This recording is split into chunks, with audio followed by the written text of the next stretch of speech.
Chapter 1. A Sudden Journey. Where am I? Wasn't I just playing a game at home? What in the world is this place? Yi Luo sat up from his bed, instinctively checking his body for any signs of injury. He found none, though he felt somewhat weak, as if he lacked the strength to move. Previously, Yi Luo had been engrossed in a newly discovered subpar browser game at home. When he noticed the latest episode of One Piece had been released eagerly, he entered the game to idle and promptly clicked on the video, only to find that was the last thing he remembered. Before he could fully regain his senses, a surge of memories flooded his mind. Is this what it means to be transported? Seems rather hasty, doesn't it? Yi Luo, still somewhat dazed, could not help but comment. Indeed, he had been transported to the world of One Piece. This conclusion emerged as he pieced together the memories of this body he now inhabited. His current identity was that of an orphan. His parents had passed away when he was very young, and he had survived on the charity of the villagers. However, just a few days prior, a band of pirates had descended upon the village, demanding that all residents pay a protection fee or face death. The original inhabitant of this body had been beaten for failing to pay the fee and lost what little savings he had, dying alone in this small wooden cabin just as Yi Luo took over his life. As he began to comprehend the situation, a mechanical voice echoed in his ears. System binding successful. Main quest triggered. Please check at your convenience. The sudden appearance of this system was startlingly simplistic. Yi Luo blinked, and to his astonishment, several icons appeared at the lower left corner of his vision. Unwavering despite his attempts to shift his gaze, they were strikingly similar to the login screen of the subpar browser game he had just played. Character. Yi Luo thought to himself. Indeed, a transparent interface materialized. Nickname. Yi Luo. Race. Human. Level 1. Health. 30,100. Energy. 0.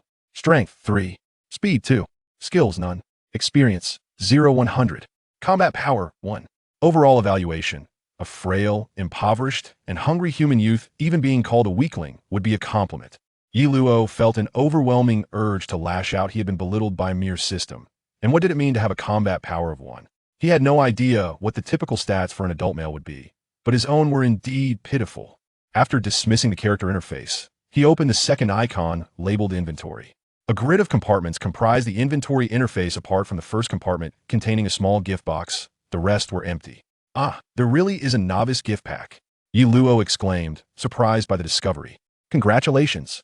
You have received a novice outfit, 1,000 currency, and a universal voucher worth 100 diamonds. Upon opening the gift pack, a mechanical voice resonated in his mind. Immediately, the small gift box in the first compartment vanished, replaced by 2 pieces of equipment and a red scroll marked with 100, while the number at the bottom of the inventory changed from 0 to 1,000. That must be the in-game currency, though its purpose remained unclear. A novice sword? A novice outfit? Is that all? Where's the legendary sword of slaying dragons? Where are the divine garments that could bring about cataclysms? Yi Luo gazed at the 2 novice items in his inventory, feeling thoroughly deceived. Yet, when he equipped the novice weapon, a wooden sword materialized in his hand. Seriously, just an ordinary wooden sword? And it has no attributes whatsoever? Yi Luo tapped the wooden sword, confirming its plainness. Forget it'll check out the shop. That seems to be the only thing worth looking forward to. Yi Luo muttered quietly before using the universal voucher to obtain 100 diamonds, subsequently opening the final icon. The shop interface opened, and it indeed resembled the dismal browser game he had played before, filled with various items for sale. Devil fruits, skill books, experience tomes, and supreme equipment. However, the prices were so convoluted that Yi Luo struggled to comprehend them at first. A barrage of zeros cluttered the screen, making it difficult to discern the actual values without careful counting. Let me see what I can buy for these 100 diamonds. Yi Luo selected the price sorting option. From lowest to highest, the first item that appeared was food. Chicken leg restores a small amount of stamina, 10 diamonds. He skipped over the subsequent food items, as he still had no idea how to acquire diamonds. Beginner skill book, basic body training, 100 diamonds. This was the only item he could afford that would enhance his strength. Without hesitation, Yi Luo purchased the skill book and used it immediately. There were no flashy lights or earth-shattering changes. He merely felt a warmth enveloping his body, and that was all. Upon reopening the character interface, the first icon in the skill tree had been illuminated. Basic body training level 101000 passive. Slightly increases your physique with training. Your physique can grow stronger. In terms of attributes, both strength and agility had increased slightly, while his health cap rose to 120. His combat power, however, had only increased from 1 to 3, still rendering him inferior even to the weakest of fighters, with the evaluation remaining unchanged. Oh right, it mentioned something about a quest earlier. I wonder what it is. After organizing his thoughts, Yi Luo recalled the earlier notification about triggering a main quest for which he needed to check. Open quest. Yi Luo silently commanded, and a transparent quest box promptly appeared before him, stating, Main quest uncompleted. Raise your level to 5 reward unknown. Level up? How do I even level up? He shook his head in resignation. Forget it. I should find something to eat first, otherwise I might not survive with this remaining 30 health. Yi Luo sighed helplessly, stepping out of the wooden cabin. What kind of absurd situation is this? Truly troublesome. Leaning against the door, he mused. Upon exiting to the village center, he spotted several pirates leaving the only restaurant in the village, their boisterous laughter echoing as they departed. While the proprietor wore a forced smile, surely distressed by the pirates' refusal to pay and the negative impact on his business. It seems I not only need to resolve my own survival issues, but I must also deal with these pirates. Otherwise, I won't be able to remain here in peace, Yi Luo thought, hiding nearby and observing the departing pirates, feeling a headache coming on. Oh, speaking of which, suddenly recalling the system, Yi Luo remembered the 1,000 currency reward from a novice gift pack and wondered if he could withdraw it. He attempted to extract the currency from his inventory, and to his astonishment, a stack of bills appeared in his hand, resembling the currency known as berries from anime. With the berries in hand, Yi Luo headed to the restaurant to satisfy his hunger. The meal was reasonably priced, and with his 1,000 berries, he could comfortably sustain himself for nearly half a month. First and foremost, I need to address the issue of gaining experience. Finding a way to level up is essential for my survival in this world. Yi Luo contemplated as he left the restaurant, making his way back to the wooden cabin. Since I have this game system's advantage, perhaps I should try hunting something. With a sense of experimentation, Yi Luo turned around and purchased a live fish. Upon returning to the cabin, he killed the fish and surprisingly gained 1 experience point. It really does work. However, glancing at the 100 experience points needed for leveling up, he felt a pang of disappointment as the initial joy of gaining experience quickly faded. Well, at least I can gain experience, even though I don't have enough money to buy fish for leveling up. I can always go fishing myself. It would provide both experience and food, which isn't so bad. Yi Luo sighed, comforting himself. In the days that followed, Yi Luo devoted himself to fishing. However, after attempting to cook the fish he caught the next day, he quickly abandoned that idea. Ultimately, he struck a deal with the restaurant owner, agreeing to sell the fish he caught, ensuring that he would personally kill them beforehand. Although this meant the owner would lower the price, Yi Luo did not mind, as he had no intention of fishing indefinitely. Additionally, he discovered that engaging in physical training would also increase the proficiency of the basic body training skill, so exercise became part of his daily routine alongside fishing. Moreover, Yi Luo's wooden cabin was situated in a relatively secluded area of the village, close to the sea, which allowed him to avoid drawing the attention of the pirate crew. After several days, Yi Luo visited the restaurant again, and after dispatching the fish he had caught, he felt a warmth envelop him as the system finally announced his level up. Congratulations, host. Level increased, gaining 5 attribute points and 1 skill point. Little Yi, you didn't bring enough fish today. The restaurant owner smiled as he handed Yi Luo the payment. I had some matters to attend to today, so I had to return home early. Yi Luo replied with a slight smile as he accepted the money. Upon returning to the wooden cabin, Yi Luo exhaled a sigh of relief and eagerly opened the system interface. After several days of rigorous training, his strength and speed had each increased slightly, transforming from 4 points to 5 points. While his health had also seen a modest rise to 130 points, the proficiency of his basic body refinement skill had surged to 102,1000. With his recent upgrade, Yi Luo's character level had ascended to level 2, and the experience required for the next upgrade had escalated to a staggering 300 points. As for the 3 points of free attributes, he could allocate them at will among health, energy, strength, or speed. After much contemplation, he remained undecided on where to assign these points, opting to reserve them for the time being. Concerning skill points, he possessed only 1 skill, which he promptly invested into basic body refinement without hesitation. Following his allocation, the proficiency of basic body refinement skyrocketed by 1,000 points, elevating it to level 211025000. Moreover, the upgraded skill granted him an additional 10 points in both strength and speed, and even his health increased by 100 points. Consequently, his attributes now stood at health 230, strength 15, speed 14, and his combat power soared to 25, finally liberating him from the realm of the weak. Yi Luo clenched his fist, feeling the surge of power within his body. He threw a casual punch, producing a slight gust of wind, which exhilarated him. He began to move about the room, acclimating to the newfound strength and speed, and he felt an urge to find someone to test his skills against. Bang! Just as Yi Luo was brimming with anticipation. A loud crash resonated as the wooden door of his humble abode was forcefully kicked open. Chapter 2. First Kill. Yiluo gazed at the damaged door, his brow furrowing as he glanced towards the entrance. Hey, brat, I never expected you to still be alive. Since you're not dead, it's time to settle this month's protection fee. A boisterous pirate, wielding a large sword, swaggered into the cabin. It's you? Yiluo immediately recognized the intruder as the very ruffian who had previously taken the life of the original owner of this body. Indeed, this individual was not even a proper captain, but merely a small-time enforcer tasked with collecting protection fees, as the true leader of the pirate gang would never stoop to such menial tasks. The reason he was referred to as a minor boss was that during his last visit, he had come accompanied by 2 lackeys, yet this time he appeared alone. What's the matter? Don't tell me you're broke again? This time luck won't be on your side. The small boss taunted, a mocking grin plastered on his face. Yiluo weighed his chances of combat against this foe in his mind. Then, rather cowardly, forced a smile and replied, "My lord, I paid you last time, didn't I? It hasn't even been a month." "Oomph. You didn't pay in full last time, did you? I know you've been selling fish recently. You must have some money. If I hadn't happened to pass by today, I would have been fooled by you," the small boss sneered, disdainfully tossing his sword onto the ground. Yiluo squinted, responding with a smile. "You truly are astute, my lord. I have indeed sold some fish recently, intending to deliver the proceeds to you next month, but I didn't expect you to arrive today." "Haha, at least you're perceptive. But who told you this was for next month? This is for what you owe me from last time, and the payment for next month is still due, understand?" The small boss laughed heartily, then glared menacingly at Yiluo. Yiluo was momentarily taken aback. Realizing that the fellow intended to swindle him, it seemed the pirate had unwittingly discovered his fish sales and followed him. Hoping to pocket some extra cash, no wonder he had come alone this time. "Fear not, my lord, this is a humble tribute from me to you, and shall not count towards a protection fee." Yiluo turned away, pretending to retrieve a stack of belly from beneath his bed, flattering the small boss. In truth, he kept his money safely stored within the system, and his earlier actions were merely to conceal this fact. "Haha, splendid. You're quite the savvy one. When our pirate crew is recruiting, they'll be sure to recommend you."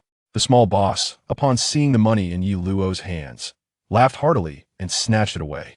As for Yiluo, standing nearby, the small boss completely disregarded him. Yet, what he did not anticipate was that Yiluo was contemplating how to eliminate him, wiping the sweat from his palms on his trousers. Yiluo positioned one hand on the small boss back while continuing to flatter him with meaningless words. "Akip beapun." Yiluo silently commanded in his mind, extracting a wooden sword from the system. Clang! Yiluo swung the wooden sword with his right hand, but just as the sword made contact with the small boss, it snapped clean in two. Both Yiluo and the small boss stared at each other in astonishment. Damn, the quality is atrocious. With no time to lament, Yiluo swiftly seized the large sword resting against the table and aimed it at the small boss' neck. "You little brat, how dare you!" The small boss had just begun to regain his composure when he was met with a blinding flash, and in an instant he lost consciousness entirely. The head severed from the body, blood gushed forth like a crimson river. Phew! Yiluo collapsed onto the ground, this being his first act of murder, and the gruesome scene churned his stomach. "Congratulations, host." The system seemed to utter something following his kill of the small boss, but he was too overwhelmed to check, bolting outside the wooden cabin to vomit. After what felt like an eternity, Yiluo gradually regained his composure, yet he hesitated to re-enter the cabin. However, the thought of the repercussions should the villagers discover the incident propelled him to muster his courage and return to the cabin to clean up. He first disposed of the small boss corpse into the sea, then fetched water to wash down the interior of the wooden cabin, ensuring it appeared as it had before. Only then did he have the time to open the system and review the previous notifications.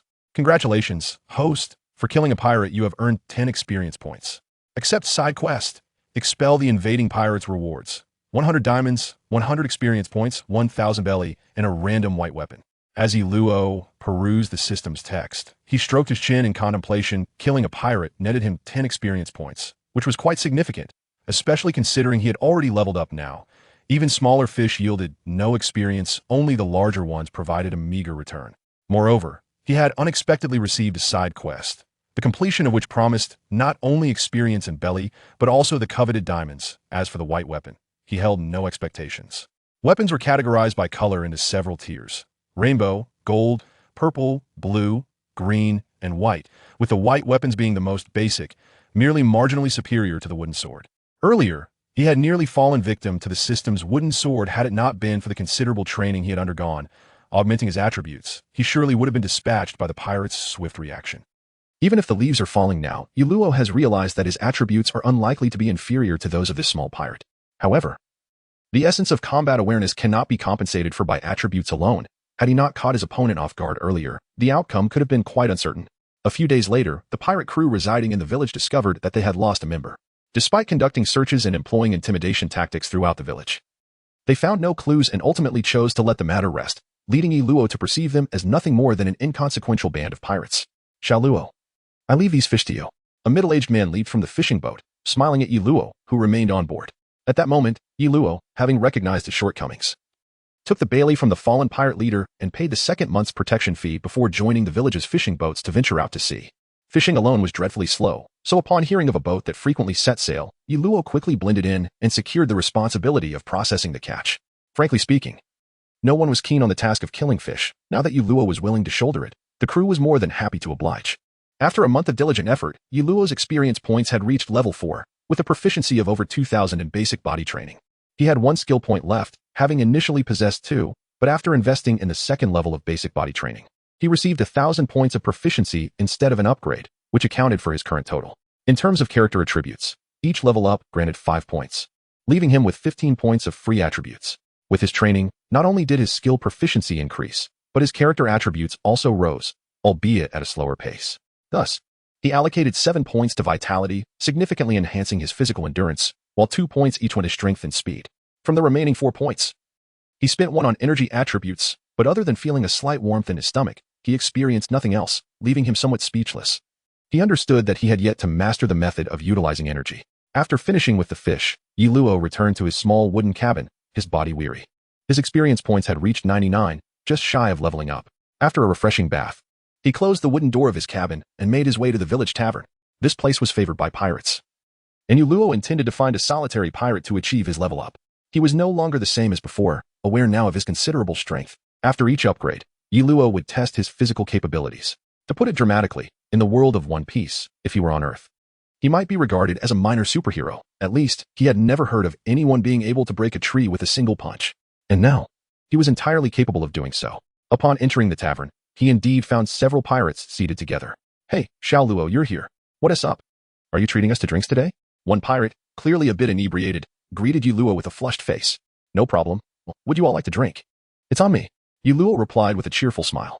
The pirates were familiar with him because most of the money he earned was spent on treating them to drinks, which also garnered him valuable information from this group. Contrary to Luo's initial assumption, they were not nameless pirates. They were members of the notorious Krieg pirate crew in the East Sea.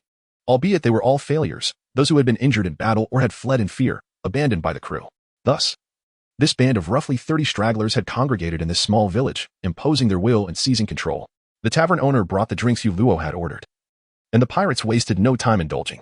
Iluo watched them with a smile, lifting a glass of beer and taking a hearty sip. Once the pirates had imbibed sufficiently, they staggered out, their base being their pirate ship, where they would typically return to rest after a long day. Chapter 3. Action following the pirates as they departed the village, Iluo retrieved a large knife from his backpack, the very weapon of the first pirate leader who fell to him. He had tested it and confirmed it could be stored in his backpack, allowing him to easily access it when needed. Hey, experience points, here I come. Iluo silently roared, brandishing the knife and accelerating suddenly. Though he lacked any formal swordsmanship, dealing with a few inebriated pirates was a straightforward task. Thank you. Iluo glanced at the system notification indicating his level up, swiftly pilfering the weapons from the fallen pirates and collecting their valuables. Once in a secluded area, he felt a surge of excitement as his nervousness began to dissipate. Although it was not his first kill, it still quickened his heart and filled him with tension. Congratulations, host. Level increased, earning 5 free attribute points and 1 skill point. Congratulations, host. Main quest completed, earning 300 experience points, 300 diamonds, 2,000 currency, basic body training skill book X1, basic mind method X1, basic movement technique X1. Main quest updated. Please check your status. At this moment, Iluo opened the system, carefully reviewing the notifications he had missed in his earlier excitement. Finally, his level had reached 5, and he had completed his first main quest. The completion of the quest granted him 300 experience points, which brought his experience bar nearly 1/3 of the way to the next level, along with diamonds for use in the marketplace and 3 basic skill books. Setting aside other rewards, the skill books were Yi Luo's primary focus. The significant changes in his physical capabilities were entirely due to the basic body training skill. Thus, he immediately opened his backpack and, upon examining the skill book, chose to use the basic body training. Thanks to the skill, the basic body training skill book transformed directly into 1,000 points of proficiency, elevating his level 2 skill to level 3. Phew, it's as if I've gained a skill point. Yi Luo realized that he had been just shy of 1,000 points in proficiency, which accounted for the instant upgrade. After reaching level 3, the skill proficiency reset, indicating it was likely at maximum level. Yi Luo gazed at the skill book quietly resting in his backpack, a flicker of anticipation stirring within him. It was evident that this system was reminiscent of the inferior web game he had previously played, yet as a domestic martial arts web game. He wondered what skills might emerge in the future. Upon utilizing a skill, it felt as if his mind was forcibly inundated with information, leaving him with a sensation akin to splitting his head open. Was this the essence of a foundational martial arts technique? The pain arrived swiftly and departed just as quickly. Within mere seconds, Yi Luo was drenched in sweat, yet his mind had already absorbed the fundamentals of the introductory technique. Ah, this must be the slight surge of energy I had previously accumulated. Yi Luo settled into a meditative pose, palms facing the heavens, and began to cultivate his inner energy. Soon, he sensed a subtle current of qi coursing through his body. By guiding that delicate stream of energy along the path etched in his memory, he was uncertain how much time had elapsed, but at last, he successfully directed the wandering flow to his dantian. As Yi Luo opened his eyes, he was pleasantly surprised to find that, although the small current of energy had not increased, he was now able to command it. Filled with joy, Yi Luo eagerly accessed his attributes. Nickname: Yi Luo Race. Human life: 500, 500 energy, 1 strength, 43 speed, 29 skills. Beginner body refinement level 3, beginner mind method 11. 000. Experience: 3, 001, 000 combat power, 50 overall evaluation. Are there still minions? I could take on 10. In comparison to his earlier self upon arriving in this world, the difference was nothing short of profound. After closing the attribute panel, Yi Luo gazed at the beginner movement technique in his inventory. Without hesitation, he clicked to learn it. As before, the system forcefully infused the knowledge into his mind, and despite having previous experience, he still felt a flicker of trepidation. Let us see what this technique has in store. Upon completing the reception of the technique, Yi Luo began to practice the movement according to the memories in his mind. After merely a few repetitions, he became remarkably proficient and discovered that practicing the movement not only enhanced his skill mastery but also rapidly increased his speed attribute. Previously, his training primarily augmented his strength. While his speed had improved, it was minimal. Now, with the movement technique, speed would no longer be his Achilles heel. With 2 new skills acquired, Yi Luo resembled a child with a newly discovered toy, incessantly experimenting until the first light of dawn graced the horizon. Only then did he gradually cease his endeavors and return to the wooden cabin to rest. As for the corpses of the pirates, he felt little fear now. His newfound strength imbued him with confidence. Moreover, based on his earlier observations, the pirates had completely lost their will to pursue him. Whether they could even find him was still a question, so he bore no worries. Upon returning to the cabin, Yi Luo began to meditate and practice his mind method. He allocated all of his remaining skill points, along with those gained from leveling up, to the beginner mind method, which now boasted over 1,000 experience points at level 2.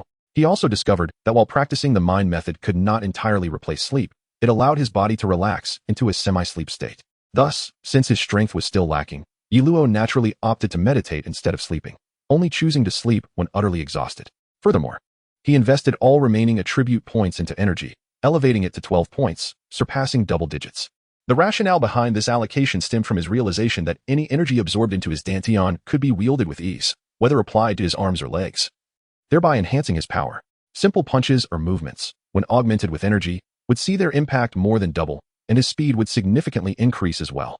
Hence, he was eager to funnel all points into energy. As for the main quest, it had escalated from level 5 to level 10, suggesting that the system provided level-specific rewards. After a morning of practice, he took a brief nap around noon. Upon waking, he ventured into the village and noticed an air of trepidation among the villagers. "Uncle, what is going on?" Yi Luo inquired at the restaurant after ordering some food, feigning ignorance. "Sai, this morning, that group of pirates discovered several of their companions murdered over there, so now they are on the hunt for the killer.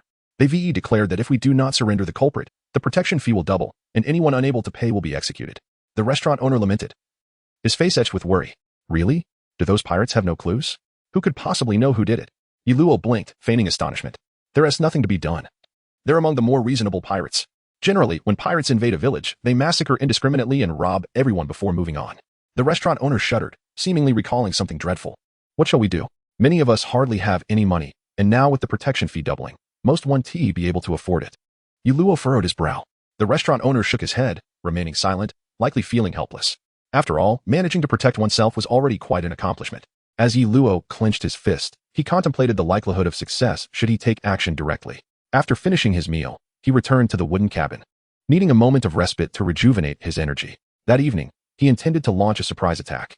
Although he was uncertain of the captain's prowess, he dismissed the enemy as merely a band of disheartened soldiers. Should he allow trepidation to grip him, the consequences could spell greater trouble for the village. Soon, night descended, and the flickering lights of the village gradually dimmed, aside from the faint glow emanating from the tavern. The only illumination came from the pirate ship docked at the sole harbor of the island. As Luo meditated, he opened his eyes and retrieved a pistol and a dagger from his backpack, trophies from his past encounters. With everything prepared, he made his way toward the tavern, hoping to encounter a solitary pirate. Every adversary he could eliminate would lessen his burden. Upon arriving at the tavern, he noticed the proprietor was about to lock the door. Concealed in the shadows, Luo refrained from emerging and chose instead to approach the pirate ship via a narrow path. As he neared the vessel, he spotted several pirates, their arms draped casually over one another's shoulders, laughing heartily as they made their way toward the ship. As the leaves fell, Luo's gaze sharpened as he turned his attention to the group of pirates. It appeared that these pirates were indeed of little consequence. Although the death of their comrade had captured their attention, it had not instilled any genuine concern. Luo glanced around, finding no signs of ambush. However, it was evident that their numbers had increased since the previous day, and unlike the drunken state of the pirates he had encountered before, these men wielded weapons, clearly more vigilant due to their fallen companion. With a deep breath, Luo channeled his internal energy to his feet, propelling himself into motion. In the darkness of night, his figure moved like a specter, swiftly approaching the band of pirates. Although his speed was remarkable, he was discovered after dispatching only the second pirate. Seizing the moment of their astonishment, he swiftly eliminated two more. "Don't come any closer. Our captain is aboard the ship. You won't escape." The last pirate, startled by Luo's rapid movements, fell to the ground in terror, shouting in fear.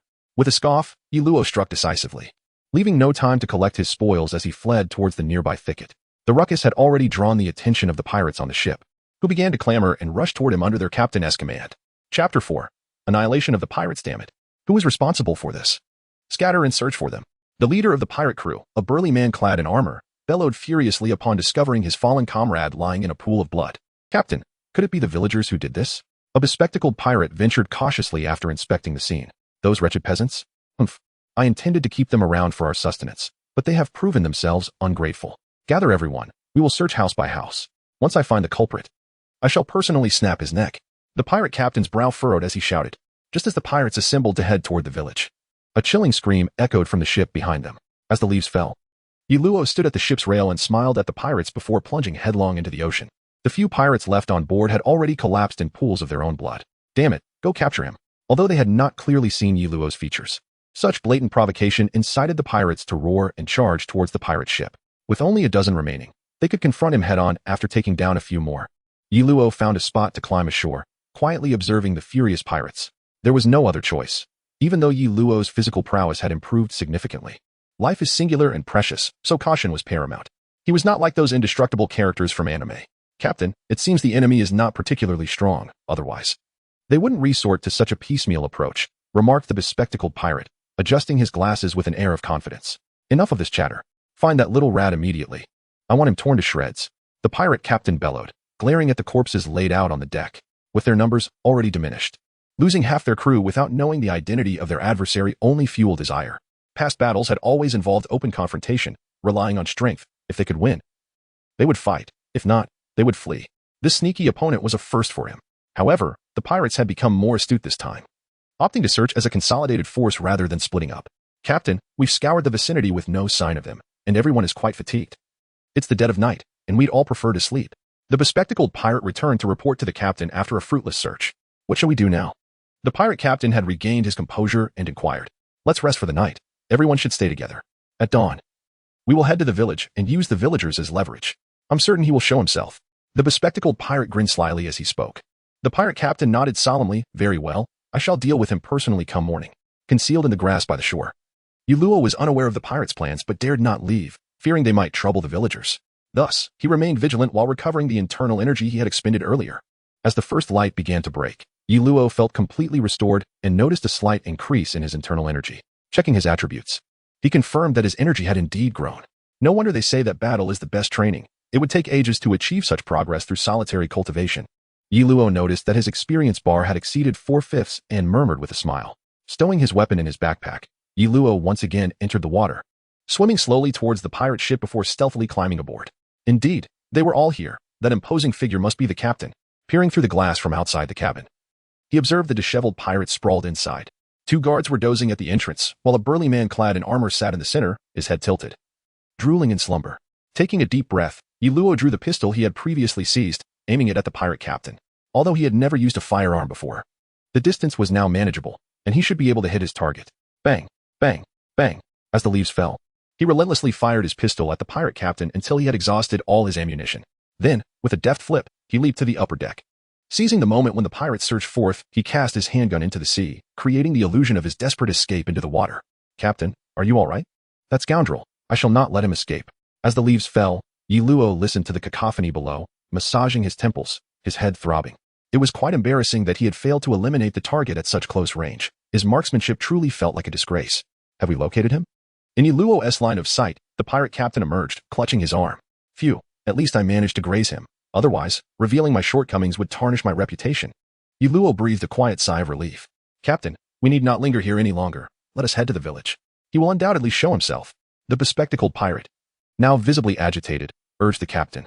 All right, lads, arm yourselves. We shall raid the village and depart with food and treasure. The captain smirked cruelly, then bellowed. The pirates instantly erupted in excitement, for only bloodshed and riches could dispel their fears. Concealed on the upper deck, Yi Luo lowered his head and retrieved 2 handguns from his backpack. This time, his target was no longer the pirate captain, but rather all the pirates. Suddenly, the crack of gunfire erupted. Yi Luo stood atop the deck, firing at the unsuspecting pirates below. After leaving half of them lifeless, the remaining pirates scrambled for cover. Yi Luo, you scoundrel. It's you little brat. If you have the guts, come out and face me like a warrior. The pirate captain finally recognized the assailant, as Yi Luo often shared drinks with the crew, and the captain had become familiar with him through their encounters. Bam! In response, Yi Luo fired his handgun. You bastard. As the captain prepared to charge out, he was restrained by the bespectacled pirate, who shook his head in disapproval. Yi Luo discarded the empty pistol without a second thought, then picked up the long knife from the ground and leaped down from the upper deck, a smile gracing his lips as he declared. Didn't you say you wanted to fight me? Here's your chance. Don't accuse me of bullying you, come at me with all you've got. The pirate captain, witnessing Yi Luo's audacious act of throwing away his weapon, emerged from behind cover and charged directly at him. You coward. Do you only know how to run? Like a rat. As Yi Luo skillfully evaded the captain's strikes, he kept a wary eye on the other pirates, anxious that they might swarm him. This is merely a warm-up. What is the rush? Once he observed that the other pirates, armed yet hesitant, did not advance, he focused his attention on the pirate captain. Clang, clang, clang. Yi Luo's long knife struck against the captain's armor, but was entirely deflected. With your feeble attempts, you cannot even breach my defenses. Little insect. The pirate captain laughed triumphantly, prompting the other pirates to join in his mocking laughter, reassured by the presence of their formidable captain. After all, he was merely a teenager. How foolish of me to forget that you were equipped by the notorious Creek. Let us see how you fare against this. Yi Luo discarded the long knife and clenched his fist, channeling his inner energy as he advanced towards his opponent. What a fool you are, unarmed. How do you intend to fight me? The pirate captain sneered cruelly, already envisioning the torment he would inflict on Yi Luo. With a resounding impact, their fists collided. Yet it was the captain who was sent flying by Yi Luo's punch. In midair, the captain's arm twisted grotesquely, blood seeping from the corner of his mouth, clearly having sustained grave injury from the blow. The remaining pirates stood in stunned disbelief, unable to comprehend the scene unfolding before their eyes. It wasn't until their captain crashed to the deck, creating a large hole, that they grasped the gravity of the situation. Their expressions shifting to one of terror as they gazed at Yi Luo. They could not fathom why someone with such strength would not confront them directly, opting instead for a stealthy approach. Yi Luo was startled by his own strength, but now was not the time for astonishment. With a swift motion, he dispatched the remaining pirates with a few deft leaps. Please, please don't kill me. I know where our captain's treasure is. Spare me, and I will lead you there. Before the bespectacled pirate could finish his plea, Yi Luo delivered a kick that rendered him unconscious. To his surprise, defeating pirates seemed to require experience rather than outright killing. Observing the system's notification of acquired experience, he stroked his chin in contemplation. This was preferable in his subjective consciousness. He was reluctant to engage in acts of slaughter. How could you possibly do this? When Yi Luo stood before the pirate captain, the latter gazed at him with incredulity, seemingly unwilling to accept that he had been defeated by a mere boy. How tiresome. After knocking the opponent unconscious with a swift kick, Yi Luo began to collect his spoils. First, he bound the unconscious pirates, then he gathered their food, treasures, and weapons into his backpack. He placed the cache, the belly, into a separate bag before making his way towards the village. Village chief, I have dealt with that band of pirates. Here's the belly I retrieved from them. Please distribute it among the villagers. As for the pirates, I have tied them up on their ship. How to handle them is up to your discretion. Yi Luo directly approached the village chief. After the original owner's parents passed away, he relied on the village's assistance to survive. Thus he felt compelled to repay this kindness. Chapter 5. Setting sail. After resolving the matters concerning the pirates, Yi Luo returned to the small wooden cabin. He had advised the village chief not to disclose his existence, as he wished to avoid complicating the situation. Everything was quite satisfactory as it stood. Congratulations on defeating Captain of the Creek Pirates Remnants, earning 50 experience points. Congratulations, the host has leveled up, receiving 5 free attribute points and 1 skill point. Congratulations. The host has completed the side quest, Expel the Invading Pirates, receiving rewards, 100 diamonds, 100 experience points, 1000 currency, and a random white weapon. Upon returning to the wooden cottage, Yi Luo carefully examined the system's notifications. After knocking out the pirate captain, he received 50 experience points, which perfectly elevated his level by 1. With the points acquired from leveling up, Yi Luo allocated 2 points to energy and 1 to health, while the remaining 2 points were dedicated entirely to speed. He had realized during last night's battle that had it not been for the presence of firearms, he would have engaged in direct confrontation without hesitation, thus avoiding the ensuing complications. Having conducted some experiments, he discovered that with his enhanced agility, he could evade a standard handgun shots from the front. However, he could not guarantee his safety against surprise attacks. As for other rapid-fire pistols and various weapons, he was uncertain of his ability to dodge them altogether. Therefore, augmenting his speed became a priority. Additionally, he found a keepable weapon in his backpack. A standard steel knife, devoid of special attributes. Nonetheless, it was considerably superior to the weapons he had confiscated from the pirates and could be equipped, prompting Yi Luo to temporarily utilize it. Beyond this, his diamond reserves had accumulated to 400 points. Upon reaching level 5, a lottery interface was unlocked in the shop, allowing for a draw at the price of 1,000 diamonds, theoretically capable of yielding any item. Yi Luo contemplated giving it a try, however. He did not harbor any expectations regarding the potential rewards. This domestically produced, subpar web game merely seeks to deceive players into spending money.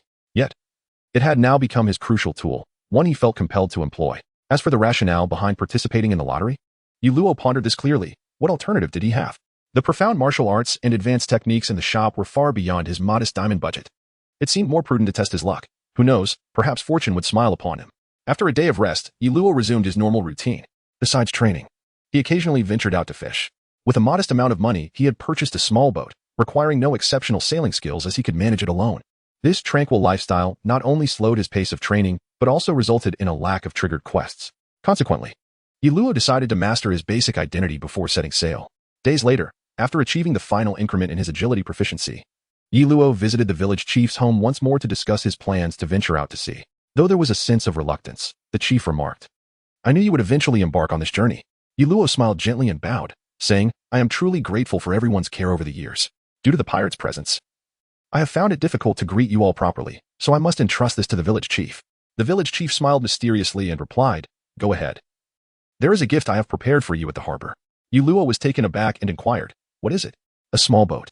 You need a small boat to venture out to sea alone." The village chief did not keep him in suspense and directly revealed the answer to Yi Luo. After expressing his gratitude with a bow, Yi Luo uttered a few farewell words before departing directly. As he passed through the village, he noticed the peculiar gazes directed at him. Although he had deliberately mingled closely with the pirates to extract information, the villagers had not previously regarded him with such hot stares. Upon reaching the harbor, Yi Luo located the small boat mentioned by the village chief through the port's boat cellar. It was a modest triangular sailboat, significantly superior to the small vessel he used for fishing. Once aboard, the seller briefed Yi Luo on some essential precautions and the operating manual, allowing him to swiftly master the art of navigating the boat. "Hey, young man over there, are you truly planning to leave like this?" As Yi Luo prepared to set sail, he suddenly noticed an increasing crowd at the port, with the bar owner shouting loudly from the nearest position. Yi Luo paused for a moment, then broke into a smile and said, "When I have some free time, I will return to visit everyone." Upon seeing the crowd, he realized that the village chief must have informed them about his departure. "When you come back, don't forget to drop by for a drink," said the bar owner, his eyes glistening with tears yet smiling. "Little Yi, if you find it hard to make a living out there, remember to come back. I will still buy your fish," remarked the restaurant owner. The village was small, and everyone had some acquaintance with Yi Luo, making their well wishes feel particularly precious to him at that moment. "Farewell, everyone.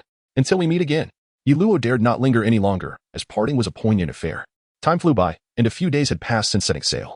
The weather today was splendid, perfect for fishing. Yi Luo emerged from the small cabin, surveyed the skies, and spoke to himself as he retrieved his fishing rod.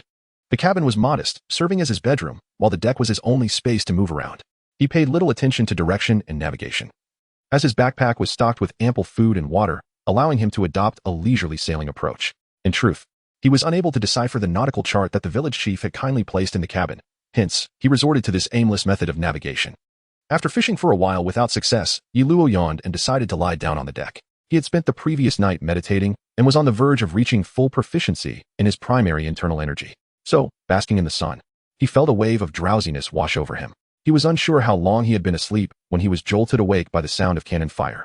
Opening his eyes, he spotted a small boat not far from him, being pursued by a naval warship. Ah, a pirate ship, he mused. Since it's being chased by a warship, perhaps it's best not to get involved. He stroked his chin, noticing the skull flag flying from the small vessel. After setting sail, Yi Luo had resolved to become a noble pirate hunter, capturing pirates for bounties while gaining experience and possibly activating quests. Thus, he made this decision. Oh ho, is it heading this way? That small boat must belong to a fledgling pirate, he thought. Well, even the tiniest mosquito is still meat. So I shall not hold back. As he observed the approaching pirate vessel, a faint smile graced his face and he retrieved a long knife from his backpack. The near completion of his 3 primary skills provided him with considerable confidence. However, upon recognizing the individual aboard the small boat, Yi Luo's earlier dismissiveness vanished. It was none other than Ace. Indeed, the young boy before Yi Luo, adorned with freckles around his nose, was Ace. Even though he appeared somewhat different from his later incarnation as Fire Fist, Yi Luo recognized him instantly. You know me? Ace replied, his expression one of astonishment. He had no recollection of Yi Luo, but, being naturally carefree, he didn't dwell on it, perhaps having met him at some point and simply forgotten. With your abilities, you should be pursued by such a scoundrel, Yi Luo remarked, pointing to the naval warship, which was commanded by an officer with a metal gauntlet, pink hair, and a striped suit. Yi Luo was unaware of the naval officer's name, yet he recognized him as merely a minor character. In his previous life, while watching an anime, he recalled this individual being humiliated by Sanji at a seaside restaurant, seemingly holding some rank. Due to certain peculiar circumstances, I cannot take action against the Navy, Ace sheepishly remarked, scratching the back of his head. It appeared somewhat embarrassing for him to be chased around like this. But Yi Luo understood that he refrained from striking at the subordinates of his grandfather. Garp. Move aside, fishing vessel. Ahead lies a vicious pirate. A Navy officer bellowed from the warship as Yi Luo's ship was about to make contact with Ace's. Yi Luo could only internally scoff. What makes you think I am aboard a fishing boat? A sense of urgency gripped him as he pondered his next course of action. Although he was uncertain whether Ace had consumed the Mera Mera no Mi, his strength was not to be underestimated. And Yi Luo felt no absolute confidence in his own victory. The Navy's forces, while numerous, seemed far less formidable. Defeating such a large contingent would undoubtedly require considerable experience. As Yi Luo was lost in thought, Ace's pirate ship brushed past him, with the warship in hot pursuit. By the time Yi Luo regained his wits, he realized that not only had Ace's small vessel slipped away, but he could not even keep pace with the warship. Have I truly been alone on this ship for too long that I've become daft? Yi Luo exclaimed, dramatically clutching his head. 2 substantial waves of experience had just vanished before his eyes. Frustrated by the loss of such valuable experience, Yi Luo returned to the cabin, determined to continue his training. He resolved to fully cultivate his basic inner energy within the day to compensate for his earlier losses. Bang! It was unclear how much time had passed when Yi Luo was jolted from his meditation by the sound of his small boat colliding with something. Upon stepping outside the cabin, he was greeted by the sight of a small vessel docked next to his, along with a somewhat infuriating smile. Unable to contain his excitement, Yi Luo exclaimed, Ace. With a thunderous roar, Yi Luo lunged excitedly toward his opponent. Had it not been for the fist he raised, aimed squarely at Ace's smiling face, one might have mistaken them for long-lost friends reunited after years apart. Chapter 6, Fateful Encounter. Who on earth are you? Ace inquired, rubbing his face where Yi Luo had struck him. Such a warm welcome right off the bat? Meanwhile, Yi Luo, sporting a bruised visage resembling that of a pig, responded in a muffled tone. Indeed, their first encounter had ended in an unexpectedly swift defeat for Yi Luo, despite the initial ambush, leaving him with the unfortunate consequence of his current battered state. Well, I was simply curious. I don't believe we've met before, yet you seem familiar. I happened to see your little boat earlier, so I thought I'd come over and say hello. Although Ace did not fully grasp Yi Luo's words, he sensed the absence of malice in Yi Luo's attack, which prompted him to show restraint. Otherwise, it would be Yi Luo's lifeless body lying here now. While using his inner energy to heal his head, Yi Luo mumbled, It was old man Carp who told me. I saw your photo at his place. Using inner energy for healing was an ability Yi Luo had recently developed, inspired by the martial arts dramas where internal strength mended wounds. Clearly, he had unlocked his first unique skill. Grandpa? Ace seemed genuinely terrified of Carp, instinctively glancing around even at the mere mention of his name. Exactly. Once, I got caught in a storm and was rescued by Carp's warship. That's how I found out. Yi Luo lied through his teeth. In truth, he hadn't been at sea long enough to encounter a storm, let alone meet Carp. He's back in the East Blue? Did he come to arrest me? I can't stay. I have urgent business. The moment Ace heard Carp was in the East Blue, he bowed hastily to Yi Luo and prepared to set sail. Relax. That was ages ago. The old man probably isn't even in the East Blue anymore. Yi Luo shrugged. He couldn't just let Ace leave. During their earlier fight, he had sensed that his speed and strength weren't far behind Ace's, but his combat experience and technique were leagues behind. Such a perfect sparring partner was too valuable to lose. Ace turned back, studying Yi Luo as if weighing the truth of his words. Come on, let's eat first. Having recovered somewhat, Yi Luo pulled some food from his backpack and grinned at Ace. Ah, thank you for your hospitality. Ace immediately bowed politely at the sight of food. He neither questioned how Yi Luo had conjured the food out of thin air nor expressed surprise at his swift recovery. As they ate, the two exchanged stories about themselves. So that's why. No wonder your speed and strength are decent, but your fighting is completely chaotic. No technique at all. Ace laughed heartily, gnawing on a chicken leg.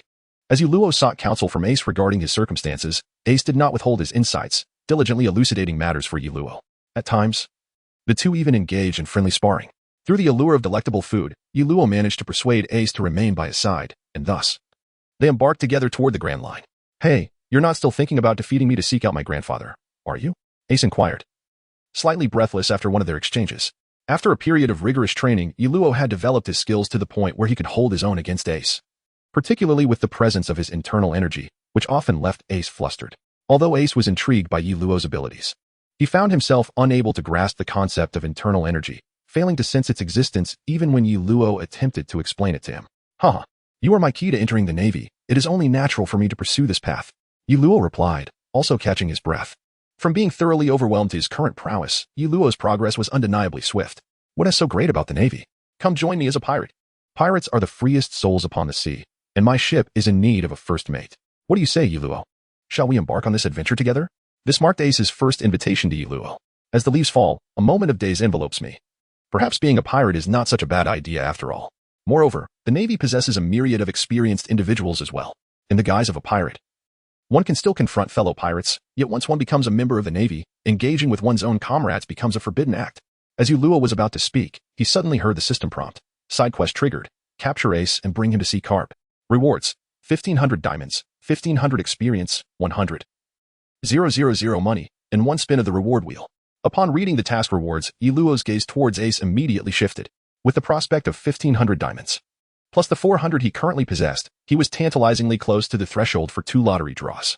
With the task reward, that made it 3 draws. Such an opportunity could not be overlooked. Was my mouth blessed? Just uttering nonsense could trigger a quest? Yi Luo pondered inwardly. Take this. After concluding his thoughts, Yi Luo's speed surged as he lunged towards Ace. What else was there to say? Capturing Ace was the foremost priority. Finding Carp could wait. Why are we fighting again? Ace questioned, somewhat bewildered, as he felt he had said nothing provoking. After yet another round of mutual injuries, the two finally stumbled upon a small island. After replenishing their food and water supplies, Yi Luo discovered that Ace had vanished. It turned out that upon realizing Yi Luo's intention to capture him for Carp, Ace had decisively fled. From the moment they met, when he had easily bested Yi Luo, to now, where they had both suffered defeat, Ace did not want to risk being captured and dragged before Carp, an experience he had no desire to relive. Realizing Ace had escaped, Yi Luo felt a tinge of helplessness, but there was little he could do. The vastness of the sea made locating someone quite challenging. Thus, he continued to stockpile essential supplies and sold the resources he had confiscated from pirates before setting off alone once more. In the ensuing days, Yi Luo embarked on a purposeful voyage. Having learned to read nautical charts, he purchased a map of the East Sea on the small island and set his course for Logetown, knowing that Ace, aiming for the Grand Line, would inevitably pass through there. Furthermore, Logetown was renowned as the town of beginnings and endings, the birthplace and deathplace of the pirate king, Roger. As Roger's son, Ace would undoubtedly visit.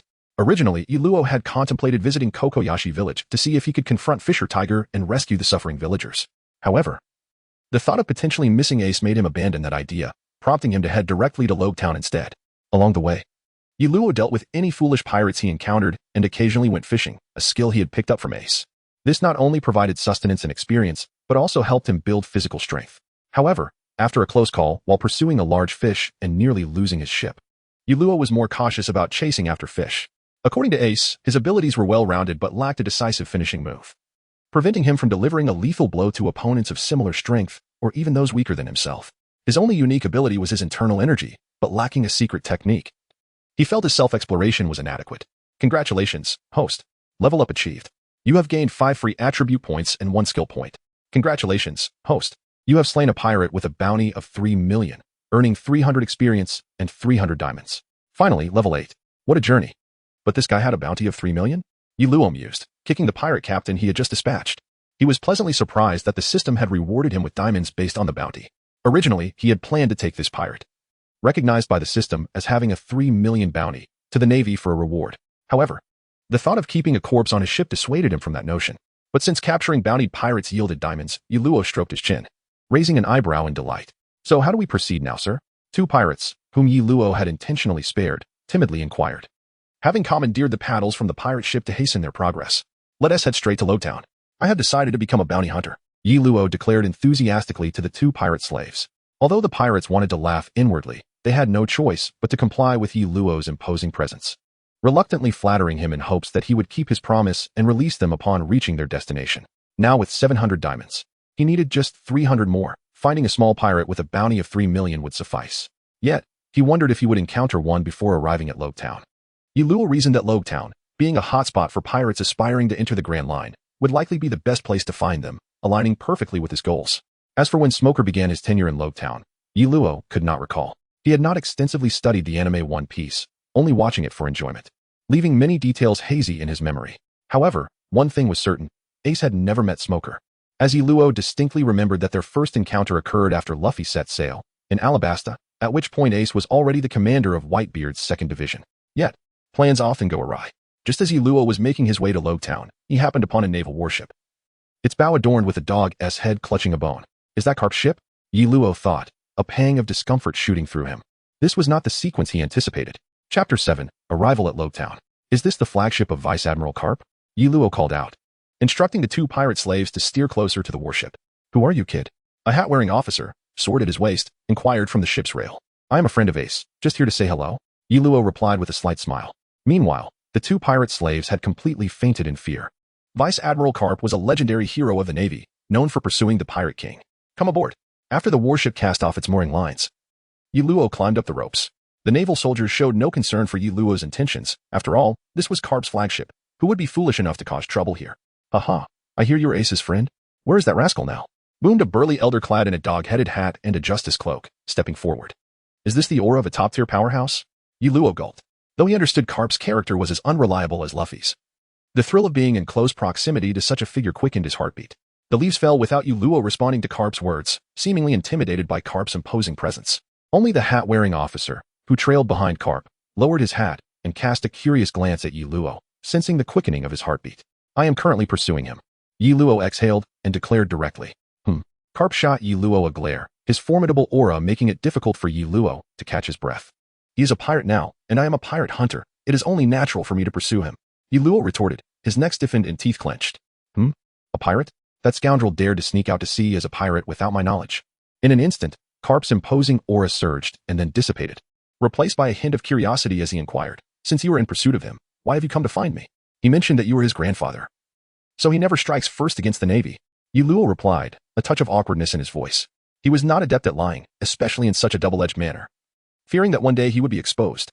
Ahaha, that rascal still possesses some conscience. Carp, shedding his sternness, responded with evident delight. Admiral, where are you headed next? Luo asked. I plan to go to Lowtown. I believe Ace will appear there.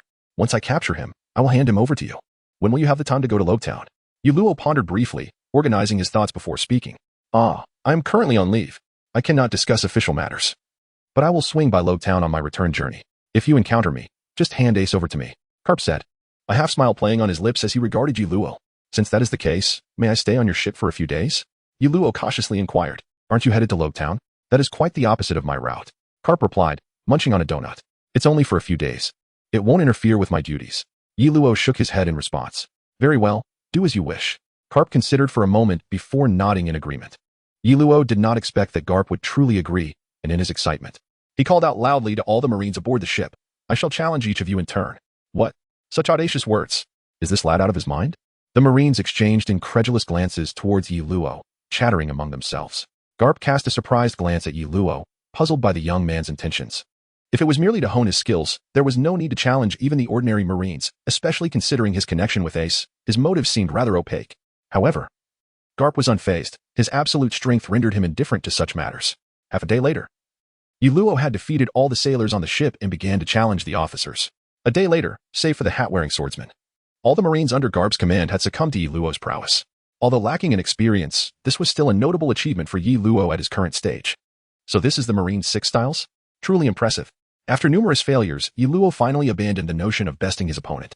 When I was your age, I was not as accomplished as you. The hat-wearing Marine officer remarked coldly. Haha, is that supposed to be a compliment? Yuluo lay on the deck, speaking listlessly. The officer did not respond and simply turned away. What a cold fellow. Yuluo sighed, rolling over and drifting off to sleep on the deck. The day of intense combat had significantly enhanced all his attributes. Indeed, fighting was the quickest path to improvement.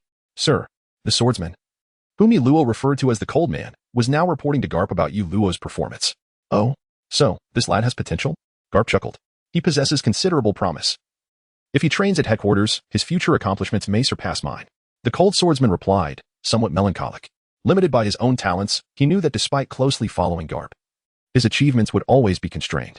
Let us make a stop at Rogue Town on our return journey. Whether we meet again depends on fate. Garp remarked with a smile before departing, revealing that he had not genuinely intended to visit Rogue Town on their way back. The following morning, Yuluo stood face to face with Garp on the deck. Sir, although I am aware of the vast gulf between us, I still wish to give it a try. Yuluo said, his expression tense. Ahaha, youth is indeed wonderful. Since you wish to experience it, allow this old man to oblige. Feel the weight of my beloved fist.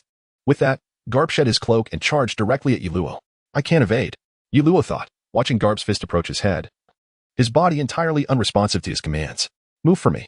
Yuluo attempted to channel his inner energy, but it felt as if he was mired in a swamp. Sluggishly moving. Bang.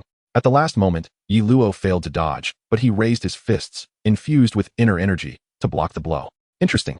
Garp mused as he watched Yuluo plummet into the sea. Sir, what was that just now? The cold swordsman asked, astonished. It resembled something, but I cannot be certain. Let us retrieve him. If it truly is, the initial awakening is often quite arduous. Garp donned his cloak with a smile. Without needing instruction, some Marines had already jumped in to fish Yuluo out. Though only a day had passed, the sailors held great admiration for the young man who dared to challenge the entire ship's crew. Cough, you old man, that was a bit too harsh, wasn't it? Yuluo coughed a few times, spitting out seawater and pointing an accusatory finger at Garp. Ahaha, is that so? I didn't think so. Besides, you weren't injured. Were you? Garp feigned ignorance. Humph. Yuluo turned his head away, displeased. Lad, do you know about hockey? Garp sat down beside Yuluo, his curiosity piqued. Armament hockey, observation hockey, and conqueror-s hockey? Yuluo replied with an air of worldly knowledge. Ahaha, so you're aware. Have you awakened armament hockey then? Garp asked, laughing. As the leaves fell, Yuluo shook his head and replied, No, this is an inherited ability of my family, not conqueror's hockey. Oh, not conqueror's hockey? Then what is your full name? Upon hearing that it was an inherited ability, Garp's demeanor became more serious. Full name? I am simply called Yuluo. My full name is Yuluo. Yuluo responded earnestly. As a citizen of Huagua, one's name is a form of heritage and should not be arbitrarily changed. Garp regarded Yuluo with a discerning gaze, suspecting that Yuluo was merely reluctant to divulge more, perhaps fearing that Garp would deduce something from his name. After a brief sparring session with Garp, Yuluo returned to his small triangular sailboat, where the two pirate slaves awaited him with a pitiful demeanor, too intimidated to flee. 10 days later, Yuluo finally arrived at Rogue Town. Prior to this, he had not encountered a single bounty criminal, although he had crossed paths with several pirates. None bore bounties. It was no wonder that the East Blue was dubbed the weakest sea. Encountering a bounty exceeding 10 million was a rare occurrence in these waters. Master, as per our agreement, may we take our leave now? The two pirate slaves inquired with hopeful anticipation. Throughout the journey, they had witnessed the fate of every pirate who dared to trouble Yuluo, a merciless individual who spared not even the smallest minion. One final task. Fetch me the latest bounty notice, and you may depart. Should you attempt to flee, you are well aware of the consequences. Yuluo cast a sidelong glance at the two pirates. We wouldn't dare. However, Master, while the bounty notices are distributed freely by the Navy, we can only procure them by visiting the tavern owner, who typically has the most recent notices, or by collecting them at the Navy's base. One of the pirates replied, appearing somewhat distressed. Yuluo pondered for a moment, then waved his hand and said, In that case, you may leave, but remember not to commit any wrongdoings. Otherwise, you may not be so fortunate next time. After the two departed, Yuluo proceeded to the naval base in Rogue Town to collect a bounty notice. Although he considered inquiring whether Smoker was still in charge of Rogue Town, the impatient demeanor of the Navy deterred him from asking. Now, it was time to seek trouble with them. And Ace, you are the greatest treasure. I must not let you slip through my fingers. Exiting the naval base, Yuluo chuckled as he held the bounty notice. Meanwhile, Ace, who was sleeping aboard a ship, subconsciously shivered and murmured, "Why does it feel like a cold wind is blown by? Is another storm approaching?" After parting ways with Yi Luo, Ace initially planned to head straight to the Grand Line. However, he encountered a storm along the way and subsequently experienced various adventures that further enhanced his strength. A few days later, at the naval base, one sailor remarked, "So this is the notorious bounty hunter everyone has been talking about? I hear he harbors a deep hatred for pirates." He watched as Yi Luo dragged a wanted criminal into the base. His companion, seemingly wary, nodded and pulled him away, clearly reluctant to engage with Yi Luo. In recent days, whenever the Navy encountered Yi Luo during their missions, he would dispatch them alongside the pirates, albeit without inflicting any serious harm. Nevertheless, this left the Navy with a sense of trepidation towards him. Where is that rascal Ace? Yi Luo wondered aloud as he sat in a tavern, sipping on ale. During his stay in Rock Town, he had defeated numerous pirate crews, vanquishing all their members, thus earning a modicum of renown as a bounty hunter. Oh well, I might as well seek out some opponents to gain experience.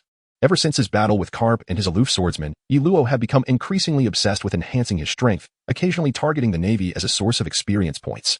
On his very first day in Rock Town, he apprehended a pirate with a bounty of 3 million, successfully claiming his reward in diamonds and a handsome sum of belly for his sustenance. Having amassed 1,000 diamonds, Yi Luo refrained from immediately redeeming them for a reward. Instead, he sought accommodation, took a refreshing bath, and offered a sincere prayer before activating the system to commence the lottery.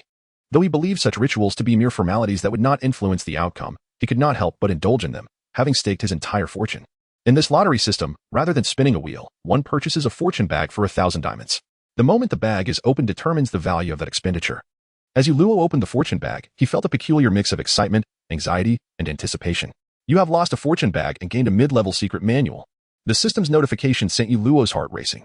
He gazed at the book-like manual in his inventory, which bore the inscription that upon opening it, he would acquire a random mid-level secret manual. What a windfall. Indeed, it is true what they say. The first lottery always yields something valuable, enticing one to keep participating.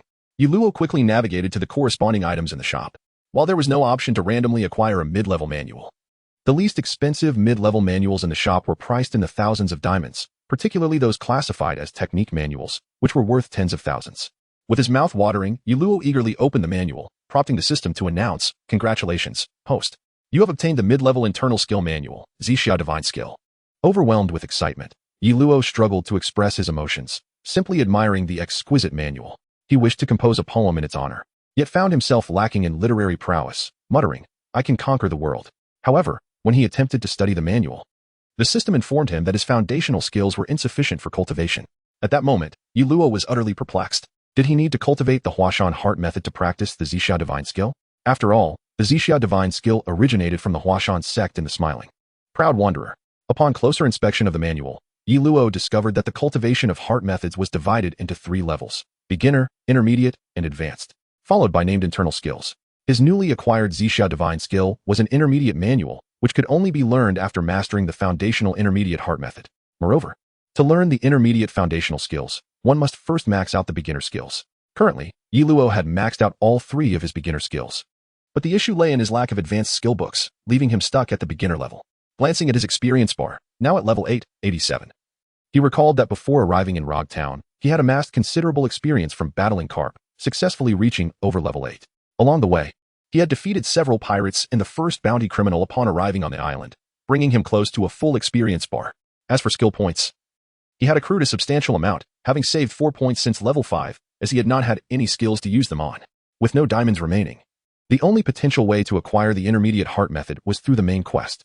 At level 10, he could undertake the second main quest, which, following the pattern of the first, might reward him with 3 foundational intermediate skills, thus enabling him to learn the Zixia Divine Skill. Consequently, as he awaited Ace, Yi Luo fervently scoured Rock Town for pirates, hoping that by the time he reached level 10, he would either receive the foundational intermediate skills as a reward or be able to purchase them from the shop. However, being in the East Sea, while there were many pirates, the number of bounty criminals was limited. Moreover, he learned that Smoker had recently arrived to take charge, actively hunting down pirates, resulting in even fewer bounty criminals than he had anticipated. Otherwise, he would not have targeted the Navy for experience. As his level increased, defeating ordinary minions yielded diminishing returns in experience. Damn it, if I weren't worried about missing Ace, I would definitely head to Kokoyasi Village. It's practically a treasure trove. Yi Luo lamented, gazing at his experience bar, which had only just surpassed half of level 9. Today, he had finally encountered a bounty criminal, gaining a significant amount of experience along with 200 diamonds, yet he was still 500 diamonds short of the foundational intermediate skill. Indeed, Since setting foot on the island, he had only captured a few bounty criminals, one with a bounty of 3 million, whose diamond reward had been spent on the lottery. 3 with a bounty of 1 million, and today's 200,000. Thus, he had only accumulated 500 diamonds in total. Damn, Smoker. Does he have to take so long? If you were here, I would have taken you down too. Yiluo grumbled under his breath as he walked toward the tavern. Although he was uncertain whether his internal strength could affect natural types, that did not prevent him from muttering fierce remarks in secluded areas. Quick, look. What happened to that person inside? It seems he has died. The owner is contemplating whether to call the Navy. It was said that he had suddenly dropped dead mid-meal. Could it be that there is something within the food at the restaurant that could lead to poisoning or even death? As Yiluo approached the entrance of the restaurant, he was met with a large crowd gathered around, engaged in animated discussion. The sensation was unmistakably Ace. Observing this familiar scene, Yiluo reminisced while squeezing his way inside. Indeed, it was you. Yiluo gritted his teeth, but upon encountering the main subject, his urgency dissipated. At the center of the crowd was Ace, who had fallen asleep mid-meal. Even Yiluo, accustomed to such occurrences, had been startled when he first witnessed Ace dozing off while dining together. How could anyone possibly sleep halfway through a meal? Initially skeptical, Yiluo now found a sense of calm whenever Ace was involved. My apologies for dozing off again, Ace exclaimed, quickly regaining his composure and resuming his meal. The restaurant owner, visibly flustered, struggled to maintain his composure, his lips twitching nervously as he urged, and no worries. Please continue, dear customer. Hey Ace, long time no see. Yiluo plopped down beside Ace, resting a hand on his shoulder while indulging in the food the server had just brought. Oh, it's Yiluo. It's been ages. Ace responded with enthusiasm. However, what awaited him was Yiluo's handcuffs, not the sea prism stone variety, as he was not yet deemed worthy of such restraint, but rather a sturdy pair crafted from iron, procured at great expense. Although they were ineffective against devil fruit users, they were not easily broken either, intended as a rather unconventional welcome gift for Ace. What are you doing? We haven't seen each other in ages, and this is how you greet me? Ace feigned innocence, looking somewhat pitiful. Stop it. Our relationship isn't that deep. Vice Admiral Garp will be arriving soon, and I'm just taking precautions. Yiluo shrugged nonchalantly, pleased with how smoothly things were progressing. What? The old man is coming? Ace's eyes widened in alarm as he sprang to his feet, scanning the surroundings. Thank you for the hospitality. He bowed to the owner before bolting out like a gust of wind. Hey, stay put. I only want to complete my mission. Although Yiluo anticipated Ace's escape, he was taken aback by how swiftly and decisively he fled. Is he dining and dashing? The restaurant owner, momentarily stunned, asked in confusion. Damn it, don't run. Yiluo shouted in frustration, pursuing Ace, with a multitude of chefs and restaurant staff trailing after him. Initially, it was merely the restaurant's personnel in pursuit. But as Ace's commotion escalated, the number of pursuers swelled, exacerbating Yiluo's anger. This rascal had undoubtedly been in Roguetown for several days. Or else he wouldn't have attracted such a crowd. Simultaneously, not far from Roguetown, a naval vessel was approaching the harbor. Smoker stood on the deck alongside Tashiji, feeling somewhat discontented despite having captured numerous pirates, all of whom were minor players. Meanwhile, 3 days sailing distance from Roguetown, a dog-headed warship was also making its way toward the town. Chapter 9. The Flame fruit, huh? What is this? Ace held a ball-shaped fruit with orange-yellow spiral patterns. Muttering to himself in surprise, he recalled that he had only arrived on the island a little less than 2 days ago, first visiting the execution platform of Pirate King Roger before taking a break. It was during a meal at the restaurant that he encountered the peculiar fellow named Yiluo, who had unceremoniously handcuffed him in an effort to deliver him to the old man, showing no regard for their supposed brotherhood. Angered by the memory, Ace took a bite of the fruit in his hand. Ugh, does this taste like feces? Ace grimaced at the unpleasant flavor of the fruit, completely unaware of how it had come to be in his possession. It seemed he had inadvertently collided with someone while fleeing, resulting in the fruit landing in his grasp. That bastard. Yiluo, who had been trailing Ace, witnessed the entire sequence of events as Ace obtained and consumed the flame fruit. It was evident that being related to Luffy had its perks, as the protagonist's halo seemed to shine upon him even here. Yiluo had clearly seen a merchant stealthily emerge from a narrow alley, only to be inadvertently bumped into by the fleeing Ace, leading to the fruit's transfer. The unfortunate merchant had fallen to the ground, and without hesitation, Yiluo stepped over him. The chefs and restaurant staff following suit, they all trampled over the merchant, leaving Yiluo to speculate that the man would be severely injured, if not dead. Can you stop chasing me? Ace shouted over his shoulder as he ran. If you don't run, I won't chase. Yiluo retorted through gritted teeth. Well then, I suppose you should keep chasing. Ace shrugged, fully aware that despite Yiluo's considerable stamina, he still held a significant advantage. That scoundrel. Yiluo noted that the distance between him and his pursuers was widening, so he wasted no time in channeling his inner strength into his legs, swiftly closing in on Ace. You're cheating, Ace shouted as he noticed Yiluo rapidly approaching. Yiluo, indifferent to the matter at hand, swung a fist towards Ace's nape. Huh. Observing Yiluo's fist pass through his body, Ace halted, gazing at Yiluo with a hint of bewilderment. Fool, Do you not realize that the fruit you just consumed was a devil fruit? Yi Luo remarked with a touch of exasperation. Are you referring to that fruit that tasted like excrement? Ace pondered for a moment, then inquired. As the leaves fell, Yi Luo succinctly shared his understanding of the devil fruits with Ace, lest this fool inadvertently plunge into the sea and drown. In the midst of their conversation, Smoker's warship had returned to port, coincidentally encountering the group of chefs searching for Ace and Yi Luo. Go and inquire about the situation, Smoker said, holding 2 cigars and addressing his subordinate, Tashiji.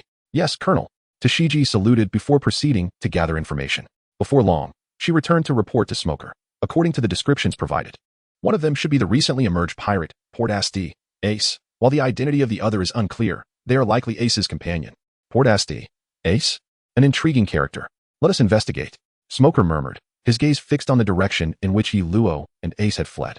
Does this mean I can no longer swim? Well, never mind. This ability is indeed quite fascinating, Ace remarked, utilizing elemental transformation to free his hands from the handcuffs, a grin spreading across his face. Do not be too careless. You are now a user of a devil fruit, and a relatively rare natural type at that. This also means you have many more vulnerabilities, such as sea stone. Moreover, true strength lies in one's own capabilities. The devil fruit is merely an external factor, Yi Luo cautioned solemnly. Rest assured, I know what to do. By the way, are you not taking me to meet the old man now? Ace replied nonchalantly. You have already become a natural type user, and with my current strength, I should no longer be your match. This is the reason why natural type devil fruits are hailed as invincible in their early stages. Yi Luo shook his head and said, Haha, as expected of my good brother. Let us celebrate our reunion with a feast. Ace laughed heartily. A feast is certainly in order, but first, allow me to test just how formidable your natural abilities truly are. I have some hypotheses that need verification, Yi Luo replied, shaking his head with a slight smile. What is happening? Ace asked, watching as Yi Luo's hand passed through him. Yet he sensed that Yi Luo's attack had subtly managed to reach his essence. This is what I wish to convey. While natural types are invincible in their early stages, they still have vulnerabilities, namely haki. The attack you just experienced was infused with a trace of internal energy, although it did not fully capture your essence. It demonstrated that internal energy is indeed effective against natural types. Did you just employ haki? Ace inquired curiously, as the leaves danced gently down. Yi Luo shook his head and remarked, No, what I possess is not haki, but the ancestral internal energy passed down through my family. It is your grandfather, Vice Admiral Carp, who is truly a master of haki. No wonder Luffy, being a rubber man, always ends up rolling on the ground after being thrashed by that old man. Ace, enlightened, responded. Let us go, since the matter has concluded. We should indulge in a drink, Yi Luo said with a slight smile. However, just as the two prepared to depart, a voice echoed, You might not be going anywhere. Smoker? Yi Luo turned to see a burly man with silver hair, 2 cigars clenched between his teeth, flanked by a contingent of Navy officers surrounding them. Oh, you actually know me? Smoker looked at Yi Luo with a hint of surprise. I am a bounty hunter, not a pirate. The Navy on this island is well aware of this, so do not conflate me with him. Yi Luo swiftly distanced himself from Ace and declared, Wait, what? Yi Luo. Are we not allies? Ace asked incredulously, his expression one of disbelief. Cough, Ace, you must understand. They are the Navy. There must be a prison here containing the sea prism stone, which restrains devil fruit users. If I cooperate with Colonel Smoker to capture you, what would seem an impossible task would become feasible. Yi Luo coughed, his intentions far from innocent, as he spoke to Ace. What is this? Are we to have an internal rift? Even so, you two cannot escape the consequences of causing such a commotion in town. Dasky interjected, adjusting her glasses with a serious demeanor. Young lady, tread carefully with your words. I am not a pirate. Yi Luo cast a sidelong glance at Dasky. Haha, Yi Luo. Look, even the Navy considers you my partner now. Join my ship and become my comrade, Ace said exuberantly, wrapping an arm around Yi Luo's shoulder. As the leaves fell, Yi Luo's expression darkened, and he disregarded Ace entirely, turning directly to Smoker. I have made arrangements with Vice Admiral Garp to capture Ace and bring him to meet him. Vice Admiral Garp? Smoker was taken aback, momentarily at a loss for words. Indeed, I encountered Vice Admiral Garp while he was on vacation, and we agreed to meet in Low Town, where I will bring Ace to him. Yi Luo affirmed with a nod. After a brief contemplation, Smoker replied, Very well. I shall assist you in apprehending Ace. Smoker's trust in Yi Luo stemmed from his knowledge that Vice Admiral Garp periodically returned to the East Blue for leave. Though this was no secret within the Navy headquarters, few in the East Blue were aware, which is why he chose to believe Yi Luo. Ace has just consumed a Logia-type devil fruit. Do you possess Sea Prism Stone? Yi Luo inquired of Smoker, adopting a combat stance and turning to face Ace. No. Although we have Sea Prism Stone handcuffs at the base, we just returned from an external mission. I will send someone to fetch them immediately. Smoker instructed a Marine to retrieve the handcuffs from the Navy base. Hey, are you really going to do this? Ace questioned earnestly as he observed Yi Luo's readiness for battle. How about you agree to come with me to meet Vice Admiral Garp? And I will immediately team up with you to break out. Yi Luo proposed with a smile. I have no intention of meeting that old man, Ace replied, visibly displeased. Then let us settle this with our strength, Luo declared, launching himself toward Ace. Haha, you are no match for me, Ace boasted as he skillfully evaded Luo's assault. Humph, Das Bones, encircle them with your men to prevent their escape, Smoker commanded, transforming his lower body into smoke. As he was a user of the smoke fruit, Smoker's arm morphed into a smoke-like white serpent, swiftly ensnaring Ace. Humph, you are rather mediocre, Smoker taunted Ace, pleased to see his technique succeed. Is that so? Ace chuckled, his body gradually igniting into flames, breaking free from Smoker's grasp. Are you an idiot? Did I not just tell you he is also a Logia user? Luo exclaimed, jumping back in exasperation towards Smoker. The clash between the two Logia users left Luo feeling somewhat sidelined. Humph, I do not require your guidance, Smoker retorted, his pride somewhat stung. Very well. If you are so capable, then proceed. Luo fired back, his irritation rising. He figured it was best for the two to exhaust themselves a bit. Knowing that Logia abilities also demanded stamina, Smoker paid no mind, engaging Ace in a fierce battle while Luo observed. Although Ace was being thoroughly overwhelmed by Smoker, he relished the opportunity to practice his newfound powers against a seasoned Logia user. Chapter 10. Gains. Luo stood by, observing the fierce battle between Smoker and Ace, showing no inclination to intervene. Instead, he noticed that Dasky was directing the Marines to encircle the battlefield, displaying an eagerness to join the fray. You'd best not go in. A battle of the Logia type is beyond your current capabilities, Luo whispered softly as he found himself beside Dasky. Then why aren't you going? Dasky replied sternly to the nearby Marine. This caused Luo to scowl, internally lamenting. Is this what they call the legendary ultra-nearsightedness? The Marine before you is utterly petrified. Oh, right, you can't see. After urging Dasky to put her glasses back on, Luo sighed. I'm not a devil fruit user. I have no means to contend with them. Blushing, Dasky remained oblivious to Luo's slip of the tongue as she felt embarrassed about the earlier exchange. Indeed, Luo had inadvertently revealed his thoughts. He had been contemplating how to defeat both Smoker and Ace simultaneously. Under ordinary circumstances, such a feat would be impossible. But given their prolonged battle had drained their stamina significantly, and with the port not far off, if he could drive them towards the harbor, he might only need a single blow to send them crashing into the sea. This would count as a victory for him, especially considering Ace might even have a bounty on his head, a lucrative opportunity. I'm not avoiding it. I simply can't intervene directly. My only hope is to force them towards the shore and trust that Colonel Smoker can knock Ace into the sea.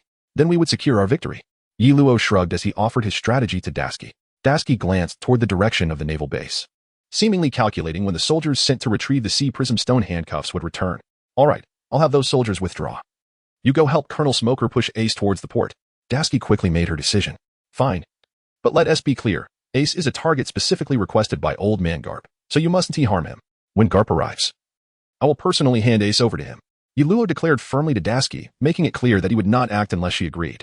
After a moment of contemplation, Dasky nodded. Rest assured, as long as he is truly handed over to Vice Admiral Garp, I believe that even Colonel Smoker would have no objections. Good. Then you clear the Marines from that side, and I'll strike from here, steering the battle towards the port. Luo nodded enthusiastically. Indeed, with Luo's involvement, the pressure on Ace intensified. Although he was still unfamiliar with the powers of his fruit, Luo's attacks, for reasons unknown, lacked the threatening force that could intimidate him. Nonetheless, they compelled Ace to divert considerable attention to defend against Luo.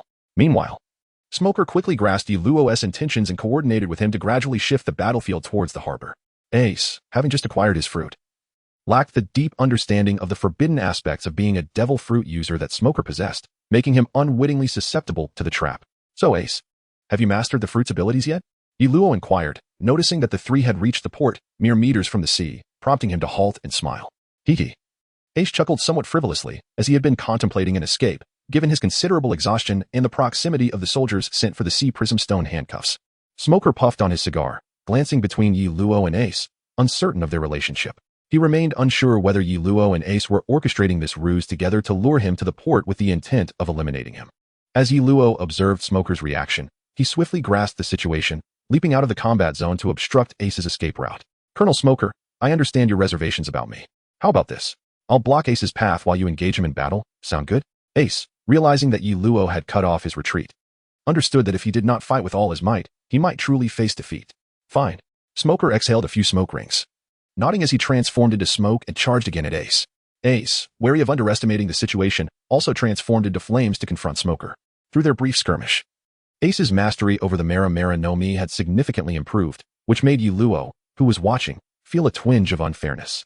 Reflecting on his own struggles to master even the basic skills, he couldn't help but think that these characters from another dimension certainly had their advantages. However, after the recent events, Ace had become aware of the intentions of Yi Luo and Smoker. Thus, even though Smoker seemed to gain the upper hand, he could not force Ace into the water while simultaneously guarding against Ace's counterattacks and Yi Luo's watchful gaze. Suddenly, soldiers returning with sea-stone handcuffs appeared at the street corner, causing the eyes of Yi Luo and the others to sharpen. Ace concentrated his energy, attempting to push Smoker away to buy himself time to escape, while Smoker also exerted himself fully to entangle Ace, leaving him no opportunity for resistance. Meanwhile, Yi Luo, who had long been waiting for his moment, infused his legs with internal energy and dashed towards the two. "Oh no, Yi Luo, you rascal." Ace immediately guessed Yi Luo's intentions upon seeing him approach. As Yi Luo's fist drew near, both Smoker and Ace instinctively transformed their bodies into their respective elemental forms. However, to their astonishment, Yi Luo's fist completely disregarded their elemental transformations and struck directly at their physical forms. With a resounding impact, both Smoker and Ace plummeted into the sea. This unexpected turn of events caught Smoker off guard and left the surrounding Navy personnel bewildered. "Yi Luo, what are you doing?" Das Bonus stepped forward, brandishing his sword as he questioned Yi Luo. "If I don't do this, how can I ensure I hit Ace? And with you all here, Colonel Smoker will be fine. Won't he?" Yi Luo replied with a cryptic smile. As anticipated, after tumbling into the sea, both men would soon lose consciousness. Yi Luo received a notification from the system, indicating that he had earned a substantial amount of experience points, elevating his level to 10. However, now was not the time to address such matters. "Someone, go immediately to rescue Colonel Smoker and Pirate Ace." Des Bonus fixed his gaze on Yi Luo, slowly sheathing his sword, Shiyu, a renowned blade. Before long, Ace and Smoker were retrieved by the Navy. True to their nature as characters from another dimension, they regained consciousness shortly after being brought ashore. However, after their soaking in seawater, both were utterly drained of strength, particularly Ace, who had just acquired his fruit abilities and fought fiercely against Smoker. Though awake, he lay on the ground, unable to move. With a grin, Yi Luo secured Ace with sea-stone handcuffs. "Don't worry, I won't really take you prisoner. Just meet with me and the old man, and I'll help you escape afterward." Yi Luo whispered to Ace while fastening the cuffs. Ace's expression shifted slightly, but understanding the inappropriateness of the moment for conversation, he merely cast a deep glance at Yi Luo before being taken away by the Navy. "Did you just use hockey?" Smoker, now recovering some composure, reignited his cigar and inquired of Yi Luo.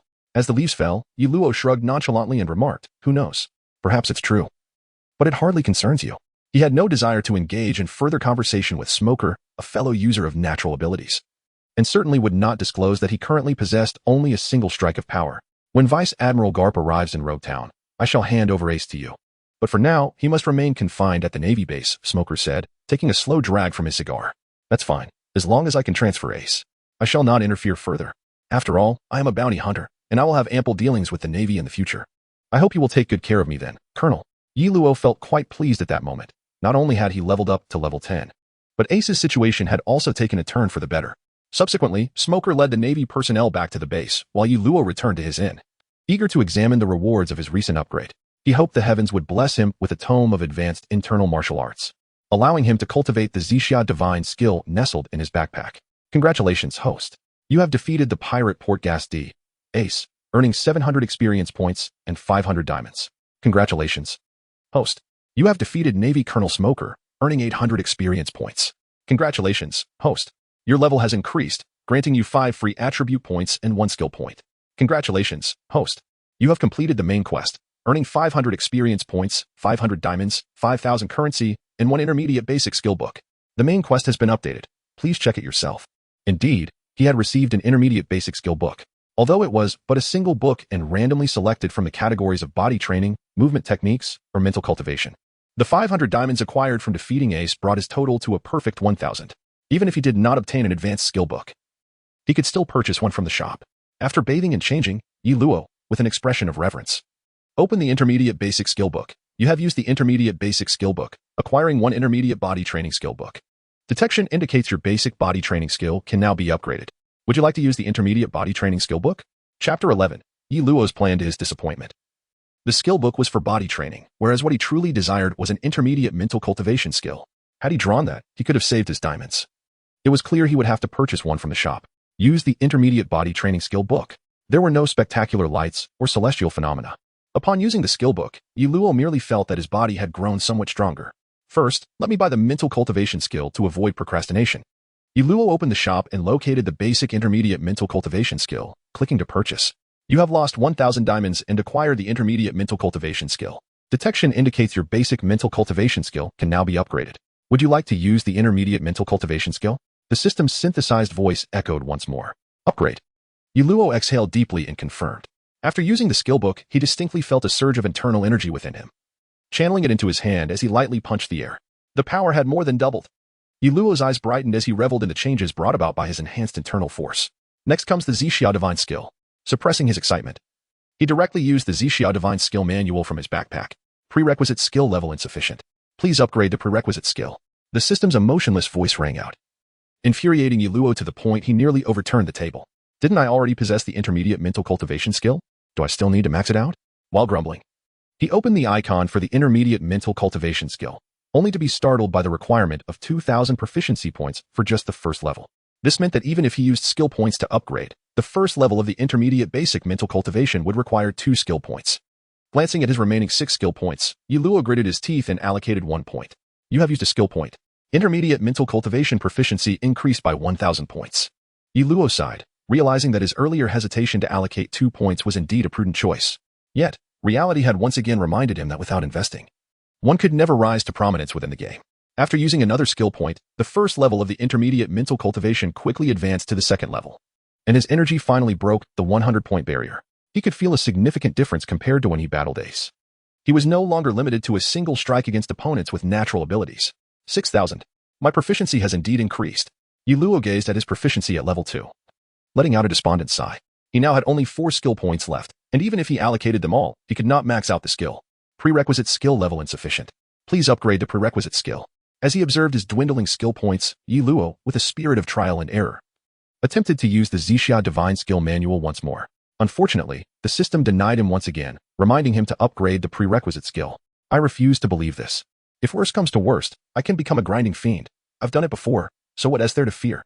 Yuluo resolved fiercely, pouring all his skill points into the skill, watching his proficiency soar to 4,000. He then sat on the bed, planning to cultivate in the inn until Garp's arrival. 3 days later, at the Roguetown Navy base, in the highest command office. Where's Yuluo? Smoker inquired, cigar in mouth, addressing the Navy officer reporting to him. Report. Colonel, the pirate hunter Yuluo has remained at the inn since our last encounter, not venturing outside. The Navy officer saluted and responded loudly. Go. Inform him that Vice Admiral Garp is on his way. He should come here. Smoker commanded without hesitation. Yes. The Navy officer saluted before turning to leave. Colonel, are we truly going to hand Ace over to him? Desbones questioned, somewhat dissatisfied, after the Navy officer departed. I have inquired. This Ace is not the type of pirate who resorts to robbery for survival. Though he occasionally engages in peculiar activities, he is not inherently malicious. Furthermore, I suspect he has some connection to Vice Admiral Garp. Otherwise, someone like Yuluo wouldn't be so eager to bring him to Garp for a reward. He likely seeks some advantage from the Vice Admiral. Smoker exhaled a cloud of smoke, analyzing the situation. Then why does the Colonel still permit Yuluo to succeed? Desbones was perplexed, noting that Yuluo did not seem like a virtuous character. Why allow him to escort Ace to the Vice Admiral? Smoker gazed out the window at the faint outline of a naval ship appearing on the horizon and chuckled. That is Vice Admiral Garp. He is not someone that a rogue like Yuluo can deceive. Had Yuluo been present to hear Smoker's analysis, he would undoubtedly have felt a sense of admiration for the insights of his ally. However, he remained oblivious to the fact that his rewards did not originate from Vice Admiral Garp, but rather from the system residing in his mind. At that moment, Yuluo was abruptly interrupted from his training by the summoned Navy officer. Oof, what an impolite fellow. Is this how one calls another? Yuluo remarked coolly as he glanced at the Navy officer he had just knocked down with a punch, before stepping out of the inn. What a loss. Ordinary sailors yield no experience points. I should refrain from dealing with such trifles in the future. It's simply too embarrassing. As Yuluo stepped out of the inn, he realized, to his surprise, that the Navy soldier he had just defeated had not granted him any experience points. Shaking his head, he murmured to himself. Although Yuluo felt somewhat irked at being interrupted from his training, the news from the Navy brought him a measure of satisfaction. Thus, his decision to strike down that Navy soldier stemmed from his frugality, unwilling to let even a single experience point slip away. Even if he had to concoct a flimsy excuse, Yuluo was determined to take down that soldier. Colonel Smoker, it has been a while. Yuluo greeted Smoker naturally upon arriving at the Navy base. Hey, kid, such reckless attacks on the Navy hardly befit a bounty hunter. Smoker remarked, clearly displeased by Yuluo's actions against his subordinate. Haha, my apologies, Colonel. It seems your subordinate lacks proper etiquette. He barged in while I was training, and I merely gave him a little lesson. Yuluo chuckled in response. The reason Smoker refrained from engaging Yuluo in combat was, as Yuluo had suggested, That his subordinate, though downed, had not sustained any real harm. Had that not been the case, Smoker would have confronted Luo with aggression rather than conversation. The warship of Vice Admiral Garp is about to dock. You may take Ace with you, Smoker said, taking a puff of his cigarette, his disdain for Luo evident. Not a problem. So, Colonel, might I trouble you for the key to the handcuffs? Luo smiled, extending his hand toward Smoker. Smoker fixed his gaze on Luo in silence. Luo remained unperturbed, standing there with a smile, seemingly confident that Smoker would acquiesce and provide him with the key. After a long pause, Smoker finally retrieved the key from his pocket and tossed it directly to Luo. As the leaves fell, Luo followed closely behind a naval soldier, making his way towards the place where Ace was imprisoned. Colonel, why give him the key? What if he releases Ace? Dasky asked Smoker anxiously. Do you remember my earlier speculation? He won't release Ace. However, Vice Admiral Garp might need the key. So giving it to him serves the same purpose, Smoker replied, exhaling a few smoke rings slowly. Dasky fell silent, saluted Smoker, and said, Then I shall lead a team to follow them, just in case. With that, Dasky turned and left without waiting for Smoker to stop her. After all, everything was merely his conjecture. If this were all just a ruse by Luo and Ace, then it would mean they had been deceived. Ah, you seem to have had a rather rough time these past few days. Luo entered the cell, greeting the listless Ace with a cheerful tone. What is your purpose? During his time in captivity, Ace had thought this through clearly. Luo's capture of him must have a motive. Like Smoker, he believed Luo had somehow learned of his connection to the old man and intended to leverage that for his own benefit. Don't speak so calmly. That persona does not suit you. As for my purpose, you will find out in due time, but not now, Luo said with a grin. I hope you won't do anything strange. Ace looked at Luo with a strange expression, knowing that although his old man seemed unreliable, it was due to his extraordinary strength that he appeared somewhat cynical. If anyone truly considered the old man a fool, that person would undoubtedly be the real fool. Relax. Relax, let us go. The old man will be here soon. I'll tell you my plan one last time. Once I get you onto the old man's ship, I'll find an opportunity to hand you the key. But you know how terrifying your old man is, right? So how you escape depends on you. All I can do is buy you some time to withstand his attack. If you still can't escape, then that's on you. Luo twirled the key to the seastone handcuffs in his hand as he spoke. What difference does that make from handing me over to the old man? Do you think I have the ability to escape from him? Ace rolled his eyes and replied irritably. So your flame fruit ability is your only trump card. The old man probably doesn't even know you've consumed a Logia-type fruit. Luo continued as they walked outside. It's useless. Luffy is also an ability user, but he has been beaten by the old man since childhood. The old man definitely knows how to use haki, Ace said despondently. Then I can do nothing more. Anyway, I'll give you the key when the time comes. It's up to you to handle it. After I get you on the ship, I'll leave. Luo shrugged, adopting a nonchalant demeanor. Chapter 12. Joining the Navy. When Vice Admiral Garp's warship arrived at Logtown, Smoker, accompanied by the base's Navy, formally welcomed them at the port, while Luo waited with Ace behind. As the warship docked, Garp descended with his aide, exuding an impressive aura that left Luo in admiration. Salute. Welcome Vice Admiral Garp. One of Smoker's subordinates shouted excitedly. Ah, Smoker, you're just the same as ever, Garp said, his imposing presence instantly dissipating as he cheerfully greeted Smoker. Vice Admiral, may I inquire about your instructions for Logtown? After exchanging a few words, Dasky, standing nearby, interjected with a question. Of course, it's because of me. Have you all been doubting my worth? Luo approached, reluctantly bringing Ace along, his face displaying displeasure. Ace, how dare you secretly run off to become a pirate? Garp roared at Ace, entirely ignoring Luo. I've already said I want to be a pirate. I want to see what draws pirates to venture forth. Ace replied, initially apprehensive, but upon facing Garp, he found that his previous fear had lessened. Garp's expression darkened at Ace's words, but he quickly regained his composure, saying, I've told you before, you should follow me to become an excellent marine. Forget about being a pirate. You Haven T even left the East Blue before getting captured, which just proves your inadequacy. Give up. I will never give up, Ace declared resolutely. I've told you, follow me to become a marine. Garp raised his fist in anger and swung it at Ace. Ace closed his eyes, bracing himself for the impact as the childhood fear returned to engulf him. Bang. Old man, are you mistaken about something? Luo stood in front of Ace, blocking Garp's punch. Garp looked at Luo with some surprise, while Smoker and the aloof swordsman beside Garp also gazed at him in astonishment. Waha, kid.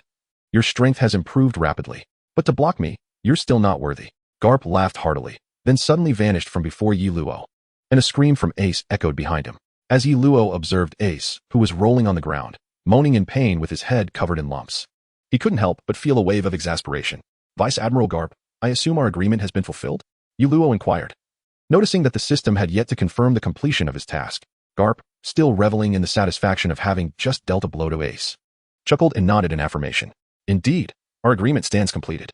However, I seem to recall that I did not commit to any specific terms, did I? Indeed. I do not require any conditions from you. I merely insist that the agreed-upon matters be honored. At that moment, as Garp nodded, Yuluo received a notification from the system indicating that he had successfully completed his task, prompting him to respond with a smile. Kid, come with me to Marineford. Your potential is promising. Garp expressed surprise, having anticipated that Yuluo would seize the opportunity to make a request, yet he did not. Thus, Garp took the chance to ask Yuluo. Initially planning to decline, Yuluo found himself momentarily silent, as the system had just presented him with another task. Side quest, join the Navy. Task rewards, 200 diamonds, 200 experience, 100,000 currency. Although the rewards were modest, even the smallest of gains are of value, and joining the Navy would grant him access to a plethora of skilled officers in Marineford, alleviating any concerns he might have about acquiring experience. Hey, you're not actually considering joining the Navy, are you? Come aboard my ship instead. Ace, his head still bandaged, noticed Yuluo's wavering resolve and quickly approached him, visibly anxious. According to their prior plan, Yuluo was supposed to find a moment to hand over the key and assist Ace in his escape. However, if Yuluo joined the Navy, would he still adhere to their agreement? This uncertainty was evident in Ace's demeanor. Rest assured, I promised I would set you free, and I shall. However, whether you can escape depends on your own capabilities, Yuluo replied with a slight smile as he unclipped Ace's sea prism stone handcuffs. Haha, so what do you say? Come with me. Ace once again extended an invitation to Yuluo. Side quest, join the Spade Pirates. Task rewards, 200 diamonds, 200 experience, 100,000 currency. Just as Ace spoke, Yuluo was presented with yet another side quest, indicating that he was now faced with a choice between two tasks, akin to selecting a faction after reaching level 10 in a game. Yuluo gazed at Ace with a hint of surprise, recalling that in the original narrative, Ace was a captain who deeply valued his comrades. The fact that he was now extending an earnest invitation to him indicated his serious intent. Colonel, he is indeed untrustworthy, Dasky remarked gravely, clutching Shiyu as she observed Yuluo unlocking Ace's handcuffs. However, both Smoker and Carp appeared unfazed, merely smiling as they observed the two. Ah, it seems you've chosen the path of a pirate? The aloof swordsman under Carp's command inquired nonchalantly, casting a sidelong glance at Yuluo. No, I never intended to become a pirate. Ace is my friend, and I have already fulfilled my promise by handing him over to the old man. Therefore, as a friend, I must do whatever it takes to rescue him. Yuluo replied, shaking his head resolutely. Ha ha ha, young lad. It seems your burgeoning strength has instilled in you a sense of confidence. Carp exclaimed with hearty laughter upon hearing Yuluo's response. Ace, you go ahead. Don't worry about me, Yuluo said somberly, watching as Carp stepped forward. Yet, Ace, who had been standing beside him, had already darted several meters away, waving cheerfully at Yuluo as if bidding farewell. As the leaves fell, Yuluo's expression darkened, forcing himself to suppress the urge to strike at Ace and once again face Admiral Carp. Humph. Smoker, now transformed into smoke, let out a cold snort and pursued Ace. I said, unless you defeat me, you shall not pass. Yuluo gathered his strength and deftly evaded Smoker's smoky form. Your mastery of hockey has indeed grown stronger. Smoker, having returned to his original state, regarded Yuluo with caution. Haha, what an amusing little fellow. Do not engage. Leave this to me. Carp removed his cape emblazoned with the word justice and approached Yuluo, fists clenched. 3 minutes later, Yuluo was unceremoniously dragged out from the rubble like a beaten dog by Carp's aloof swordsman. Admiral, the soldiers have reported that Ace has already set sail towards Reverse Mountain. Smoker glanced at the unconscious Yuluo and informed Carp. Ahaha, that was too thrilling. I actually forgot about the task at hand. Well, time is short. We shall capture him another day. Let us return. Carp looked towards the direction Ace had departed and donned his cape once more, laughing heartily as he made his way back to the warship. Colonel Dasky observed Yuluo being hoisted aboard the warship by the aloof swordsman and called out to Smoker, let us go. Perhaps we will soon have an extraordinary comrade in our navy. Smoker took a puff of his cigar and walked towards his designated motorcycle, remarking, 2 days later, the doldrums. Is this truly the doldrums? Wasn't it said to be the lair of sea kings? Why have I yet to see a single one? Yuluo stood on the deck, feeling invigorated as he surveyed his surroundings, then inquired of the aloof swordsman. Having regained consciousness after leaving Carp's warship at Lobetown, Yuluo's formidable restorative abilities allowed him to feel vibrant that very day. In a bid for revenge against Carp for his earlier defeat, Yuluo challenged the entire crew of the warship, as he could no longer gain experience from the ordinary sailors, but the officers still offered him that opportunity. Furthermore, through experimentation over the past 2 days, he discovered that after defeating someone and gaining experience, he could not accrue further experience from defeating them again until the following day, when less powerful officers would once again provide experience, much like monsters respawning in a game. Though the stronger the opponent, the longer the interval for gaining experience. It is not a time for sightseeing, you minion. The aloof swordsman cast a sidelong glance at Yuluo and spoke softly. As the leaves fell, Yuluo's expression darkened. Indeed, he now found himself as a mere foot soldier in the navy, having boarded Carp's ship. Thus, he reluctantly chose to join the Navy, which in some way fulfilled the task. However, Karp did not grant him any privileges. Despite his considerable strength, he still had to start from the bottom. Yet, upon arriving at Marineford and registering at the headquarters, he would officially transition into a distinguished new recruit of the Navy headquarters. My task is complete. Yuluo cast a glance at his superior, who was currently engaged in what should have been his own duties. The Navy has its own rules. Respecting superiors is the foremost principle, the aloof swordsman remarked coolly. Hey, Yuluo whistled and turned to leave for cleaning duties. In truth, Yuluo was not bullying his superior with his strength. Rather, his superior was well aware that it was only a matter of time before Yuluo stood out due to his capabilities. Therefore, instead of assigning him tasks, the superior discreetly took on Yuluo's responsibilities himself. The aloof swordsman bore no ill will towards Yuluo. It was simply that during their recent sparring, he had been unable to best Yuluo, and in fact, he had lost. Had it not been for the existence of the moonwalk, he would have truly been defeated. Which left him somewhat vexed. How about that? His speed of growth is rather impressive, isn't it? Karp, seated beneath a sunshade, munched on a donut. Cheerfully addressed his subordinates. The aloof swordsman fell silent, though it was not a life-or-death struggle. Yuluo's performance had indeed astonished him, especially the formidable nature of his ability reminiscent of hockey, which was significantly stronger than during their previous encounter. Chapter 13. The Purple Mist Divine Art. Is this Marine headquarters, Marineford? Yuluo stood at the port, gazing at the magnificent Navy headquarters. He asked in awe. Young lad, take it all in. This will be your home from now on. Karp clapped Yuluo on the shoulder, grinning. Then, Major, what am I to do now? Yuluo turned, asking with a hint of helplessness. Indeed, the soldiers aboard the ship had dispersed upon reaching Marineford, each returning to their respective duties, leaving Yuluo alone, uncertain of where to go next. First, head to the new recruit reporting station. There, someone will guide you on your next steps. The aloof swordsman, having appeared behind Yuluo, pointed towards a modest building in the distance. As the leaves fell, Yuluo shrugged, bidding farewell to Karp and the aloof swordsman, and made his way towards the new recruit's registration area. Soon after Yuluo completed his registration, he was issued 4 sets of third-class private uniforms, 2 for summer and 2 for winter, and assigned to a 6-person dormitory. Each morning at 6, the recruits participated in morning exercises, followed by sessions on the naval manual in the morning, physical training in the afternoon, and leisure time in the evenings. The dining hall was located nearby, with fixed meal times that must not be missed. Missing them would mean going hungry. Additionally, there was a naval family area that should be avoided unless necessary, as it was a small town where one could purchase needed items. On the way to the dormitory, an old naval veteran shared some basic information with Yuluo. How can I go out to sea to capture pirates? Yuluo pondered for a moment before asking. New recruits cannot go to sea. Once you have completed your training period, you will be eligible. There are 2 ways. One is through assignments from above, which is according to regulations, tasks that must be completed, with about 4 assignments per year. This is uncertain, as officers will require soldiers when they go to sea, and you will accompany them. The other way is to sign up at the supply department, and then officers with missions will take you along when they set sail. The veteran cast a curious glance at Yuluo. What rank is required to freely go out and capture pirates? And how does one get promoted in the Navy? Yuluo inquired. Is that all you wish for, to go out to sea? It is not so simple. To command a warship, one must possess not only rank but also strength. As for promotion, we have a merit system in the Navy. Each time you go to sea as a soldier, you earn merit, and outstanding performance is another way to gain merit. You will gradually learn more in time. The veteran smiled, addressing Yuluo. In his eyes, Yuluo was merely a dreamer, and the Navy needed such fresh vitality to continue to grow. After escorting Yuluo to the dormitory, the veteran departed, leaving Yuluo alone, as the other recruits were likely engaged in training. Character attributes. Yuluo silently recited. Nickname. Yuluo race. Human life. 1080 energy. 103 strength. 92 speed. 89 skills. Intermediate body refinement level 1. Intermediate mental method level 2.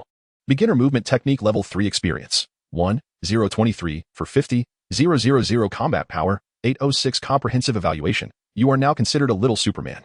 Level. 10 diamonds. 2,200 skill points. 0 closing the character attributes. He reopened his backpack. Aside from novice clothing and a white longsword, as well as the unusable purple mist secret tome, there were only his personal belongings. After a brief organization, he discovered a chicken leg in his backpack, which could slightly restore some vitality. This chicken leg was a reward from a lottery he won after completing a mission to capture Ace. Yes, that lottery came as a surprise after the task, yielding a chicken leg worth 10 diamonds, which nearly left Yuluo in shock. Thus, he refrained from spending the over 2,000 diamonds he possessed. He intended to save until he reached 9,900 diamonds for a tenfold draw. A new feature unlocked after reaching level 10.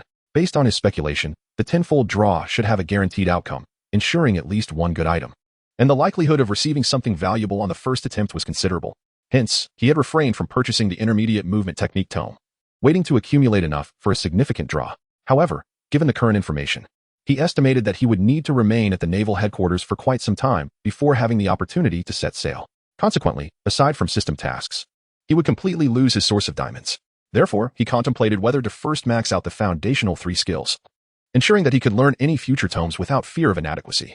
The sight of the Purple Mist secret tome in his backpack had been tormenting him. Being able to see it but unable to use it was more painful than not having it at all. The next morning, after changing into his uniform, Yiluo set out with his dormitory mates to perform morning exercises. A simple yet somewhat tedious day passed, and Yiluo sought a secluded spot to begin cultivating his inner strength as his proficiency was nearing its peak. This day marked his first in the Navy, prompting him to remain low-key while gathering intelligence and waiting for his intermediate mental method to reach its maximum level, enabling him to learn the Purple Mist divine art. Days later, when the system notified him that his intermediate mental method had reached level 3, Yiluo nearly jumped with joy. During this time, he had diligently practiced whenever he had the opportunity. Now, he could finally begin cultivating the Purple Mist divine art. Swiftly, he opened his backpack, selected the tome, and clicked to use it. You have used the Purple Mist divine art, intermediate mental method tome, and you have lost the Purple Mist divine art tome. Upon completion, Yiluo felt a significant reduction in his inner strength as the energy cultivated from the intermediate mental method transformed into a form imbued with a hint of purple aura. The power of this method truly lived up to its intermediate classification. Yiluo eagerly tested the inner strength of the Purple Mist divine art. Indeed, just a wisp of this energy surpassed the small amounts he had wielded previously. Moreover, the inner strength was now resilient and potent, even without any learned techniques, exuding a continuous flow akin to clouds and mist with enhanced control. That afternoon, during physical training, Yiluo boldly challenged the training instructor and defeated him with a single move, causing quite a stir. Who is this person? I never saw him as particularly formidable before. How has he suddenly become so strong? His strength is likely sufficient for even the new recruit training camp. What do you know? The new recruit training camp only admits those with strength. Without a certain status, it is impossible to enter. I think it is you who is unaware. I heard that this individual was personally brought back from the East Sea by Vice Admiral Karp. So he's one of Vice Admiral Karp's recruits. That makes perfect sense. Yiluo returned to the dormitory amidst the discussions of others, having deliberately provoked the instructor earlier. He engaged in a sparring match with the instructor, wagering his participation in physical training, and now he had achieved his goals. He was exempt from training and had made a name for himself. However, unbeknownst to Yiluo, news of his victory over the new recruit instructor had begun to spread throughout Marineford, albeit with significant embellishments. The most prevalent rumor was that Yiluo had ambushed the instructor while he was unprepared, using this as justification to refuse training. Additionally, there were whispers that Yiluo possessed the powers of a devil fruit, even suggesting he was a rare Logia type, claiming he would defeat several admirals and take their place. In the Marineford infirmary, the defeated instructor lay on a hospital bed, struggling to sit up. It's nothing serious, just rest if you're injured. I'm here to check on you. A man dressed in a naval captain's uniform approached, smiling as he patted the instructor's shoulder. To be honest, I'm rather embarrassed. I didn't even manage to land a single blow on Yiluo before I was defeated. The new recruit instructor replied, his face flushed with shame. What exactly happened? The captain inquired, furrowing his brow. He had heard rumors of a new recruit defeating the instructor through an ambush, and since the instructor was previously under his command, he had come to ascertain the details. The instructor sighed. I've heard the rumors outside as well, but Yiluo truly challenged me. And only after I agreed to the wager did he strike. The entire fight was conducted fairly. It was I who lost. Well, if it's a matter of skill, there is nothing more to be said. However, a new recruit cannot be excused from physical training, even you do not possess that authority. Don't worry, I will handle this, the captain said, his expression serious as he addressed the instructor. Watching the captain leave, the new recruit instructor opened his mouth to speak but swallowed his words. Deep down, he felt that even the captain would not be a match for Yiluo, yet he dared not voice this sentiment. At that moment, Yiluo had just finished his training and was preparing to head to the mess hall for dinner. Missing the designated mealtime meant he had to fend for himself. And as his strength grew, so did his appetite. You are Yiluo? A captain stood at the entrance of the recruit dormitory, blocking Yiluo's path. Hello, sir. I am the new recruit Yiluo. How may I assist you? Yiluo inquired politely after saluting. The captain, who was indeed Captain Tarlin sent to inquire about the events involving the new recruit instructor, nodded inwardly. Initially, he had a poor impression of Yiluo based on the rumors, but after speaking with the instructor, he realized he had misjudged him. Now, upon meeting Yiluo in person, he found this respectful young man to be quite commendable. It was undeniable that Yiluo, having cultivated the Zixia divine art, exuded an aura of righteousness.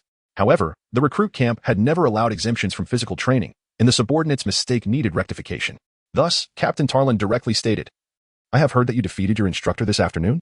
In response to Captain Tarlin's inquiry, Yuluo nodded and replied with humility, "Indeed. I believe that continuing to train with everyone holds little meaning for me, so I proposed a request for individual training. The instructor felt it necessary to test my strength. And if I could best him, he would permit me to forego physical training." Captain Tarlin nodded, acknowledging that Yuluo's reasoning was sound. Yet he felt a twinge of headache at the situation. "Young man, while your argument is valid, the Navy has its regulations, and disregarding these rules is unwise," he said. Frowning. "What do you mean, sir?" Yuluo asked, somewhat discontented. "What is this? The instructor clearly agreed to your exemption from training, yet now you say otherwise?" Though Captain Tarlin's tone was instructive, it left Yuluo feeling somewhat disgruntled. "Go ahead and attend the training. I will personally devise your physical training regimen." Captain Tarlin smiled, believing it a significant honor for a captain to personally create a training plan for a recruit. "Very well, I accept your proposal. But I believe we should spar first so you can gauge my strength. This will allow you to tailor the training plan more effectively." Yuluo replied with a cheerful smile. Just moments ago, he had received a notification from the system, "Accept side quest. Defeat Captain Tarlin. Quest rewards, 500 diamonds, 1000 experience. 200,000 currency." Captain Tarlin raised an eyebrow, observing Yuluo's eagerness, and said with a grin, "All right, since you insist, let us begin." As soon as the words left his mouth, Yuluo unleashed his agility, launching an attack towards Captain Tarlin. "Come at me." Captain Tarlin, unflinching, engaged Yuluo, meeting strength with strength and speed with speed. It was no surprise that a captain from the Navy headquarters possessed such skill. After exchanging dozens of blows, the two stepped back, and Yuluo noticed Captain Tarlin was slightly winded. "Impressive, young man. I concede, I underestimated you. However, as a battle-hardened veteran, I will not be outdone by a recruit. Now, I shall go all out." Captain Tarlin drew his weapon from his waist, addressing Yuluo. "Bring it on." Yuluo replied with a slight smile, knowing he had yet to exert his full strength. Beyond his inner energy, he had not fully showcased his martial prowess. 3 minutes later, Yuluo sent Captain Tarlin's weapon flying, leaving the captain gasping for breath on one knee, drenched in sweat. "Well then, sir. May I arrange my schedule freely for tomorrow?" Yuluo asked, smiling as he calmed his inner energy. Earlier, Yuluo had indeed utilized his inner energy, significantly enhancing his speed and allowing him to disarm Captain Tarlin. "The new recruits are truly formidable." Captain Tarlin shook his head, smiling wryly. "While there may be differences in rank within the Navy, strength is equally crucial. Having lost to you, I have no further authority to instruct you. As for your physical training tomorrow, I shall report this to my superiors." Yuluo nodded with a smile in agreement and joyfully made his way towards the cafeteria. He was entirely open to such matters. After all, he did not genuinely lack the need for physical training. His intermediate foundation in body refinement had yet to commence. Hence he certainly required exercise. However, in comparison to physical training, the Zixiao divine art was his foremost priority for cultivation at present, especially as its initial level demanded a staggering proficiency of 7,000 points, which was rather discouraging. Furthermore, given the situation earlier, it was possible that the next naval officer to visit might bestow upon him another task. Currently situated in the naval headquarters, there were no bounty criminals to apprehend. Thus missions had become his primary source of diamonds, making an abundance of such tasks most welcome. Before Lieutenant Tarlin could report to the commander, news of the encounter between the two at the new recruits' dormitory spread swiftly, as if it had sprouted wings, reaching Marin Vondo in no time. "Kapu, that lad was brought back by you, wasn't he?" Fleet Admiral Sengoku inquired, glancing at the intelligence reports on his desk, directing his question towards the munching Vice Admiral Kapu. "What? When did I bring someone back?" Kapu had entirely forgotten about Yuluo. Sengoku, slightly exasperated, regarded Kapu, well aware of his old friend's character. He glanced down at the report, which featured Yuluo clad in the naval recruit's uniform, and fell into contemplation. "Ah, you mean Yuluo? Defeating a mere lieutenant. What's so strange about that? The entire crew under my command was utterly thrashed by him to the point of not wanting to fight anymore." Kapu, having appeared behind Sengoku without notice, remarked with a sudden realization as he examined Yuluo's photograph in the report. Sengoku felt several question marks forming above his head. "And how do you propose to arrange him?" Sengoku asked, suppressing his irritation. "Why arrange anything? Let him soak in the naval atmosphere a bit. What's the harm? I'm genuinely concerned that if he were to attain an actual position, he might feel disappointed." Kapu chuckled, though his words clearly hinted at something else. Sengoku fell silent for a moment, then handed Yuluo's report to a nearby goat.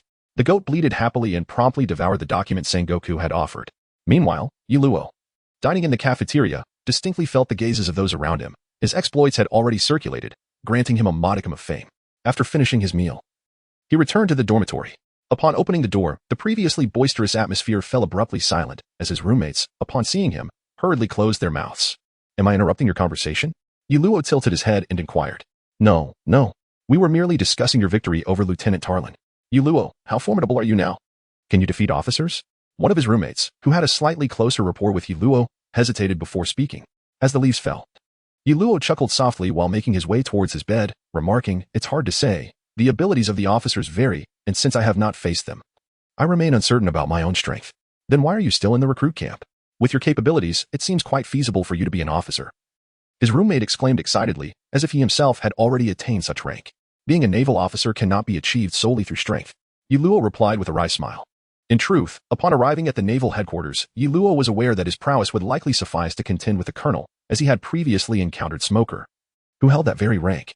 However, Smoker was no ordinary colonel. He hailed from the naval officer recruit camp, where the chief instructor was the former Admiral Zephyr. Thus, a typical colonel should not pose a challenge for Yuluo at this point, yet venturing beyond that rank was indeed uncertain.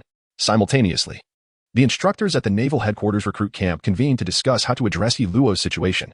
The following day, Yuluo joined his peers for morning exercises. Unlike usual, today all eyes were fixed upon him, for many had witnessed his victory over Lieutenant Tarlin at the dormitory entrance the previous day, sparking immense curiosity about Yuluo. "Silence. Please. I hereby announce an appointment.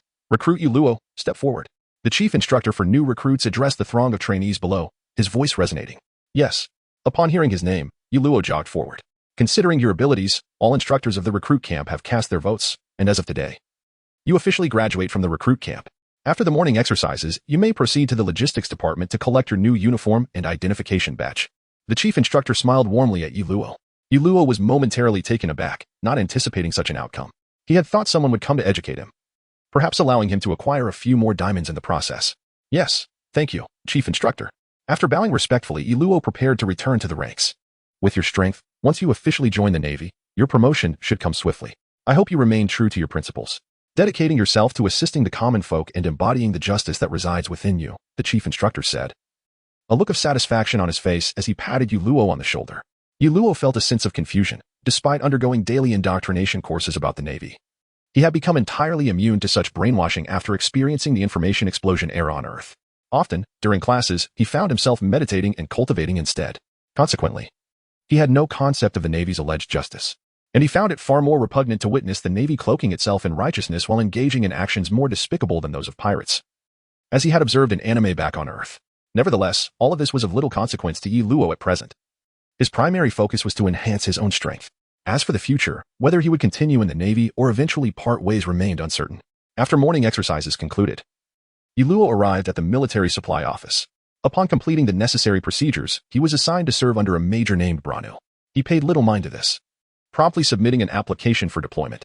However, the staff advised him to return and await further instructions, leading Yuluo to accompany another staff member to the dormitory assigned by the Navy. This dormitory was considerably better than the recruit camp, accommodating 2 individuals, though his roommate was absent, allowing Yuluo to continue his cultivation in solitude. Over the past few days of training, he discovered that the practice of the purple mist divine art yielded the best results at dawn, when the first rays of sunlight graced the earth, surpassing his usual progress by more than double. Yet, the time was fleeting, necessitating continuous effort in his cultivation. Chapter 15, the first outing mission on the following day. Yuluo sought out Major Branu to report in. However, upon laying eyes on the green-haired Major, he was momentarily stunned, not for any other reason, but because he recognized him. Although he had never known the Major's name, he had indeed seen him in anime.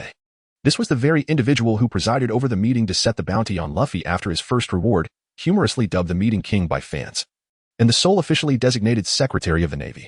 "Good day, Major. I am Yuluo, the new recruit assigned to your command, regardless of the circumstances." Yuluo offered a salute and greeting. Branu set down his documents and smiled, saying, "I know you, an early graduate. While I'm surprised you have been assigned to me, it is not uncommon for the Navy to see a few exceptional individuals emerge every few years." As Yuluo listened to Branu's words, he found himself at a loss for how to respond. The collective training sessions must continue as usual, even though I am aware that such training holds little significance for you. However, the privilege I can offer is that during the collective training time, you may exercise discretion in how you choose to train, provided that you participate. This is an essential process for your integration into the Navy. As for the remainder of your time, you are free to allocate it as you wish. Branu, clearly aware of Yuluo's situation, took the initiative to clarify this matter in advance. "Very well, Major." Yuluo nodded in acknowledgement. He had yet to commence his intermediate physical training, so he did not object to the physical exercises. Branu gazed at Yuluo with a hint of surprise. To his knowledge, Yuluo seemed not particularly fond of collective physical training, which had led to his early graduation from boot camp after confronting a drill instructor. "I also heard that you have applied for an assignment at sea. I must inform you that my work rarely requires me to go out to sea, and thus, my soldiers generally do not have such assignments." Instead, they mainly engage in clerical tasks involving data investigation. However, considering your circumstances, if you are assigned to another maritime task, it may still count toward my workload. Branu smiled, extending goodwill toward Yuluo. This gesture could be seen as a response to Yuluo's earlier concession in agreeing to participate in training. Thank you, Major. Yuluo understood that this was an expression of goodwill from the other party and expressed his gratitude with a bow. Now, go participate in your training. I will reach out to you directly if I need anything. Branu waved his hand, signaling Yuluo to depart. Meanwhile, in the logistics department, is this the pirate hunter that Smoker spoke of? I do not like him. Tina, a striking woman with pale pink hair parted in the middle and donning purple-tinted sunglasses, remarked as she held Yuluo's request for deployment at sea. Indeed, Colonel Tina, a staff member, gazed at the esteemed colonel with admiration. Nevertheless, his potential is considerable, and he possesses a strong sense of justice. At that moment, Captain Talon, who had sparred with Yuluo, entered the room, greeting Tina before speaking. Is that so? It seems Tina needs to re-evaluate him. Assign him to your ship. You will be departing soon. After nodding at Talon, Colonel Tina instructed the staff member. The staff member promptly nodded and began processing the paperwork, ensuring that Yuluo would be notified of the boarding time, allowing him to prepare accordingly. Unbeknownst to Yuluo, who was engrossed in his training while donning weighted gear, he was already on someone else's radar. Is that guy really a private? A fellow naval soldier training alongside Yuluo stared in astonishment. Indeed, I heard that due to his strength, he was granted early graduation from boot camp. Another soldier, who was aware of Yuluo's achievements, whispered, seemingly wary of Yuluo overhearing. No way, why doesn't he, such a monster, go to the officer training camp? Another bewildered soldier inquired. Come on, is that place accessible to just anyone? Although Yuluo's strength is impressive, it's merely relative to us. Besides, he is older. The monster camp is meant for those trained from a young age. A knowledgeable individual replied cryptically. However, all of this was of little concern to Yuluo, who was diligently training. At least the equipment available at the naval headquarters was ample, allowing Yuluo's physical skills to develop rapidly. Private Yuluo, your request for deployment at sea has been arranged. Please gather at the port at 8 a.m. 1 week from now, after the morning training. A communications soldier promptly found Yuluo to relay the news. So soon. The news was somewhat surprising, although he was unaware of the specific mission. The mere opportunity to venture out to sea implied the chance to encounter pirates, and there were plenty of bountiful pirates on the Grand Line. In the days that followed, Yuluo threw himself into intense training, determined not to be outmatched by bounty hunters should he encounter them at sea. His rigorous training intensity left his fellow soldiers both in awe and trepidation, to the extent that even his superior, Colonel Branu, had approached him several times, urging him to take care and rest. A week later, when Yuluo arrived at the port and caught sight of Colonel Tina aboard the warship, he felt a peculiar sensation wash over him. Colonel Tina, I am Private Yuluo, reporting as ordered. Yuluo saluted, calling out. You know Tina? Colonel Tina inquired. Her curiosity piqued as she regarded Yuluo. I have heard Colonel Smoker mention you. According to his description, the alluring woman smoking feminine cigarettes must be you. Yuluo sighed, responding. In truth, Smoker had never mentioned Tina, but a woman of her caliber in the Navy was already quite renowned. Moreover, any fan of the series would recognize her catchphrase as the user of the barrier fruit. After all, her fruit ability was formidable, allowing her to create barriers from any part of her body to restrain foes with a hardness rivaling that of iron. I find it hard to believe that Smoker would speak of you. Although she claimed disbelief, it was evident that Colonel Tina's mood had lightened considerably. Indeed, Smoker and Tina maintained contact, and he had spoken of Yuluo, knowing he had been taken under the wing of the old man Garp. Once aboard the ship, Yuluo observed Tina retreating to her cabin to rest, silently contemplating. The days at sea were rather monotonous. Since boarding, Yuluo had not exchanged a single word with Tina. His days consisted solely of completing his sailor duties and diligently practicing the Zixia divine skill while challenging naval officers. In fact, on the second day aboard, Yuluo had challenged all the naval officers on Tina's ship, excluding her. Although his experience was limited, it still counted as some gain. Ordinary soldiers were ruthlessly disregarded due to their lack of experience. Moreover, aside from Tina's aide, who required 3 days for further experience, all other officers refreshed their challenges after just 2 days. Thus, Yuluo eagerly engaged them daily. Even if the officers defeated by him the previous day would receive challenges again the next day, causing the officers aboard to evade him whenever he was near. Sir, isn't it inappropriate for him to continue like this? Tina's aide gazed at Yuluo, aimlessly wandering the deck, surrounded by soldiers who were merely watching in amusement. This was a situation Tina found difficult to address. After all, he had not harmed anyone. Tina took a puff from her feminine cigarette, feeling somewhat embarrassed as she spoke. Sighing, the aide was at a loss for words. Perhaps due to her role as Tina's aide, Yuluo only challenged her every other day, but what good was that? Hey, Yuluo, have the officers hidden away again today? A nearby naval soldier, amused by the spectacle, greeted Yuluo with a smile. As the leaves fell, he shrugged and remarked, initially, I sought merely to alleviate the monotony of sailing, never anticipating that it would cause such considerable distress to the officers. Someone should convey to them that I am not challenging them. They needn't hide away. Are you truly not issuing a challenge? A sergeant inquired with surprise as he emerged from a large wooden barrel, originally intended for holding wine.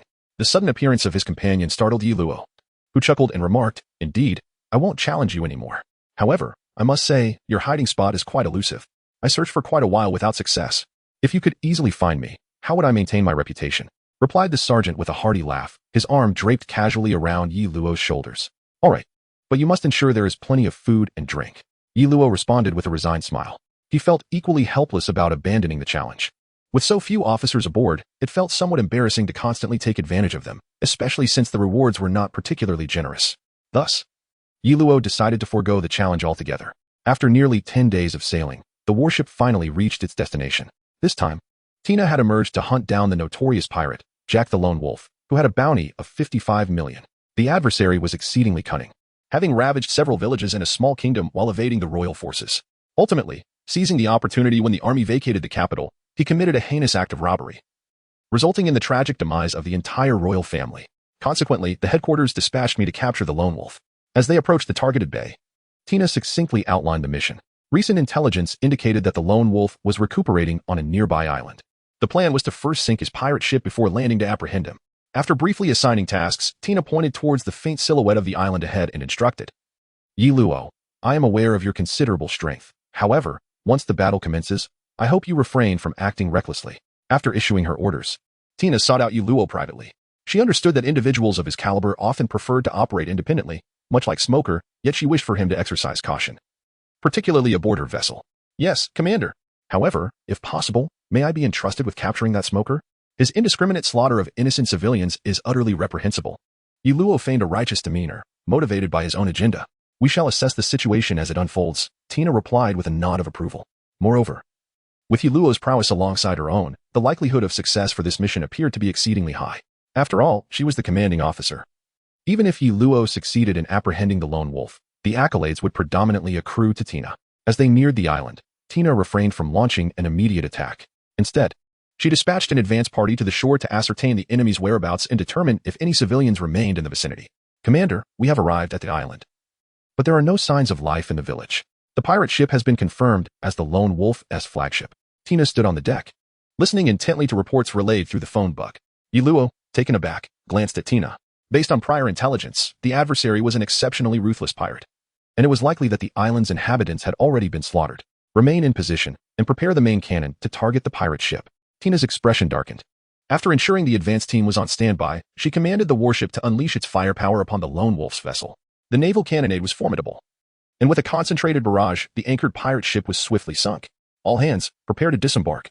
Tina extinguished her cigarette and issued the order. The naval personnel, having heard the previous report of the massacre of innocents on the island, felt their sense of justice unravel. Anger surged within them, Yi Luo included. Though he did not fully align with the Navy's interpretation of justice, such barbarity opened his eyes to the grim reality of the world of One Piece. "Commander, during the assault on the pirate ship, we did not observe any inhabitants in the town." The sergeant saluted and reported to Tina. "Search thoroughly. I refuse to believe that their ship is here while not a single person is present." Tina squinted, her skepticism palpable. "Commander, I request to participate in the search." Yi Luo stepped forward and respectfully reported. "Very well. Should you encounter the enemy, do not engage immediately. Signal first." Tina nodded and allocated a small squad of Marines to accompany Yi Luo. "Report. Nothing found to the east." "Report. Nothing found to the west." "Report. A discovery at the tavern."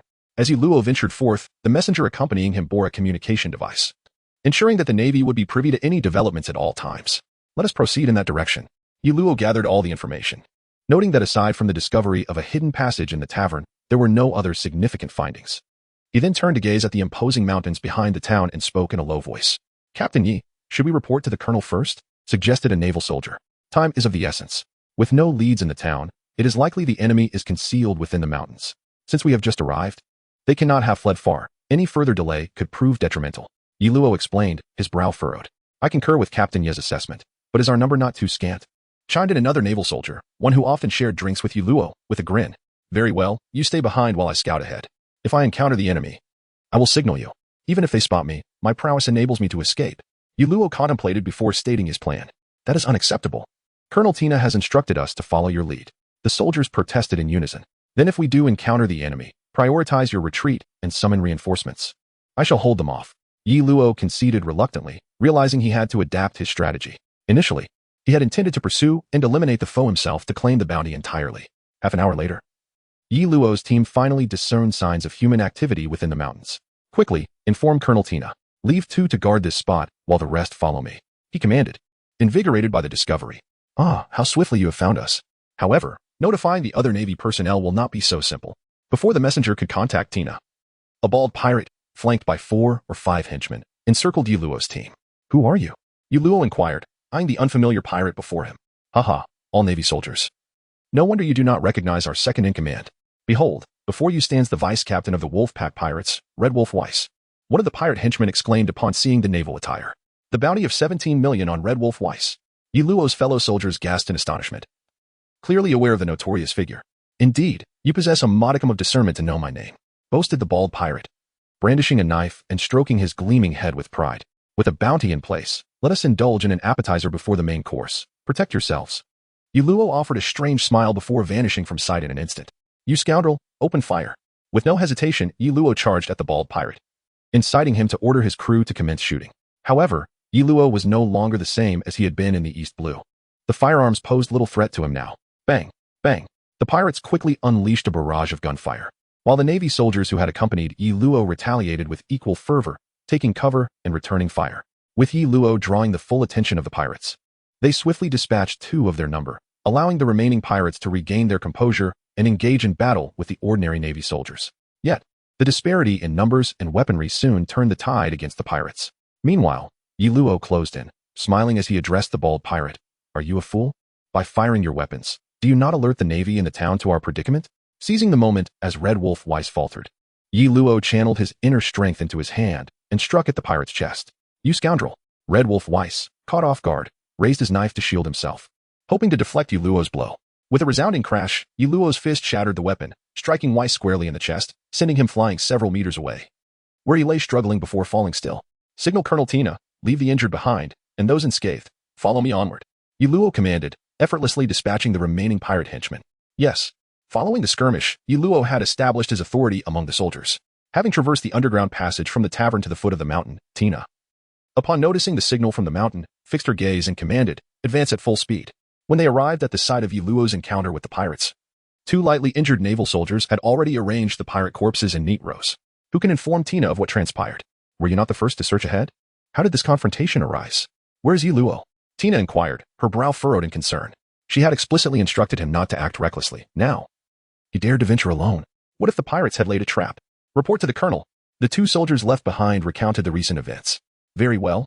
You shall remain stationed here, and the rest of you, follow me. Tina replied, her expression stern and displeased. The main force had been outmaneuvered by the enemy's tactics, while Yi Luo had seen through their plans and taken the initiative, leaving Tina feeling somewhat humiliated. As Yi Luo gazed beyond the towering mountains, he beheld the objective of their expedition, a band of armed pirates hastily advancing toward the shoreline, where another pirate vessel lay in wait. It was evident that they were too late. The adversaries had been well prepared. Yi Luo measured the distance between the 2 parties, furrowing his brow as he spoke. Were it not for the encumbrance of this naval squadron, he could have pursued them single-handedly, even managing to overcome the obstruction posed by that so-called deputy captain. Nevertheless, even if the pirates managed to escape, Yi Luo did not consider this maritime venture a loss. After all, the recent elimination of that deputy captain had yielded him an additional income of 700 diamonds, though he lamented the absence of a more substantial reward. Captain Yi, look! The pirates have boarded their ship. They are preparing to flee. A nearby sailor shouted, interrupting Yi Luo's contemplations of his recent gains. As Yi Luo gazed at the falling leaves, he noticed that the pirates had already boarded their ship, which lingered not far from the coastline rather than sailing away. This is dire. Quickly, inform Colonel Tina that this band of pirates intends to launch an assault on our warship. With just a fleeting glance, Yi Luo discerned the pirates' intentions. Indeed, these marauders seemed to be plotting a strategic maneuver, aiming to exploit the moment when the Navy disembarked to search for them, while another pirate vessel would approach from behind the mountains to strike directly at our defenseless warship. The communications officer stood in stunned silence, holding the communicator, unsure of how to relay the urgent message. As Yi Luo observed the situation, he swiftly seized the transponder snail, his voice laced with urgency. Quick, answer the call. His anxiety was warranted. The small island offered little refuge, and should the pirates succeed, the naval forces would find themselves ensnared. Colonel Tina? This is Yi Luo, he exclaimed as the connection was established. The transponder snail seemed to have been relayed, and then Tina's voice resonated. This is Tina. Yi Luo. What have you discovered on your end? Colonel, the pirates are concealing a ship behind the mountain. It appears they intend to use that vessel to launch an assault on our currently vulnerable warship. Yiluo's expression turned serious as he conveyed the information directly. What? Tina's tone was filled with indignation, clearly affronted by the pirates' underestimation. Yiluo, keep your eyes on the pirate ship and follow them along the coastline. I will return to the warship immediately, but do not alert them. The transponder snail vividly mimicked Tina's frustrated demeanor. Understood. Yiluo nodded in response. Chapter 17. The helpless Navy. Yiluo believed that Tina's earlier response exemplified the capabilities expected of an exceptional naval commander. Upon learning of the enemy's movements, she promptly made the necessary arrangements.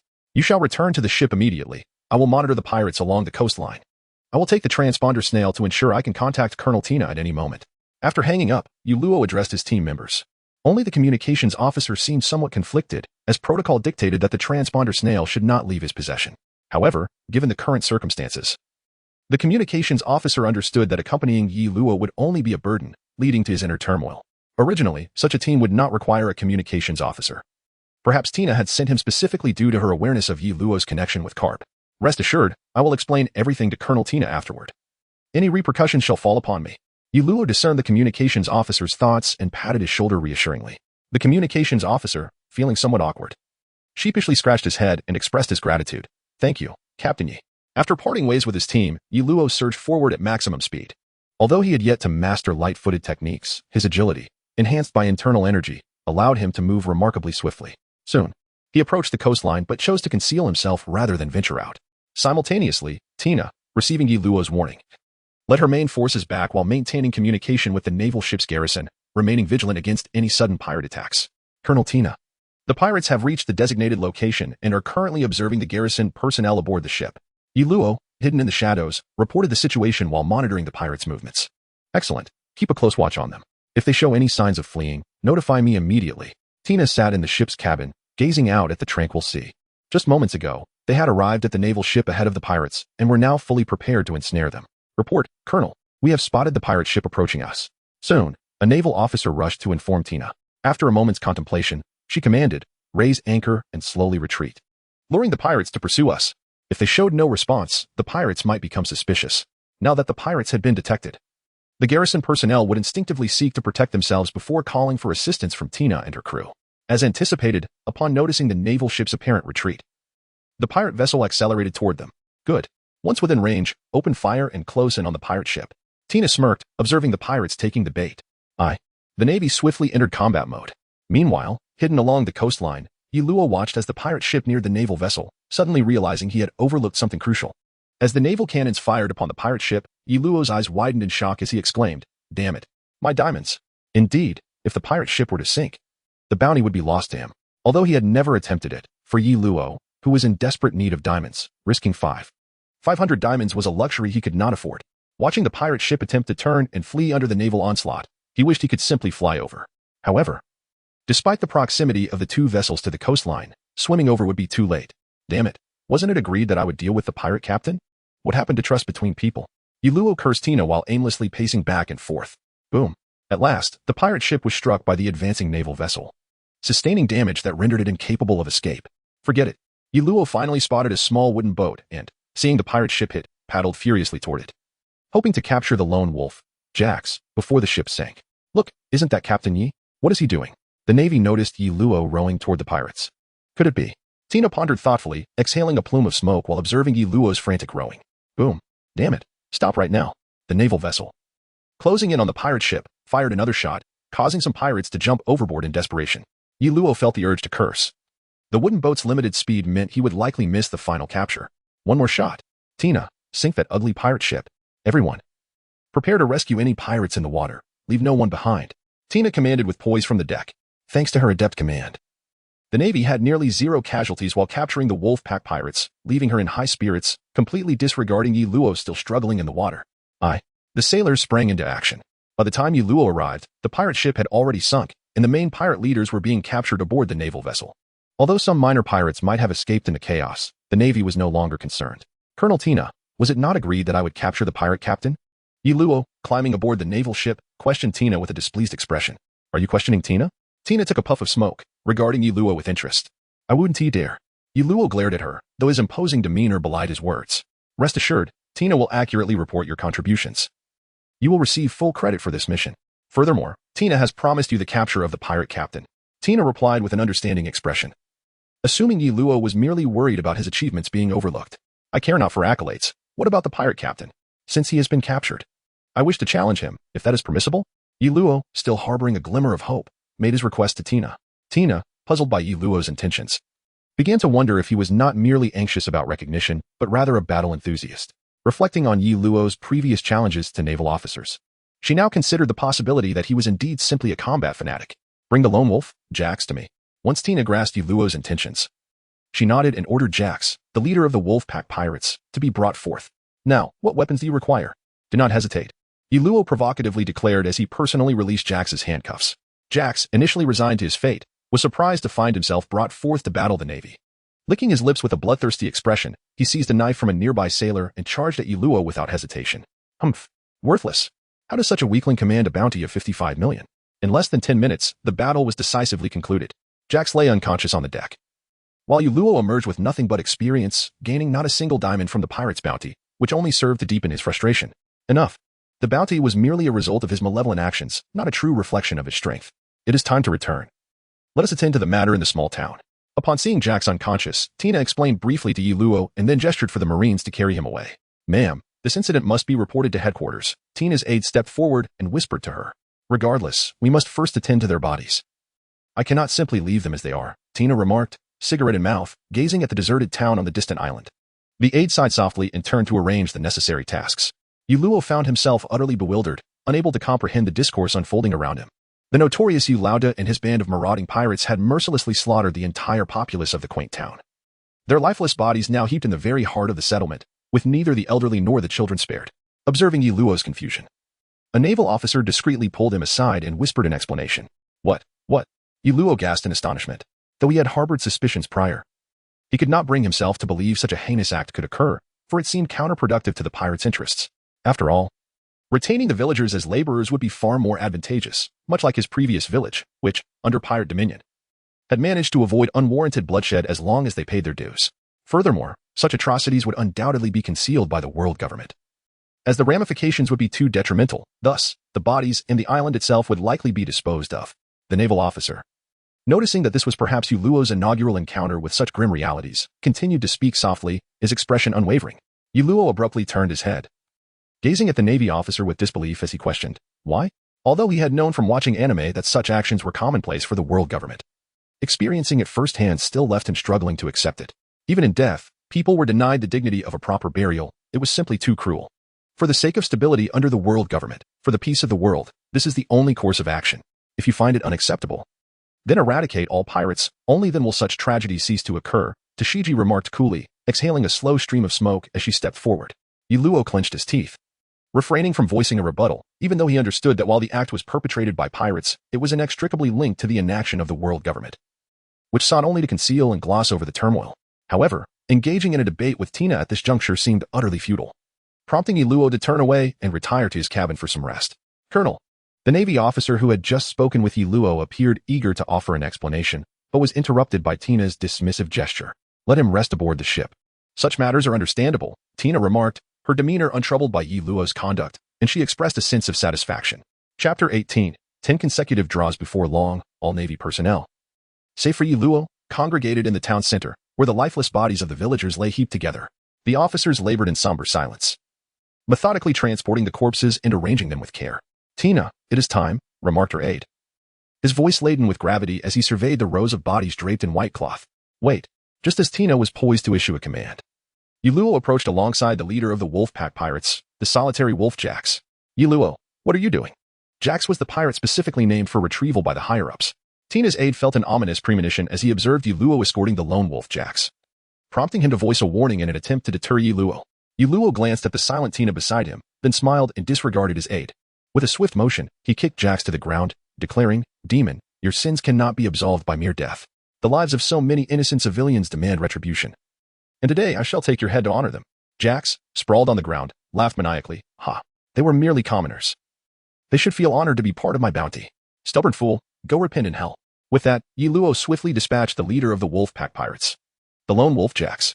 After Jax's demise, the gaze of the Navy soldiers upon Tina was peculiar, a blend of admiration tinged with concern.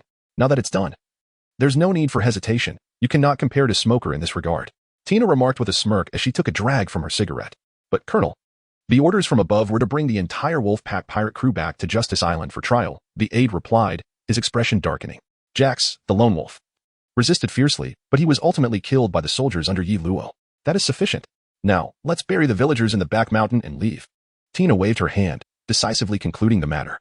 Once the tasks were completed, as the warship departed the small island, cannon fire rained down upon the entire town, reducing the once peaceful and serene place to ruins. This was the command of the world government. Destruction is the most effective means to obliterate all evidence. A few days later, Tina returned to Navy headquarters with her fleet. In contrast to the eager Yi Luo who had set out, he now returned more taciturn. During the journey back, Yi Luo refrained from challenging the officers. Instead, under the pretense of fearing the pirates might escape, he relentlessly battered the imprisoned pirates, leaving them half dead. Day after day, the Navy personnel watched with growing concern, fearing a slip-up might lead to a pirate's demise. Their worry stemmed not from the fate of the pirates, but from the potential repercussions for Yi Luo. As the voyage progressed, the crew developed a good rapport with Yi Luo, appreciating his strength and lack of arrogance. Consequently, the sailors frequently sought his company, requesting guidance. Even the officers were no exception. Moreover, upon slaying Jax, the system unexpectedly awarded Yi Luo with 500 diamonds. Confounded, he pondered why he received diamonds after defeating him, when previously he had only garnered experience. Such occurrences had never transpired before. Nonetheless, this was not Yi Luo's primary concern. With the additional 700 diamonds from the vice-captain of the Wolfpack Pirates, Yi Luo had amassed a staggering total of 200 diamonds from this expedition alone, a substantial profit. Coupled with his prior 700 diamonds, he possessed enough for a tenfold draw from the shop. Thus, on the first day of his return journey, Yi Luo discreetly utilized the shop's tenfold draw. Congratulations, host, for obtaining a life potion. Congratulations, host, for obtaining the basic movement technique, water walking. Congratulations, host, for obtaining the basic movement technique, grass flying. Congratulations, host, for obtaining a white equipment long spear. Congratulations, host, for obtaining a large plate of chicken. Congratulations, host, for obtaining the basic technique, Arhit Fist. Congratulations, host, for obtaining a set of white equipment cloth armor. Congratulations, host, for obtaining the advanced technique, 18 Dragon-Subduing Palms. Congratulations, host, for obtaining a bag of rice. Congratulations, host, for obtaining a chi recovery pill. As the tenfold draw concluded, Yi Luo's entire focus fixated on the gleaming advanced technique, 18 Dragon-Subduing Palms. Although he had anticipated something remarkable, the actual appearance of such a valuable item made his heart race uncontrollably. Calm down, calm down. What a beautiful world this is, yet I am so irritable. This is not good. Calm down? What nonsense. Yi Luo abandoned his self-hypnosis and directly utilized the exquisite-looking 18 Dragon-Subduing Palms manual. Host has not met the usage requirements. Usage failed. The system's cold voice interrupted Yi Luo's excitement, finally bringing him back to a semblance of calm. The advanced technique, 18 Dragon-Subduing Palms. Originally named 18 Palms of the Dragon-Subduing, was simplified and refined by Xiao Feng, drawing from the essence of his brother Su Zhu's Tianshan Luong Palm. The technique required strength 300, inner strength 100. As Yi Luo meticulously reviewed the description of the 18 Dragon-Subduing Palms and then assessed his own attributes, he realized his strength and energy had only recently surpassed 100, leaving him far from the required strength of 300. Damn it! Yi Luo felt a surge of frustration. After finally obtaining an advanced manual, he found himself unable to learn it due to the daunting strength requirement. At this moment, he took the opportunity to examine the other items acquired from the tenfold draw. The 2 basic movement techniques and 1 basic technique were decent gains. The life potion and chi recovery pill were akin to healing items in the game, possessing remarkable effects for treating injuries and replenishing inner strength in reality. As for the remaining food and equipment, Yi Luo chose not to comment. The food was acceptable for restoring some stamina in emergencies, while the white equipment seemed almost trivial to him at this stage. After organizing his loot, he promptly learned the 3 basic manuals. During the remainder of the voyage, aside from cultivating his new skills, he took to venting his frustrations on the pirates. Colonel Tina, thank you for your care during this time. I shall take my leave now. Upon returning to Navy headquarters, Yi Luo sought out Tina. Despite some unpleasantness, he recognized that she was not to blame for the events that transpired. Tina merely nodded lightly, saying nothing, and departed. Yi Luo, I hear you've garnered quite a bit of merit on this voyage. Perhaps your promotion notice will arrive in a few days. Upon returning to Navy headquarters, Yi Luo first reported to his superior, Major Branu. It seemed he was already aware of Yi Luo's performance. Thank you, sir. Do I still need to participate in training today? Yi Luo smiled, not overly concerned. Not necessary. Having participated in a sea mission, you may rest in the dormitory for 3 days. It's standard procedure. Resuming training after 3 days is expected. Branu was perpetually occupied with paperwork at his desk, seemingly oblivious to his absence during work hours. 3 days later, as Yu Luo commenced his training, Major Branu presented him with a promotion order, advancing him 3 ranks to corporal. Yu Luo was now considered an officer, and his dormitory was reassigned to a small single room. Your promotion to corporal was significantly aided by Colonel Tina. While we all acknowledge your formidable strength, the Navy is a place that values contributions, so take your time. I believe you will have no trouble becoming a lieutenant in the future. Branu smiled as he handed the new appointment to Yu Luo. Yes, thank you, Major. After bidding farewell, Yu Luo promptly departed to the military supply office to collect the uniform befitting his new rank as a sergeant. This voyage not only heralded his promotion but also bestowed upon him numerous merits, which could be exchanged at the supply office for various valuable items, including the elusive sea prism stone and the fabled devil fruits. However, given Yu Luo's current standing, it was likely he would only manage to acquire a slightly superior weapon. In the ensuing days, aside from his training, Yu Luo actively sought out challenges from naval officers. During periods without sea missions, he either trained or engaged in duels with officers, gradually building a reputation at the naval headquarters. One morning, as Yu Luo practiced the Zixia divine art, an unexpected visitor appeared before him. Carp, what brings you here? Yu Luo inquired, slightly bemused by the elder's neglect after bringing him to the naval headquarters. Yet, he felt no particular grievance. One must rely on oneself. I came to see if your skills have improved. Carp, whose jovial demeanor vanished as he lunged at Yu Luo, demonstrated his intent without hesitation. Whoa! Yu Luo swiftly employed his agility and, with a surge of inner strength, narrowly evaded Carp's attack. Ah, not bad, little one. Seems I must take this seriously. Carp, surprised by Yu Luo's evasion, chuckled lightly as he removed his justice cloak. 10 minutes later, Carp departed, laughter echoing in the air. What is with this old man? He just came to pummel me? Yu Luo lay on the ground, bewildered. From that day forth, Carp occasionally sought out Yu Luo. Initially, their encounters were mere sparring sessions, but gradually Carp began imparting combat techniques. Yu Luo, no fool, recognized Carp's intention to mentor him. Thus, he learned diligently under Carp's guidance, presenting his training queries, and eventually, Carp devised a personalized training plan that dramatically enhanced Yu Luo's abilities. Chapter 19, 2 years later. 2 years later. At the Naval Headquarters Supply Office, the officer in charge called out, "Someone, go inform Colonel Yu Luo that the sea prism stone he requested has arrived." As he counted the inventory, he addressed a nearby sailor. "Yes, sir. It seems the colonel intends to convert the warship's prison into a facility utilizing sea prism stones, right? I heard he brought back a devil fruit user last time and was criticized for his methods, which led to the approval of his request." The officer shot him a disapproving glance. "Mind your own business and get to work." Finally, the awaited news had arrived. Yu Luo stirred from his training, stretching and smiling. "Colonel, the sea prism stones you requested have been delivered. Would you like assistance with the installation?" A communications officer respectfully inquired. "Thank you, but with no missions lately. I've grown rather idle. Please have the items loaded directly onto my ship." Yu Luo replied, nodding with a smile. "Very well, I shall take my leave." The communications officer bowed and exited Yu Luo's modest abode. His residence had transformed into a quaint little courtyard, a result of his contributions. "Hey, Yu Luo. It's noon already. Why haven't you started cooking?" Carp boisterously entered. Since Yu Luo had acquired this little haven and began preparing meals, Carp habitually appeared at mealtime, claiming that dining alone was too lonely. "All right, I'll get to it." Yu Luo sighed, too lazy to scold the old man, whose audacity was remarkable, a testament to their family's robust genes, reminiscent of the animated Luffy. "So, how about that lovely lady I introduced you to?" Carp inquired with an uninvited familiarity as he followed Yu Luo into the kitchen. "Do you even dare ask? I almost got beaten to death." Yu Luo's expression darkened as he retorted.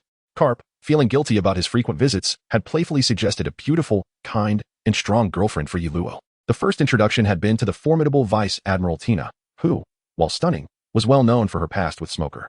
Although they were not together now, Yu Luo had no intention of intruding on someone else's affections. After reflecting on his blunder, Carp attempted a second introduction.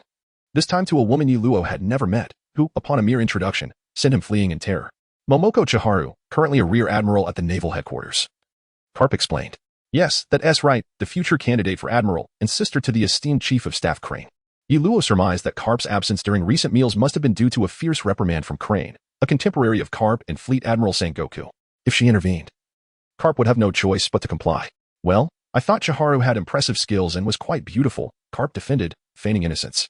"She is indeed formidable. I couldn't even hope to match her now." Yu Luo rolled his eyes in exasperation. Both women were revered figures within the naval headquarters, and should Yu Luo dare to act inappropriately, he would undoubtedly face the wrath of their admirers.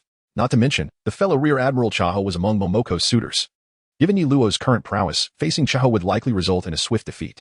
Despite his numerous missions and bountiful captures, the demands of the marketplace had drained his resources.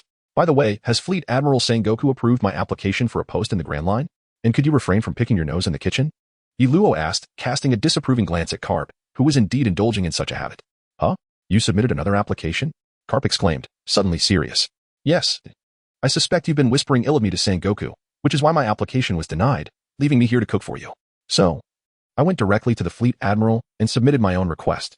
Yi Luo observed Carp's flustered expression, remaining calm. What? It wasn't me. I didn't do anything. Carp vehemently denied, though his features betrayed his guilt. Had Yi Luo possessed the strength to match Carp, he would have relished the opportunity to teach this shameless old man a lesson. Youngster, there's no need to be so hasty. What is so appealing about guarding a post? Staying at headquarters and enjoying the comforts of life is far better, Carp declared, nonchalantly discarding the remnants of his nasal excavation. As Yi Luo observed Carp's movements, 2 lines of frustration formed on his forehead. Suppressing his anger, he addressed Carp. Leave the kitchen at once before I force you out. The youth of today truly lacks respect for their elders. Carp shook his head, wearing a look of mockery, and exited the kitchen. In truth, Yi Luo's training at the Navy headquarters over the past 2 years had greatly benefited from Carp's guidance. His physical skills had improved remarkably, a far cry from his former self. Though Carp had never insisted that Yi Luo refer to him as a master, Yi Luo had long considered him as such in his heart. Why is it again stir-fried chicken and mapo tofu? What about that sour fish you made last time? Such dishes are more befitting for someone of my age, Carp commented while eating the food Yi Luo had presented. Could you possibly pause your chopsticks while you say that? It does little to support your argument. Yi Luo, bringing in the third dish, gazed at Carp, whose mouth was already smeared with oil, and felt his strength to retort dissipate. Haha, you would be wasting your talent if you didn't become a chef. This food is utterly delightful. After having it once, Sengoku couldn't forget it, yet he couldn't bring himself to come over for more. Carp laughed heartily, taking a sip of the drink Yi Luo offered. The Marshal is a paragon for the entire fleet, naturally different from you. After 2 years at the Navy headquarters, Yi Luo's perception of Sengoku and the Navy had transformed entirely from his initial impressions. During his missions, Yi Luo had faced failures, including one instance where his superior perished at the hands of pirates. Had it not been for timely rescue and the awakening of his Busashoka haki at the last moment, Yi Luo would have met his end that day. Gradually, he began to grasp the significance of the Navy in this world and understood Carp's disdain for the celestial dragons and his refusal to be promoted to admiral while staying in the Navy. He also recognized why so many justice-driven Navy soldiers continue to serve after learning some of the world's hidden truths, because the world cannot exist without the Navy. The anime unfolds from Luffy's perspective, leading everyone to naturally side with the pirates. However, in reality, Yi Luo believed that referring to Luffy and Ace as pirates was less appropriate than calling them adventurers. Pirates are those who, driven by self-interest and objectives, disregard others, akin to the likes of Doflamingo and Crocodile. In a few days, I shall begin my leave. Would you care to join me on a trip back to the East Blue? You hail from the East Blue as well, correct? Carp inquired casually, sipping his drink. You are returning to the East Blue? Yi Luo asked as he placed the final dish of sour fish on the table. Knowing Carp's fondness for sour fish, Yi Luo had certainly prepared it in advance.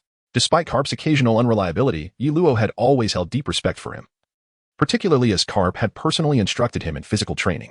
Indeed, my little grandson has reached the age to set sail, and I feel somewhat concerned. I wish to return and check on him. Carp nodded. Are you referring to Luffy? He has indeed reached the age to venture out, Yi Luo remarked with a hint of astonishment. After the Navy's unsuccessful invitation to Ace to become a warlord, and later, when Ace joined the Whitebeard Pirates as the 2nd Division commander, Yi Luo realized that Luffy's departure was not far off. Exactly. I cannot allow him to sail as a pirate any longer. Had it not been for red-haired Shanks tempting young Luffy, he would never have insisted on becoming the Pirate King. Carp's demeanor grew serious as he mentioned Shanks, his aura inadvertently revealing itself. Yi Luo smiled as he filled Carp's empty cup with wine. He was no longer the inexperienced youth who had just set sail. He remained unfazed by Carp's imposing presence. In that case, allow me to accompany you. I am eager to meet the little Luffy, whom you incessantly speak of. After all, I suppose I can consider myself one of his elder brothers now. Yi Luo chuckled, pouring himself a generous glass of wine. Haha. Carp laughed heartily as he drank the wine Yi Luo had poured. He then silently picked up his chopsticks and began to eat, tacitly acknowledging Yi Luo's claim of being Luffy's brother. As Yi Luo gazed at the falling leaves, he sensed that Carp was reminded of Ace.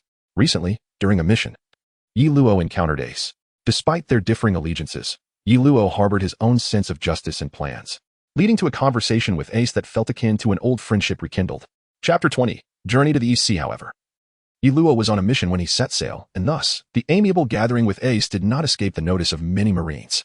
Upon returning to headquarters, Sengoku specifically summoned Yi Luo for an inquiry. Yi Luo did not conceal anything. He recounted his encounter with Ace after setting sail and how he arrived at the Navy headquarters. Subsequently, Sengoku merely waved his hand, allowing him to depart, while cautioning him against further associations with pirates. Luo was aware that the Warring States era had long since recognized the relationship between Ace and Garp, though whether they truly understood Ace's real identity remained a matter open to debate. After finishing his meal, Garp briefly discussed their departure time with Luo before taking his leave. Luo, come out quickly. Having tidied up, Luo had barely settled when he heard the call from outside. What's the matter? Didn't we discuss everything today? Scratching his head, Luo stepped out of the small courtyard. Have you finished lunch? How about training together this afternoon? Don't refuse. I only came to find you after seeing Vice Admiral Garp leave. A woman with an alluring figure, a sword at her waist, and a spider tattoo adorning her thigh. Cheerfully addressed Luo.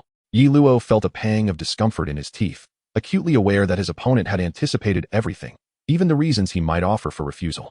Sister, you are making it exceedingly difficult for me, Luo lamented, his expression one of helplessness. Although Luo had come to know Xuan due to the chaos instigated by Garp, his reputation within the Navy had long since reached Xuan's ears. Otherwise, she would not have agreed to meet him.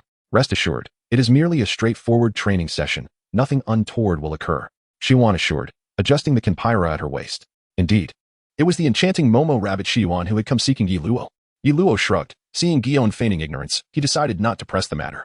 Every time after training with Guion, the next day Kizaru would inevitably come seeking a spar with Luo. This was the first occurrence, and he doubted Guion was oblivious to it. Let us just go. The sooner we finish your training, the sooner I can get back to my own cultivation for the day, Luo said with a weary sigh. Since he couldn't defeat Guion, their bouts offered him no experience, leaving him utterly disinterested. That afternoon, after completing his training with Guion, Luo returned home and opened his system interface. Staring at the meager 9,000 diamonds, a pang of frustration struck him. Over the past 2 years, aside from the initial Tindra that rewarded him with the Advanced Martial Arts Manual 18 Subduing Dragon Palms, he had scrimped and saved through relentless missions, accumulating only enough for 4 more Tindras, yet none yielded anything noteworthy.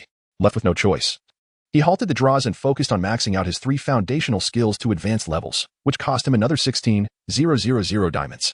As a result, his reserves never breached the 100,000 mark, rendering the high-tier manuals and legendary techniques in the shop nothing more than distant fantasies. As for his level, he remained stuck at 19, meaning he hadn't completed the 3rd phase of the main quest, but with his foundational skills already maxed. If the next reward turned out to be an advanced skill book, he'd be at a severe disadvantage. Thanks to Garp's tutelage, Luo had mastered the 6 powers and successfully awakened both armament and observation haki, though Conqueror's haki eluded him. Whether due to lack of innate talent or other reasons, he didn't dwell on it. Some things were best left to fate. Moreover, as his vitality increased, the system's recovery items, chicken legs and health potions, began to exhibit value beyond their in-game descriptions. In theory, as long as an opponent couldn't kill him instantly, he could endlessly replenish his stamina and health, becoming nearly invincible. However, after testing this theory against Garp, he realized it was wishful thinking. Continuous consumption of recovery items triggered cooldown periods, mirroring in-game mechanics, during which he couldn't reuse them. Still, even if it didn't grant him true invincibility, the advantage significantly boosted his combat prowess, especially in honing his physique, movement techniques, and martial arts, effectively doubling his productive training time. The next morning, as expected, Kizaru arrived right on schedule. Seriously, big bro, aren't you tired of this? First dealing with her, then you the next day, every single time. Luo groaned, his expression one of utter resignation as he regarded Kizaru's ever-grinning face. Like I'd let pride stop me, even just for appearances. I'd still come after you, Kizaru retorted, entirely unbothered. Pride? You care about pride? How many times has Guion shot you down now? Luo snapped, immediately regretting his words. Normally, he'd never be so blunt. Kizaru was, after all, a vice admiral, and his strength was undeniable. Mocking his romantic failures to his face was downright rude. You bastard. So you do look down on me. Kizaru's anger flared, as expected. Come on. If I really look down on you, would I even say it outright? Luo waved a hand dismissively and kicked a nearby barrel of liquor toward him. Kizaru paused, then chuckled wryly. Well, I was just pretending to be mad. Wanted to goad you into a serious fight for once. In a few days, I'm heading back to East Blue with the old man. When I return, we'll spar properly, Luo said with a grin, taking a deep swig. 2 years at Marine HQ hadn't taught him much, but he certainly picked up the anime protagonist's drinking habits. Fine. I'll look forward to it. Even though you pretend to lose, I can tell you're holding back, Kizaru murmured, taking a sip himself, as the leaves fall silently. It is not that he does not exert his utmost effort. Rather, the cultivation of the 18 Dragon-Subduing Palms is exceedingly arduous. The consumption of internal energy is extraordinarily excessive, to the point of being almost grotesque. Up to this moment, he has only managed to execute the first 5 palms, and by the time he reaches the 6th, his internal energy is nearly depleted. This is still attributable to his practice of the Purple Mist divine art. Had he relied solely on the basic mental techniques, Even the first 3 palms would have posed a formidable challenge. Aside from the time he barely managed to unleash the 6th palm during an experiment with Karp's energy-replenishing pills. He has never employed it in actual combat. After dismissing Kaji, he set out once more, intending to refresh his encounters with the colonels and brigadiers of the main base before his departure. As for the vice-admirals, he currently lacks the confidence to defeat them. Thus they were excluded from his routine experience-gathering endeavors.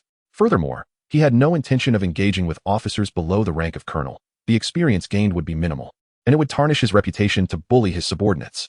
A few days later, when Yi Luo boarded Karp's ship, setting sail for the East Sea, the colonels, brigadiers, and vice-admirals left behind at the naval headquarters erupted in cheers, heading to the tavern in town to celebrate. After all, the experience of being repeatedly bested by Yi Luo every few days had been rather unpleasant. Thus, it was they who felt the greatest joy at Yi Luo's departure with Vice-Admiral Karp. Soon, Karp's ship arrived at the doldrums. The Navy's vessels, equipped with sea prism stone beneath their hulls, could safely traverse the doldrums, ensuring that the journey from naval headquarters to the 4 seas always followed this windless path. In the blink of an eye, more than 2 years had passed. I too traversed the doldrums to reach the naval headquarters in such a manner. Yi Luo stood on the deck, gazing out at the tranquil surface of the doldrums, lost in contemplation. Beside him, the aloof swordsman cast a sidelong glance at Yi Luo, but remained silent. Yi Luo smiled, recalling that he was once no match for this individual.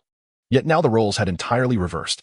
Old man, upon arriving at the East Sea, I shall first visit Rogue Town, and then return to my hometown.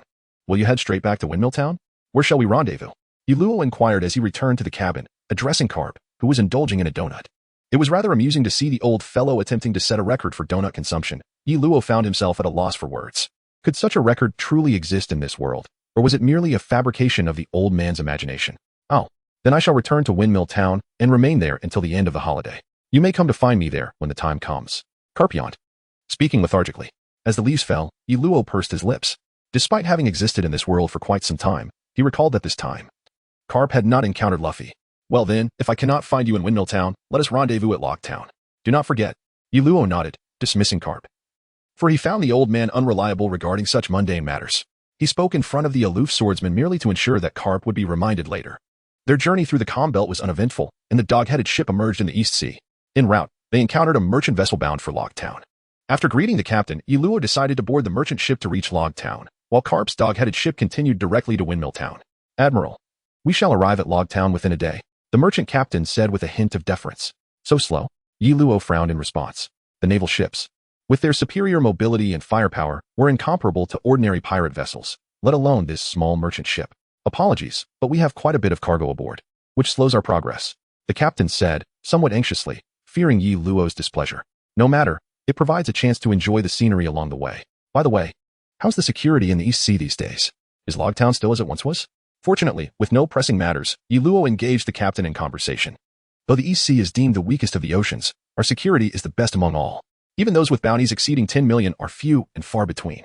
Under the governance of Commodore Smoker, Logtown has become even safer and more peaceful. The captain smiled, relaying the pleasant news to Yi Luo. After a while, noticing Yi Luo's waning interest in conversation, the perceptive captain took his leave. Jester Buggy, the dragon, pirate Commodore Kuro, and the supposedly deceased Kuro. I believe these are the only few with bounties exceeding 10 million in the East Sea, Yi Luo mused, stroking his chin. Chapter 21. Homecoming. Yi Luo was no longer the same person he once was. The bounty of over 10 million was hardly worth traversing the East Sea extensively. He intended to visit Logtown to reminisce with Smoker before returning to his hometown. Now holding the rank of Commodore in the Navy, he could establish a base there to better protect the villagers. Should he encounter these pirates on his return journey, he would not mind intervening, especially since even Buggy had a bounty of 1,500,000 berries. A day later, Yi Luo stood before the gates of the Logtown naval base, overwhelmed by nostalgia. Hello, may I inquire about your purpose at the naval base? After standing there for some time, he finally attracted attention, though the voice sounded familiar. Oh, it's Sergeant Tashiji. Yi Luo turned to see Tashiji adorned with the small night ring. Do you know me? Tashiji, as adorably oblivious as ever, seemed surprised. Have you forgotten an old friend? How disheartening. I hope Smoker remembers me. Yi Luo chuckled, shaking his head. You know her and also know Commodore Smoker? Tashiji was increasingly puzzled, as she did not recall Yi Luo. This was due to the significant changes in Yi Luo's physique and demeanor after 2 years of training at Navy headquarters. I am Commodore Yi Luo, here to visit Commodore Smoker. I kindly ask you to guide me, Sergeant Tashiji. Yi Luo presented his credentials with a smile. Sir, Tashiji, upon seeing the credentials, momentarily froze before promptly saluting, her recently acquired fruits tumbling to the ground in a cascade. as leaves fall upon his dark hair. One can only imagine how Smoker would perceive this scene, likely believing that someone had been tormenting his beautiful subordinate. What are you up to? A deep male voice resonated from behind Yuluo. Instantly recognizing the voice, Yuluo realized that his own ill-fated words had indeed come to fruition. Ah, Smoker. It has been quite some time. Yuluo feigned nonchalance as he turned to greet him. Humph, you're not using your rank as a major to bully my subordinates, are you? Smoker inquired, a skeptical gaze fixed upon Yuluo. Ah, how could that be?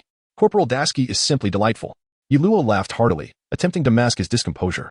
Yet I have heard from Tina that ever since your promotion to major, you have not refrained from boasting in front of her, Smoker remarked leisurely. Taking a puff from his cigar, Yuluo's expression changed as he noticed the peculiar gaze of Dashki upon him, as if she were silently questioning. So, this is what you are like? Yusumogo, you aren't here to defend Tina, are you? Besides, do I really appear to be such a lecherous person? Yuluo declared with an earnest demeanor. The performance of Yuluo remains impeccable. At the very least, the gaze of Dasky towards him has begun to waver. Don't you think so? Smoker, with a cigar clenched between his teeth, cast a look at Yuluo that suggested, you are precisely that kind of person. Am I? You're not? I am? You are not? The two engaged in a silent yet intense competition of stares at the entrance of the naval base. Meanwhile, Dasky, who had picked up some fruit, could no longer tolerate their childish antics and interrupted their contest. How about a duel? Let us see if your 2 years at headquarters have been in vain, Smoker said, unable to withstand Yuluo's provocation. Sure. I would love to test whether you have made any progress compared to 2 years ago, Yuluo retorted boldly, although they held equal ranks. The system seemed to determine experience points based on strength, and as a natural devil fruit user, Smoker was likely to possess a considerable amount of experience. At the training ground, the naval personnel from the Rogue Town base had gathered to watch. On one side stood their commanding officer, the White Hunter, Smoker, a user of the smoke fruit. On the other was Yuluo, a colonel from headquarters, whose strength remained unknown, despite Yuluo's origins from the naval headquarters. As Smoker's subordinate, they understood the formidable nature of the natural devil fruit. Furthermore, Smoker also hailed from the headquarters, and in the East Blue region. He had yet to encounter a rival. Hey, don't say I'm not giving you face. I'll let you have 3 moves first. Yuluo arrogantly declared to Smoker. Humph, we shall see if you possess the capability, Smoker retorted, though he knew that 2 years prior, Yuluo had already demonstrated the ability to attack the physical form of a natural user. After 2 years of training, he must have become quite adept at it. Smoker unleashed a cloud of smoke from his back, propelling himself forward at high speed towards Yuluo, wielding the sea prism stone weapons known as the 10 Hands. Since his battle with Ace, Smoker had requested this weapon from headquarters. Humph, such tricks are futile against me. Yuluo's arm transformed into a dark hue, signifying the use of haki. Indeed, you have mastered this ability. Smoker squinted his eyes and remarked. Need I say more? As a colonel from headquarters, it would be strange not to master such skills, wouldn't it? Right, Colonel Smoker? Yuluo deliberately provoked him, knowing that Smoker had yet to master haki. The white wind technique saw Smoker enveloped in smoke as he charged at Yuluo, attempting to ensnare him within his fog. Humph, mere parlor tricks. As the leaves fall, inner energy circulates within, and the grass soaring technique is activated. Coupled with the grand and dynamic R-hit fist, it swiftly compels Smoker's corporeal form to emerge. Smoker, you rely far too heavily on your devil fruit abilities. Although your martial arts are commendable, they still pale in comparison before me. With the system notification heralding the acquisition of experience, the sparring match between Yuluo and Smoker draws to a close. Rumor has it that you possess a technique capable of unleashing a dragon form. Why did you not employ it? Smoker inquires, his expression darkening. Though he has just faced defeat, the fact that his opponent did not exert their full strength leaves him somewhat unsettled. That technique demands an excessive amount of energy, and I have yet to master it properly. We are merely engaged in a friendly spar, not a life-and-death struggle. Yuluo replies, shaking his head. The explanation of Yuluo's actions significantly improved Smoker's demeanor. Yet he remained oblivious to the fact that Yuluo had already mastered the first 5 techniques of the dragon's descending 18 palms. He simply chose not to employ them out of necessity. Did you not return with Admiral Karp? How is it that you find yourself alone in Logetown? After their sparring session, despite losing face in front of his subordinates, Smoker felt compelled to host Yuluo, leading him to the base's cafeteria for lunch. My hometown is also in the East Sea. This time, I returned with the old man and plan to visit it. By the way, there's something I would like to ask of you. I hope to establish a naval outpost in my hometown. There's no need for a full base. A mere outpost will suffice, Yuluo remarked while enjoying his meal. A trivial matter. Smoker nodded in agreement. Additionally, I need to borrow a ship. I arrived here on a merchant vessel, so I currently lack a means to return. Yuluo patted his full belly and raised his cup. Certainly. When do you intend to set sail? Smoker appeared somewhat anxious. I had planned to depart tomorrow, but now that you mention it, I think I shall extend my stay for a few more days. Is my presence unwelcome? Yuluo chuckled mischievously. He was aware that he had just bested Smoker, which made the latter feel somewhat awkward in his presence. Yet, with his penchant for mischief, Yuluo relished this dynamic, during their time at the headquarters. Everyone had grown accustomed to his challenges, and it had been a while since he had seen a reaction like Smoker's. A few days later, on the morning of his departure, Yiluo boarded the warship that Smoker had lent him. The vessel was fully crewed with sailors and marines. A standard ship for Smoker's usual travels. Sergeant Dashki, do you think Smoker is still brooding over his defeat during our earlier match? Yiluo inquired from the deck, observing Dashki's somewhat flustered demeanor. Smoker had not even come to see him off, sending only Dashki to convey his regards. That seems unlikely. Admiral Smoker must have pressing duties. Dashki replied, though she herself seemed unconvinced. Very well, I shall return the warship upon my return. Yiluo shrugged and commanded the ship to set sail. Dashki stood at the port, letting out a sigh of relief only after watching the warship depart. She understood that Smoker was indeed quite troubled by their previous encounter. Once, both she and Smoker had served in the same naval base, but due to certain circumstances, Smoker had been reassigned to the East Sea. The resources and conditions here were certainly inferior to those at the headquarters, and now, 2 years later, Yiluo, who had once been weaker, could easily defeat him. Smoker undoubtedly harbored feelings of discontent. Furthermore, in the days leading up to Yiluo's departure, he seemed to intentionally linger around Smoker, exacerbating the latter's irritation. If Yiluo did not leave soon, Dashki feared Smoker might resort to more drastic measures. Once at sea, Yiluo rested in the ship's cabin. Given the vessel's speed, he anticipated reaching his hometown by the following afternoon. This was no longer the time when he drifted on a small wooden boat, vulnerable to the whims of the wind. The next afternoon, upon arriving at the port of his hometown, Yiluo was rendered speechless.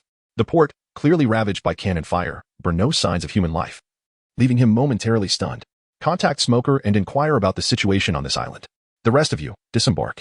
Yiluo exhaled deeply, his voice grave. Understood, replied the only officer on board, Corporal Wu, saluting. Anyone returning to their hometown to witness such devastation would surely feel disheartened. Hence Corporal Wu refrained from speaking further and promptly contacted the naval base in Logtown via the ship's transponder snail. What a tragic scene. Yiluo walked through the remnants of what was once a quaint town, observing its dilapidated state with an impassive expression. In just 2 years, this peaceful, harmonious town had transformed into a shadow of its former self. As the leaves fell, Yiluo walked while surveying the situation around him. It was likely that he had encountered pirates. During his missions on the Grand Line, he had witnessed numerous such places. Yet this time it was his own hometown that had been affected. Chapter 22, The Sea Restaurant Bartai Report, Colonel Smoker has made contact. The communications officer gasped for breath as he rushed to Yiluo, delivering the news. Pray tell, who has committed such a heinous act? Yiluo, suppressing his fury, inquired. The Krieg pirates. I am uncertain of the details, but when I assumed command of the affairs in Logtown, I received word that small island was under attack by the Krieg pirates. By the time I arrived with my men, the situation was already dire. Smoker's voice resonated somberly through the transponder snail. Ah, the Krieg pirates? Very well. Smoker, I noticed a scarcity of corpses on the island. What are the villagers? Yiluo asked, a sardonic smile forming as he gazed at the desolate town. Some of the villagers were slain by the Krieg pirates, yet the majority managed to take refuge in a cave and escaped unscathed. I have arranged for them to start anew on a nearby island in Logtown. Smoker replied with calm assurance. Is that so? Thank you, Smoker. Yiluo's anger began to subside, albeit slightly. I am not doing this for you, as a Navy officer. It is my duty. Smoker retorted loudly from the other end of the transponder snail, clearly unimpressed by Yiluo's gratitude. Nonetheless, I must express my thanks. But is there truly no Navy division nearby? Why did you, the officer of Logtown, have to come personally for assistance? If a nearby division could have mobilized swiftly, the island would not have fallen so easily. Yiluo questioned sharply, a smile still lingering on his lips. Smoker fell silent, providing no answer. I see, Yiluo said with a grin as he ended the call. On the other end, Smoker seethed, glaring at the now silent transponder snail. That bastard had the audacity to hang up on me. What does he know? The chief officer of the branch was not even present. He was out on patrol. Would he truly believe such a coincidence? Shifting focus from the irate Smoker, Yiluo turned to the sergeant beside him and asked, which is the nearest branch? Which division is it? Who is the commanding officer? Report, Colonel. The nearest branch is Division 16, under the jurisdiction of Captain Mouse. The sergeant hesitated briefly before responding. Division 16, Captain Mouse? A name I find quite familiar, Yiluo murmured, stroking his chin thoughtfully. As the leaves fall, Yiluo closes his eyes. He is no longer the same as when he first entered this world. He has traversed the entire map of the East Sea. His hometown, a modest island village, lies near the Red Earth continent, which explains why he once drifted towards Logtown. In truth, just beyond his hometown is Kokoyashi Village, a significant landmass in the East Sea, home to over 20 villages that fall under the influence of the Fishman pirate crew. Kokoyashi Village, where Nami resides, is merely one of these settlements.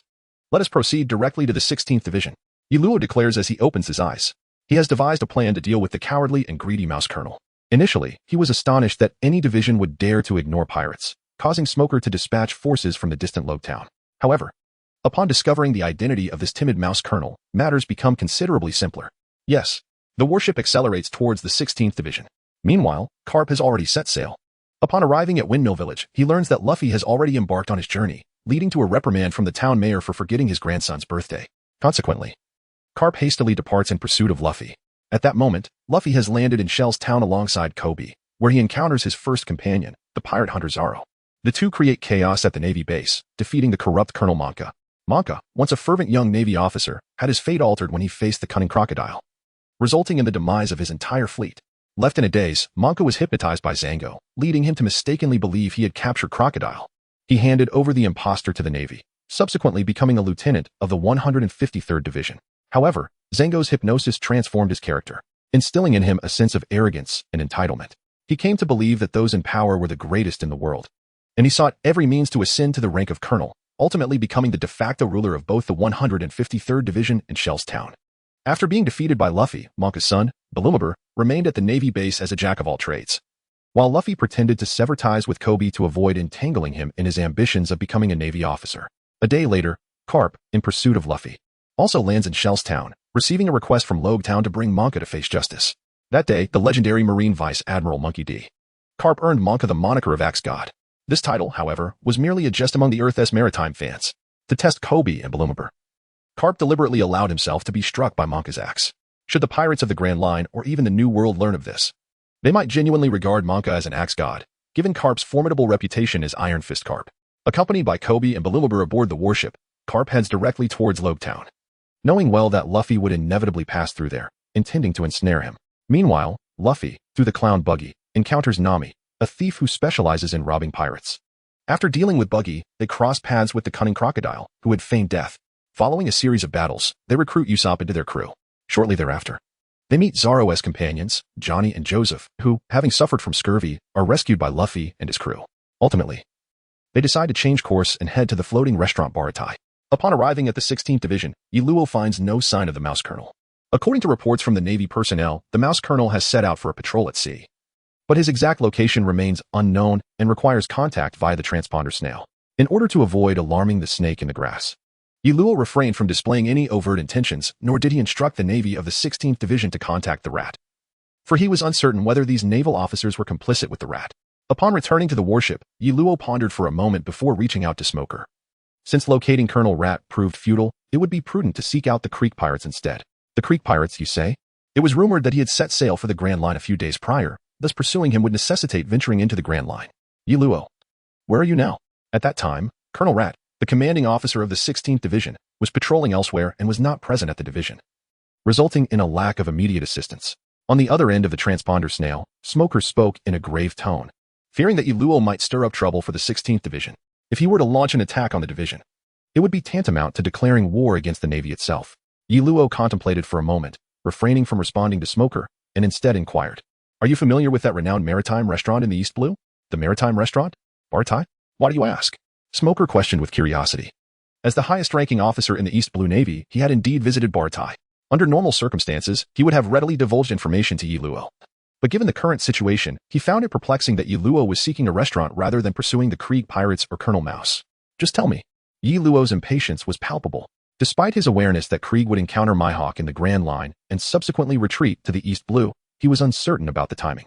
He needed to act swiftly, otherwise, Krieg's remnants would fall victim to Mihawk, and with the troublemaker Luffy around, locating Krieg would become increasingly difficult. "Ask the bosun on your ship. He has been there and knows the coordinates." Smoker eventually advised Iluo, considering it unwise to offend him at this juncture. "Let us depart for Baratai." Iluo decisively ended the call and turned to the bosun beside him. "Yes, sir." The bosun saluted and promptly directed the warship towards Baratai. Smoker, infuriated at being abruptly hung up on, grumbled, "That scoundrel, hanging up on me again. I need to inform the 16th Division to prepare." After contacting the 16th Division and learning that Iluo had just left them without causing any disturbances, Smoker felt a modicum of relief. However, feeling somewhat unsettled, he decided to reach out to Vice Admiral Garp for further reassurance. Meanwhile, at Baratai, the proprietor, Chef Zeph, was upstairs engrossed in a book. Yet his tranquility was disrupted by an inexplicable sense of unease. "What is this feeling of dread?" he murmured, gazing out the window. Suddenly, with a loud bang, a cannonball hurtled towards him. Although Zeph reacted swiftly, he could not evade injury. The chaos stemmed from a confrontation between Luffy and Lieutenant Hobity of the Navy, resulting in a cannonball being deflected back to Baratai, landing squarely in Zeph's quarters. The restaurant's staff apprehended Luffy, but Hobity, dining at the restaurant, clashed with Chef Sanji. As Luffy and Zeph haggled over their circumstances, Sanji dealt a punishing blow to Hobity, who was then captured by the pirate Gin but managed to escape. However, weakened from hunger, he was soon defeated by the chef Patty, displeased by the sight of a starving individual. Sanji discreetly provided Gin with a bowl of rice and a small boat, a gesture observed by Luffy, who vigorously invited Sanji to join his crew. Unfortunately, fate intervened. Gin, who had been saved by Sanji, was a member of the Krieg pirates. Their fleet, after a week in the Grand Line, encountered Mihawk, leading to their devastating defeat. Consequently, the vanquished Krieg pirates sought refuge in the East Blue. Upon Gin's return, he resolved to procure food from Baratai for the famished Krieg, who had no intention of paying. After consuming the food prepared by Sanji, Krieg turned hostile, intent not only on acquiring food but also on seizing Baratai itself. In the end, Chef Zeph emerged, only to be recognized by Krieg as the infamous pirate Redfoot Zeph, a fellow voyager of the Grand Line. Chapter 23. The Man of Hawk Eyes. Upon learning of Zeph's identity, Krieg immediately demanded their maritime logbooks from years past. The two parties were unable to reach an agreement. As Krieg distributed food to his crew, Gin recounted their harrowing encounter in the Grand Line, where a fleet of 50 ships was annihilated by a single man. Luffy and the others listened in astonishment, while Zeph and Zoro speculated that this individual could very well be Mihawk. Meanwhile, as the Krieg pirates regained strength from the food, the chefs of Baratai resolved to defend their establishment fiercely, leading to an imminent clash. Just as the two sides were about to engage in battle, Krieg's flagship was cleaved in two by a single strike. Upon recognizing the arrival of Mihawk, Zoro trembled with excitement. His purpose for venturing into the sea was to seek out the world's strongest swordsman. Why do you persist in following us? What animosity do we share? One of Krieg's subordinates asked Mihawk, visibly shaken. Just passing the time, Mihawk replied with an air of indifference. You seem quite unoccupied. Shall we duel? Zoro, exhilarated yet trembling, proposed to Mihawk. Weaker one, as a swordsman, can you not discern the disparity between us? Or are you simply ignorant? Mihawk remarked, looking at Zoro dismissively. It is my vow. I shall become the world's greatest swordsman, and defeating you shall serve as the ultimate proof, Zoro declared, slowly drawing his 3 swords. Mihawk smirked, removing a necklace from his chest, which was adorned with a small knife, and stated, that you may be a well-known swordsman in the East Blue. It is the weakest of seas. I am not the sort of fool who exerts full effort against a mere rabbit, so I shall use this instead. Insulting others has its limits. Do not wait until death to regret your choices. Zoro charged at Mihawk in a fit of rage. The ensuing battle was overwhelmingly one-sided. Despite Zoro's utmost effort, he could not land a single blow on Mihawk. Why not evade? Do you wish for me to pierce your heart?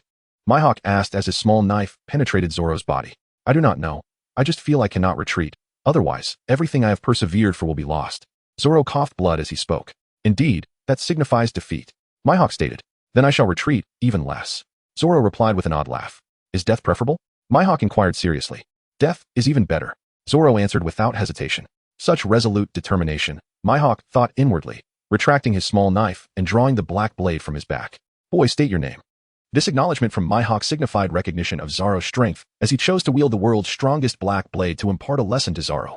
As the final clash ensued, Zoro's 2 swords shattered, leaving only the wad Ikemanji in his grasp. He stood upright, resolute. What are you doing? Mihawk asked, perplexed. Zoro smiled and replied. The wound on my back is the shame of a swordsman.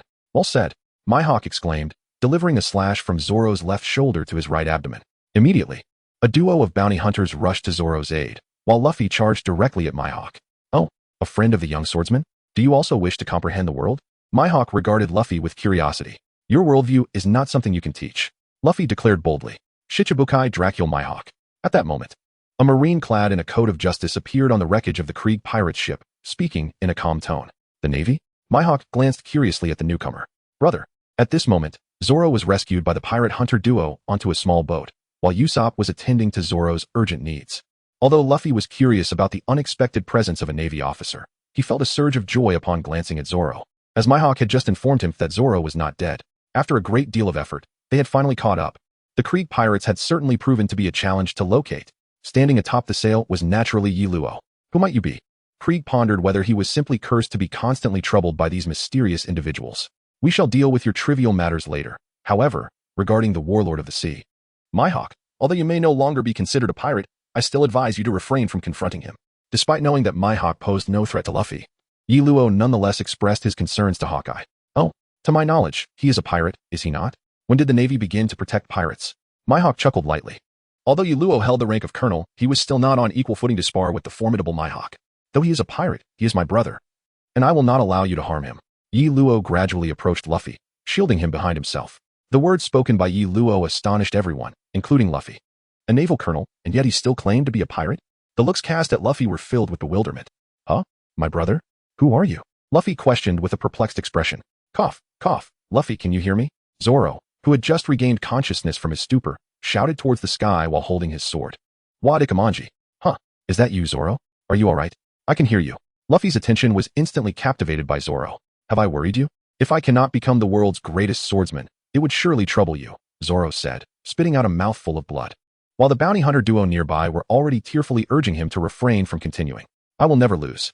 Before I defeat him and become the Grand Sword Master, I will never concede defeat. Do you have any objections? Pirate King.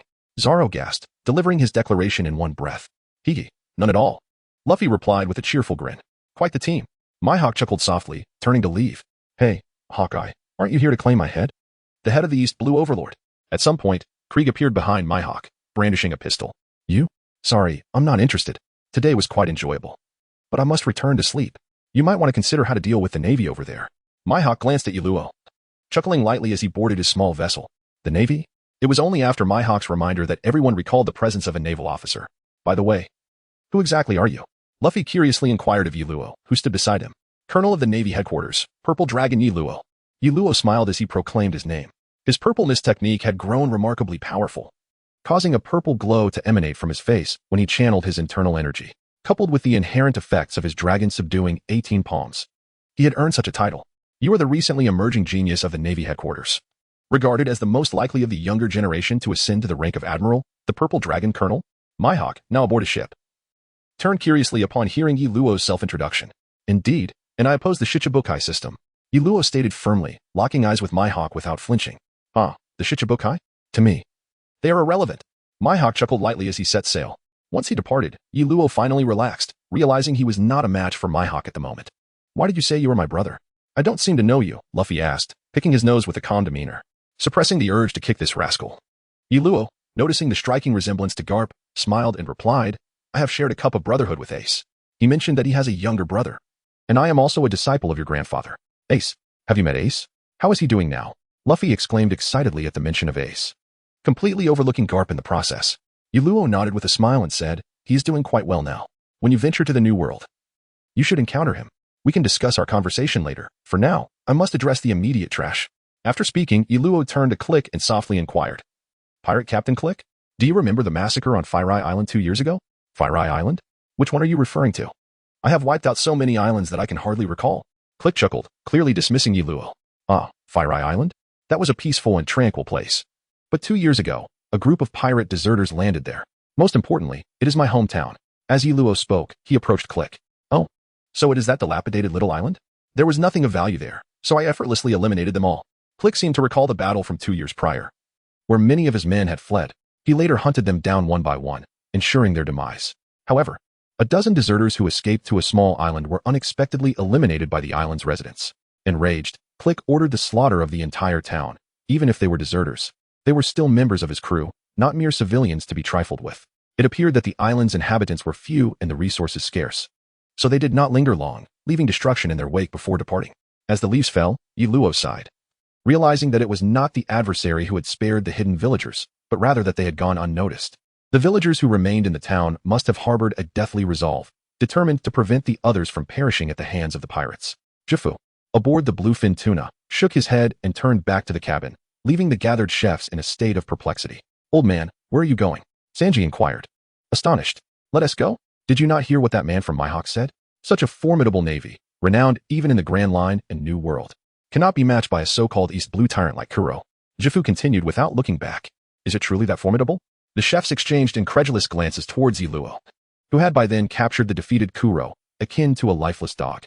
Chapter 24. Encounter with Luffy. As Sanji and the others turned around, they caught sight of Luo holding Kuro, who resembled a lifeless dog. What just transpired? Sanji asked, mouth agape, unable to fathom the transformation of Kuro in such a brief moment. How could Kuro end up like this? Sanji questioned, still in disbelief. Release our captain, you bastard. Akin to a specter, Akin and the captain of the 2nd Division, Taibing, charged towards Luo in a desperate attempt to rescue Kuro. Iron block. Bang. The leaves fell without evasion, as the dual strikes of the specter akin landed squarely upon Yiluo, producing a sound reminiscent of metal colliding. Is this truly a monster? Sanji observed Yiluo, who had withstood Akin's full-force assault with an air of nonchalance, his mouth agape in disbelief. Huh, are you merely tickling me? Triple thrust. Yiluo let out a cold laugh, lifting Kellic with one hand while deftly employing his finger gun with the other. The ghostly man Jean and Iron Wall Ba fell without resistance, rendered powerless in battle. Filthy pirates, brace yourselves for the judgment of justice.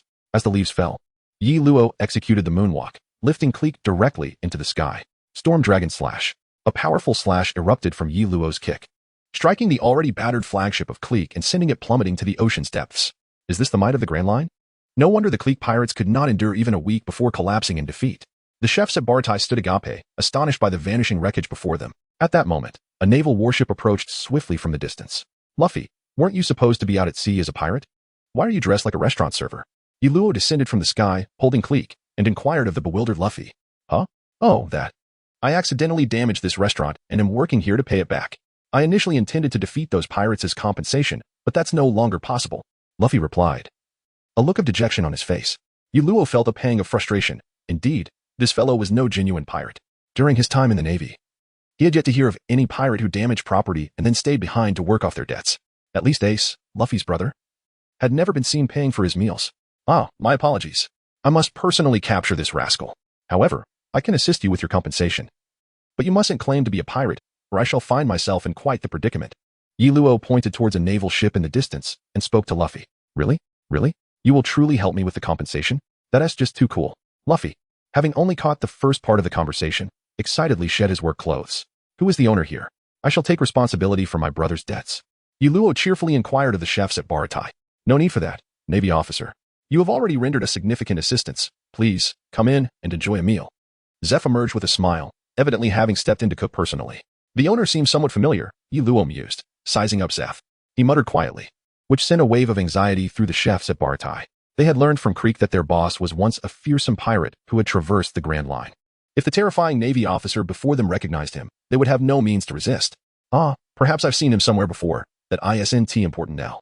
Nevertheless, I must express my gratitude to the owner for his care towards my brother, Yiluo said, gently ruffling Luffy's hair as he bowed to Zeph. As Yiluo's words allowed the chefs to breathe a sigh of relief, Jafu remained remarkably composed. Once Yiluo entered the restaurant with Luffy, the chefs and waitstaff commenced tidying up the disarrayed establishment. By the way, Luffy, where are your companions? Yiluo inquired, noticing the absence of the injured Zoro and Usopp among others. Ah, they've gone to search for my other companion. Luffy replied with a carefree demeanor directed at Yiluo. Yiluo smiled and nodded, saying, I see. So where are you heading next? Me? Of course, I must seek out my companions. Luffy chuckled as he took a seat at the dining table, ready to begin the meal. As the leaves fell gently, Yiluo was about to speak when Sanji arrived, bearing dishes of food and red wine for Yiluo and Luffy. Once Sanji departed, Yiluo, while savoring the meal, turned to Luffy and said, By the way, Luffy, you do know that your grandfather has returned to Fusha Village in search of you. However, seeing you here, it seems you haven't encountered him yet. The renowned Baratai restaurant certainly lived up to its reputation, with the food being exceptionally delightful and the selected red wine complementing it splendidly. Grandfather? Luffy, his mouth full, stared at Yiluo in astonishment, then swallowed his food in one gulp, anxiously glancing around as he asked, My grandfather is here? Where is he? Meanwhile, Sanji, who had stepped away, stood nearby with his ears perked, eavesdropping on their conversation. He recalled that Yiluo had mentioned being a disciple of Luffy's grandfather. If his disciple was this formidable, how powerful must the master be? Observing Luffy, who bore an uncanny resemblance to Ace, Yiluo couldn't help but wonder just how much they feared the old man. Casting a sidelong glance at Sanji, he refrained from continuing his conversation with Luffy. Not out of fear of being overheard, but rather out of respect for Sanji's work, pausing until he had finished serving. Rest assured, for the time being, he won't catch up to you, but that may change in the future. After finishing his meal, Yiluo wiped his mouth with a nearby towel and spoke. Luffy, upon hearing this, relaxed. Captain. At that moment, a squad of Navy soldiers entered through the door and approached Yiluo, saluting him. Take Karubi aboard and secure him. Yiluo instructed the Navy. Observing the large contingent of soldiers, Luffy continued to eat as if nothing were amiss, and Yiluo felt reassured. It would be quite embarrassing if Luffy were to cause a scene. By the way, Luffy, do you still have a ship? Wasn't yours stolen? Do you need me to give you a ride? Yiluo offered with a smile. Huh, but I'm a pirate, right? Isn't it inappropriate to board a Navy vessel? Luffy replied without hesitation. Idiot. In front of you are Navy soldiers. How dare you openly declare yourself a pirate? Sanji silently berated, hiding nearby. It was evident that this troublemaker had either not heard or chosen to disregard Yiluo's previous words. As the leaves fell, Luo wore a frown, questioning whether they were attempting to conceal their identities as pirates. He decided to dismiss the matter, addressing Luffy with a sense of urgency. I have pressing matters to attend to, so I shall not prolong our conversation. Here, take this piece of my life paper and keep it with you. He glanced back at the astonished Navy officers behind him while tearing off a small fragment of the life paper and handing it to Luffy, explaining its significance. Once he observed Luffy solemnly placing the life paper into his straw hat, Luo smiled and waved goodbye. After settling the bill for their meal and compensating for the damages inflicted upon Baratai, he departed with the Navy. Although the establishment had not demanded payment, Luo, as a just officer of the Navy, felt it was his duty to cover the expenses. Colonel, where shall we head next? Inquired the sergeant upon seeing Luo. Let us proceed to Kokoyashi village, for there awaits a pest that requires my attention, Luo replied with a grin. Encountering the living Luffy today brought immense joy to Luo, who had once been an avid fan in his previous life. However, he refrained from capturing him or altering his intentions, as many of Luo's plans still relied on Luffy's propensity for chaos. After the departure of Leaf, Luffy once again invited Sanji aboard. Following the heartfelt farewell with Zeph, Sanji set sail with Luffy, the two of them navigating the small boat gifted to them by Zeph, making their way towards Kokoyashi village. Upon Leaf's arrival at Kokoyashi village, he instructed the warship to anchor at a distance. While he utilized the moonwalk technique to ascend the island, he recalled that at this moment, Captain Mouse had seemingly gone to Nami's location, where he had stolen the hard-earned 100 million berries from her, and had even injured Nami's sister, Nojiko. Thus, Leaf intended to confront Captain Mouse first. As for the dragon's bounty of 20 million, he would assess that later, especially after recently acquiring 1,700 diamonds from Kuro. Observing the upside-down houses around him, Leaf sighed. Were it not for the fact that the dragon was a worthy opponent in Luffy's eyes, he would have charged directly at such a despicable bully of the common folk, a type he detested the most.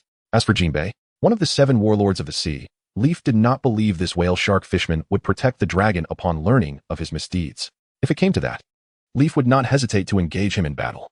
After disembarking from Kokoyashi village, Leaf glanced around before proceeding towards Sabaody town. Recalling that the orange grove lay between Kokoyashi village and Sabaody town, fearing he might miss it, he walked closely along the coastline, as Nami had taken Luffy's ship, which was presumably docked near the orange grove. Upon reaching his destination, he suddenly turned his gaze towards another direction, where the dragon's territory lay. The very headquarters of the dragon, where the fishmen typically resided. At that moment, he noticed some commotion on the sea surface. To confirm, he ascended using the moonwalk technique and witnessed a naval warship being sunk. It bore the flag of the 77th Division. Could it be that the 77th Division had dispatched personnel to negotiate with the dragon, much like Captain Mouse? Or perhaps their demands were too exorbitant, leading to a failed negotiation? Leaf pondered, feeling it was unlikely that the Navy had come to vanquish the dragon, for as the highest bounty pirate in the East Blue, backed by the shadow of Jinbei, the Navy would generally refrain from provoking him unless the dragon acted excessively. Chapter 25, Captain Mouse at this moment.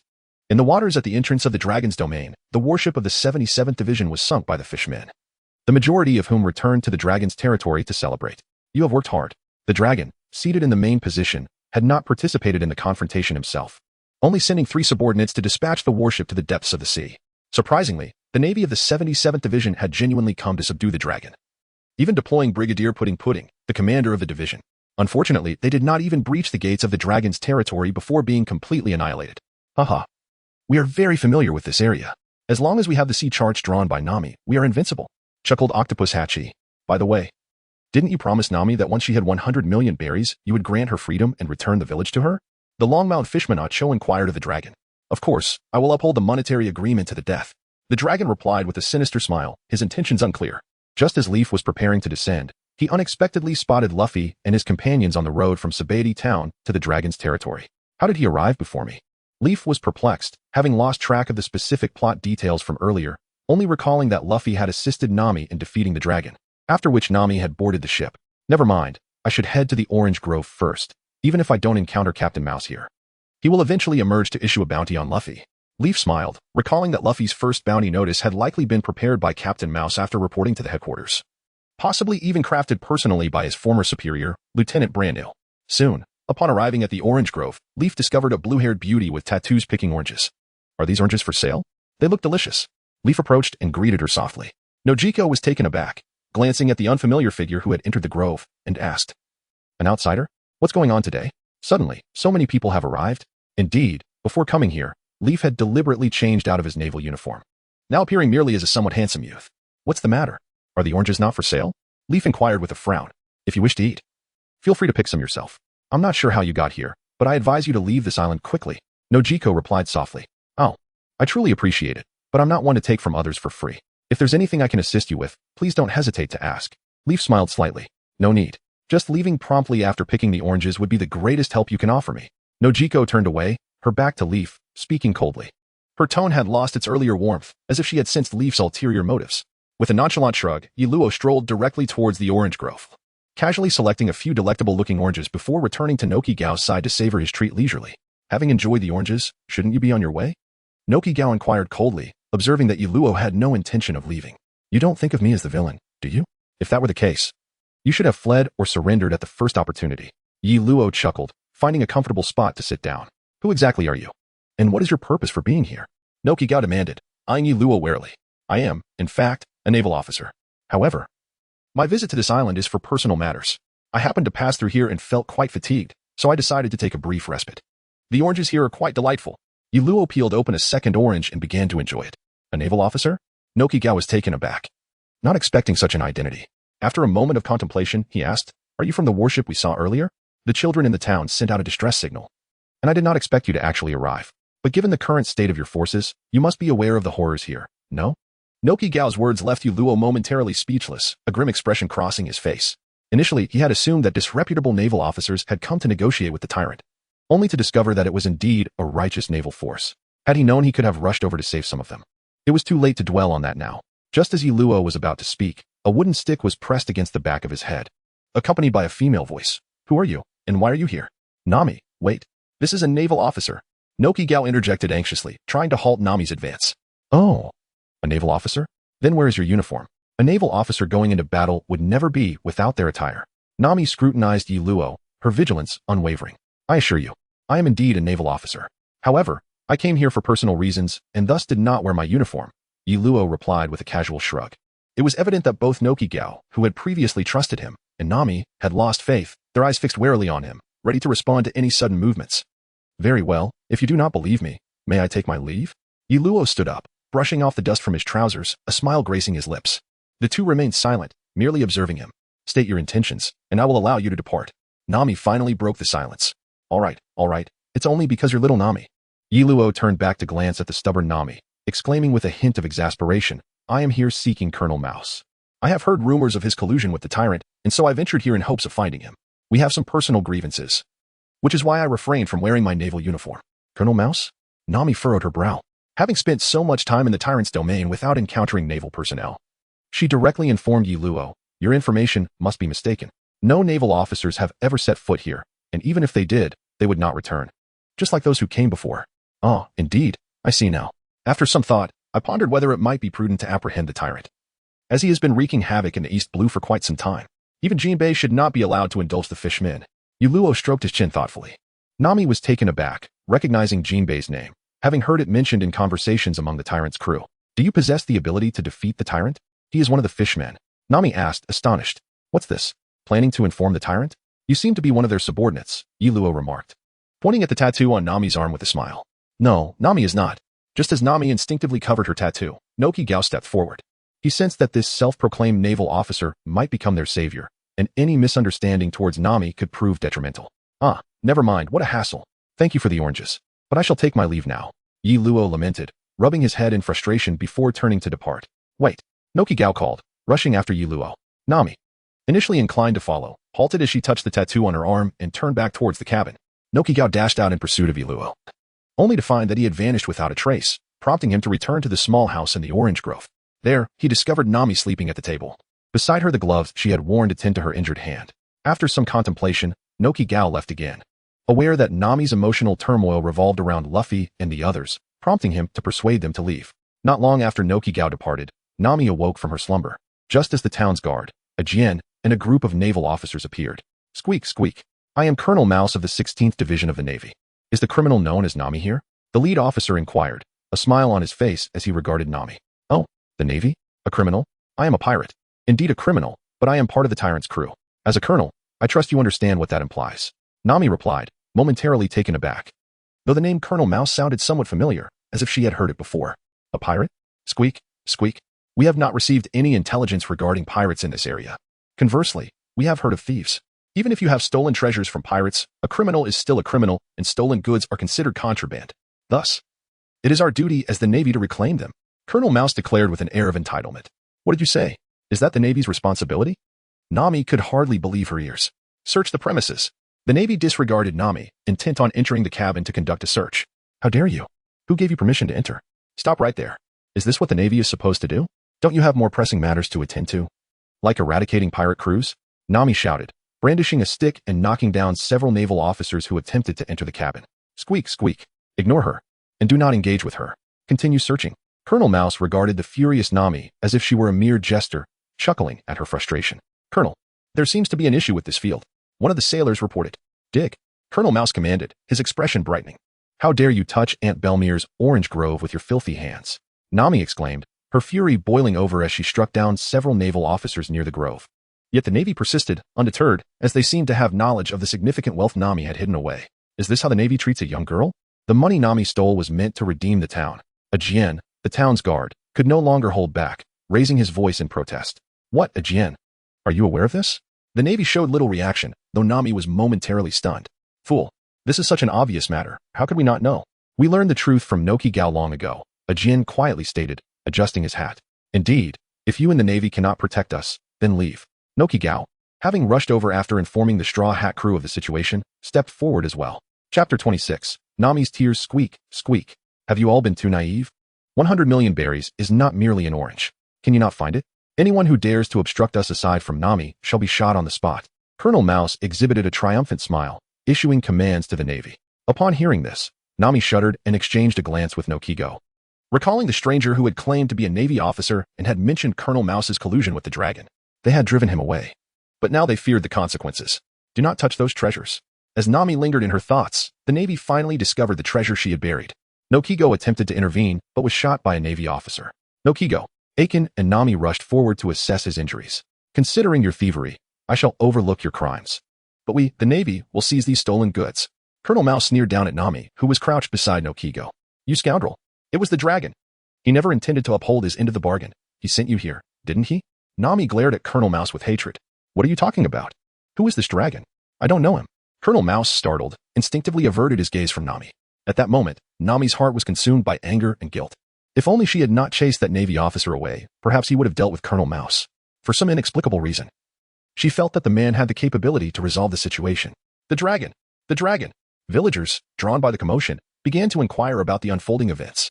A doctor was summoned to tend to Nokigo's wounds, but Nami was determined to confront the dragon for answers. Oh, Nami, need any help? Luffy, out for a stroll, approached her with a cheerful demeanor. What are you still doing here? Didn't I tell you to leave? You should just go. Nami's anger was ignited by Luffy's presence as she seized his collar and shouted, pushing him away before dashing toward the dragon's domain. Pouting, Luffy murmured to himself. What else with the hostility? I was just saying hello. Meanwhile, at the port of Hosha Town, Iluo was overjoyed to discover the 16th Division's warship and immediately boarded it, hoping for an ambush. Soon, Colonel Mouse returned with a group of sailors, cheerfully discussing the day's spoils. I can't stop laughing. There are actually 300 berries. And this 30 is mine. Colonel Mouse's obnoxious voice reached Iluo's ears. But Colonel, this money is stained with blood and mud. It's all filthy. A Navy officer reported while inspecting the haul. Fool. Money is money. Colonel Mouse laughed. It seems it was indeed stolen. Iluo murmured to himself in the ship's cabin, surrounded by bound Navy officers. However, on the deck, Colonel Mouse remained oblivious to any unusual happenings aboard the ship. Where are the men? Colonel, the soldiers we left behind are missing. A sailor finally noted that something was amiss. Are you looking for them? Iluo emerged from the cabin, momentarily taken aback by the question, then opened the door, revealing the bound Navy officers inside. Who are you? Colonel Mouse stared at Iluo in confusion. Greedy wretch. I am here to deliver justice upon you. Iluo declared dramatically. Justice? I am Colonel Mouse of the 16th Division of the Navy. We are the true force of justice. But before he could finish, Iluo struck him with a punch, sending him flying. You worthless scum, do not tarnish the name of the Navy. I am Colonel Iluo. You conspired with the pirate dragon to oppress the villagers. Now, I have come to arrest you. Do you have any last words? Iluo looked down disdainfully at Colonel Mouse, who lay bleeding on the ground. Colonel, you claim that to be true? Shoot him. Colonel Mouse's eyes glinted with malice. Here is my identification. What? Have you all become complicit with Mouse?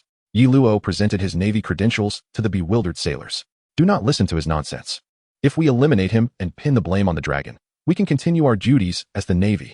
Colonel Mouse schemed insidiously. The sailors hesitated for a moment, then raised their guns toward Iluo. I gave you a chance. This is your choice. Iluo sighed. initially believing that not all of the 16th Division had succumbed to corruption like Mouse, but it seemed that at least those accompanying him had been tainted by greed. Fire.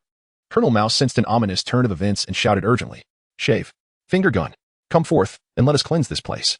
Within 3 minutes, Yi Luo sat atop a heap of sailors from the 16th Division, contacting the warship anchored nearby via a transponder snail.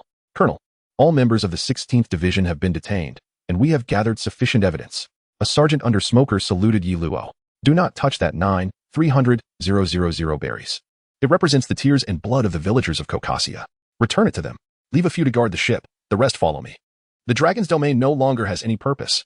Yi Luo rose and gazed toward the bustling entrance of Caucasia village, speaking softly. "Yes, sir." The Navy officers responded in unison.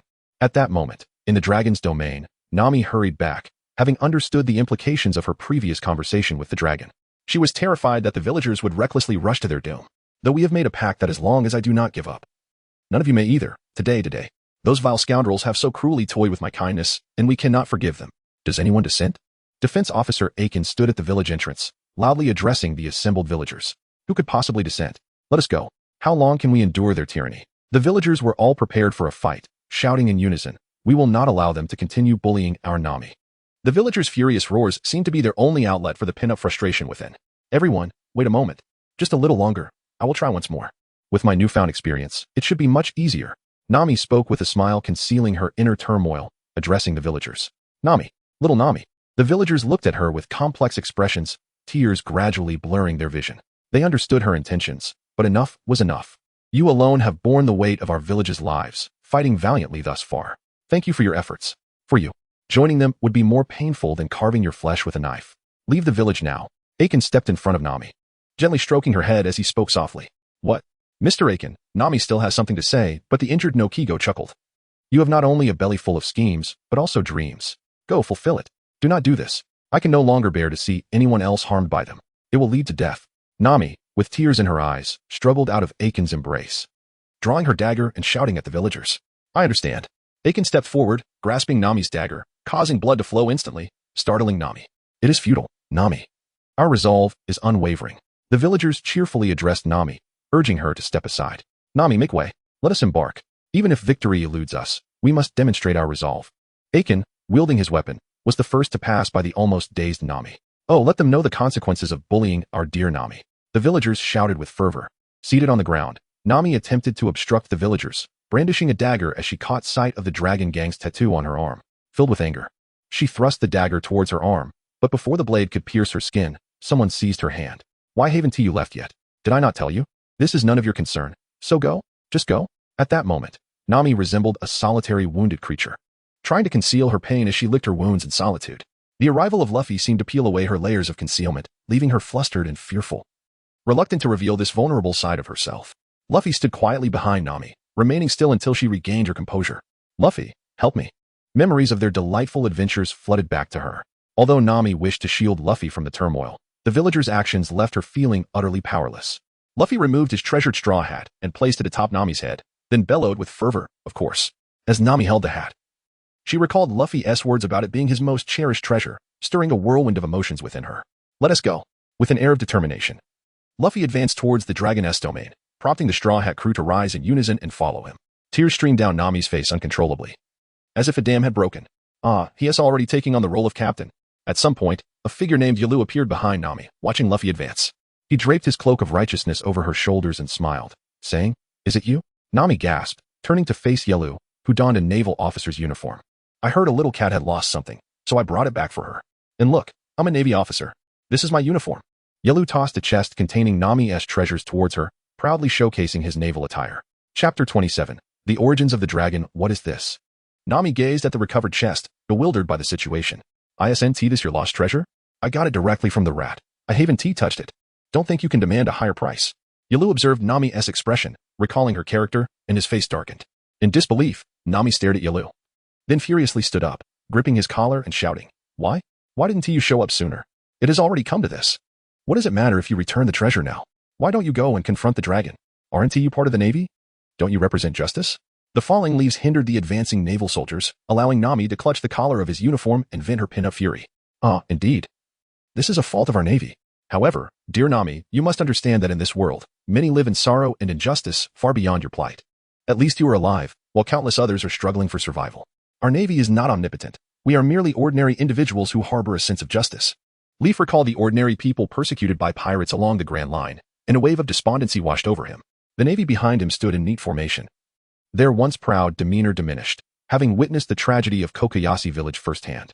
And now, are you not part of the navy? Go and capture the evil dragon. Nami shouted defiantly. Fear not, your villagers will be safe, and the evil dragon shall no longer appear before you. If you doubt, shall we go and see together? Leaf smiled, leading Nami and the naval officers toward the domain of the evil dragon. Soon, upon reaching the territory, they encountered villagers watching from the entrance, as well as the Straw Hat crew already engaged in combat with the evil dragon's subordinates. Navy, what is your purpose here? The villagers, upon recognizing the navy alongside Nami, immediately pulled her behind them, their trust in the navy severely shaken. What is the situation now? Where is Luffy? Within the domain of the evil dragon, Zoro was battling Octopus Chef Frankie, while Sanji faced a fishman skilled in karate, yet Luffy was nowhere to be found. Neither were Aiken and Noki.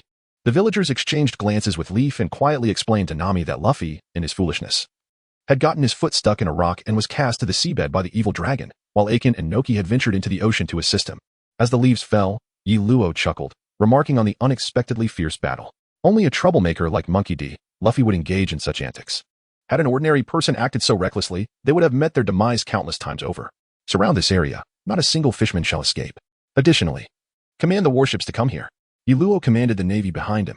Yes, Colonel. The communication officer saluted and promptly began contacting the warships, while the remaining navy dispersed to encircle the domain of the dragon.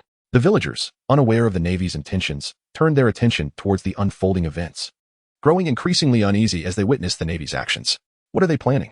The doctor from Kokoyashi village quietly inquired of Nami. If the navy dares to aid the dragon, we will stop them at all costs. The villagers declared with resolute expressions. The Straw Hat crew was already engaged in a fierce struggle against the dragon's crew. And if the navy intervened on the dragon's behalf, it would undoubtedly spell disaster for the Straw Hats. Everyone, fret not. He is likely not a villain. Nami reassured the villagers with a glance at Yi Luo. The navy, which should be seen as protectors, is instead regarded as adversaries here. It seems time for me to step forward and alter their perception of the navy. Yi Luo smiled as he stepped slowly into the dragon's domain. The combatants from both sides paused upon the mention of the navy. However, Sanji recognized Yi Luo and understood that he was not there to confront them. The dragon, having long been in cahoots with the navy, assumed that they had come to seize an opportunity. Thus, both parties halted their actions. Navy, what brings you here at this moment? The dragon inquired, eyeing Yi Luo curiously. Meanwhile, Sanji discreetly urged Zoro not to provoke Yi Luo. TSK, you fishmen, instead of staying on Fishman Island, have come to the East Blue to exert your influence. Should I call you lacking ambition or simply clever? Yi Luo remarked with a smirk, directing his words at the dragon. Who are you? The dragon's expression darkened, realizing that anyone familiar with Fishman Island could not be an ordinary Navy officer from the East Blue. This is Colonel Yi Luo of the Marine Headquarters. The esteemed Purple Dragon, a Navy officer behind him proclaimed with pride. Yi Luo nodded in satisfaction. Introducing himself every time always felt lacking in prestige. But now having his subordinates do the honors instantly elevated his stature, didn't it? Naval Headquarters?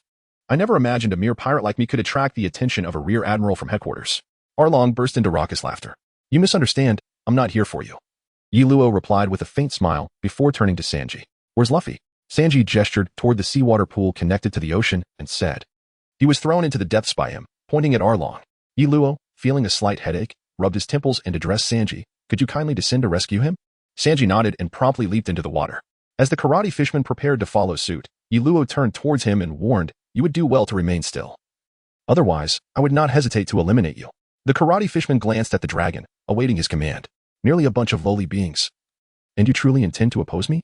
The dragon queried, his mood shifting ominously as he regarded Yi Luo. Lowly beings?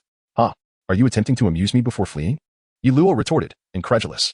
As a fishman, especially one who once belonged to the Sun Pirates, how dare you label humans as inferior? What then of those fishmen subjugated by humans in the New World? Are they slaves or mere sustenance? While I firmly believe in the equality of all races in this world, fishmen must conceal themselves in that ocean, lest they be treated as slaves. Is that not so? Yi Luo erupted into laughter before continuing. What? Such powerful fishmen reduced to slaves? The villagers standing outside were taken aback. Zoro merely scoffed. He cared little for matters of race, though he noted that this marine named Yi Luo appeared to possess considerable strength. You insolent fool. We, the fishmen, are the chosen race. You humans rely solely on your numbers. The dragon, thoroughly incensed, opened his shark-like jaws and lunged at Yuluo. You ignorant wretch. Yuluo's arm transformed into a dark hue as he retaliated against the dragon's jaws. With a resounding crash, the dragon's prideful teeth were shattered by Yuluo's punch, sending him hurtling backward once more. How impressive. The bystanders were left in awe of Yuluo's sheer brutality. However, the villagers outside began to feel a surge of excitement, for they finally glimpsed a flicker of hope for victory. At that moment, Sanji emerged from the depths of the water, bringing Luffy along. Where's that bastard shark? I want to knock him out, Luffy exclaimed, scanning the surroundings for the dragon.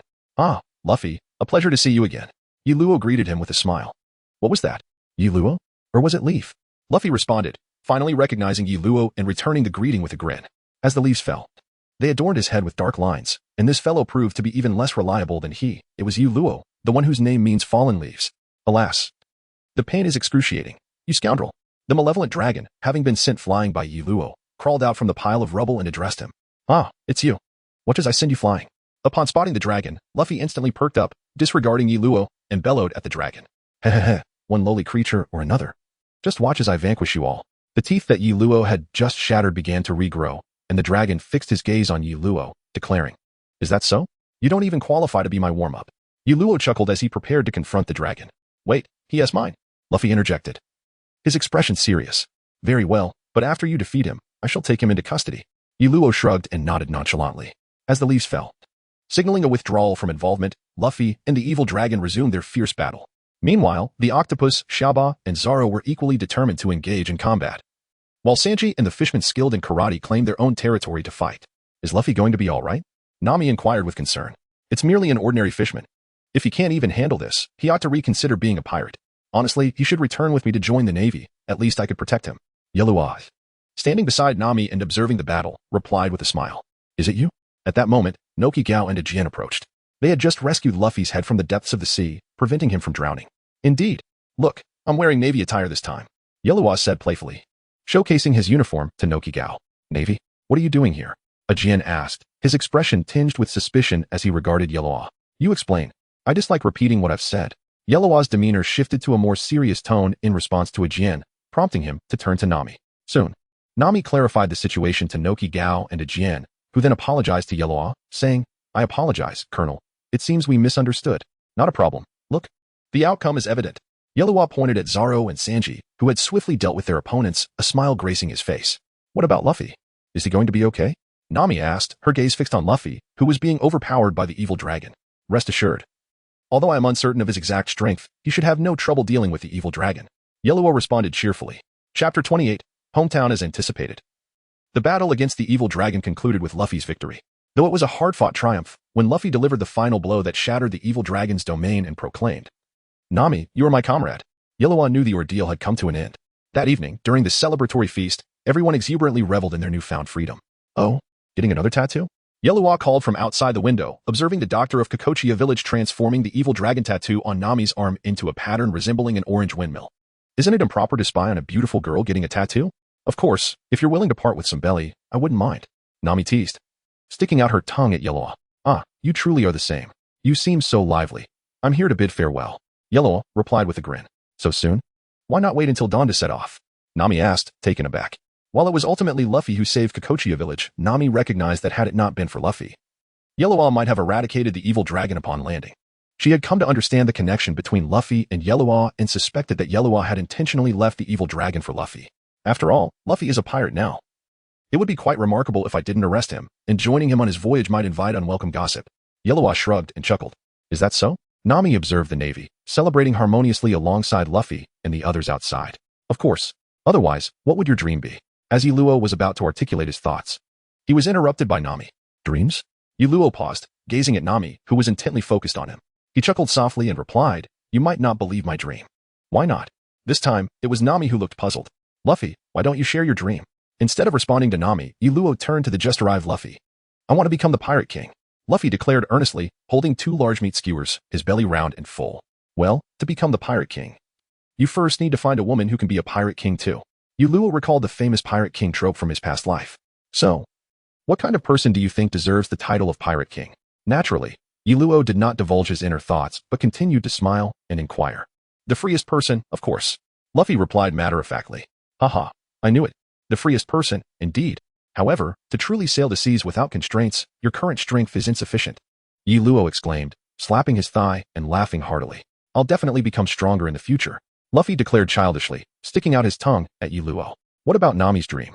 Yi Luo then turned to Nami and asked, I want to draw a world map. Nami's eyes sparkled with excitement as she spoke of her dream. Haha. Then you're in the right company with the Pirate King, right? The world's greatest swordsman? Yi Luo said, accepting a drink that Zoro handed him with a grin. And what about your dream? To become an admiral?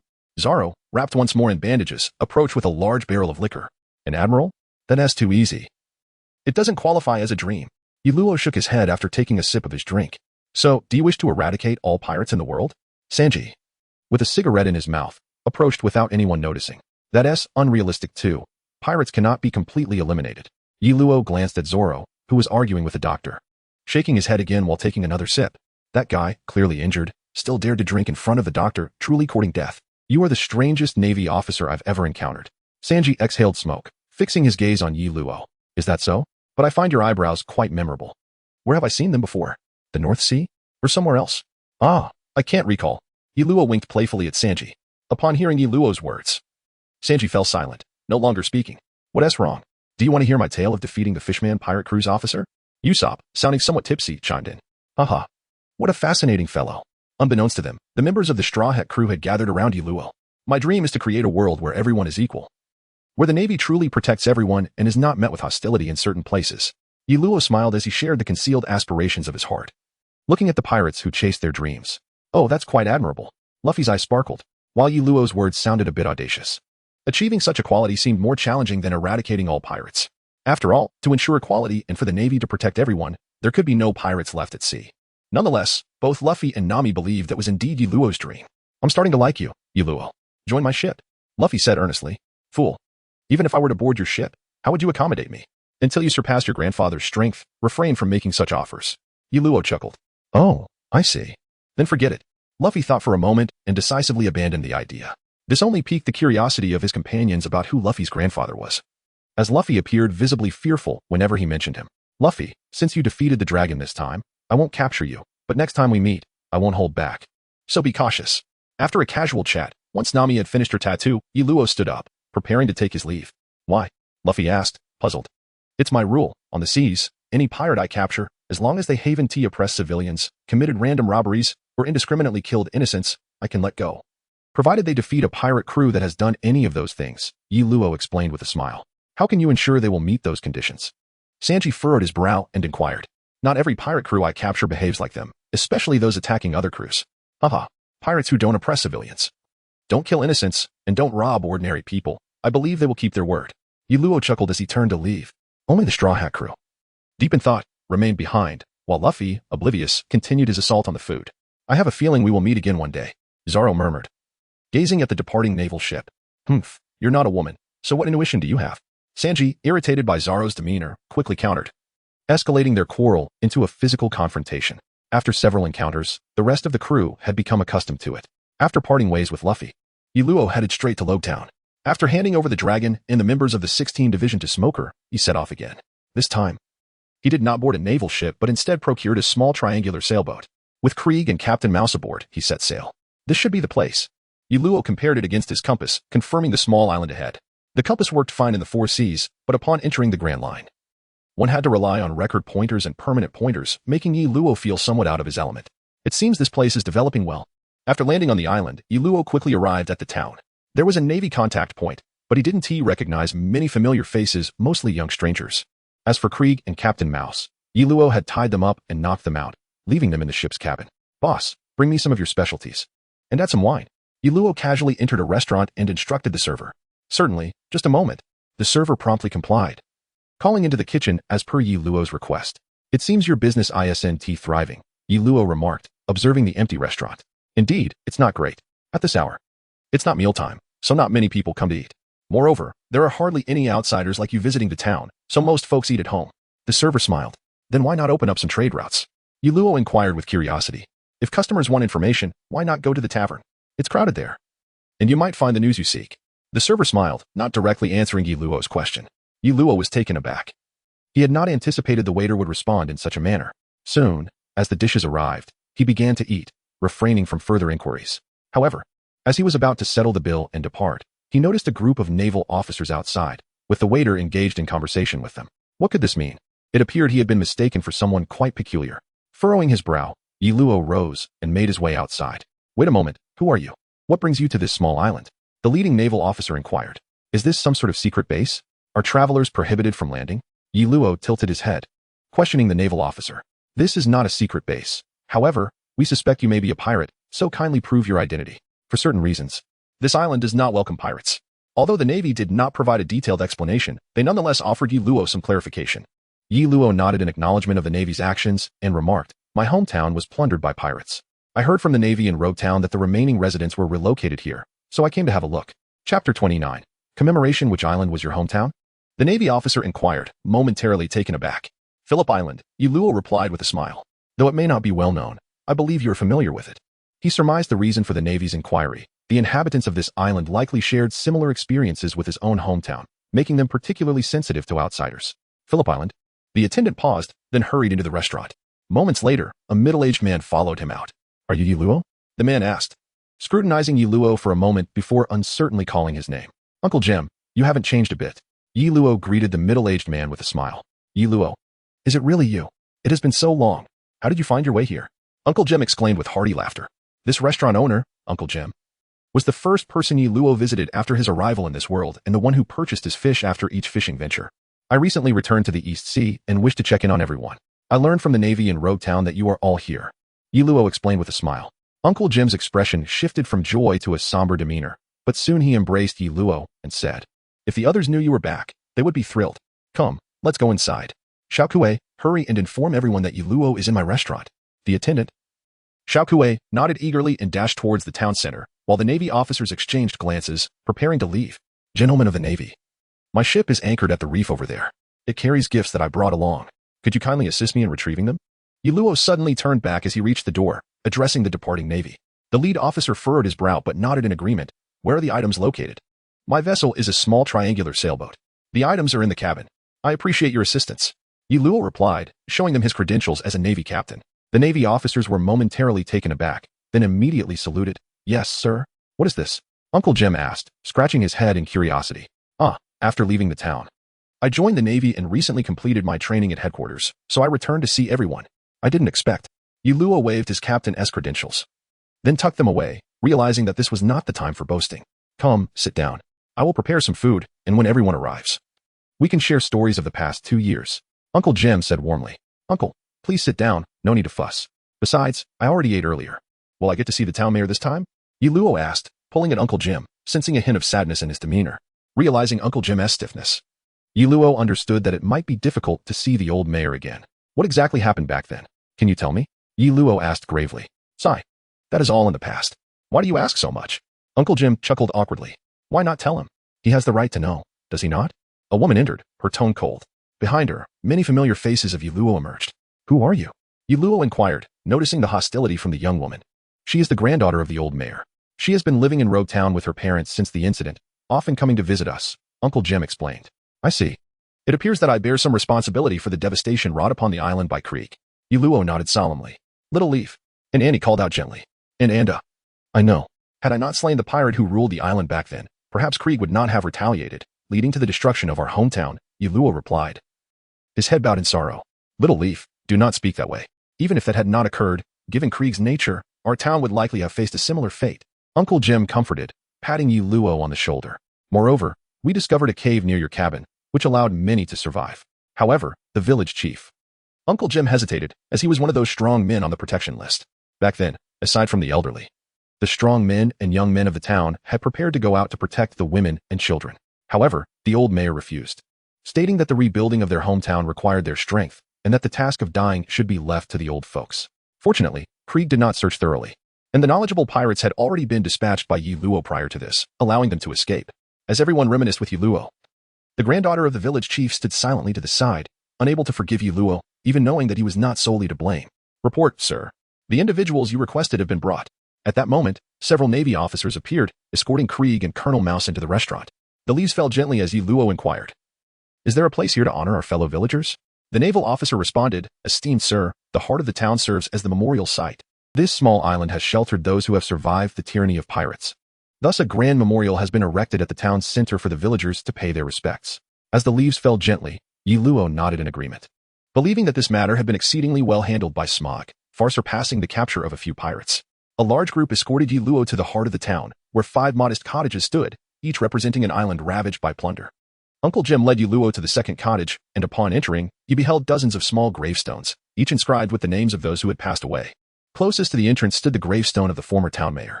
As the leaves fell gently, Yi Luo knelt down and spoke softly, "Old mayor, had it not been for your benevolence back then, I would have perished from hunger on that small island.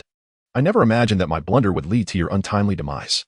If only time could revert to 2 years ago, even if you had expelled me, I would not have departed."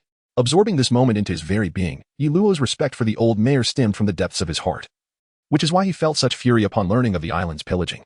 "However, I have captured the culprits responsible. Today, I shall offer their heads as a tribute to you. Bring them forth." As Yi Luo rose, he commanded the navy outside. At that moment, the mayor's granddaughter was the closest person to Yi Luo, aside from Jimyo. She was taken aback by Yi Luo's tone and emotion as she glanced at the 2 individuals being escorted in by the navy. "Kneel," Yi Luo coldly ordered the 2. Upon hearing this, Colonel Mouse immediately knelt before the gravestone, his legs trembling with fear. "My lord, I am innocent," Colonel Mouse stammered, tears and snot flowing as he pleaded for mercy. "Humph, ignorant fool. I am the sovereign of the East Sea. You expect me to kneel? Dream on." Creek, however, displayed some defiance, standing tall before the gravestone, showing no intention of bowing. Smack, smack, "You bastard." In a swift motion, Yi Luo raised his 2 legs and shattered the bones of Krieg's calf. The towering Krieg immediately collapsed, groaning in agony upon the ground. "Humph, I thought you were tougher than that. If you have any guts, don't scream," Yi Luo remarked disdainfully, curling his lip. Meanwhile, the villagers nearby watched with bated breath. Although they were unaware of the identities of these 2 men, Yi Luo's ruthless action sent shivers down their spines. He was none other than Captain Krieg of the East Sea's infamous Krieg pirates. The mayor's granddaughter, having previously glimpsed the bounty poster and recalling Krieg's words, instantly recognized the figure writhing on the ground in anguish as the notorious pirate with a bounty of 17 million, Captain Krieg. Yi Luo nodded slightly at her, then turned to the villagers and proclaimed, "This scoundrel is the root of your suffering, the pirate Krieg. I have apprehended him, and the headquarters has sanctioned his death sentence, which I shall execute personally." With that, Yi Luo drew his sword and pointed it at Krieg, declaring, "Now, let your blood serve as an offering to the late village chief. You should consider yourself fortunate. Had I captured you on the Grand Line, you would find death a far more elusive prospect." Krieg, stifling the pain in his leg, laughed boisterously. "Ha, a mere assembly of ants. I shall not." Before he could finish, Yi Luo's blade descended, severing Krieg's head, which soared skyward, blood splattering onto the gravestone before them. Beside him, the cowardly Captain Mouse was so startled by the sight that he lost control of his bladder. Initially fearful, the villagers, upon learning of Krieg's identity, were suddenly emboldened, their anger igniting a fervor among those who had never witnessed bloodshed. And this man, Captain Mouse, was affiliated with the 16th Division, the nearest naval branch to Feely Town. When the island was besieged by pirates, this coward fled in terror, which is why I have brought him here today. Now, let us deliberate on his fate." Yi Luo calmly directed his bloodied blade toward Mouse. Contrary to the villagers' wrath, the town chief's granddaughter voiced her concern, "But he is a naval officer. Is it truly wise to administer such justice?" "Indeed, Yi Luo, you have claimed to be a naval officer as well. Could this not have repercussions for you? After all, Krieg lies here slain. Perhaps we should let this naval officer go." Uncle Gum expressed his apprehension. "Absolutely. I am a naval colonel. You cannot treat me this way. I was genuinely out on patrol that day, not fleeing." Captain Mouse seemingly grasped at a lifeline, wailing loudly. "Am I to wrongfully accuse you? Your collusion with pirates has been reported to headquarters. You are now dishonored and stripped of your rank, and your subordinates have already confessed. Before Krieg's crew even reached Feely Island, you had detected their approach, yet due to your cowardice, you absconded with the naval fleet under the pretext of patrolling. Had you mustered the courage to defend the island, Smoker could have arrived in time, and none would have perished. This is all on you." Yi Luo glared at Captain Mouse with righteous indignation. Upon hearing this, the villagers fell silent. Only the town chief's granddaughter opened her mouth, seemingly wanting to speak. "Fear not. I am a major from the naval headquarters. Even at the cost of my title, I shall seek vengeance for the village chief, if I cannot protect even my kin. How shall I safeguard the lives of countless innocents? How can the justice of the navy be upheld?" Yi Luo turned, casting a glance at the town chief's granddaughter, and spoke loudly. "Ah, little Yi, we understand your intentions, but this naval colonel should be left to the navy to handle. After all, this is a matter for the navy. Regardless of his transgressions, it must be addressed appropriately." Uncle Gum sighed, adding his voice to the sentiment, though the villagers were reluctant. They all nodded in agreement, signaling their support. Yi Luo smiled broadly and nodded, saying, "Very well, since that is the case." With a swift motion, He severed the neck of Colonel Mouse before the astonished gaze of the onlookers, blood once again splattering upon the gravestone. Little Leaf, how could you? Uncle Gamu exclaimed in disbelief. Uncle, I have already stated that the authority of this matter has been entrusted to me entirely, thus his death is well-deserved. Yiluo replied solemnly. Subsequently, the small town, akin to a refuge, held a grand memorial ceremony. It was at this moment that Yiluo learned that out of the 5 plundered towns, 3 had been ravaged by the Creek pirate group. Seizing this opportunity, the townsfolk united to commemorate their losses. After spending a few days gathering with friends and sharing tales from his experiences at the Navy headquarters, Yiluo departed from the small island with a smile. This place had become his new homeland, reminiscent of the adage that a home is where one finds belonging, and a place filled with people is where one finds family. Named Flame Town, it symbolized a place of rebirth through fire, and here, Yiluo had established a quaint little yard, his new abode. At this moment, Yiluo began to understand why Vice Admiral Garp returned to the East Blue every year. He too resolved to make it a point to return annually, as long as his schedule permitted. Upon arriving at Log Town, Smoker delivered astonishing news. Vice Admiral Garp had sailed back to the Navy headquarters without a breeze. That old coot must have forgotten me. How am I supposed to return? Damn it. Yiluo cursed through gritted teeth. Meanwhile, Garp, sailing through the doldrums, tightened his clothing and muttered to himself, I'm getting old. My body isn't what it used to be. Kobe and Helmeppo, accompanying Garp back to the headquarters, looked at the burly man and could hardly fathom how he was not as robust as before. The aloof swordsman beside Garp recalled Yiluo's abandonment only after they passed Log Town, realizing that turning back now would mean retracing their path.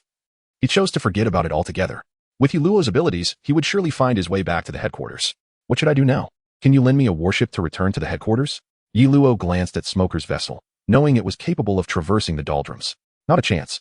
Although you captured quite a few pirates in the East Blue, the higher-ups are still displeased about the 16th Division S matters. If you return now, you'll likely face some reprimands. Perhaps Vice Admiral Garp merely wishes to protect you. Smoker replied, puffing on his cigar. Nonsense. That old man has definitely forgotten me. He was busy challenging himself to eat donuts when he arrived, and I'm sure he is just napping now. Yiluo shouted in frustration. Then I'm afraid I can't help you. Perhaps you could take the upside-down mountain to the Grand Line and return from there? In that case, I could even gift you the triangular sailboat I borrowed from you. Smoker said with a mischievous grin. Don't even think about it. How long would that take? And there are countless pirates along the way. What if I get defeated? Yiluo countered, stroking his chin as he pondered the feasibility of the idea. He had always considered venturing to the first half of the Grand Line, where the pirates were numerous but not overwhelmingly powerful, unlike the New World filled with formidable foes. It would be perfect for replenishing his dwindling supply of diamonds. Now, with a convenient excuse, he could assert that he wasn't unwilling to return, but rather had been abandoned by Garp. As long as you reach the Grand Line, any division there can send you back, right? Or do you simply not wish to return, preferring to stay here? If that is the case, I could use a deputy. Smoker exhaled a smoke ring, clearly in high spirits. However, at this moment, Yiluo had no inclination to engage with Smoker. He was busy assessing his diamond count and contemplating the feasibility of his earlier idea. Currently, he possessed 13,490 diamonds, which included the original 9,000,1, 700 from defeating Creek, and 2,790 from the system notification upon defeating Captain Mouse. He had long pondered why Captain Mouse was worth 2,790 diamonds until he recalled that Captain Mouse had embezzled 93 million berries from Nami, claiming he could keep 30, amounting to 2,790,000 berries.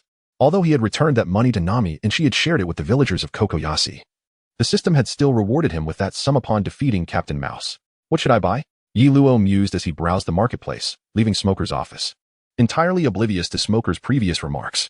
That scoundrel, daring to disregard me like this. He would regret it. I'll reclaim the triangular sailboat. And not a single plank will I spare you. Smoker stared in astonishment at Yiluo, who was muttering to himself as he walked away. Moments later, the Navy personnel outside training were met with Smoker's furious roar. The advanced manuals are prohibitively expensive, and the basic ones are beneath my notice. Damn this pay-to-win game. Yiluo lamented upon returning to his inn. He had chosen to stay outside the Navy base for greater convenience. The manuals in the marketplace were too costly for him to afford, and what he could afford was of little interest. As for the 10 consecutive draws, he was nearly at his wit's end. Additionally, he assessed what he currently lacked, although it seemed he only needed to cultivate Yolinix. Having skill points would significantly expedite the progress of both the Purple Mist Divine skill and the 18 Dragon-Subduing Palms. However, to be on the safe side, he had reserved 5 skill points, which was another reason why his progress in the 18 Dragon-Subduing Palms remained at its initial level. As for attribute points, he found himself sorely lacking. In order to utilize the 18 Dragon-Subduing Palms, he had focused primarily on strength training over the past 2 years, allocating attribute points preferentially to strength, which left his internal energy lacking. He could hardly maintain his daily practice of the 18 Dragon-Subduing Palms. as it consumed far too much energy. Furthermore, his speed and agility had become his weak points. Fortunately, the Navy's 6 styles, particularly Shave and Moonwalk, provided some much-needed relief. Suppressing the urge for 10 consecutive draws, Yi Luo resolved to first elevate his level to 20, thereby completing the 3rd main quest. Perhaps the system would undergo some changes. After all, it had once introduced lottery draws and 10 consecutive draws. Thus, after resting for a few days in Log Town, Yi Luo prepared to embark for the Grand Line, where the abundance of pirates and their moderate strength would allow him to gain experience and accumulate some diamond capital. Have you made up your mind? Are you really planning to traverse the Grand Line? Smoker inquired, sipping a beer at the bar where he had met Yi Luo. Yes. It's better to catch more pirates and silence those chatterboxes upon returning. Yi Luo shrugged and drained his drink in one go. Suit yourself. I suspect I'll be heading back soon as well. With several major pirates taken down, there is little point in lingering here. Smoker lit 2 cigars simultaneously, placing them in his mouth as he spoke. Oh, did a pirate with a bounty surpassing the previous one appear in the East Blue? Yi Luo asked with a smile. Isn't that your doing? Smoker glanced at Yi Luo before slapping Luffy's bounty notice onto the table. This notice had been transmitted from the headquarters a few days prior, closely resembling the photo in his memory, but instead of Captain Mouse, it was Yi Luo who was reported. This was also a point of confusion for Smoker. According to his subordinates, it seemed that this monkey D, Luffy, had a notable connection to Yi Luo. He couldn't understand why Yi Luo would report to the headquarters. Smoker certainly did not perceive Yi Luo as a rigid Navy officer. Come on, don't be angry. He is on his way to the Grand Line. Soon there won't be any pirates with bounties exceeding 10 million in the East Blue. As the leaves fell, a shrug accompanied the words. With the issuance of the bounty, Luffy's name had resonated throughout the vast oceans. While it had not stirred significant commotion, it represented the greatest turbulence to those with discerning eyes. In the New World, on a small island, a group of pirates looked on in astonishment at Hawkeye. What brings you here? They inquired. Enough chatter. I am not here for you. Where is your captain? Hawkeye surveyed the surroundings, seemingly unable to locate the individual he sought. Captain! Captain! A pirate shouted, dashing into the depths of the island. Suddenly, a group of individuals, some reclining and others leaning against the ground, turned their expressions sour. Oh, it's Hawkeye. Quite the rare visitor. But I am not in the best of states right now. Are you here to challenge me? A man with crimson hair, bearing 3 scars across his right eye, lounged in the shadow of a tree, his countenance appearing somewhat grim. Humph. What need is there to discuss duels with a one-armed man? Hawkeye retorted coldly. However, during my recent travels, I encountered an intriguing band of pirates and was reminded of a certain little village you once mentioned, the one with that amusing little brat. As he spoke, he produced a bounty notice. The remaining crew members gasped in surprise at the sight of the wanted poster. The red-haired pirate grinned widely and remarked, You've come for Luffy, haven't you? He was none other than Shanks, the captain of the red-haired pirates and the very figure who confirmed Luffy's aspiration to become a pirate. In the East Blue, in Windmill Village, Luffy's birthplace, a ruckus ensued. What is all this noise about? Is it worth celebrating that a rogue has emerged from our village? Villagers reveled in Luffy's bounty at the tavern run by his sister. Look, Chief. Luffy appears so joyful. Luffy's sister presented the bounty notice to the old village chief. Humph, a pirate is a pirate. The chief grumbled, sitting down in displeasure. But it is his dream. Luffy's sister replied with a smile. Is it truly a dream?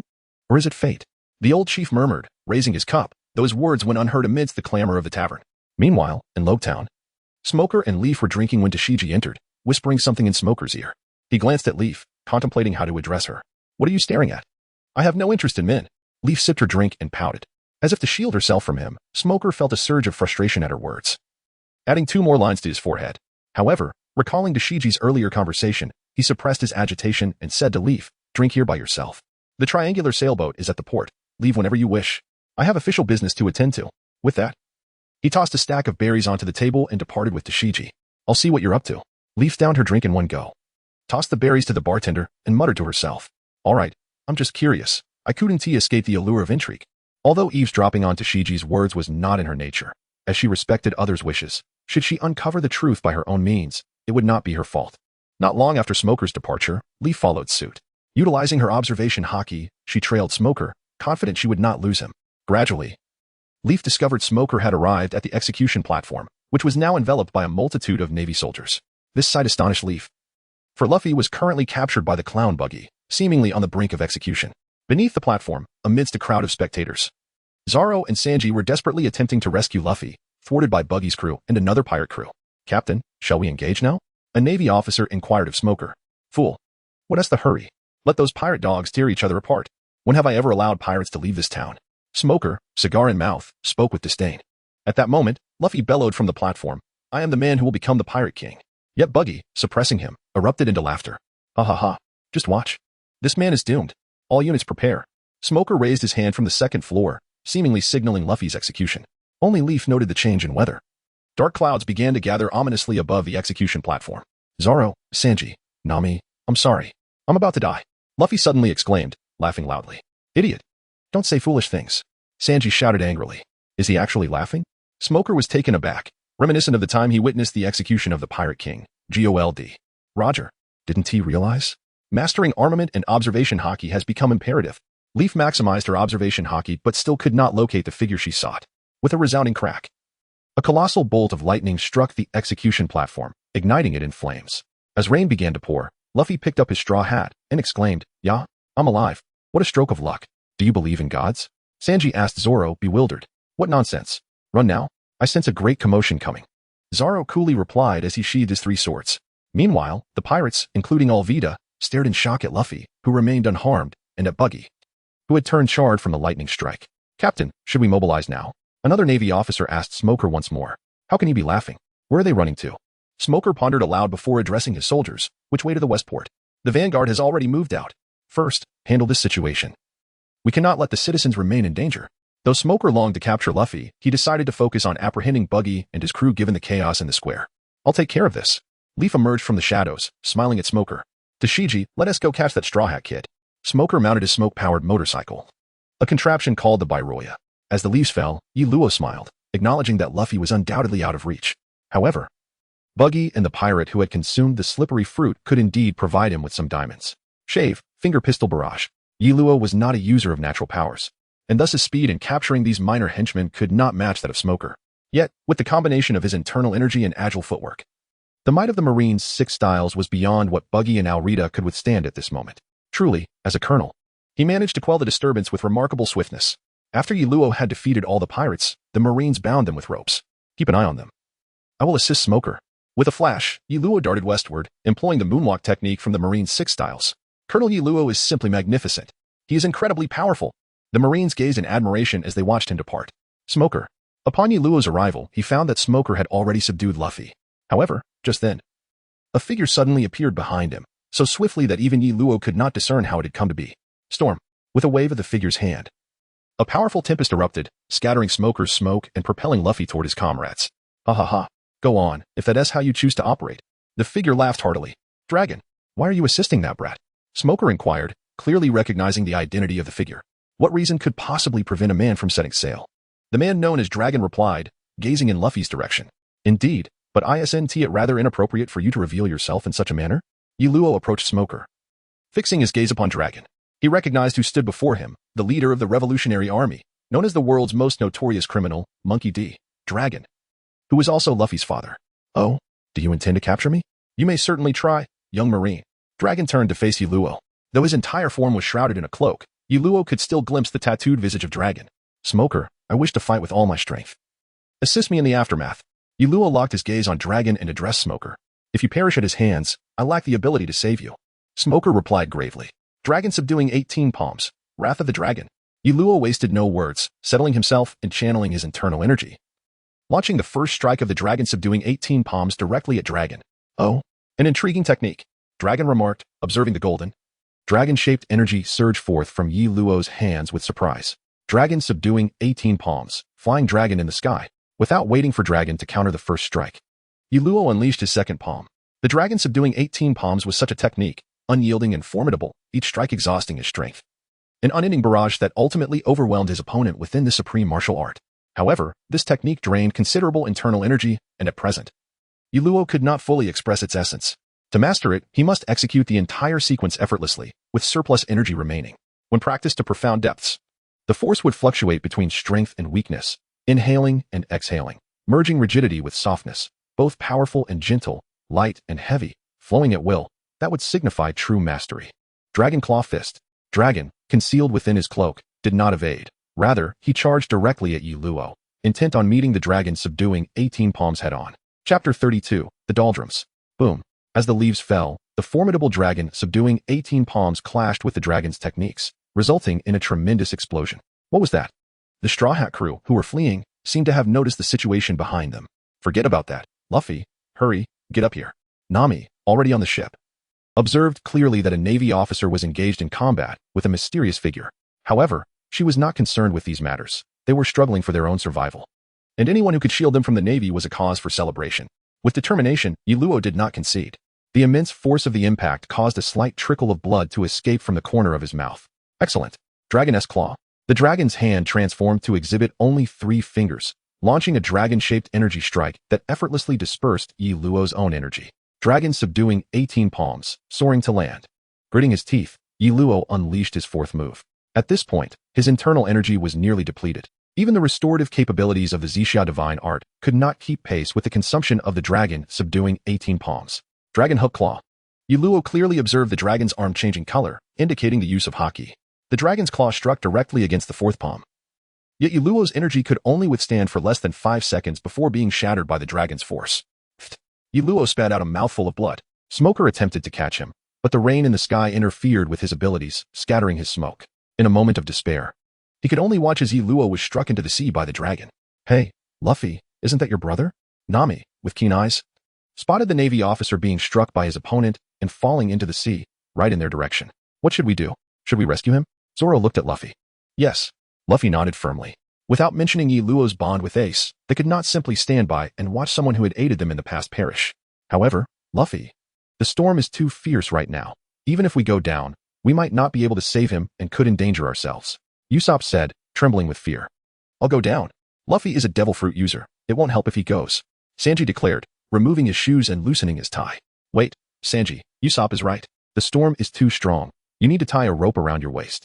Nami grabbed Sanji and said, Nami-san, I knew you cared about me the most. Sanji immediately transformed into a certain soft-bodied creature, circling Nami. Unable to bear it, Usopp quickly found a long rope, tying one end around Sanji's waist and handing the other to Zoro. Sanji, I'm counting on you, Luffy said earnestly. Sanji nodded and dove into the sea. Look. What is that? Suddenly, Usopp appeared to have noticed something and shouted. That's a lighthouse, a guiding light into the Grand Line.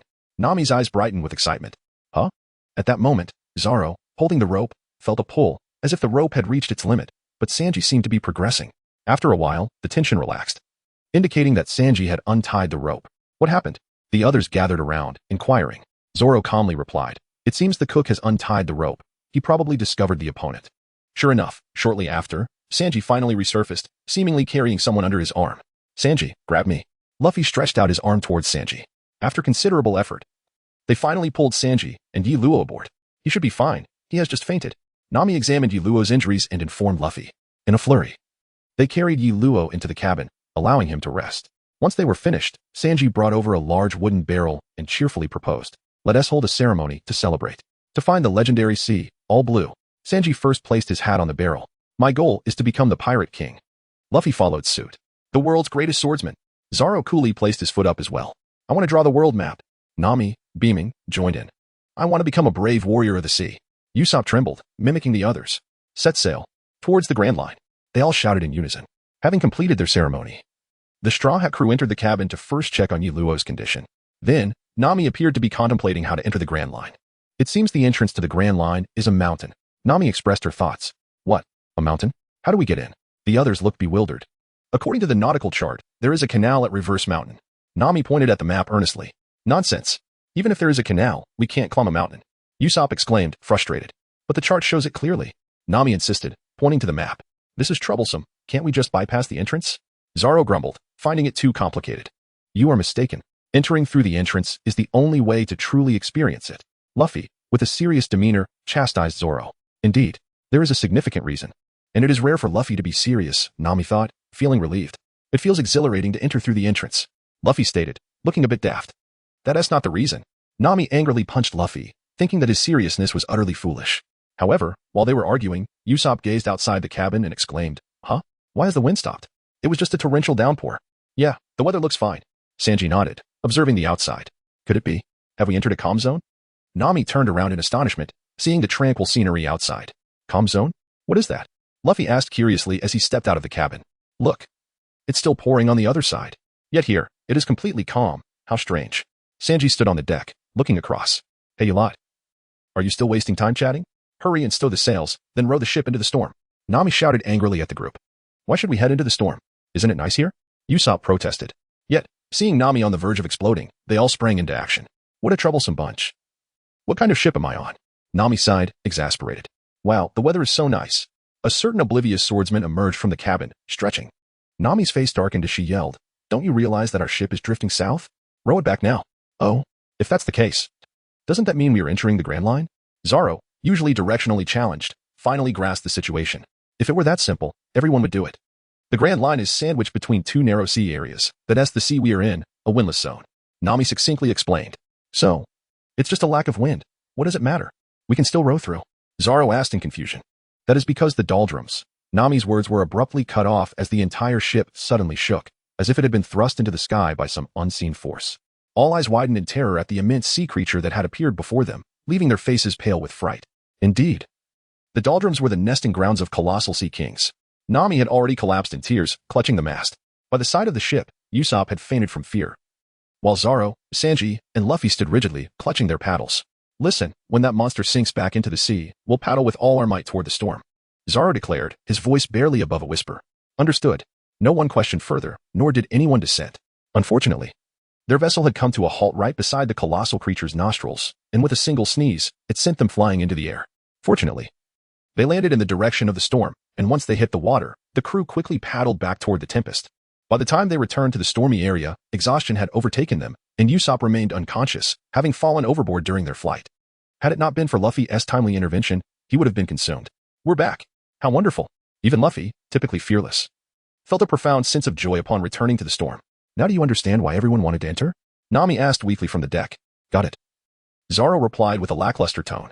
You understand? Nami seemed to have an epiphany and hurried back to the cabin to scrutinize the nautical charts. She then informed everyone of her deductions, stating that the entrance to Reverse Mountain was the canal, but entering it would spell doom for the ship and its crew. Yes, I understand. It's the unbelievable mountain, Luffy exclaimed, wearing a look of comprehension that prompted Nami to cease her explanations. In any case, everyone follow my lead. And let us not forget who the navigator of this ship is. Nami declared confidently. Oh, Nami-san, you're simply magnificent. A certain chef exclaimed, instantly smitten, twirling around Nami like a soft-bodied creature, leading one to question if his eyebrows had been curled in the same manner. Look, that's the unbelievable mountain. It's truly enormous. Luffy shouted from the bow, gazing in awe at the red line, obscured by clouds and seemingly endless. Chapter 33, The Whale Laboon After Much Effort.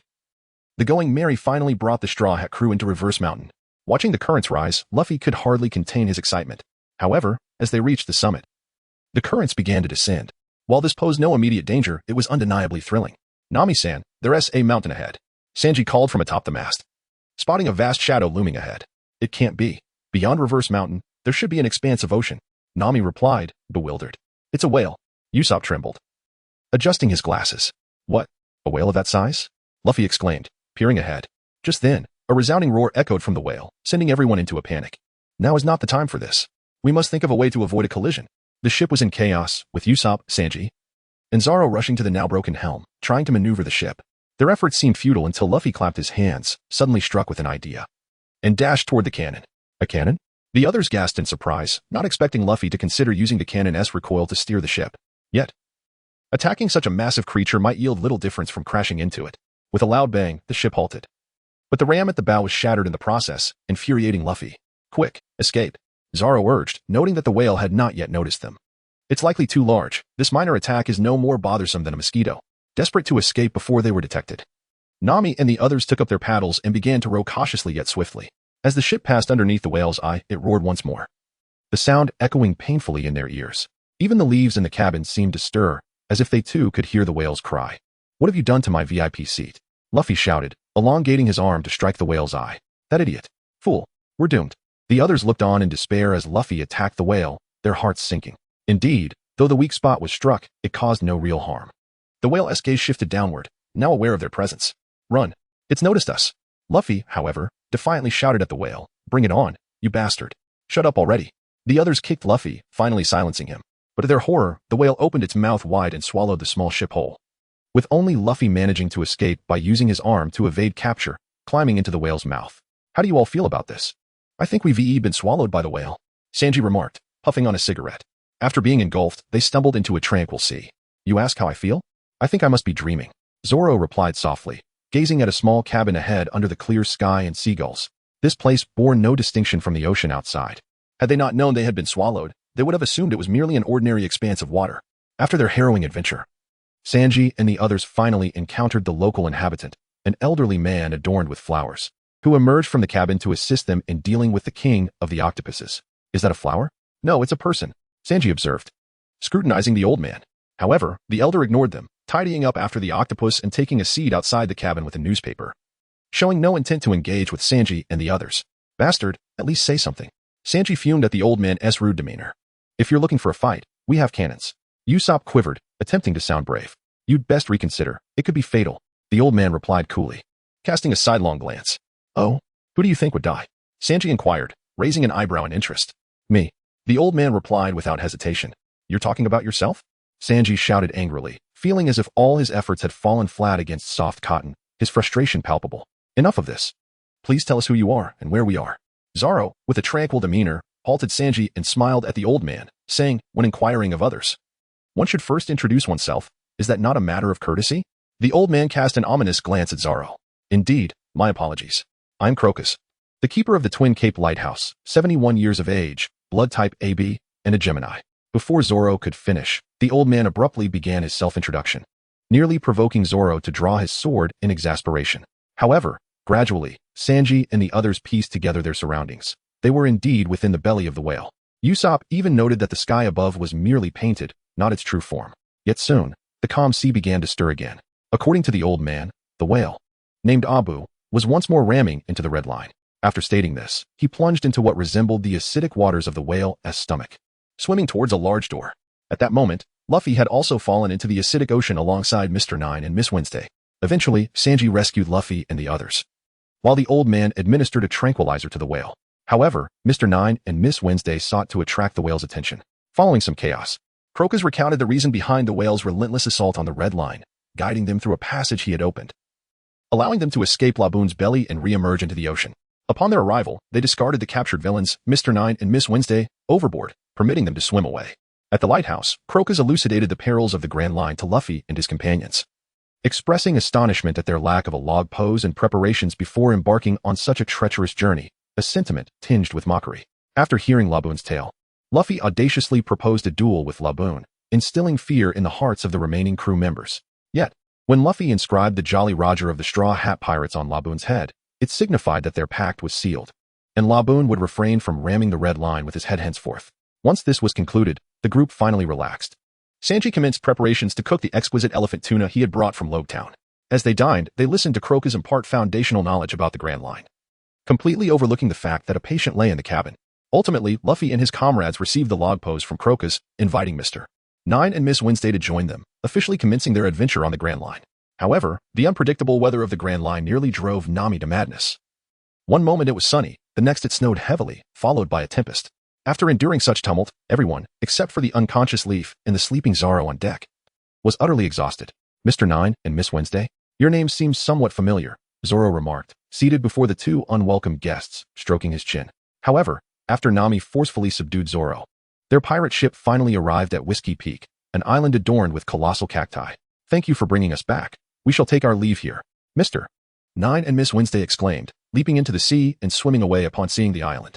Luffy and the others paid them no mind, instead brimming with curiosity about the island they were about to land upon. Yet, as their ship docked, they were met with a warm welcome from the town's residents. Beneath this facade of hospitality lay a sinister plot. These individuals were members of Baroque Works, under Crocodile's command, all bounty hunters specializing in hunting pirates. The daytime charade of welcoming Luffy and his crew was merely a guise to facilitate their easy demise under the cover of night, a scheme that Zoro quickly unraveled. My companions are quite weary. If you wish to play, perhaps I should entertain you, Zoro said, perched atop the rooftop, grinning at the bounty hunters preparing to ambush. Brute. How did you figure it out? Snarled a burly man with curly hair. I recall an organization named Baroque, or something similar, approaching me long ago, requesting my membership, which I declined. Their members seem to use peculiar names like yours as code names, hence my suspicion upon seeing those two. Zoro pointed at Mr. 9 and Miss Wednesday. Knowing our organization means you cannot be spared. Kill him. The curly-haired Icolum bellowed. Heh, about 100 of you? Just the right number for some fun. Zoro began to feel exhilarated. However, as they engaged in battle, several Baroque Works lackeys boarded the Mary, intending to check if this band of pirates possessed any treasure. Given that their captain bore a bounty of 30 million, surely they could not be impoverished. Yet upon entering the cabin and discovering an injured individual lying there, they were taken aback. What the? Just a wounded man. You startled me, one lackey exclaimed, peering in. Hurry up and finish him off, then go search for the treasure. Another lackey urged impatiently. Chapter 34. Whiskey Peak. Just as he prepared to strike, he was suddenly startled to see the injured man open his eyes. You scared me to death. I could have let you die peacefully, but since you're awake, don't blame me. The lackey, taken aback by Leaf's sudden awakening, was filled with indignation as he brandished his knife at Leaf. Is it too much to expect a little courtesy upon waking up? Leaf sat up, casually grasping the lackey's blade while yawning. He had actually regained consciousness when the ship reached Whiskey Peak, but his injuries were severe, and he had been using his internal energy to heal. Though the battle with Dragon appeared fierce, Leaf understood that Dragon had not exerted his full power. His injuries were chiefly due to exhaustion of his internal energy, which led to his fainting. This place seems somewhat familiar, even in his weakened state. Leaf easily dispatched the two lackeys. Isn't this the Mary? It seems Luffy rescued me. So this must be Whiskey Peak? That scoundrel. He couldn't have allowed that doctor to check on me while passing Twin Cape. Otherwise, I would have awakened sooner. Leaf murmured to himself as he gazed towards the town. Meanwhile, Nami, stealthily pilfering treasures from the bounty hunters, crossed paths with Zoro, who was engaged in battle. I can't believe you fell for it too, Zoro said, astonished at Nami. How could there be a town welcoming pirates? I never believed it. Nami scoffed. All right, let us finish them so I can get some sleep, Zoro remarked, eyeing the fallen bounty hunters with a grin. You tend to your business. I'll search for their treasure. Nami waved her hand and departed into a nearby small house. Yet moments later, she returned, addressing Zoro. Have you noticed that we seem to have overlooked something? I feel like there is something we haven't done. No? What could it possibly be? Zoro inquired with a hint of confusion. Never mind. Let's prioritize finding the treasure. Remember to move swiftly. With that, Nami vanished from sight. It seemed they had forgotten about the injured Luo, who still lay in the ship's cabin. This woman truly perplexed Zoro as he slowly drew 3 swords, preparing to engage once more in battle. After a while, Luffy, awakened by the urgency of nature's call, sat up and noticed the kind-hearted citizens outside, knocked down by Zoro. Upon discovering the truth, Luffy was filled with rage. He could not allow his comrades to behave in such a manner. They kindly offered you food, and you retaliated with violence simply because it didn't suit your taste? Luffy was determined to seek justice for these individuals. Meanwhile, having just defeated all the bounty hunters, Zoro sat there, sipping his drink, when he suddenly felt an odd sensation. At the port, a woman with an umbrella and a man with an explosive hairstyle and sunglasses made their entrance. It was Mr. Five and his partner, Ms. Valentine. Are you two just fooling around? Mr. Five asked, looking at the gravely injured Ram with disdain. What? Have you come to witness our misfortune? Ram raised his head to face the duo. Ha ha ha, we're here, of course, because of a mission. Ms. Valentine replied with a hearty laugh. Are you here to assist us? That swordsman is incredibly formidable. Mr. Nine struggled to sit up, adding his voice. Do you think we are just anyone? We're here for a significant task, as some individuals from certain kingdoms have infiltrated our organization, Mr. Five declared arrogantly. Ram lowered his head, realizing his face must look dreadful. They had been exposed. Ah, I just remembered. I seem to have forgotten about Luffy. Zoro, perched on a rooftop and observing the standoff, murmured after taking another sip of his drink. Then, the criminal. The missing princess of Alabasta. Mr. Five tilted his head, gazing at the increasingly flustered Princess Vivi. You scoundrel. I won't let you harm a single hair on her head. Die. Ballspike. Ram sprang to his feet, launching an attack at Mr. Five. Boom. Mr. Five was engulfed in an explosion. Please, hurry and escape. Quickly. Ram shouted to Vivi, who hesitated, still standing her ground. It's futile, ha ha ha ha. Ms. Valentine suddenly appeared from above, kicking aside the tied-up hair of Princess Vivi. As Vivi was assaulted, Ram too was sent flying.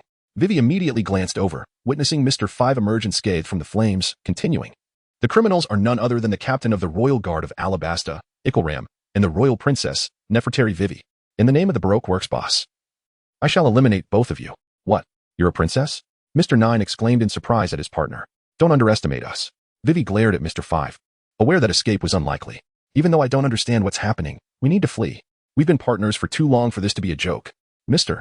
Nine stood protectively in front of Vivi, bloodied yet resolute. Mr. Nine, Vivi gasped, not expecting him to stand up for her. Farewell. Hot-blooded number 9, ball of tenacity. Mr. Nine curled into a ball and rolled toward Mr. Five. Such foolish loyalty will only invite your demise. Nasal blast. Mr. Five scooped a massive booger from his nose and flicked it at Mr. Nine. Boom. The booger exploded, sending Mr. Nine crashing to the ground. But Vivi seized the opportunity to escape on Carry the Duck. Hey, that booger is terrifying. Zoro, who was watching, was taken aback, not expecting such a projectile to explode. Please, I beg you, save our princess. At some point, the severely injured Ram approached Zoro, who was spectating. Let go, will you? Stop pulling on me. Zoro sighed in exasperation as Ram clung to his leg, uttering strange words. I implore you, if you can escort the princess to the distant Alabasta, a substantial reward awaits you. Ram clung to Zoro's leg as if it were a lifeline. Now that's intriguing. How about 1 billion berries? Before Zoro could respond, Nami appeared seemingly out of nowhere. It seemed she possessed a knack for tracking money. Wherever there was a sin of wealth, Nami would be there. 10 billion berries? Ram gasped, realizing that even for their desert kingdom of Alabasta, such an amount was no trifling sum. Indeed, if there's money involved, your princess won't perish. You've seen how strong he is. Nami pointed at Zoro, addressing Ram. But I'm merely the captain of the guard. I have no authority over such a large sum. Perhaps you could rescue the princess first and then negotiate? Ram said, caught in a dilemma. Hey, don't involve me in your negotiations. Zoro protested. What nonsense. My money is certainly mine, but my contract is a collective agreement. Nami winked mischievously at Zoro. What kind of logic is that? Zoro naturally disagreed. Dear sirs, while you converse, the princess may already be in peril. Can we not rescue her first? Ram urged in desperation. Go on, Zoro. Nami pointed toward the direction where Vivi was fleeing. I refuse to return. I detest being ordered around. Zoro rejected vehemently. Is that so? Then do you intend to repay the money you owe me? Nami narrowed her eyes, fixing her gaze on Zoro. When did I ever owe you money? Zoro queried, bewildered. In Logetown, when you had no money to buy swords, you borrowed 100,000 berries from me. We agreed you would repay 3 times that amount. Nami retorted. But the sword was gifted to me by the owner. I didn't spend a dime. I returned it the same day, didn't I? Isn't that sufficient? Zoro argued helplessly. Of course not. I can't believe you're a man who can't even keep a promise. Nami said with disappointment in her eyes. Zoro's expression darkened, although he understood Nami's intentions. He had no choice but to set off to rescue Princess Vivi. You will regret this. He cursed Nami as he ran. Indeed, I'll be heading straight to hell. Nami chuckled lightly. Ram watched in astonishment, seemingly uncovering a peculiar secret about this bizarre pirate crew. Perhaps the strongest among them was the seemingly harmless girl before him. When Zoro finally reached Vivi, he encountered the elite agent Baroque, who had been pursuing her. After saving her, he fortuitously ran into Luffy, who had been searching for them. Hey, Luffy, are you here to help? But it's just too small fry. There's no need for your assistance. Or have you borrowed money from that woman Nami as well? Zoro asked with a smile. Luffy, I will never forgive you. Let us settle this once and for all. Luffy yelled at Zoro. Huh. Zoro looked bewildered. You were the one who attacked the villagers, weren't you? They are the villagers who graciously provided us with delectable food, yet you ruthlessly eliminated them all without exception. I cannot forgive such a treacherous act of ingratitude. I shall send you soaring into the heavens. Luffy shouted in fury. This left not only Zoro bewildered, but even Princess Weiwei was struck with disbelief, remarking, what a truly dull-witted fellow. Is he truly fit to be the captain? Hey Luffy, listen to me. Those people are. However, before Zoro could finish his words, Luffy's assault commenced. After dodging several of Luffy's attacks, Zoro realized that Luffy was genuinely serious, and his own temper began to rise. Meanwhile, the high-ranking duo of agents, previously stalled by Zoro, seized the opportunity to rush toward Weiwei, intent on eliminating her first. Chapter 35. Nico Robin, cease this at once, you scoundrel. Zoro exclaimed as he delivered a kick that sent Luffy flying, crashing into the approaching agents, causing all 3 to tumble into the ruins. It seems necessary to deal with the 2 of you nuisances first, Mr. 5 remarked as he climbed to his feet, glancing at Luffy still sprawled on the ground. Ha ha ha, fine. Since you wish for it this way, I shall not oppose. Ms. Valentine, wielding an umbrella, launched her flying knives above Zoro. Being a user of the heavy fruit, she could manipulate her own body weight. Mr. Samurai, quickly dodge. Weiwei shouted, noticing Ms. Valentine's imminent approach over Zoro. Now is not the time for evasion, Zoro declared, his gaze fixed on the direction where Luffy had been sent flying, where Luffy was now hoisting the unconscious Mr. 5. On the other side, after casually preparing some food from the ingredients on board, Luo realized that his physical condition had somewhat improved. This reminded him that he had potions for restoring stamina and vitality tucked away in his backpack. Reluctant to rely on external aids, he had refrained from using them during battles, but after sustaining injuries, they proved to be a wise choice. After consuming a vial of vitality potion and devouring 2 drumsticks and a serving of fried rice, both his life force and stamina were nearly restored, although his inner strength remained depleted. Nevertheless, Luo did not intend to use pills for recovery, as restoring inner strength was also a form of cultivation. The best results were achieved when one exhausted their inner strength before practicing. It was time to check on our beloved princess. Feeling satiated, Luo disembarked and set off toward the island. Hiki, let us compare the strength of swordsmen against that of martial artists. When Luo found Luffy and Zoro, the 2 were engaged in a duel. However, upon noticing Nami approaching, Luo refrained from getting any closer. For that little girl could tightly grip the essence of the entire crew. I recall that Robin must have made her entrance around this time, right? Seeing that the situation here was under control, Luo turned his gaze towards the coastline. Ah, so that's the reason. Internal strife has left you without funds, correct? After Nami resolved the altercation between Luffy and Zoro, the group settled down to converse. Wei Wei also shared her circumstances, leading Nami to swiftly deduce that Wei Wei was not in a position to pay the exorbitant sum of 1 billion berries for a princess. Huh. Who is the leader of your Baroque works? Luffy inquired with curiosity. I can't say. I can't divulge that information. This is one matter I must keep from you. Revealing it could put you in danger. Wei Wei hastily waved her hands, insisting, we aren't interested in hearing it. Someone capable of usurping an entire nation must be immensely powerful. Nami replied with a shake of her head and a smile. Indeed, while you are formidable, you would not stand a chance against Sir Crocodile, one of the 7 warlords of the sea. Wei Wei nodded, speaking with utmost seriousness. After a brief silence, Zoro quipped. But you just mentioned it, didn't you? No worries, no worries. This matter is known only to us. I shan't speak of it again. So just pretend you didn't hear. Wei Wei said, momentarily taken aback, feeling a bit embarrassed. Nami, who had been on the verge of despair, suddenly regained her spirits. But before she could speak, the sound of flapping wings caught her attention. What are those birds and the otter doing? Nami curiously pointed at an otter perched atop a vulture. Ah, that's an omen our boss keeps, specifically for delivering messages. Wei Wei replied, astonished. What? So they will report what just happened to your boss? Nami nearly lost her mind, exasperated by this turn of events. She forgot that it was she who had previously coerced Zoro into rescuing Wei Wei. I'm so sorry. I truly misspoke. Wei Wei repeatedly apologized to Nami. Forget it. I'll take my leave. Though our time together was brief, I appreciate your care. Let us part ways now. Nami walked alone towards the harbor. Where are you going? Nami. Luffy asked, puzzled. We must flee before they recognize us. Nami replied, not looking back. No sooner had she spoken than the vulture and otter that had previously departed returned, drawing pictures on paper for Nami, which they showed her after completion, causing her to return with a forlorn expression. The paper held illustrations of Nami and the others. Now it's impossible to escape. This is quite the predicament. Just as I entered the Grand Line, I've gotten entangled with a warlord of the sea. Life is unbearable. Nami wept alone in a corner. Meanwhile, Luffy and Zoro excitedly speculated about what kind of person Crocodile would be. On the other hand, Luo, having arrived at the coastline, utilized his moonwalk to soar above, quickly locating his target, a massive tortoise upon which sat a tall, elegant woman. Hello, beautiful. What brings you here alone at this late hour? Luo descended slowly onto the tortoise's shell, greeting her with a smile. The hat-clad Robin turned to face him, smiling as she replied, So, you've boarded someone else's ship. What are your intentions? Nothing much. I merely wish to ascertain what sets you apart. Prompting Vice Admiral Saul to sacrifice his life for you. Luo stood there, gazing at Robin. Upon hearing Saul's name, Robin's body trembled slightly, however. Seeing that Luo made no hostile moves, she refrained from acting, though she began to gather power behind her back. Who exactly are you? Robin inquired. Her gaze fixed on Luo. Oh, I'm simply an injured individual rescued by an amusing band of pirates. I happened to notice you here. So I thought I'd drop by for a chat.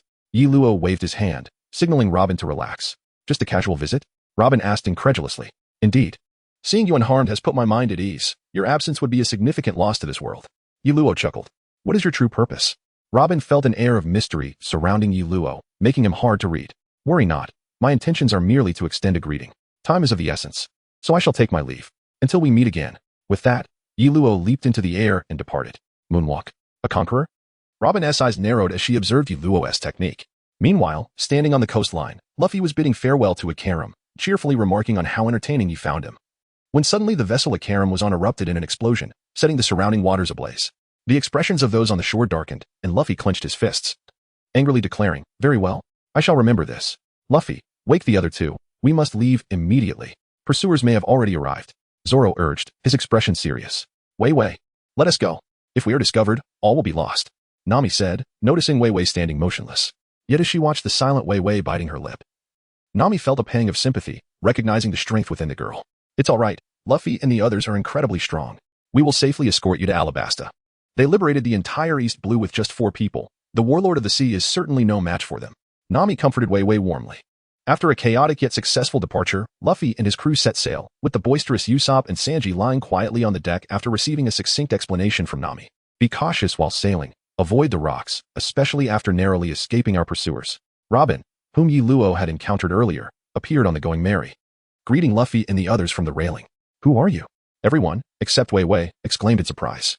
What brings you here, Miss Sunday? Wei Wei glared at Robin, her expression darkening. I just saw Mr. 8 over there, Robin said, resting her chin on her hand with a smile. So, Ikaram was under your watchful gaze. Wei Wei glared at Robin. Who is he? Why is he referred to by a code name? What number is he associated with? Nami asked curiously. He is our boss, the partner of Mr. Zero, and she alone knows the identity of our leader. Wei Wei fixed her gaze on Robin. To be precise, I intentionally led you to follow me to uncover his identity. Robin replied with a grin. What?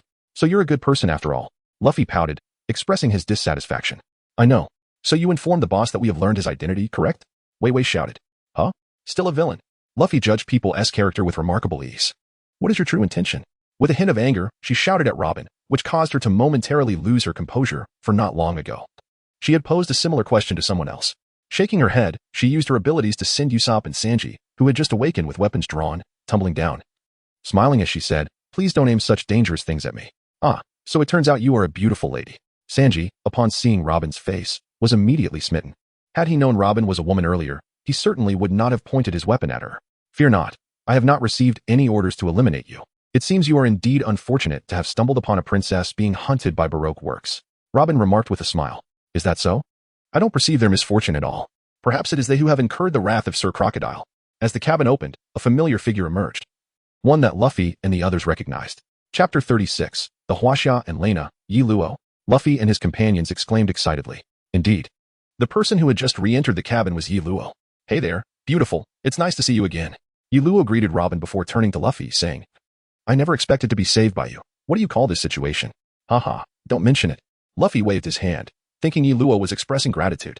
Yi Luo smiled, approached, and playfully tapped his head, shaking it as he said, I am not thanking you. You have brought me considerable trouble. What? I saved you, and yet you claim I am the source of your troubles? Luffy retorted, visibly displeased. Is it because of Crocodile? Nami pondered briefly before inquiring. She assumed Luffy had provoked Crocodile, and as a member of the Navy, Yi Luo naturally found himself in a precarious position against one of the 7 warlords of the sea. The sand crocodile is merely a minor issue. The real concern is your father. You must realize that my absence from the scene for such an extended period might lead the headquarters to think I am dead, and the repercussions will fall upon him.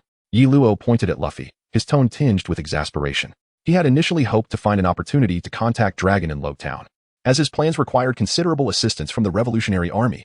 However, it seemed he would have to seek another opportunity now. Everyone was astonished. How did this matter become intertwined with Luffy's father? My father? What is the matter? Do I even have a father? Luffy asked curiously. What? You've never met him? Yi Luo sighed, shaking his head in disbelief. Your family certainly operates in a rather unreliable manner. Meanwhile, Sanji and Nami exchanged glances, contemplating that if Luffy's family shared his temperament, it was entirely plausible that a child could be born without ever meeting their father. The one who injured me in Logtown was your father. He came to send you off to sea. Do you think it would have been so easy for you to escape from smoke or otherwise? Yi Luo observed Luffy's bewilderment and chuckled. Is that so? Luffy asked in astonishment. Well, never mind. What is done is done. However, it seems you have quite a few more crew members aboard. Aren't you going to introduce me? Yi Luo inquired, producing a stool from seemingly nowhere and seating himself. Ah, right. At that moment, everyone remembered there was still an enemy on the ship, and they turned their attention to Robin. Hee, so you are Yi Luo, the renowned genius from the Navy headquarters? I never expected to find you defeated in the East Blue, and now you're recuperating aboard a pirate ship. If the Navy were to learn of this, you might find yourself in quite a predicament, Robin remarked with a smile. Upon learning Yi Luo's identity, she felt slightly reassured. So, what business do you have with Luffy? As you can see, he saved me, so no ill intentions, please. Yi Luo smiled at Robin. Since you are on their ship, I suppose I need not intervene further. However, this is a permanent log pose for Alabasta. Robin playfully tossed a log pose towards Luffy before returning to her turtle mount. What is this? Luffy asked, intrigued as he held the permanent log pose. You should know that the islands in the Grand Line are connected by magnetic forces, right? Thus, sailing through the Grand Line requires a log pose. What you hold is a permanent log pose, which will always point towards a specific island. Yi Luo explained with a grin. I see. Luffy nodded, then promptly crushed the permanent log pose. What are you doing? Nami nearly lost her mind. After much effort, they finally acquired a permanent log pose, and this fool had destroyed it. I am the captain of the ship, and I decide how we sail, Luffy boldly replied. However, Nami's beloved fist met him in response. That doesn't mean you should break the log pose. It must be quite valuable. Then this young lady must be the Princess Vivi of Alabasta? Yi Luo rose and bowed respectfully towards Vivi. Vivi nodded, curiosity evident in her expression. That's me. She was intrigued, sensing a friendly rapport between this Navy officer and Luffy. If they could secure the Navy's assistance, Alabasta's situation might improve. By the way, Yi Luo, my country is currently facing a rebellion. Could you lend her some aid? Nami seemed to have thought of this issue and spoke up. This is quite troublesome. Firstly, Crocodile is one of the 7 warlords of the sea. Although I personally oppose the warlord system as a Navy officer, I lack both the authority and the position to act against him. Moreover, without evidence, I cannot simply take action against a warlord based solely on your word.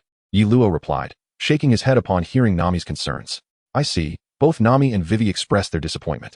However, you need not worry. Aside from Crocodile, his subordinates are not currently operating openly under his identity. Thus, I can eliminate those minor nuisances to buy you some time. Additionally, I will head to Alabasta to ensure the Navy there assists your royal family in quelling the rebellion, but I can only assist Vivi, not you, Luffy. Yuluo continued with a smile. Higi, that's fine. I don't need any help. As long as you can support Vivi, that's enough. Luffy responded cheerfully.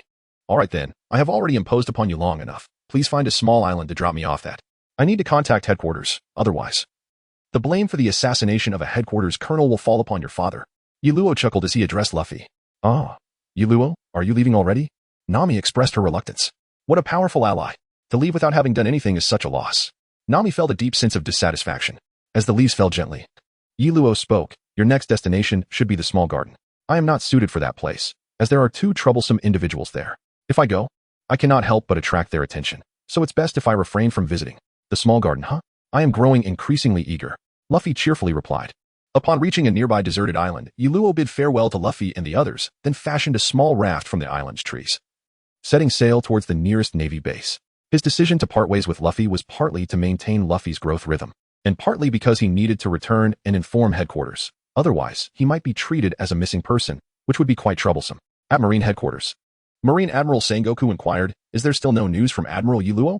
Report, Admiral. We have yet to receive any word from Admiral Yuluo. Admiral Smoker has been searching the nearby waters for several days. The Navy communicator saluted and replied. Sengoku shot a fierce glare at Carp, blaming him for leaving Yuluo alone in East Blue, where he encountered Carp's son, a man known for his lack of mercy towards Navy personnel. Ha ha ha, Sengoku, rest assured. Little Yi isn't someone who can easily perish, Carp said nonchalantly. Days later, Yuluo finally located a Navy base and contacted headquarters. Since he was already in the Grand Line, Sengoku decided to send Yuluo to continue patrolling the first half of the Grand Line before returning to Marine headquarters. As for his ship and subordinates, Sengoku had already dispatched them to Yuluo's current base to retrieve him. Thus, for the remainder of his time, Yuluo stayed at the Navy base to train. After his battle with Dragon, he realized many deficiencies in his skills, particularly in endurance, against an evenly matched opponent. If he employed the Dragon-Subduing 18 Palms and failed to defeat his foe, he would inevitably face defeat himself. It seemed that at this stage, the Dragon-Subduing 18 Palms was insufficient to be his trump card. Although the technique was formidable, it was fraught with limitations. The lack of internal energy was the issue he needed to resolve most urgently. However, the Zixia Divine Art was already a mid-level secret technique. Any advanced techniques were beyond his reach. The silver lining was that he was close to leveling up. Had he not promised Wei Wei to assist her in Alabasta, he would have certainly set sail to hunt pirates by now. Admiral, a female officer approached Yuluo during his training, saluting before excitedly exclaiming, Lena, you arrived so quickly. Yuluo opened his eyes, awakening from his training. The woman addressed as Lena was his aide, an orphan he had saved during a mission. With nowhere else to go, Yuluo had brought her back to headquarters, where he discovered her exceptional talent in swordsmanship. Consequently, he entrusted her training to Ji Yuan, the finest swordsman he had ever encountered in the Navy. Admiral, everyone has been worried about you. Upon learning that you were unharmed, they rushed here as fast as they could. Lena expressed with palpable excitement. All right, I am not that easy to take down. Yuluo waved his hand, smiling. While at headquarters, Lena had heard that Carp had left Yuluo in East Blue, where he encountered the revolutionary dragon. After their battle, Yuluo's fate was uncertain, leading the young girl to give Carp a piece of her mind over the matter. Let us go. It's time to stretch our legs. Yuluo stood up, walking towards the door as he spoke. Lena promptly followed, helping him don his Navy Admiral uniform. Upon arriving at the port, Yuluo spotted his ship, the Huaxia, already docked, with all the Navy personnel aboard eagerly watching him. Haha, let us go. It's time for us to set sail. Yuluo announced loudly from the bow of the ship. His vessel, the Huaxia, was crafted from nearly all his accomplishments, featuring a dragon's head at the prow, not a simple design like Shanks' Red Force, but a majestic dragon head sculpted in the likeness of the dragon form during his Dragon-Subduing 18 Palms technique. Chapter 37, Nami's illness. Meanwhile, aboard the Mary, Luffy and his crew were sailing towards the next island. However, Nami discreetly concealed a newspaper containing news of the Alabasta Rebellion, fearing that Wei Wei would become even more anxious upon seeing it. Yet, fate had other plans. After a grueling battle at the small garden, Nami's clothes were burned, leaving her vulnerable to mosquito bites on the island, resulting in a high fever that would not subside. The illness of a navigator aboard a ship could spell disaster. Will Nami die? Wei Wei, could that happen? Sanji asked, tears streaming down his face, distressed. Though it was merely a fever, its unknown cause could indeed be life-threatening. Is there anyone on board with medical knowledge? Wei Wei knelt by Nami's bedside, tending to her while inquiring. Luffy and Usopp pointed at Nami. indicating that she was the only one with any medical expertise. It's all right. Just eat more meat, Luffy said cheerfully. I always take great care in selecting the best ingredients for Nami and Wei Wei. As for the near-rotting food, that's what I give you, Sanji calmly stated, revealing a harsh truth. Usopp nearly exploded with frustration. This perverted cook was crossing the line. Yet Luffy, unfazed, chimed in, but that food is still delicious. However, food could only serve as a remedy and could not replace medicine, nor could it cure all ailments. Sanji looked at the suffering Nami with concern. The temperature has risen to 40 degrees again, Wei Wei exclaimed, glancing at the thermometer on Nami. Alabasta must have doctors, right? We should head there directly, Luffy suggested. How long until we reach Alabasta? Wei Wei asked, her expression serious. I don't know, but it will take at least a week. Wei Wei replied sternly. Is having this illness really that painful? Luffy asked, puzzled. Sanji and Usopp tilted their heads in unison and replied, I don't know. I've never had it. Wei Wei was nearing her breaking point. What kind of people were they? If Nami continued to burn with fever, that temperature could very well claim her life. What? Nami is going to die? Nami, don't die. They all panicked, running around the room in chaos, including Karu the duck. Quiet down. Nami needs her rest right now. Wei Wei shouted angrily at them. Nami needs a doctor immediately. We must find one. Luffy urged, filled with urgency. Wei Wei, I have a newspaper in my drawer. Take a look. Nami struggled to sit up and said, Nami, are you feeling better already? Luffy and the others asked joyfully upon seeing her sit up. How could this happen? On the other side, Wei Wei, holding the newspaper, grew grim. This is a newspaper from 3 days ago, which means the rebellion in Alabasta has officially begun. I'm sorry, I hid it earlier to prevent you from worrying, Nami said with difficulty. The situation appears to be quite dire.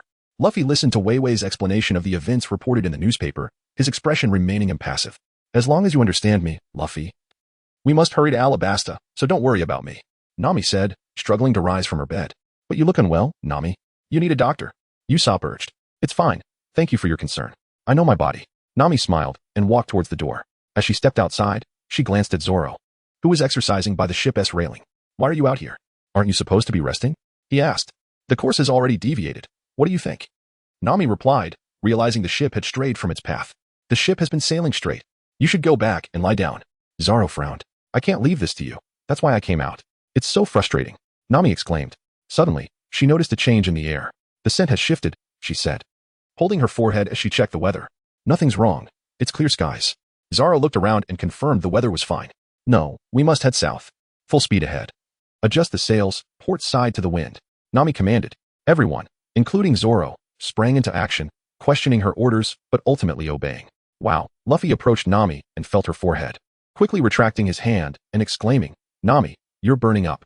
We should stop the ship and find a doctor. Stop fussing. This is my normal body temperature. There's wind coming. Hurry and help. Nami panted. At that moment, Wei Wei emerged from the cabin, seemingly ready to speak, and everyone turned to her. You've already allowed me aboard, so I shouldn't make any unreasonable demands, but my country is facing an unprecedented crisis. I must return to Alabasta as quickly as possible, without a moment's delay. Wei Wei stood at the cabin door, addressing everyone. Of course, didn't we promise you? Nami replied with a smile, while the others remained silent. Since we all agree, let us find an island with a doctor. Wei Wei said cheerfully. Healing Nami swiftly and then heading to Alabasta is the fastest course for this ship, isn't it? Indeed, there is no faster speed. Luffy grinned. Are you really okay? As a princess, shouldn't you be more concerned about your million subjects? Usopp pretended to scold. Exactly. That is why I need Nami to recover quickly. Wei Wei responded with a smile. Well said, Wei Wei. I'm truly impressed. Sanji, cigarette in mouth, for once didn't he transform into a soft-bodied creature. Zoro glanced at Wei Wei and muttered, what composure. Meanwhile, as Nami faced her crisis, Luo had already set sail towards Alabasta. Sir, aren't we going directly to Alabasta? Reina asked, puzzled by the ship's course. It's too early for that. Let us find some appetizers first. Reina, have you improved your swordsmanship? Luo lifted his glass, taking a hearty sip. Rest assured, sir, Reina has been diligently training. While I may not measure up to you, I have worked hard. Reina saluted promptly. Don't be so formal. Let us see if there are any pirates on the next island. After all, we are on the Grand Line, where pirates are plentiful. Only through real combat can one truly hone their skills. Luo chuckled. Yes, sir. Reina replied eagerly. Soon, Luo's ship reached a small island not on Luffy's chosen route, so he had no reservations about disembarking at the local tavern. He spotted at least 3 pirate ships in the harbor, making the tavern the quickest way to find them. Navy? Why are they here? A pirate in the corner of the tavern wondered curiously. All right, everyone knows my identity, so aside from pirates, everyone else should leave. Luo said as he sat at the bar, ordering a whiskey with a smile. The tavern owner, with a wry smile, delivered the whiskey and promptly hid away. Pirate Phyllis, where are you headed? Reina intercepted a pirate attempting to sneak away. Reina Wunti let a pirate with a bounty slip away. She knew Yi Luo was keen on capturing such criminals. Navy, we haven't provoked you, have we? Don't go too far. The pirate, identified as Phyllis, glared at Reina. Lion pirate Phyllis, bounty 21 million. Reina declared. Very well, the rest are enemies. Will you unite, or plan to escape when I strike? Yi Luo finished his drink, standing up with a grin. Colonel Purple Dragon, Yi Luo, I didn't expect to encounter someone of your stature. It seems we must team up today. A group of pirates in the corner said, rising solemnly. Balloon Pirate Crew, Captain Balloon Grease, bounty 43 million. Sir, you've caught a big fish. Reina exclaimed joyfully as she recognized the pirates who had been lurking in the shadows. Ah, well, it can't be helped. Another pirate crew emerged from the shadows. Bounty 40 million, Poison Snake Calypso. Reina narrowed her eyes at the speaker, sensing a greater danger than Grease Post. Leave the bounties to me. You handle the rest. Soldiers, withdraw and surround this place. Do not engage in our battle. Yi Luo said with satisfaction. This tavern on a small island could yield him 10 for 100 diamonds, surpassing his original 15. For 190 points gathered from capturing the clown buggy and the slippery fruit user in Rogue Town. Chapter 38. The encounter at Alabastus Port, sir. Alabastus Port is just ahead, Reina said, studying the nautical chart. Since that day, they had raided 2 islands, reaping substantial rewards. Yi Luo's experience had reached 98, and he anticipated leveling up soon. Let us go? Prepare to disembark. Yi Luo decided. Yes, sir. Reina saluted and instructed the sailors to head straight for the port city of Canola in Alabasta. Meanwhile, Luffy and his crew were nearing Alabasta, and Princess Weiwei was growing increasingly anxious. Don't worry, Weiwei, everything will be fine. Nami, healed by Dr. Kureha, reassured her as she embraced Weiwei. Yes, but I still haven't figured out what to do. With a faint sigh, I turned my head and beheld an astonishing sight upon the surface of the sea, exclaiming, what is that? Oh, it resembles cotton candy. Even Luffy was salivating. A few days prior, he, along with Usopp, Karoo, and the newly joined ship's doctor, Tony Chopper, had pilfered Sanji's provisions. Now, they found themselves fishing daily, with Karoo serving as their bait. Oh, that's merely water vapor, a result of an underwater volcano, Nami remarked after glancing at the spectacle. Before long, the Going Merry sailed past, and on Luffy and Usopp's fishing lines, an unusual figure was caught. Wow, we've hooked a drag queen, Usopp exclaimed in astonishment. The individual, clutching Karoo, appeared equally startled and tumbled into the ocean, only to be rescued once more by Luffy and his companions. I sincerely apologize for being saved by strangers. The drag queen, adorned in a swan costume, said politely. How can you not swim? Usopp inquired curiously. Indeed, I consumed a devil fruit, which renders me unable to swim. The drag queen replied candidly. Devil fruit? What powers do you possess? Usopp pressed further. Well, since it's rather dull at the moment, allow me to demonstrate my abilities. The drag queen began to perform, revealing that he was a user of the mimic fruit. By touching someone with his right hand, and then his own face with his left, he could transform into an exact replica of that person, transcending species and gender. He could become a reindeer just like Chopper, or a woman precisely resembling Nami, even matching their physiques. Moreover, he possessed a memory function. Anyone he touched could be mimicked. Thus, Luffy, Chopper, and Usopp quickly became friends with the drag queen, but soon, his ship arrived to retrieve him, and as he departed, his crew referred to him as Mr. Two. I think I just saw him transform into my father's face. They must have some ulterior motive. After Mr. Two left, a sense of despondency washed over me as I recalled the incident. Ultimately, the Straw Hat crew conferred and marked an X on their left arms, binding them with bandages.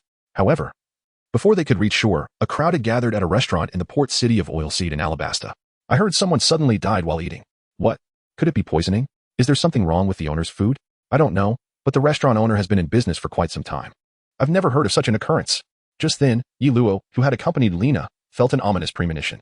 Sure enough, upon entering, they discovered a man with a white beard tattoo, slumped over the food, seemingly lifeless.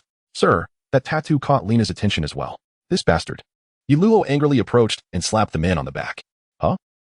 What is going on? Ah, I must have dozed off. Ace emerged from the food pile, wiping his face on a nearby lady's skirt. Boss, why are there so many people here? Ace asked the bewildered owner.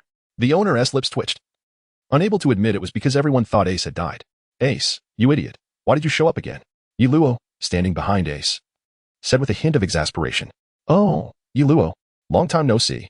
What brings you to Alabasta? Ace greeted her enthusiastically. Are you here to capture Blackbeard? Yi Luo suddenly recalled something, her expression shifting. Indeed, you're aware of that? Ace shrugged and replied. Didn't I mention the matter regarding Blackbeard? As Yi Luo's words lingered unspoken, a familiar voice shouted rocket launcher. Suddenly, he felt a force collide against his back, propelling both him and Ace into the air. You rascal Luffy. Today, I shall take justice into my own hands and deal with this troublemaker. Emerging from the rubble, Yi Luo understood precisely what had transpired. Originally, this encounter was meant for Smoker. However, due to his own issues, Smoker had delayed in pursuing Luffy, resulting in him just recently entering the Grand Line. Boss, I want to eat. Food. Luffy yelled from his seat, calling out to the owner. I advise you to escape quickly, though the owner promptly served Luffy his meal. He stammered nervously. Why? Luffy asked, munching on his food. Do you see that massive hole? The owner pointed to a nearby opening. Is that your restaurant's decor? Quite peculiar. Luffy nodded in agreement while continuing to eat. Did you do that? Everyone, including the other patrons and the owner, chimed in with disbelief. I did. When did I do that? Luffy asked, puzzled. Did you not feel as if you collided with something upon entering? The owner wiped the sweat from his brow. Luffy paused, recalling that he indeed felt a bump. Pointing behind Luffy, the owner noted, there are two individuals. One is a Navy lieutenant, while the other bears the tattoo of the Whitebeard pirates. The furious Lena, having landed nearby, cursed under her breath. However, before this, she had already drawn her sword. For the pirate who had just barged in and was only focused on eating had attacked her most revered superior, Pirate Monkey D. Luffy. With a bounty of 30 million berries. In the name of the Navy lieutenant, I shall bring you to justice. Lena declared, startling Luffy, who was still eating. Navy? Lieutenant? Luffy recalled the owner mentioning he had knocked over a colonel. The colonel, of course, was the one from Rogue Town, known for his smoking habit. Luffy tilted his head to evade Lena's strike, and, in one swift motion, stuffed his mouth full of food. Thank you for the meal, he said, covering his mouth with his hand, bowed to the owner, and bolted out. Naturally, Lena would not let him escape and chased after him. Ace, having just entered, spotted Luffy's retreating figure and immediately followed suit. Is he dining and dashing? The owner observed the chaotic scene in disbelief. Where is that pirate who knocked me over? By the time Yi Luo arrived, Luffy, Ace, and even Lena had vanished. They fled, the owner said, momentarily stunned. That Navy officer, are they your friends? What about the bill? Those rascals. I won't let them off for daring to dine and dash in a civilian restaurant. Yi Luo bellowed, pursuing them. The owner blinked, watching Yi Luo's rapidly disappearing figure, suddenly feeling the world's disdain for him. If I catch those rascals, I swear I will make them pay. Yi Luo felt a flush of embarrassment. Since becoming a Navy officer and setting his ambitions, he had never experienced such humiliation. Typically, when with Lena, he carried no money, as she was responsible for settling the bills, which is why he had to escape in such an awkward manner. However, after running a short distance, Yi Luo halted, realizing he still had ample funds in his system that could be exchanged for berries. It's all Ace and Luffy's fault. Following them has lowered my IQ. Yi Luo sighed, deciding not to pursue them further. Ace would know Lena and would not harm her, and as for Luffy, he and Lena were equally matched. So there was no need for concern. Gather all nearby Navy officers and block that pirate, Lena commanded upon spotting patrolling Navy members. The patrolman halted, recognizing Lena's uniform, and began calling for reinforcements, following closely behind Luffy. You fool, Lena, that's my brother, Ace shouted as he trailed behind Lena. At the harbor, Lena finally caught up with Luffy, where Zoro and the others were present, allowing Lena to surround them with the Navy. You truly know how to stir trouble. How is it that a simple outing brings the entire Navy down upon us? Nami scolded Luffy loudly. I didn't want this. I was merely eating at a restaurant. Luffy replied defensively. We need to figure out how to break through. The Navy is multiplying. Sanji remarked, cigarette in mouth. Don't worry, we'll escape to the ship shortly. We came here for supplies and will set sail along the inner river to reach the desert. Mikey, fully aware of the situation, smiled. All right, we'll hold off the Navy. You all board the ship first, Zoro declared, drawing his weapon. Lena charged at Luffy with a swift strike. A swordsman? Zoro paused, taken aback by encountering a swordswoman of similar skill. Flame of the Phoenix. Suddenly, a flame erupted, colliding with Lena's strike and neutralizing it. Lena, hold your fire. Ace appeared before Luffy, shielding him from the attack. Who is this guy? Zoro inquired, irked. He had intended to duel the female Navy officer, but was interrupted by Ace. Ace? Luffy exclaimed in surprise, ignoring Zoro's question. Luffy, you truly haven't changed at all. Ace turned to Luffy with a smile. Port Asti, Ace. You had better step aside. I won't hesitate to strike you as well. Lena glared at Luffy, addressing Ace. Lena, this is a misunderstanding. He is my brother, Luffy. Yi Luo also knows him. Ace quickly waved his hand and spoke. He was well aware that this little girl was somewhat formidable, having extensive connections within the Marine headquarters. He certainly did not wish to repeat the fate of his father, being chased across the seas by the old man Garp. According to Yi Luo, this little girl was even more popular at the Marine headquarters than he was. Not only did Garp have a fondness for her, but her mentor was from Gion, which also endeared her to Tsuru. Most astonishingly, the little girl had captured the affections of the three admirals, which left Yi Luo quite bewildered. It is important to note that the current three admirals were not easily approachable. First was Akiji, who appeared lethargic yet adhered to his own principles. He would not utter a word to those he deemed unworthy. Then there was Kizaru, who, despite his seemingly harmless demeanor, could be ruthless when provoked. Yuluo had sparred with him and nearly found himself overwhelmed, and no one truly knew what went on in that man's mind. Lastly, there was Akainu, the one Yuluo dreaded to confront the most, a staunch believer in justice. Such individuals were to be avoided, as they did not experience the same feelings of guilt or fear that others did after committing wrongdoing. Akainu believed everything he did was just, and if something went awry, it was merely a misunderstanding of his righteousness. Thus, Yuluo maintained a respectful distance from these three, yet Lina was different. For reasons unknown, all three of them were exceedingly protective of Lina. Even Kazuru, the ever-distant figure, was willing to engage in sparring with her. It was known throughout the Marine headquarters that no one could persuade Kazuru to offer his guidance without facing dire consequences, much like Yuluo had experienced. In summation, Ace did not wish to provoke a ticking time bomb. You hurt an adult. Lina insisted stubbornly. That was a misunderstanding. Ace replied helplessly. It should be noted that he was also a victim in this scenario. Thus, Ace cast a resentful glance at Luffy. The others were puzzled, seemingly unaware of what Luffy had done to provoke this Marine. Me? I've never even seen Yuluo. How could it possibly be my fault? Luffy exclaimed in indignation. I saw it with my own eyes. Ace was present at the scene. Do you still wish to argue? Damn pirate. Lina, incensed by Luffy's defiance, prepared to strike again. Ace understood that with Yuluo absent, no explanation would suffice, so he urged Luffy and the others to leave while he held his ground. Luffy, is it truly all right for us to leave like this? Your brother seems quite wary of that Marine, Zoro inquired as he dashed toward the Thousand Sunny. Earlier, Luffy had explained his relationship with Ace, so everyone was aware that Ace was Luffy's brother and that Yuluo had a close bond with Ace, having shared a cup of brotherhood, which led him to regard Luffy as a younger sibling as well. Don't worry, Ace is very strong, Luffy assured them with confidence. After a challenging escape to the Thousand Sunny, they entrusted a letter to Karu the Duck, instructing it to traverse the desert alone to deliver the message to the king, which clearly outlined Crocodile's scheme. Although Ace is powerful, I've also become quite formidable. If we were to duel again, I would not lose to him, Luffy boasted, leaning against the ship's railing, laughing and bragging. Who do you think you won't lose to? Ace suddenly leaped onto the Thousand Sunny and asked Luffy. Ace, Luffy exclaimed joyfully. My thoughtless little brother has caused everyone so much trouble. Thank you all. Ace greeted Luffy's companions first, showing a level of politeness that seemed uncharacteristic of Luffy's brother. Indeed, the others nodded in response. Ace, what brings you here? Luffy asked curiously. Did you not receive my letter? It doesn't matter. It wasn't anything significant. Ace replied, scratching his head. I happened to be in the vicinity and learned you were nearby, so I came to see you. How about joining the Whitebeard Pirates? Of course, your friends can come along too. Absolutely not. Luffy replied without hesitation.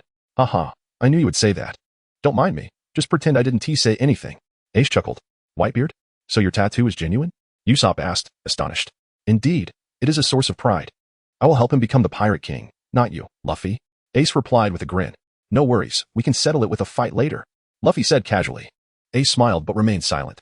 Come inside to talk. I've prepared some tea, Sanji announced, carrying the tea. It's fine. No need for formality. It's not anything important. The Marines have already retreated, so there is no need for concern, Ace said, squatting on the ship's railing and smiling. Speaking of Marines, what is the story with Yuluo? He said you two shared a cup of brotherhood, Luffy asked curiously. The other members perked up their ears, intrigued by how a pirate could share such a bond with a Marine. He is quite an interesting fellow. When I first set sail, I encountered him. At that time, he was not yet a Marine but a bounty hunter, seemingly very passionate about chasing down wanted criminals, Ace recalled. Later, he crossed paths with the old man and made a pact to capture me. Grandpa? Luffy exclaimed in surprise. Indeed, so in Lobetown. He set a trap for Smoker and inadvertently captured me. However, we had a pleasant time together, and he didn't want to hand me over to the old man. Yet, he was quite insistent about the pact, so he turned me in, only to rescue me from the old man's grasp afterward, sustaining serious injuries in the process. Afterward, I heard he was taken back to headquarters. Ace recounted with a smile. Luffy, your grandfather is a Marine? Nami finally pieced together, asking. Yes. Luffy nodded in response. The others were left speechless. How could both grandsons be pirates when their grandfather was a Marine? Recently, he has been honing his skills at headquarters and has begun capturing pirates. Due to his exceptional abilities, he quickly gained recognition. Later, we met in the New World, shared much conversation, and ultimately drank from the cup of brotherhood. He is a remarkably thoughtful and capable individual. Ace reflected. I see. Luffy pretended to comprehend, nodding. Well then. Here, take this. Ace handed Luffy a piece of life paper. Life paper? Luffy asked in astonishment. You know of it? This time, it was Ace who was surprised, as this item, while not particularly advanced, was exclusive to the New World. Luffy, having never been there, should not have recognized it. Yuluo gave me one as well and explained how to use it. Luffy grinned. I have a foolish little brother, and as an older brother, I worry about him. But I must still rely on you all. Ace greeted Luffy's companions with a smile, before leaping back onto his small vessel. Aren't you going to stay a little longer? Luffy urged. No, I have matters to attend to, Ace explained with a grin. I am in pursuit of a notorious criminal. He was once a member of the Whitebeard Pirates' 2nd Division, but after killing his comrades, he fled. As his captain, it is my duty to bring him to justice. There is no turning back for me. The next time we meet will be at the pinnacle of piracy, Luffy. Haha, I will catch up with you soon. Luffy responded confidently. Is he really that calm? Nami remarked, her skepticism evident as she looked at Ace. I thought he would be even more foolish than Luffy. Usopp added. Equally doubtful. Sanji nodded, understanding the marvels of the ocean, remarking on the astonishing events that could unfold. Though they had encountered Leaffall, he bore no blood relation to Luffy, which rendered their reactions somewhat normal. However, Ace was perceived differently, as they believed him to be Luffy's blood brother, hence their astonishment. Chapter 40. Level up. As Ace departed, he was confronted by 5 pirate ships from the Baroque works, eager for the bounty on his head. As they were bounty hunters by nature, unfortunately for them, Ace dispatched all 5 vessels with a single strike. You scoundrel! Who gave you permission to steal my experience points? Leaffall's voice echoed, surprising Ace. However, realizing Leaffall's intent, he wasted no time and fled. Seeing Ace escape, Leaffall sighed. On the ocean, Ace's small fiery vessel propelled him forward at a remarkable speed, leaving Leaffall unable to catch up. At that moment, he longed for the advanced techniques available in the marketplace. Luffy, did you meet with Ace? Leaffall inquired upon reaching the Mary. Yes, why? Luffy replied, feeling a deeper camaraderie with Leaffall upon learning of Ace's situation. Do you know where he is headed? Leaffall asked, gritting his teeth. No idea. Luffy shook his head. His brother mentioned that he was pursuing one of his subordinates who had erred. Sanji interjected. That's right. He did say something like that. Luffy nodded, appearing to recall the conversation. Did he not specify a location? Leaffall pressed, his urgency growing.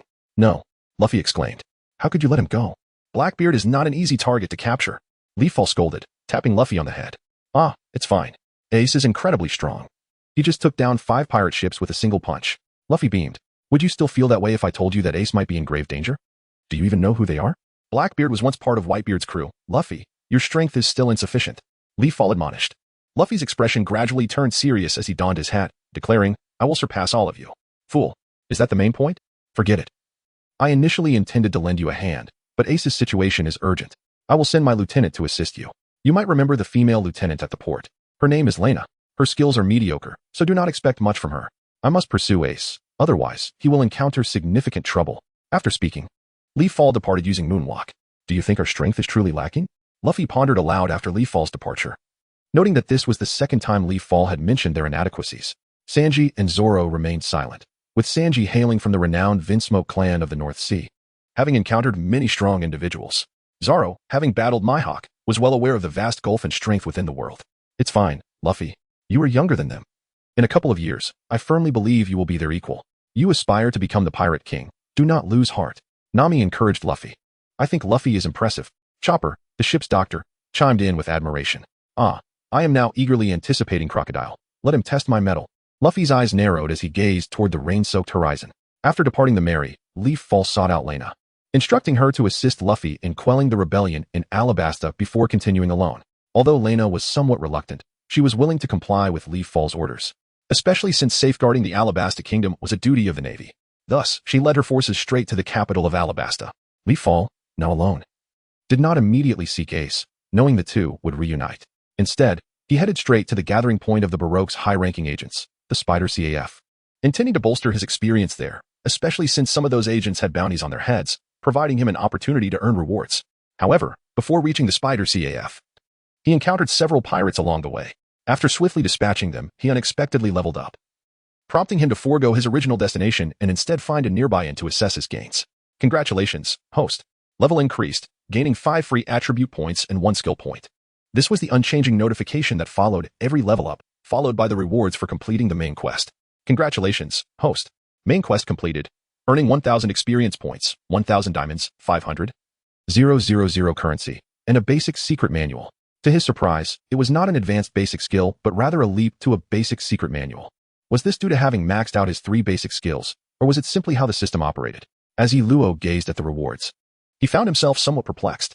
Although the elementary manual had ceased to be of significant assistance, he reasoned that since it was offered freely, it would be unwise to decline. Upon utilizing the elementary manual, he acquired the foundational technique, 100 Battles Spear Judgment. To his surprise, it was indeed a spear technique, suggesting that he might wield a spear as his weapon in the future. Luo scratched his head, uncertain about which weapon to ultimately choose. Yet he felt that learning it posed no detriment. Curiosity piqued, he decided to explore any changes within the marketplace. As he opened the store, he was met with a completely transformed interface, leaving him somewhat bewildered. The items for sale remained unchanged, their prices intact. However, the layout of the marketplace had evolved. The previous single draw option had vanished, leaving only the 10 consecutive draws and a newly introduced lottery house. Additionally, 2 new features had emerged: manual advancement and manual exchange. Yi Luo has introduced a new feature, the progression of secret manuals. One may exchange 10 elementary manuals for a randomly selected intermediate manual, 10 intermediate manuals for a single advanced manual, and 10 advanced manuals for a unique secret manual. Additionally, one can opt for a swap, where diamonds are spent to randomly exchange unwanted manuals. This costs 5,000 diamonds for a swap within the same category and 10,000 diamonds for a cross-category exchange. Yi Luo calculated that purchasing 10 manuals would be considerably less expensive than acquiring a single advanced one.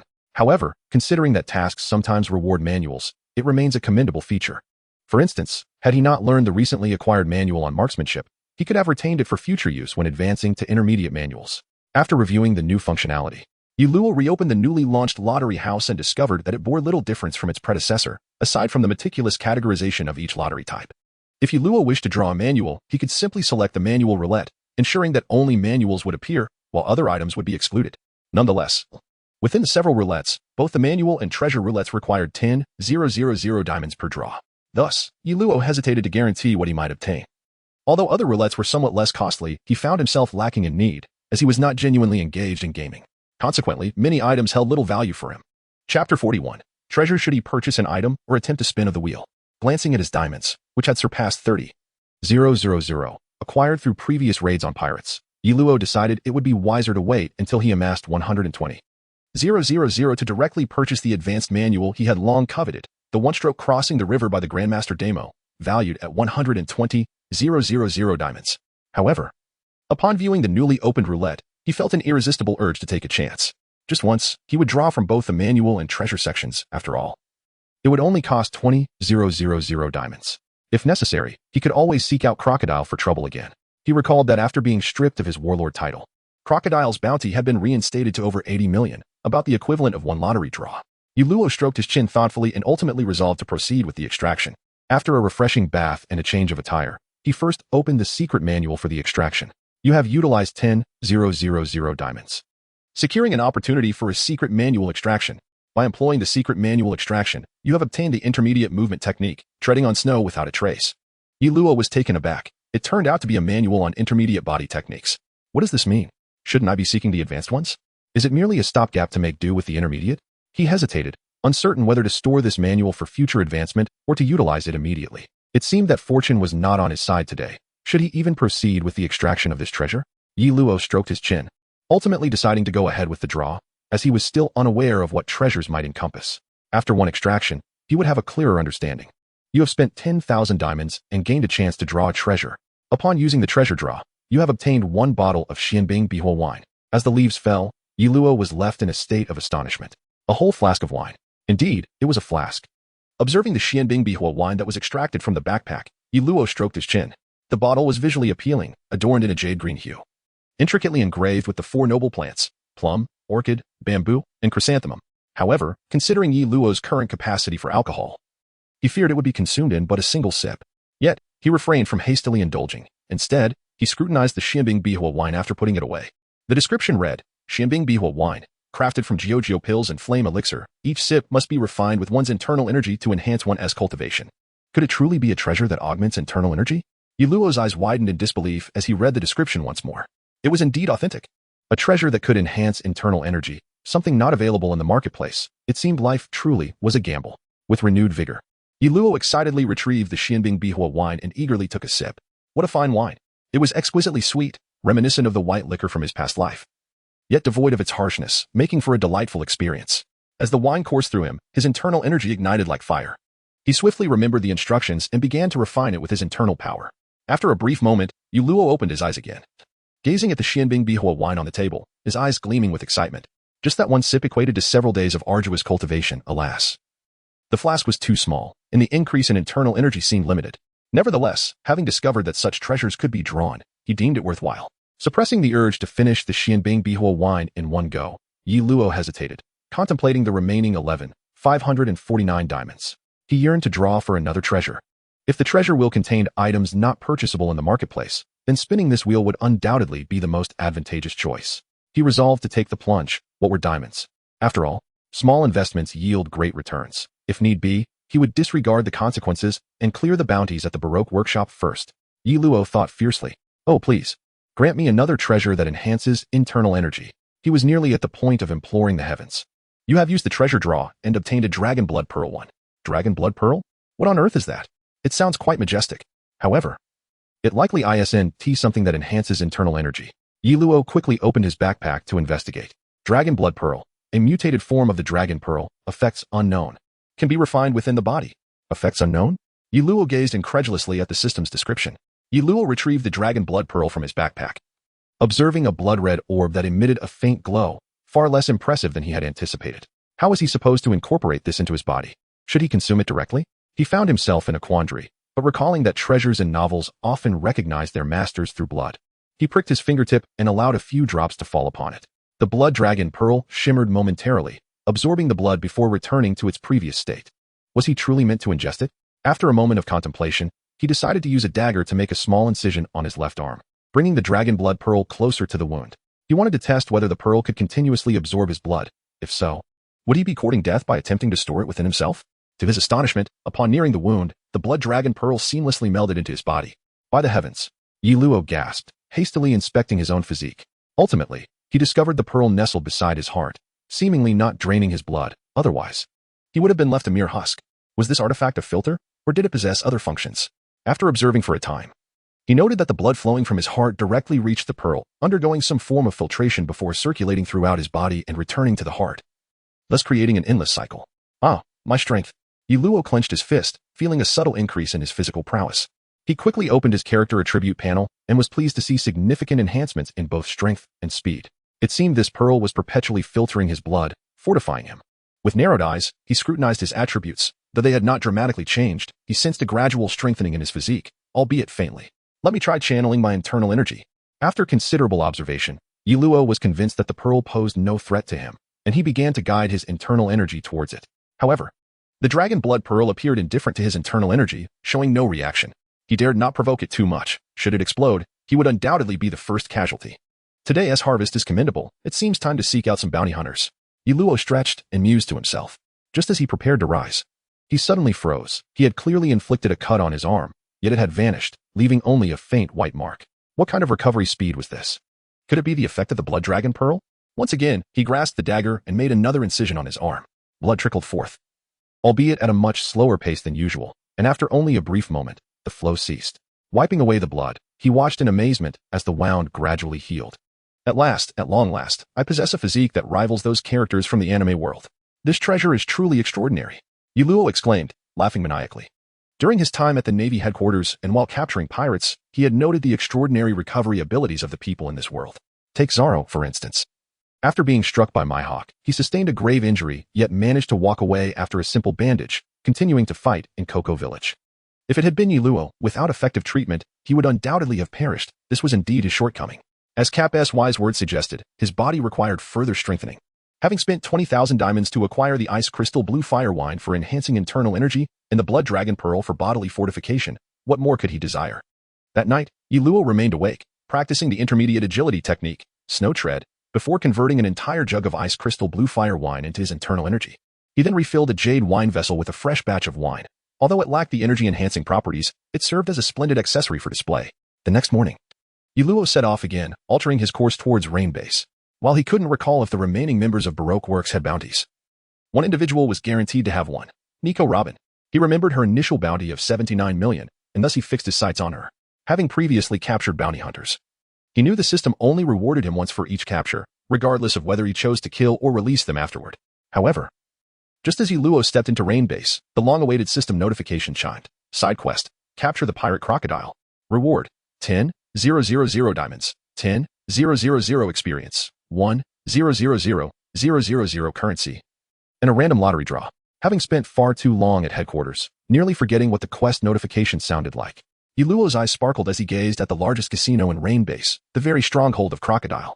Yet, he had no intention of capturing the sand crocodile just yet. The quest specifically instructed him to capture the pirate crocodile. who was currently a warlord and thus not classified among pirates, but rather as an ally of the Navy. Therefore, he could not guarantee that defeating Crocodile would yield the quest rewards along with his original bounty. If he acted impulsively now, he might only walk away with experience points, leaving the diamonds behind. How embarrassing. Thus, Yuluo's objective remained unchanged. He was still intent on pursuing Robin. Upon arriving at the rain-based casino, he exchanged some berries for chips and casually began to play. Even without cheating, given his acute hearing and memory, it was difficult for him to lose. And soon his chips multiplied, drawing the attention of the casino staff. Chapter 42. Capturing Robin. Sir, the outside is merely petty gambling. Would you care to visit the VIP area? That would truly suit your status and capabilities. A beautiful attendant quickly approached Yi Luo with a smile. May I meet your boss? I wish to have some fun. Yi Luo replied with a gentle smile. The attendant was taken aback. It was rare for customers to seek out the boss for entertainment.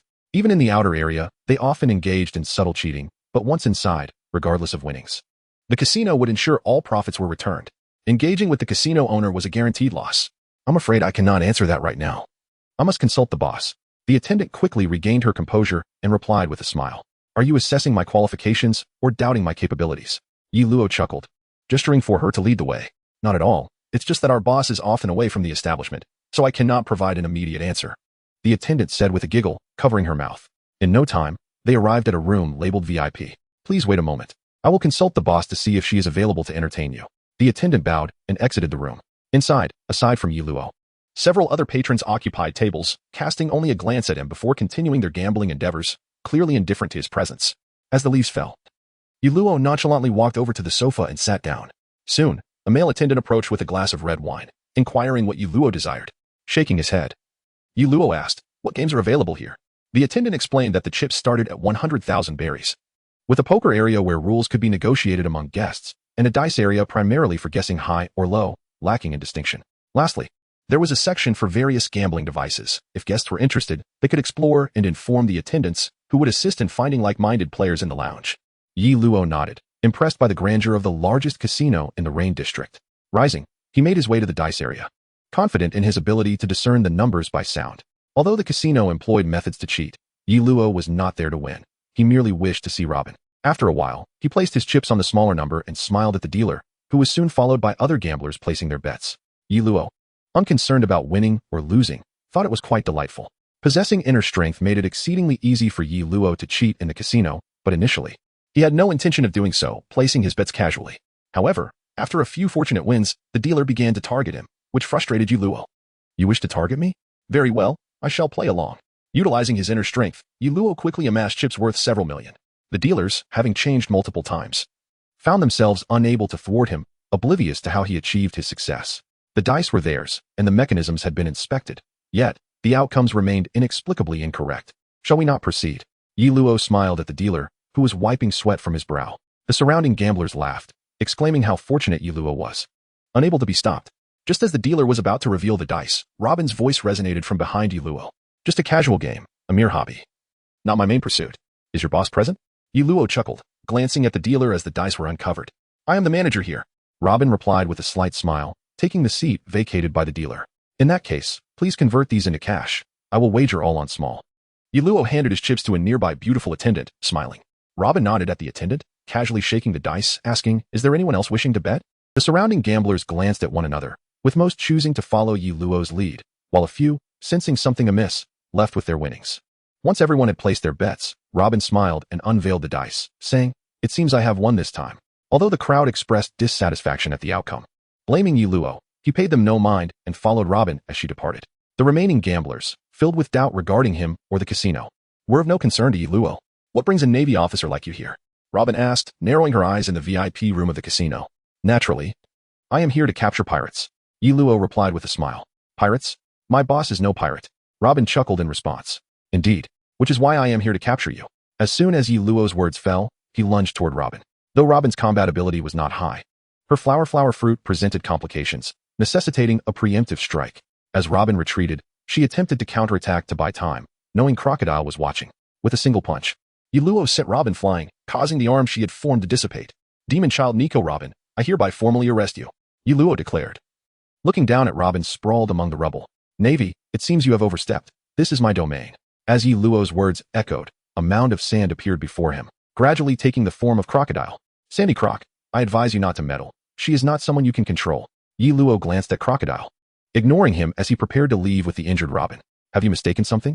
You are the one causing trouble for me now. Crocodile transformed into sand, blocking Yi Luo's path. Leave.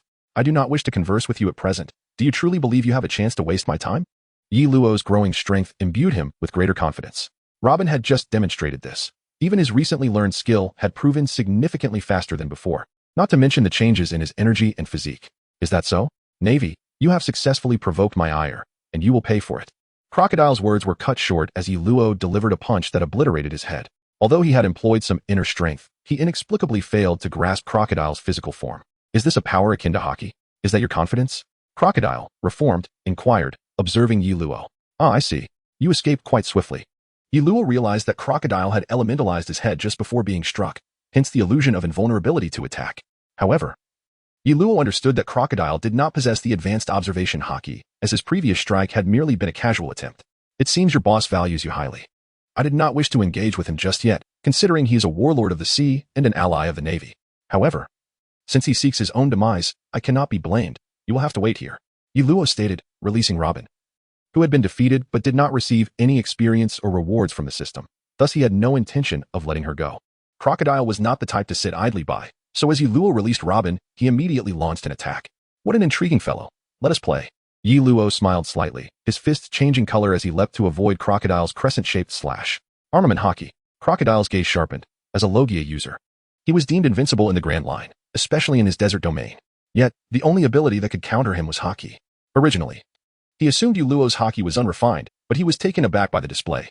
Moonwalk.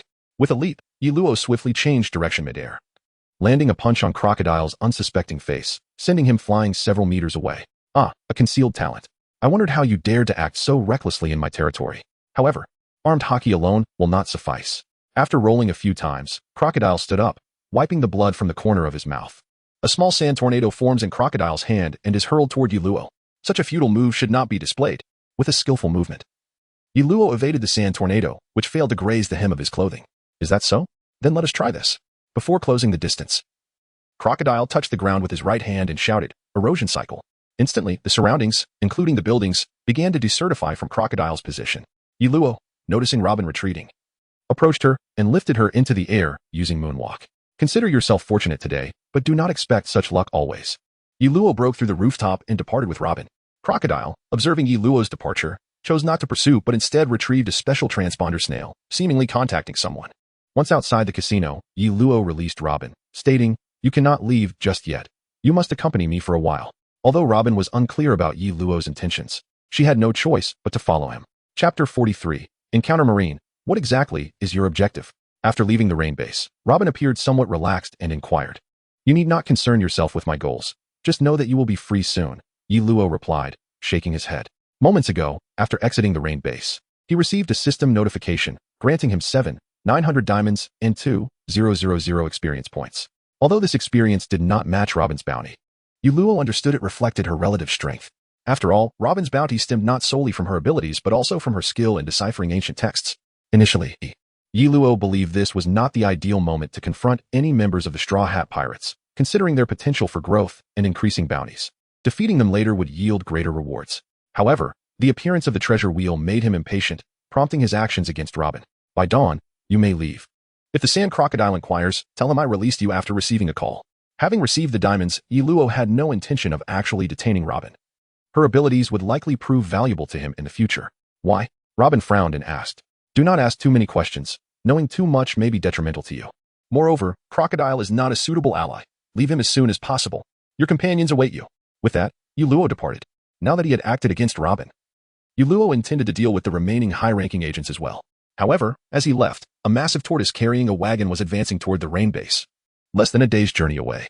Meanwhile, Princess Vivi had arrived at Oasis City Yuba with Luffy and the others, only to find that the once thriving city had become a desolate wasteland.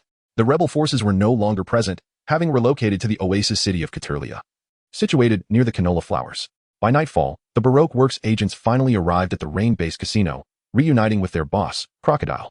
Despite the earlier chaos caused by Yi Luo, the casino appeared unchanged, and Robin returned as well. Although Crocodile suspected her, their relationship was built on mutual exploitation. So upon learning that Robin was released by Yi Luo's orders, he ceased further inquiries. Though he had made a call today, Crocodile did not genuinely believe Robin would return. Had it not been for the imminent arrival of the high-ranking agents, he would not have allowed Yuluo to depart so easily. However, he had not anticipated Robin's actual return. His intention was to use Robin, so her thoughts on the matter were inconsequential. What mattered was that she remained close. Soon, Crocodile briefed the high-ranking agents on the operation plan named Utopia. Although they were astonished by Crocodile's identity and the enormity of the plan, they were not insignificant figures and agreed to execute the plan. However, the unexpected appearance of Mr. 3, the Candleman, infuriated Crocodile, leading him to drain Mr. 3's energy and toss him into the crocodile box, issuing death warrants for Luffy and the others. Furthermore, Yuluo's presence raised Crocodile's suspicions. The arrival of the Marines was not favorable for them. Nevertheless, his public persona granted him certain advantages, allowing him to momentarily disregard fears of direct Marine intervention. Meanwhile, after a night of rest, Luffy and his companions found themselves in internal conflict. Vivi wanted to head to Oasis City Caterlia to persuade the rebels, while Luffy pointed to the core issue, Crocodile. After much debate, they ultimately decided against retracing their steps and instead pressed onward to the Rain Base. In the capital of Alabasta, the king received a letter from Karu the Duck. Upon learning the truth, he dispatched the vice-captain of the Royal Guard, a Zoan-type bird fruit user named Bell the Falcon, to the Rain Base for reconnaissance, preparing to gather forces for an assault. Meanwhile, Yuluo, who had set out in search of the high-ranking agents, found himself lost in the desert, his lack of experience in desert navigation causing him considerable frustration. If only I had stayed at the Rain Base and waited for those individuals instead of running to the capital, Yuluo lamented, wishing he could slap himself. Having already captured Robin, he could have simply asked her for a map or the location of suitable mounts, even inquiring about the gathering of the high-ranking agents to avoid all this hassle. Moreover, due to the appearance of the treasure wheel, his original plan to pursue Ace had been shelved, and he had no idea where his Marine subordinates currently were, pushing Yuluo to the brink of exasperation. Just then, as his irritation grew, he noticed something. Water. I'm parched. Luffy, leading the group with a stick as a makeshift cane, inquired, panting. Vivi, following closely behind Luffy, lifted the covering over her hair to glance around and replied, not much further. We should reach it in half a day's time. Halfway through the journey already? Zoro, dragging a small raft, looked up at the sun, exclaiming in disbelief. On the raft lay Chopper, his fur nearly suffocating him in the heat. Hey, you all seem to be in need of water. Do you require my assistance? Indeed, it was Luffy and his crew that Yuluo had spotted earlier. Yuluo, the Straw Hat crew exclaimed in surprise upon seeing him. Ah, what a fortuitous encounter. Where are you all headed? Yuluo asked with a smile, tossing them a water container. As Luffy drank, he babbled incoherently. Speak plainly. Yuluo's expression darkened. We are headed to the Rain Base. Vivi responded solemnly, choosing not to vie for the water, as her upbringing in the desert had prepared her for such conditions. Only Luffy, Usopp, and a camel were competing for water. To the Rain Base? Are you planning to search for the sand crocodile? Yuluo pondered for a moment before asking. Zoro glanced at Yuluo and replied, It seems you possess quite a bit of knowledge. I know more than you might think. However, in my opinion, you are not yet a match for the sand crocodile. But it wouldn't hurt to give it a try. Yuluo chuckled. I will knock him out. Luffy, who was busy grabbing water, responded angrily upon hearing Yuluo's words. Chapter 44. Unexpected windfall once again in the rain-soaked land. Yuluo mused about how he had become lost in the desert after wandering only a short distance. Fortunately, he encountered Luffy and the others. Otherwise, he truly would not have known what to do. Brother Yuluo, where are you headed? Nami asked sweetly. Me? To the capital of Alabasta? Yuluo replied candidly. However, as he spoke, he subtly took a step back, knowing Nami's character. Her overly polite demeanor indicated that she was likely planning to take advantage of him. Is Ace over there? Before Nami could respond, Luffy foolishly inquired. No, I lost track of him. Let's head to the capital and see if we have any luck. Yuluo shrugged in response. I see. Since Brother Yuluo has no urgent matters at the moment, why not play around in the rain? Nami suggested, casting glances at her companions. Play around? What are we playing? Yuluo was taken aback but quickly realized that it was likely due to his previous assertion that they could not defeat Crocodile, prompting her to seek a safer alternative. Aside from Nami, the others remained silent, either like Luffy, completely oblivious, or, like Sanji and Zoro, firmly believing they could defeat their opponent. Just as Nami was about to transform in frustration, Yuluo interjected, By the way, where's the subordinate I had assist you earlier? I don't know. We mentioned heading to find the rebel army, so we went to Yuba. But they had already relocated to Caterlia, Wei Wei interjected. So my subordinate might have gone to Caterlia, the oasis city closest to the canola flowers? Yuluo mused thoughtfully. He began to formulate a plan to directly contact headquarters and report Crocodile's activities, as they might instruct him to apprehend the sand crocodile and eliminate his title as a warlord. This way, he could intervene in the Alabasta incident openly and expedite his own mission. He was well aware that the royal family of Alabasta was not as simple as it appeared. Within the kingdom, there seemed to be two historical texts, One recorded the deeds of the world's evil ship, while the other chronicled events from the blank 100 years of history. Why not just kidnap Robin? After all, her influence on the Alabasta storyline is minimal now. Yi Luo contemplated inwardly. Meanwhile, Nami and the others quietly conspired behind Yi Luo's back, discussing how to trick him into aiding them against Crocodile. I'll go contact the Navy at their base.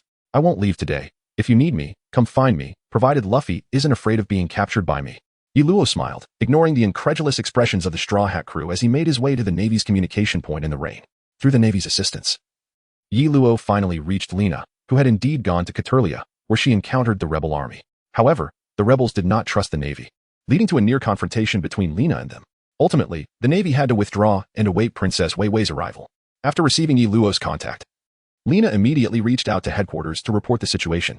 Soon after, she received a response. Yi Luo was instructed to gather evidence against Crocodile and, if necessary, apprehend him to prevent his coup from succeeding, as well as to capture Robin in Alabasta. Previously, the world government believed that the rebel army in Alabasta was merely a rebellion without deeper implications. However, when Yi Luo captured Robin and Crocodile lodged a complaint against him, they began to feel suspicious. Once Yi Luo's report reached them, they quickly deduced Crocodile's intentions and ordered Yi Luo to stop him. Yi Luo could also surmise that agents from the CP organization were infiltrating Alabasta, likely sharing Crocodile's objectives. Before, they might have had an agreement with the Nefertari royal family and had refrained from taking action, but now that an opportunity presented itself, they would not let it slip away. Moreover, he vaguely recalled that Luffy had previously fallen into the underground chamber containing the hidden historical texts, making it the ideal bait to lure Robin out. However, he was unaware of its precise location and had heard that it was an original plot from the anime adaptation, not part of the original manga storyline, leaving its actual existence uncertain. He instructed Lena to assemble all nearby Navy forces to converge in the capital of Alabasta, then set off towards the casino, where Luffy was likely causing a ruckus. Indeed, upon arriving at the casino, he found the ground littered with Baroque Works members, and the central bridge had already collapsed. After pondering, he decided against entering, recalling that the structure was on the verge of collapse. But upon catching a glimpse of Sanji's fleeting figure inside, he decided to follow him. When he reached the underground passage, a key fell from above, landing at his feet. Is this the key to that enormous sea stone cage? Observing Luffy and the others trapped within, Yi Luo realized he was about to gain an unexpected fortune. Oh, someone actually dared to ambush me. Yi Luo stepped forward, addressing Mr. 3, who was in a standoff with Sanji. Yi Luo. Luffy and the others exclaimed excitedly upon seeing the key in Yi Luo's hand. Who threw this? Yi Luo scratched his head in confusion. It was him. Everyone pointed at the candle man. Mr. 3. Kid, where did you come from? Mr. 3 began to speak but collapsed before finishing, as Yi Luo had already taken the key and was unlocking the sea stone cage door. So fast. Sanji and Zoro, standing beside Mr. 3, muttered in unison. I told you, you are not Crocodile's match, Yi Luo said, grinning as he freed Luffy and the others. Now is not the time for that. I must personally knock that sand crocodile out. Luffy shouted in fury as he charged out of the cage to vent his frustration on the banana crocodile. Princess Wei Wei watched in tears, having narrowly escaped being defeated by a banana crocodile moments earlier. I'll take this pirate away. It's collapsing here, so let's move quickly. As Yi Luo spoke, still holding Mr. 3, the glass overhead shattered, and a torrent of seawater rushed in, sweeping everyone away. Chapter 45, Historical Text as the Leaves Fell. Seizing the opportunity, they stealthily descended to the depths of the water. With a gentle touch, the immense sea stone prison vanished without a trace, and then, accompanied by the nearly lifeless Mr. 3, they ascended to the surface. You finally emerged, Leaf. We were beginning to think you would drown down there, Nami exclaimed. Her hand pressed against her chest as she gazed at Leaf bringing Mr. 3 to safety. As the leaves fell in silence, just as Yi Luo was about to speak, Chopper arrived riding upon a massive moving crab, intent on pursuing Crocodile. How does the seafood taste? Yi Luo inquired, gazing at the enormous crab before him, a hint of temptation in his voice. Just boil it vigorously, then I'll take a puff from the crab, Sanji replied quietly, having tied up the creature. Is this even edible? Luffy asked, drooling in anticipation. The moving crab, struggling against the urge to flee, retreated a few steps under Chopper's reassurance, which was quite commendable for its kind. Please refrain from discussing such frightful topics. We still needed to take us to Alabasta. Nami chastised Luffy and Sanji, choosing not to confront Yi Luo. You all go ahead. I'll handle this fellow and catch up with you. Feel free to use your complimentary mode of transport, Yi Luo declared, dragging Mr. 3 along. Luffy and the others wasted no time. They hopped onto the moving crab and sped off, while Yi Luo headed towards the naval base, intending to deliver Mr. 3 to the Navy, instructing them to take him to the Canola Flower port where his warship awaited. Glancing at the Sea Prism Stone prison occupying nearly half of his backpack, Yi Luo chuckled with satisfaction. It had taken considerable effort and merit to install the Sea Prism Stone jail on his warship, and now, with it in place, he could accommodate more bounty hunters with abilities. It is well known that the bounties on those with powers are never trivial. Mr. 3, who had just contributed 200 points of diamonds, was a fine example, which was also the reason Yi Luo chose to accompany Sanji. Initially, he had merely approached it with a sense of curiosity, not anticipating that he would successfully retrieve Crocodile Sea Prismstone Prison and earn those 200 diamonds in the process. Now, his diamond count had exceeded 10,000, prompting him to consider a treasure draw. However, upon reflecting that such sacred matters should not be approached so casually, he dismissed the thought. As Yi Luo hastened towards Luffy and the others, he happened upon the duel between Luffy and Crocodile. Yet, it appeared that Luffy had no intention of allowing Yi Luo to intervene. After exchanging a few words, Yi Luo chose to disregard them and pursued Robin instead. "Hello, beautiful. Could I hitch a ride?" Yi Luo remarked as he descended onto the large tortoise cart that Robin was riding, where she was sipping tea and reading a book. "I'm afraid we may not be heading in the same direction," Robin replied calmly, unfazed by Yi Luo's sudden appearance. "Is that so? However, I have a piece of free information for you. If you choose not to accompany me, I shall have nothing further to say." Yi Luo shrugged, stating. Robin closed her book, adjusted her sitting position, and sipped her tea while observing Yi Luo, indicating for him to continue. "I asked Luffy. When they came from Yuba Terrain Base, they accidentally fell into a cave. Inside, there was a massive square stone tablet inscribed with characters he did not recognize." Yi Luo shared with a smile. Indeed, Robin's expression changed as she inquired, "What is the exact location?" You know Luffy's temperament. Expecting him to remember the coordinates is akin to dreaming. "So, shall we tempt fate?" Yi Luo shook his head, taking a deep breath. Robin poured Yi Luo a cup of tea, then commanded the giant tortoise to turn and head directly to Yuba. Upon their return to the site of Luffy and Crocodile's battle, they found the conflict had concluded. Luffy was nearly buried in sand, save for his head. "What do you D-bearers intend to do?" Robin stepped down from the tortoise cart, approaching Luffy, rescuing him while also retrieving his hat. "Thank you," Luffy murmured. "What have you done to the princess?" A man clad in a white robe, wielding a long sword, approached Robin steadily. "I didn't expect you to wake so soon. This child is the pirate who escorted your princess all the way. I leave him in your care," Robin said, returning to the tortoise cart and departing. "Why did you save him?" Yi Luo asked softly. "Did you not say that the information came from him? Consider it a favor returned. And even if I had not intervened, would you not have saved him?" Robin replied with a smile. Yi Luo smiled knowingly and then lifted his teacup to take a sip. An hour later, a large tortoise dozed in the desert, its companions Robin and Yi Luo having vanished from sight. "Have you found the answer you seek?" Yi Luo inquired with a smile, addressing Robin, who was engrossed in the serious study of world history. "Isn't your navy opposed to people learning about this period of history?" Robin replied without turning. "You are mistaken. That is the world government, not the navy." Yi Luo responded with a gravity that contrasted his earlier demeanor. "Is there really a difference?" Robin glanced back at Yi Luo, her tone laced with sarcasm. "Indeed, there is an absolute distinction." Yi Luo narrowed his eyes as he spoke. Robin, somewhat taken aback, chuckled and said, "Let us leave. This place holds no answers for me." The leaves fell gently as Yi Luo returned with Robin to the great tortoise vehicle. "Aren't you curious about what is written on it?" Robin inquired with a light laugh once the great tortoise resumed its journey. "History represents the past. Since it has already become the past, it holds no significance for me. What I desire is the future," Yi Luo declared, taking a sip from his flask. Robin did not express surprise at Yi Luo's ability to conjure objects from thin air. Instead, he felt a burgeoning curiosity towards the flask in Yi Luo's hand. "This is a relic from my homeland, now a rarity, which is why I cherish it," Yi Luo said, offering the flask to Robin with a smile. Fully aware of Robin's intentions, "I am a historian, and this item is certainly not produced in the East Sea," Robin asserted after merely glancing at it. "I never claimed my homeland to be the East Sea. My true homeland is now untraceable, so I regard that place as my home." There was a hint of sadness in Yi Luo's tone as he spoke of the subject. Chapter 46. The plan commences. Robin smiled slightly and glanced at the clock within the vehicle, softly stating, "The plan over there should have already begun." At the gates of Albana, the capital of Alabasta, the rebel forces were fully equipped and poised for action, with their leader, Kusha, riding at the forefront, leading the charge towards the southern gate. Meanwhile, Sanji and others had disguised themselves to facilitate an encounter between the Baroque Works elite agents and the rebels. But their efforts were thwarted by a concealed artilleryman from the Royal Army, who prematurely fired a cannonball. Although it missed Mikasa, the resulting dust obscured Kusha's view of her. Once the main force had passed, Mikasa crawled out from beneath her protector, Karoo, who was battered and gravely injured. Holding back tears, Mikasa resolutely remarked, "Thank you, Karoo. I will not give up, for aboard that ship, I learned to never yield." When the exhausted and wounded Karoo finally managed to bring Mikasa back to the city, they were confronted by Mr. 2, but fortunately, Sanji arrived just in time to intercept him, allowing Mikasa to escape triumphantly. "What? Are you truly Princess Mikasa?"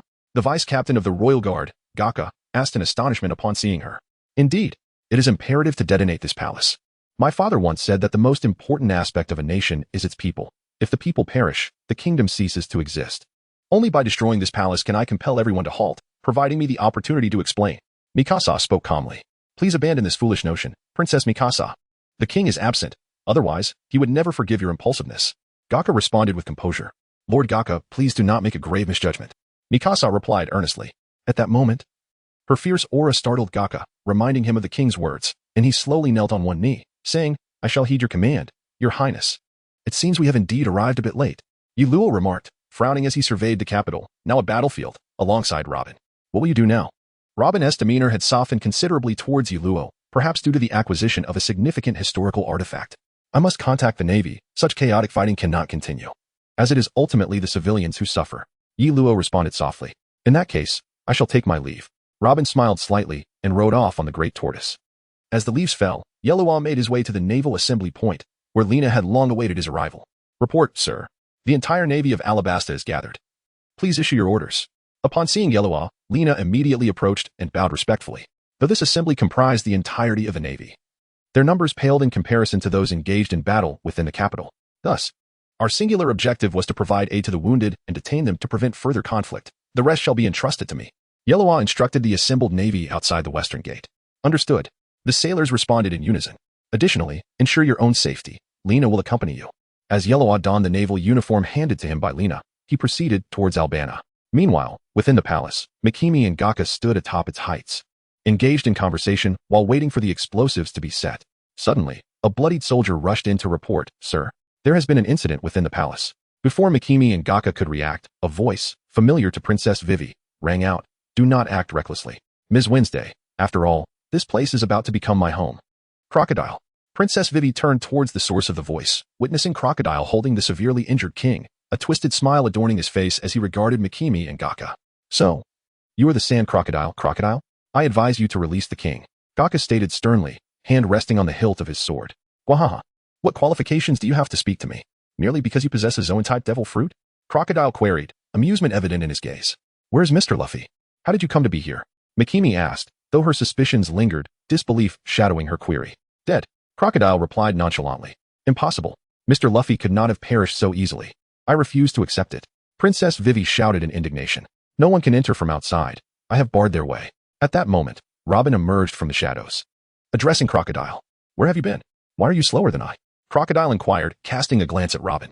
I demand to know what has happened to Mr. Luffy. Princess Vivi pressed, anger radiating from her. Enough. He is but a minor character. Do not dwell on him. This kingdom, along with you two, will soon meet its demise. As for those pirates, they shall hardly witness the final outcome. But before that, where is the king and the Pluton? Ignoring Princess Vivi, Crocodile focused his attention on the king. The king, astonished by the inquiries from Vivi and Gaka, could not fathom how Crocodile knew of such matters. You know. Do you not? The weapon known as Pluton, reputed to be the most fearsome weapon in the world, capable of annihilating an island with a single cannonball. It is my target. Once I acquire it, I shall establish the mightiest military kingdom. Crocodile proclaimed, his excitement palpable. How can this be? Does our kingdom truly possess such a weapon? Princess Vivi questioned, skepticism etched on her face. Gaka, more familiar with the king, noted the subtle shift in his expression, clearly. Such knowledge must have been passed down with the throne. I do not know where you obtained this information, but I assure you, I am entirely unaware. The king replied, feigning calmness as he regarded Crocodile.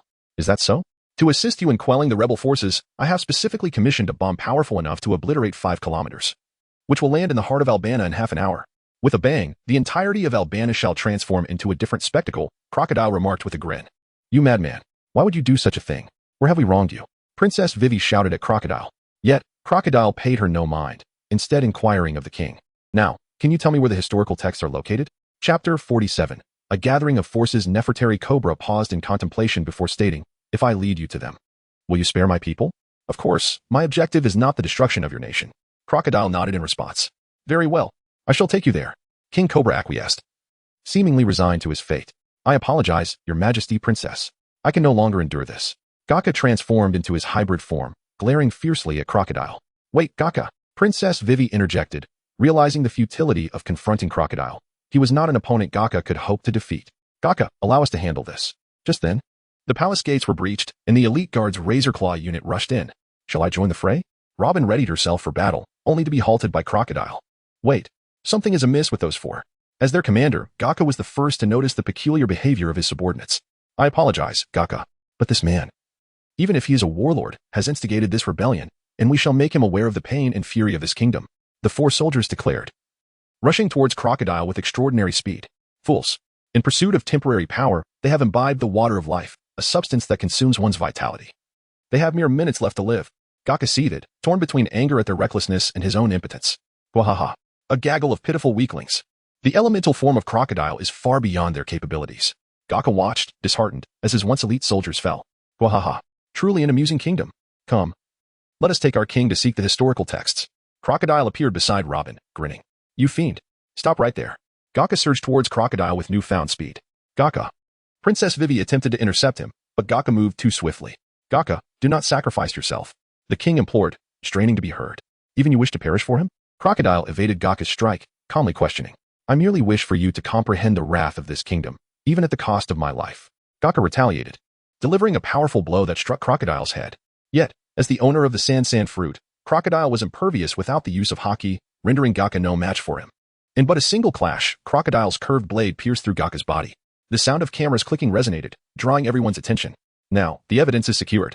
As one of the 7 warlords of the sea, Sir Crocodile, I hereby inform you, in the name of the Navy, that your crimes against the Alabasta Kingdom, committed through the Baroque works, have been exposed. Thus, I officially strip you of your status as a warlord. Yellowa declared, wielding a camera snail with utmost seriousness. Yellowa. Princess Vivi exclaimed with excitement. The Navy.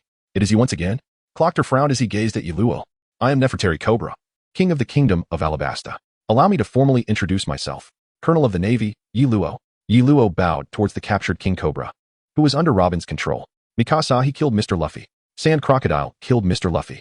Mikasa, her eyes brimming with tears, rushed to Yeluo's side, finally breaking down in sobs. Do not worry, Luffy is not so easily defeated. Yeluo gently patted Mikasa's head, feeling a pang of compassion for her. This princess was always so endearing. If it were not for the inconvenient circumstances, he would have certainly dealt with Clockter himself. Fortunately, he is not dead yet. Yeluo approached Gaka and administered a few drops of his life potion. What? Mr. Yeluo, Gaka. Mikasa hurriedly squatted beside Gaka, anxiously inquiring. Support him to rest. I will handle things here. Yeluo nodded toward Princess Vivi. King Cobra, although I acted without your consent, I have ordered the Navy to intervene in the war comprehensively. Rest assured, my orders are solely for rescue operations and do not involve combat. After assisting Mikasa in moving Gaka aside, Yeluo addressed Nefertari Cobra. Thank you for your consideration. King Cobra expressed his gratitude. What has happened? Why is a king, who should be heinous, subjected to such torment? Why are the elite guards of the king lying here? What is the meaning of this? Suddenly, a young man with a scar over one eye entered the palace, surveying the scene in disbelief. Kosha, Mikasa exclaimed in delight. Mikasa, what is going on? Tell me. The young man named Kosha shouted angrily. It is quite evident. Is it not? You are the leader of the rebel army, are you not? I heard there was a conflict with my beloved subordinates, Yeluo remarked, glancing at Kosha, who had grown up alongside Mikasa and was expected to support the king like his father. Haha, I didn't expect the leaders of several factions to gather here. Clockter, unfazed by his plans being unraveled, laughed heartily. Everything happening in the kingdom of Cobra is due to me. Princess Vivi glared at Clockter, tears in her eyes, filled with hatred. Indeed, you believed it was the king's doing, but it was all me. Thank you for your cooperation these past 2 years, Mr. Kosha. Clockter chuckled. Do not listen to him. Kosha, you must immediately evacuate everyone from Alabasta. This place will be destroyed in less than 30 minutes. Hurry, even saving one more person counts. King Cobra coughed up blood, urging Kosha. Kosha paused, then immediately turned to leave. Now that he realized the king was still the king, he would naturally obey his orders. Wait, Kosha. Princess Mikasa dashed to intercept him, glancing at the smiling Clockter. We cannot speak like this. If everyone learns the truth, it will only cause more chaos. Our priority is to stop the fighting so we can arrange things better. Such a calm judgment. I must commend you, Ms. Wednesday. Clockter smiled slightly. However, you may not have the opportunity. With that, Clockter transformed and charged towards Princess Vivi and Kosha. Have you forgotten something? Yeluo appeared before Princess Vivi, delivering a powerful punch to Clockter's face, sending him flying. This unexpected turn stunned not only Mikasa and Kosha, but also the injured king and the recently awakened Gaka. Navy, are you seeking death? Clockter rose, wiping the blood from his mouth, his voice seething with rage. If not for wanting Luffy to witness the disparity, do you think you'd have the chance to prattle on in my presence? Yeluo sneered, his fists clenched. The sand crocodile, lacking even the ability to use haki, was evidently a character sacrificed by the author to favor the protagonist, which is why Yeluo had no intention of engaging him directly. This was an opportunity for Luffy to gain experience. Once Luffy's bounty increased, he would find a chance to spar with him, reaping the rewards of such an encounter. Very well, since you are now aware of the truth, the matter of halting hostilities will rest upon your shoulders. I shall handle the resolution. Yi Luo smiled. Kosha glanced at Princess Mikasa, who nodded encouragingly, and he promptly dashed out of the palace. Shave. Saru. Yi Luo wasted no time and charged at Clockter, determined to eliminate him before Luffy arrived. Robin, take the king and leave. I will resolve matters here and join you shortly. Clockter, bloodied and slightly disheveled, commanded. Robin smiled and swiftly led King Cobra away. As Princess Mikasa prepared to intervene, she was attacked by Robin. Had Yi Luo not come to her aid, she might have succumbed to unconsciousness, thus granting Clockter a moment to recover. I am sorry, I am so useless. Princess Mikasa bit her lip, speaking to Yi Luo. Foolish girl, fulfilling your role as a princess and being worthy of your people is your greatest contribution. Leave the fighting to us professionals. Yi Luo affectionately ruffled Mikasa's hair. Smiling. In his effort to rescue her, he had sustained a wound on his arm from Clockter's hook. Aware that the hook was laced with poison, he resolved to conclude the battle swiftly. Ha! Navy, my hook is not so easily dealt with. It is laced with deadly poison. Clockter taunted Yi Luo. Humph, mere tricks. It is a disgrace for you to be a warlord. Yi Luo pressed several points along his arm, regulating the flow of blood, and began purifying the toxin using his internal energy. Just as Clockter prepared to attack again, a voice echoed from the horizon. Mr. Luffy. Princess Mikasa stood in surprise, gazing at Luffy, who sat atop a falcon-like ship in the sky, shouting joyously. So he is not dead? What a resilient pest. But I have no time for games. Farewell. Clockter smirked, leaping out of the palace as he transformed into sand and flew away. As Yi Luo was about to rise and pursue, Luffy leaped down from Bell's back and shouted, Mimi, leave Crocodile to me. You go and stop the rebel army. At that moment, Princess Mimi finally glanced outside, realizing that the war, which had been halted by Crocodile, had inexplicably reignited. This fellow is completely disregarding me. Yi Luo furrowed his brow and lamented. Mr. Navy, I kindly ask for your assistance. Princess Mimi approached Yi Luo, articulating her plea. As Yi Luo gazed towards the direction in which Crocodile had fled, he sighed and remarked. Your Highness, it is not that we, the Navy, wish to refrain from assisting. Rather, we are severely understaffed. Alone, we cannot halt the impending war. I implore the Navy for assistance. Princess Weiwei stubbornly insisted. I understand. I shall first seek out my subordinates and instruct them to temporarily heed the commands of the Nefertari royal family, Yi Luo replied, slightly exasperated, as he employed Moonwalk to search for Lena. What is this? Upon exiting the palace, Yi Luo discovered that an entire building had collapsed in another direction. It is indeed you, he exclaimed upon spotting Mr. One, Das Bones, lying on the ground, and proceeded to lift him as he continued to search for Lena. After a while, Yi Luo located Lena, who had already established a rescue point, and unceremoniously tossed Mr. One before her, stating, Lena. All Navy personnel are to temporarily follow the orders of the Nefertari royal family and provide assistance to the best of their abilities. I shall fetch the senior agents of the Baroque works, ensure they do not escape. Yes, sir. Lena responded with a bow. Once Yi Luo had apprehended all the defeated senior agents, the system duly rewarded him with a corresponding bounty of diamonds. Now, should he pursue Crocodile or the bomb?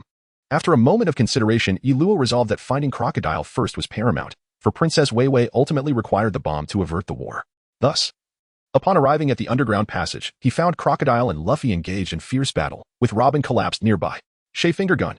Yi Luo, disregarding Luffy, directly confronted his opponent. Yi Luo, he is mine. Luffy shouted in protest. Leave this to me. You take the king and Robin and retreat. Weiwei needs your assistance. The bomb is located within the clock tower.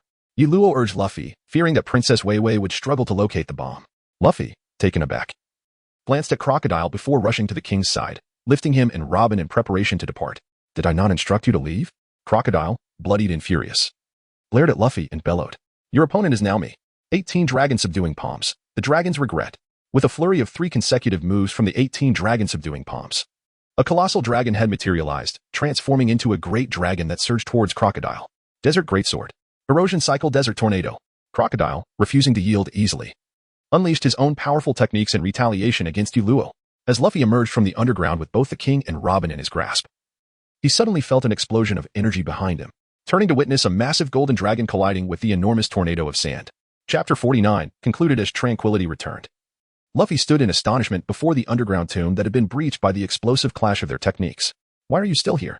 Yi Luo, his navy uniform tattered and bloodied hands gripping the unconscious Crocodile, questioned. Is he dead? Luffy inquired, astonished. Not at all. The warlords do not perish so easily. He is merely unconscious, Yi Luo replied, shaking his head. Hand over the king to me. You should assist Weiwei while I take his majesty to the medical point established by the navy. Luffy nodded and departed, carrying the unconscious Robin. I truly appreciate your assistance.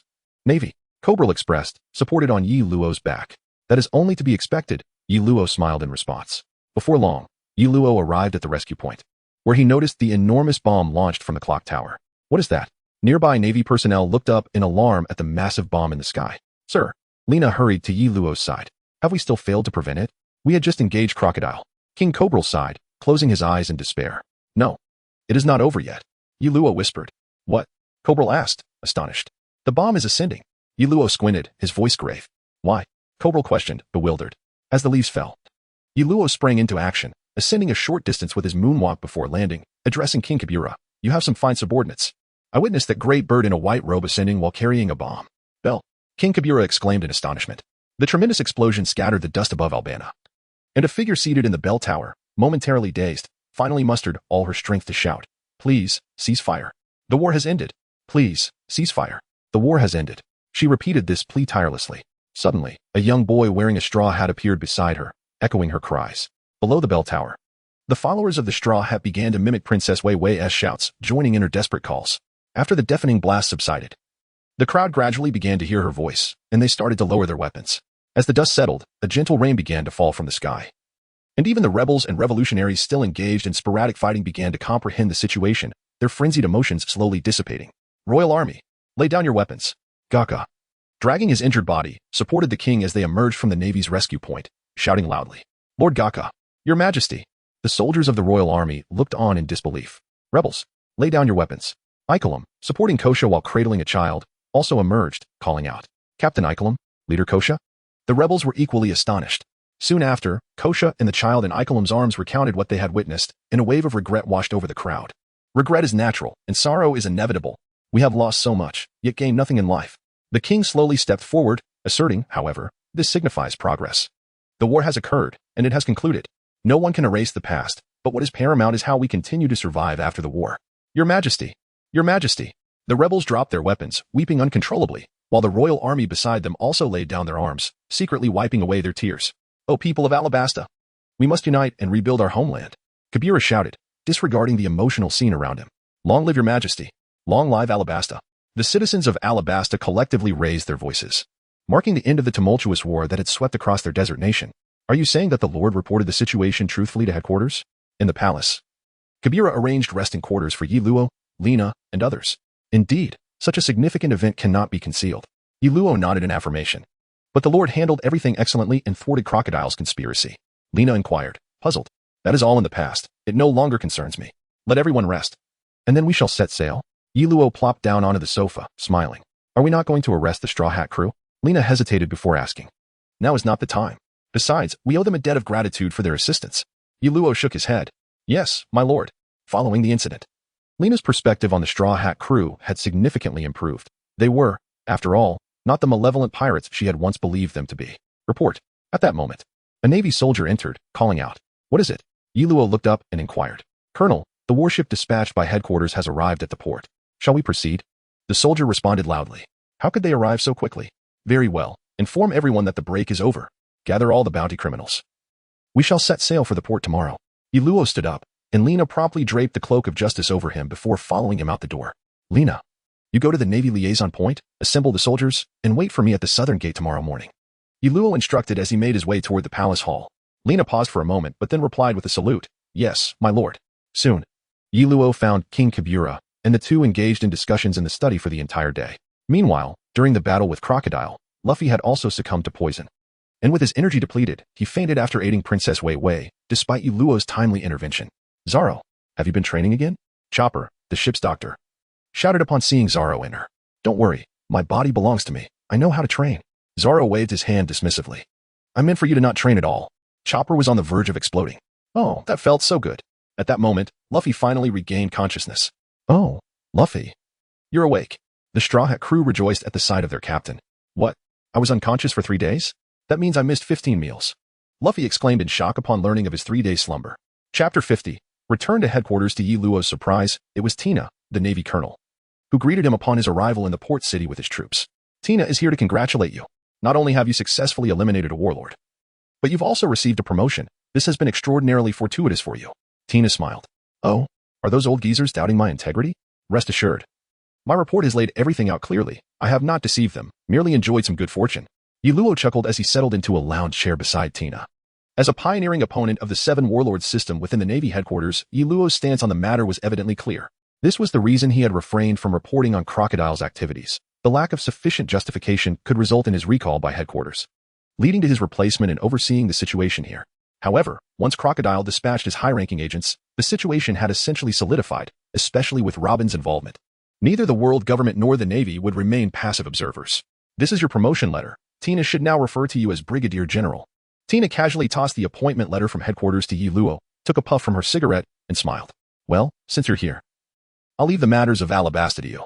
I need to return to headquarters. Yi Luo rose and retreated to the ship's cabin. I apologize, Colonel Tina, Lena said, feeling somewhat embarrassed. Tina was aware of the underlying tension. It was she who had taken this individual out to sea on his first mission.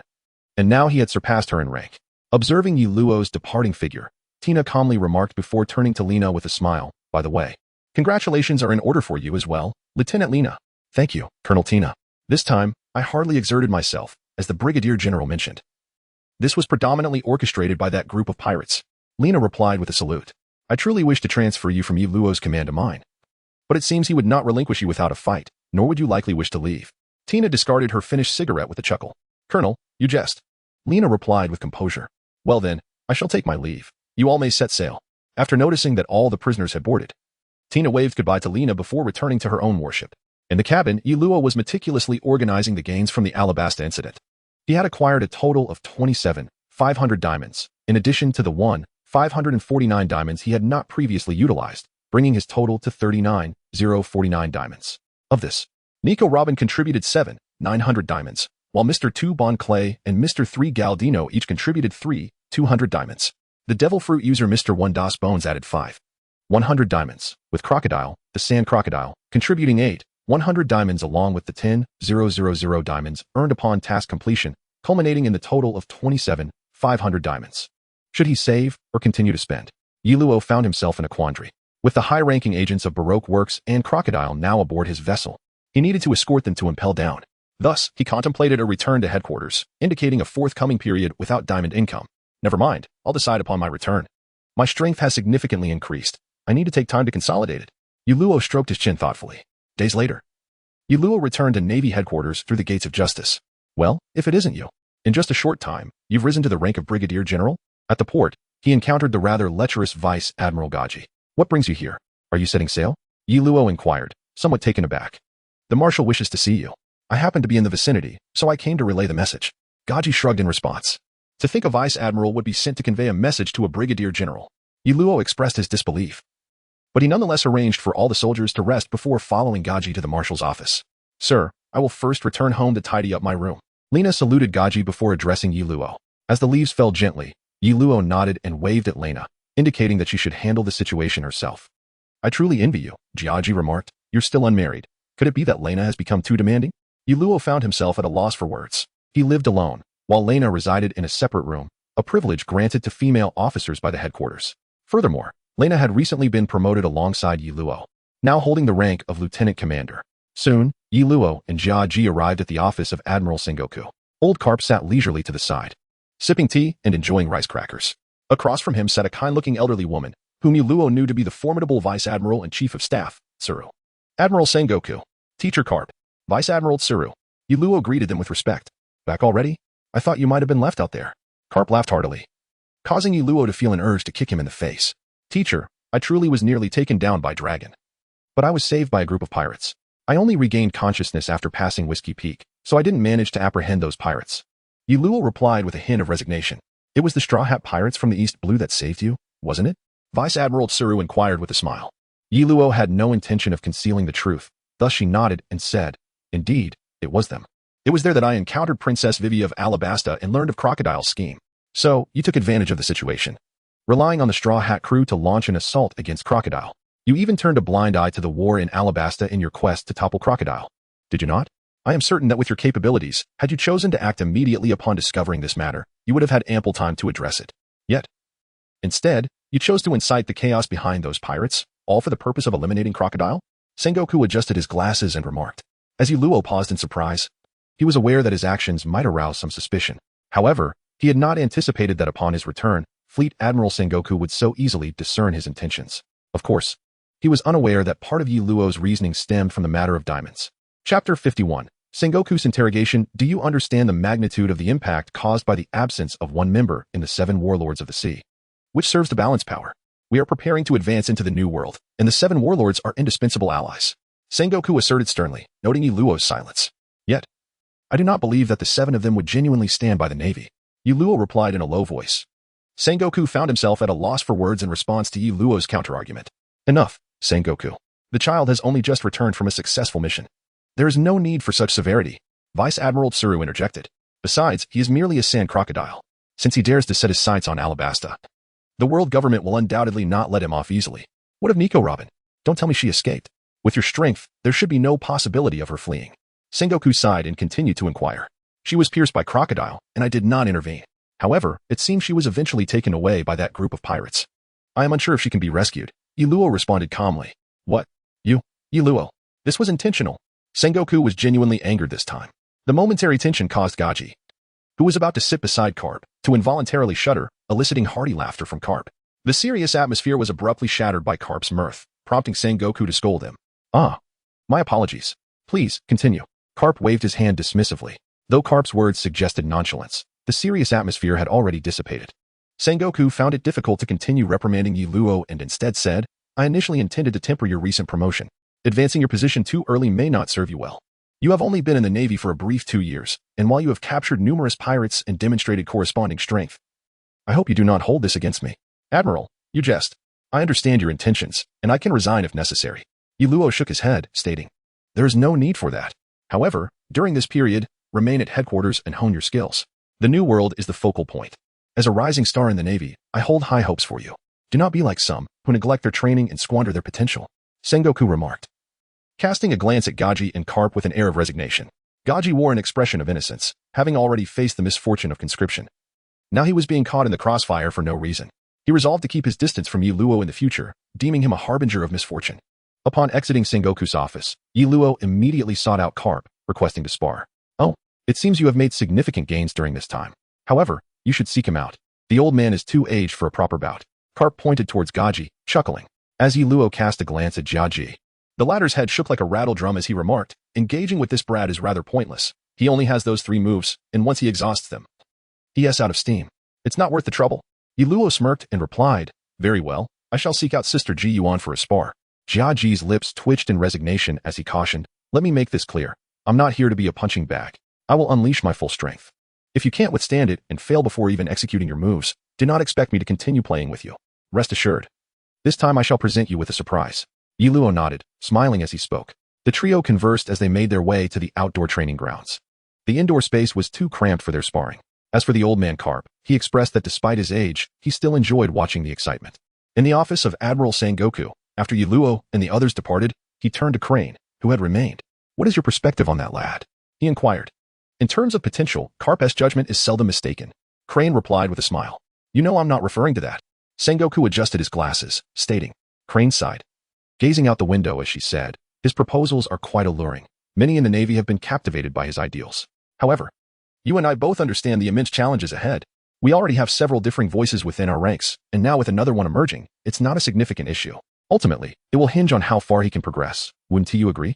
Sengoku remained silent for a moment before asking, are you suggesting we continue to allow this? What other option do we have? Do you endorse Akainu's philosophy? Isn't this the path we must tread? As long as he doesn't pose a threat to the Navy, we cannot act against him. Perhaps he truly can succeed? Crane gently probed. Crane, have you ever entertained such fantasies? Sengoku inquired, somewhat incredulous at her calm demeanor. Crane shook her head, responding, the lad's ideals are commendable, but we both know the likelihood of success is exceedingly slim. I am merely indulging in a fantasy. I do not genuinely stand in his corner. Sengoku exhaled deeply, contemplating how to handle Yi Luo if even his closest comrades were swayed. On the training grounds, Yi Luo's attire was already tattered, with blood trickling from the corner of his mouth. Yet, Jiaji was not in any better condition. His left arm was awkwardly twisted, clearly dislocated, and his clothing bore numerous tears. You truly are astonishing. Jiaji gritted his teeth, exclaiming, but the rate of change in your physical prowess is simply too rapid. Cough, cough. Alas, I still cannot match you. My internal energy is depleted. Yi Luo chuckled ruefully. Jiaji exhaled, resetting his dislocated arm as he remarked, even without your so-called internal energy, your current physical capabilities are not to be underestimated. Haha, Little Yi, have you consumed something extraordinary? You've suddenly become so formidable. Carp, who had been observing, inquired with a grin. Yi Luo pursed his lips and said, Teacher, I am a normal human being. I have not consumed any devil fruit. Just moments ago, not only Carp, but even Kaji had started to suspect whether Yi Luo had ingested some formidable Zoan-type devil fruit. Given the alarming enhancement in his physical abilities, although Yi Luo's speed and energy had indeed improved significantly, it was the augmentation of his physical prowess that constituted his most substantial achievement, especially considering he now possessed the Blood Dragon Pearl. Their sparring session concluded here. Yi Luo had merely intended to test his own strength, without any desire to compete against Kaji. Based on the earlier bout, Yi Luo estimated that he might possess the strength comparable to an ordinary rear admiral of the Navy headquarters. However, he still felt a considerable distance away from the elite rear admirals, let alone the seasoned vice admirals like Carp and Tsuru. Chapter 52, Setting Sail Again. Teacher, given my current strength, do I stand a chance of escaping from an admiral? Upon returning to his residence, Yi Luo found that Lena had tidied up his quaint villa. What are you contemplating? With your current strength, you have no hope of defeating an admiral. Whether you can escape depends entirely on their state of mind. Carp remarked with a dismissive pout. Then in the time to come, I humbly request your guidance. Yi Luo replied with a nod. I cannot teach you that peculiar inner strength of yours, but your recent increase in physical capabilities can indeed bolster your martial arts training. I had previously refrained from intensifying your training due to your frail constitution, but now that your physique has improved, you can advance further in hockey, martial arts, or even the Navy's 6 styles. Carp nodded, speaking earnestly for a change. Yes, teacher. Yi Luo affirmed with a nod. After Carp had departed, Yi Luo took a shower and donned his pajamas before accessing the system. Beyond capturing Crocodile for experience diamonds, he had one opportunity to spin the wheel, which he had been saving. Now, with nothing pressing to attend to, it was the perfect moment to utilize it. You have utilized a random spin and received an equipment spin 1. You have utilized the equipment spin and received soft-soled boots 1. As Yi Luo gazed at the shoes nestled within his backpack, a fleeting curiosity overtook him, prompting a decision to equip them. He had initially possessed a novice outfit and a weapon, later acquiring a plain white longsword. However, Yi Luo had always preferred unarmed combat, rarely resorting to weaponry. Furthermore, the novice attire did not align with his aesthetic sensibilities, leading him to discard both items deep within his pack. Soft-soled boots, green, the most ubiquitous footwear in the martial world, known for their comfort due to their soft soles. Speed 5. Upon donning the soft-soled boots, Yi Luo felt quite pleased with the addition, especially with the added speed attribute of 5, prompting him to keep them on. Just as he prepared to close the equipment interface, he noticed a red object at the dantian of his character. Upon closer inspection, he discovered a Blood Dragon Pearl, red treasure, originally a treasure of the Dragon Clan. It had mutated into a Blood Dragon Pearl, currently in a sealed state. Vitality 200. Recovery speed 10. In addition to the displayed attributes, 4 others were marked with, indicating they were indeed sealed. So that is the reason, Yi Luo mused, realizing that his enhanced physical prowess was due to the increased recovery capabilities. However, he pondered how to lift the seal. Could it be that dragon's blood is required? He contemplated, stroking his chin. With no clues available regarding the unsealing of the Blood Dragon Pearl, dragon's blood was the only lead he could conceive. Alas, it seemed that the existence of dragons had long since faded from this world, though the formidable Kaido, one of the 4 emperors, was rumored to possess the powers of a dragon-type Zoan fruit. Yi Luo wondered if his blood could potentially break the seal. The sight of the Blood Dragon Pearl ignited Yi Luo's desire to spin the treasure wheel. However, upon glancing at his remaining 30,000 diamonds, he resolutely restrained himself. Days passed, and under the tutelage of Carp, Yi Luo completely mastered the changes brought about by his enhanced recovery abilities, further tapping into his physical potential. Even the newly acquired skill, Silent Snow, gained considerable experience, though the staggering requirement of 7,000 points for its first level led Yi Luo to abandon any thoughts of leveling it up. A bounty of 100 million, it seems a new pirate star has emerged. One day, while dining in the mess hall, Yi Luo overheard the surrounding navy discussing something. Finishing his meal, he approached, just in time to see a captain holding a wanted poster of Luffy. Straw Hat Kid, captain of the Straw Hat Pirates, Monkey D. Luffy, bounty of 100 million berries. Alive or dead? Impressive, the bounty is rising swiftly. I can hardly wait for our next encounter. Yi Luo thought, with a mischievous grin. Ah, it's Captain Purple Dragon. The Navy captain, upon noticing Yi Luo, immediately stood to greet him. Not at all, I'm merely observing, no need to mind me. Yi Luo replied with a smile and a wave of his hand. Indeed, this pirate has recently emerged, making his way from the East Blue into the Grand Line, defeating the East Blue's tyrant, Admiral Krieg, and the Fishman Dragon. Upon reaching the Grand Line, he caused quite a stir in the desert nation of Alabasta, prompting headquarters to assign him a bounty of 100 million. The captain eagerly shared his knowledge with Yi Luo, who seemed intrigued by Luffy. Alabasta. Why does this mention evoke a sense of something forgotten? Yi Luo stroked his chin, feeling as though he had overlooked something significant. Damn, Ace. At that moment, a flash of realization struck Yuluo. He had forgotten about Ace. If he were to confront Blackbeard again, Ace's capture would inevitably lead to the war at Marineford. This troublesome fool. If he must be captured, it should be at my hands. Yuluo hurriedly exited the mess hall, needing to contact Lina immediately to set out in search of Ace. Is today a significant day? Why does it feel so? Upon arriving at the port, Yuluo noticed the bustling atmosphere, as if welcoming someone. He inquired with the responsible Navy officer. Reporting, Captain Purple Dragon. Today marks the day the Navy summons the 7 warlords. The officer responded. Oh, I see. Which individuals have arrived? Yuluo nodded, asking. He recalled that Blackbeard had sent subordinates to seek a place among the 7 warlords. Reporting, sir, only Don Quixote Doflamingo and Bartholomew Kuma, the tyrant, have arrived. The Navy saluted as they replied. As the leaves fell gently, it appeared that even the man with the hawk-like gaze had arrived. However, it was of no concern to Yuluo, for the meeting was to be held at the sacred land of Mary Joa, a place he had no desire to visit. Instead, he summoned Lina and the soldiers, preparing to set sail in search of Ace. My lord, where shall we head to now? Lina inquired once the Huaxia was at sea. First, we shall go to Gaia. I recall Blackbeard having made an appearance there. Furthermore, let's seek information regarding either Blackbeard or Ace's whereabouts. Information about Straw Hat Luffy would suffice as well. Yuluo was uncertain of Luffy's current location, but he remembered that prior to Luffy's journey to the Sky Island, he had encountered Blackbeard in Gaia, which subsequently led to the meeting between Blackbeard and Ace. With his subordinates now vying for the position of Warlord of the Sea, it was evident that they had intentions to retaliate against Ace. Thus, Yuluo knew he must act swiftly to thwart Blackbeard's plans. Understood, my lord. After bowing, Lina hesitated, wanting to express something to Yuluo. Speak freely if there is something on your mind.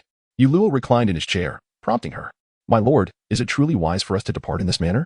Did not Admiral Sengoku express a desire for you to remain at headquarters for a while? After a moment's contemplation, Lina spoke directly. As the leaves fell, Yuluo sighed.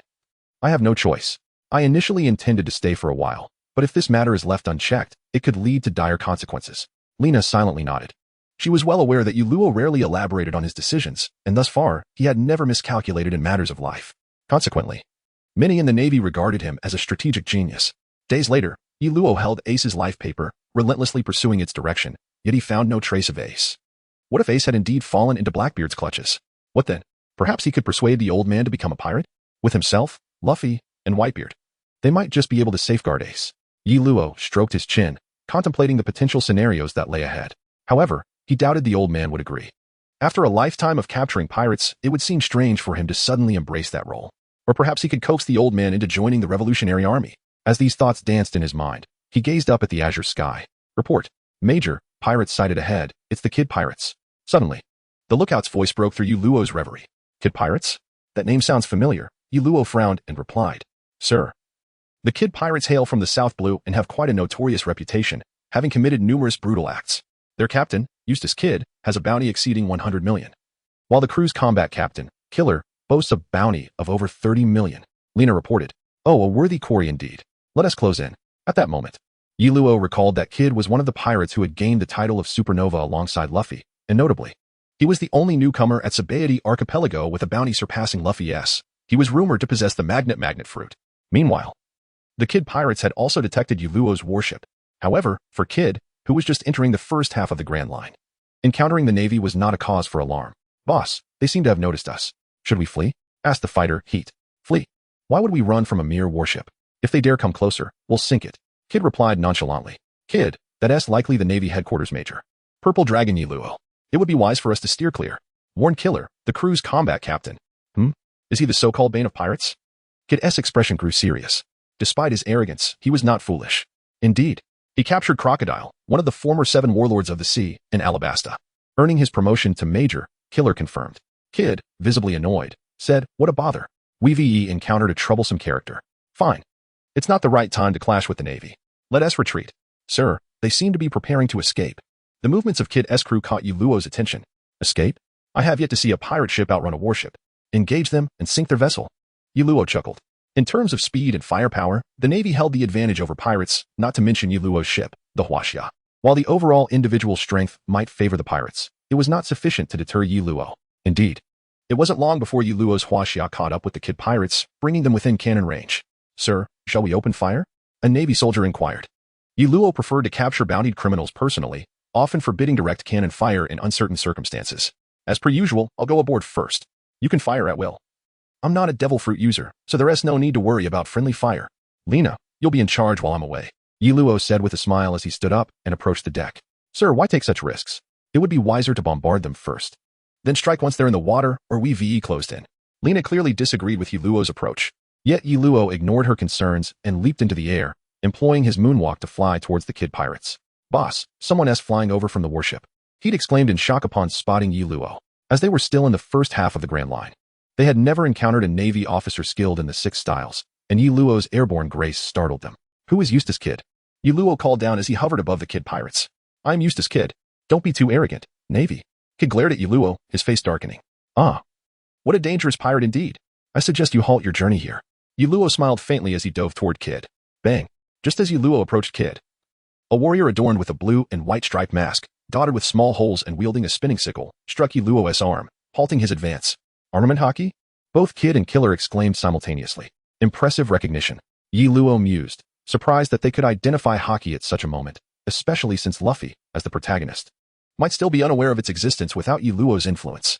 Before Yi Luo could take further action, a peculiar figure resembling a zombie, with its mouth sewn shut and adorned with bluish-purple thorn patterns, unleashed a torrent of flames toward Yi Luo.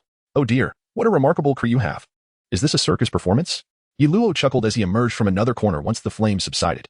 Damn it, let us go. Kid glared at Yi Luo and gestured with his right hand, summoning a multitude of metals and blades that soared toward him, coalescing into a massive metallic arm aimed directly at Yi Luo. As the leaves fall softly, footsteps tread upon the snow, leaving no trace. With a graceful display of martial prowess, Yi Luo advanced towards Kid with the might of the Luohan fist. The sounds of conflict echoed first. The clash between Yi Luo and Kid, followed by the thunderous roar of cannon fire as naval shells struck the pirate vessel. It seems you cannot escape, Yi Luo remarked with a slight smile, confident from their earlier skirmish. Despite the incessant interruptions from minor henchmen, he believed that amidst the vast oceans, Kid had little chance of evading capture. Chapter 54. Gaia Island. Kid, now is not the time for impulsiveness. We must retreat. Kira urgently grasped Kid, who had just been repelled by Yi Luo. Damn it. The next time we meet, I want to let him go. Kid, accompanied by his trusted crew, planned to escape in a small boat. However, Yi Luo had no intention of letting them slip away. Standing upon the sinking pirate ship, he smiled softly and declared. First stance of the 18 Dragon-Subduing Palms. The Dragon's Wrath. A colossal dragon head surged towards their small vessel, sinking it with a decisive blow. They survived? Yi Luo, upon returning to the warship, frowned as he awaited the system's notification of diamonds acquired. What is wrong, my lord? Lena approached, inquiring. Oh. It seems that those pirates managed to escape. Yi Luo shrugged nonchalantly. Shall we continue searching the sea area? Lena frowned, uncertain. In the vast ocean. She doubted the pirates could evade them, although she was unaware of how Yi Luo knew they had survived. If Eustace Kid, a man of formidable abilities, had managed to survive under such circumstances, it could only be said that fate had spared him. Never mind, we should prioritize searching for Ace, Yi Luo concluded, shaking his head. Meanwhile, after leaving the Navy headquarters, Fleet Admiral Sengoku finally learned of the situation. Carp, can you not assist me? Why can't you manage your own disciples? Sengoku expressed his frustrations to Carp, who was enjoying a rice cracker. Ha ha ha, Sengoku, don't worry. That lad has been rapidly growing in strength. He probably went out to find opponents after some time to consolidate his abilities. Carp replied, unfazed. Forget it. I can't be bothered to argue with you. If that brat causes any more trouble, you can clean up after him. Sengoku grumbled, but soon realized that his old friend Carp had already fallen asleep, leaving only Carp to know if he had heard his words. Carp, you old rascal. Have you fallen asleep again? Sengoku exclaimed, exasperated. With a pop, the bubble on Carp's nose burst from Sengoku's voice, awakening him with a bewildered expression. Ah, sorry. I dozed off. Getting old does that. Carp chuckled sheepishly. Sengoku sighed, reminding himself not to be angry, and shifted the conversation. What about the 2 little ones you brought back from the East Blue? I heard your Vice Admiral is personally instructing them. Back when you brought Yi Luo, you were indifferent to his training. Do you think their potential surpasses Yi Luo's? Huh, those 2. They can't compare to Yi Luo, even without my guidance. Little Yi would achieve great things in the future, but as for those 2, it's uncertain. Still, they are indeed rare talents. Carp responded with a grin. Carp always demonstrated patience and tolerance towards the younger generation, particularly those aspiring to justice. Have you told little Yi that he has 2 new junior disciples? As their senior brother, he must look after them at sea, Sengoku said with a smile. Suddenly, Carp's smile faltered as he realized he had forgotten this detail. Ha. I eagerly await the day Yi Luo returns to headquarters. Sengoku laughed heartily. It was not that Yi Luo would oppose Carp taking disciples, rather.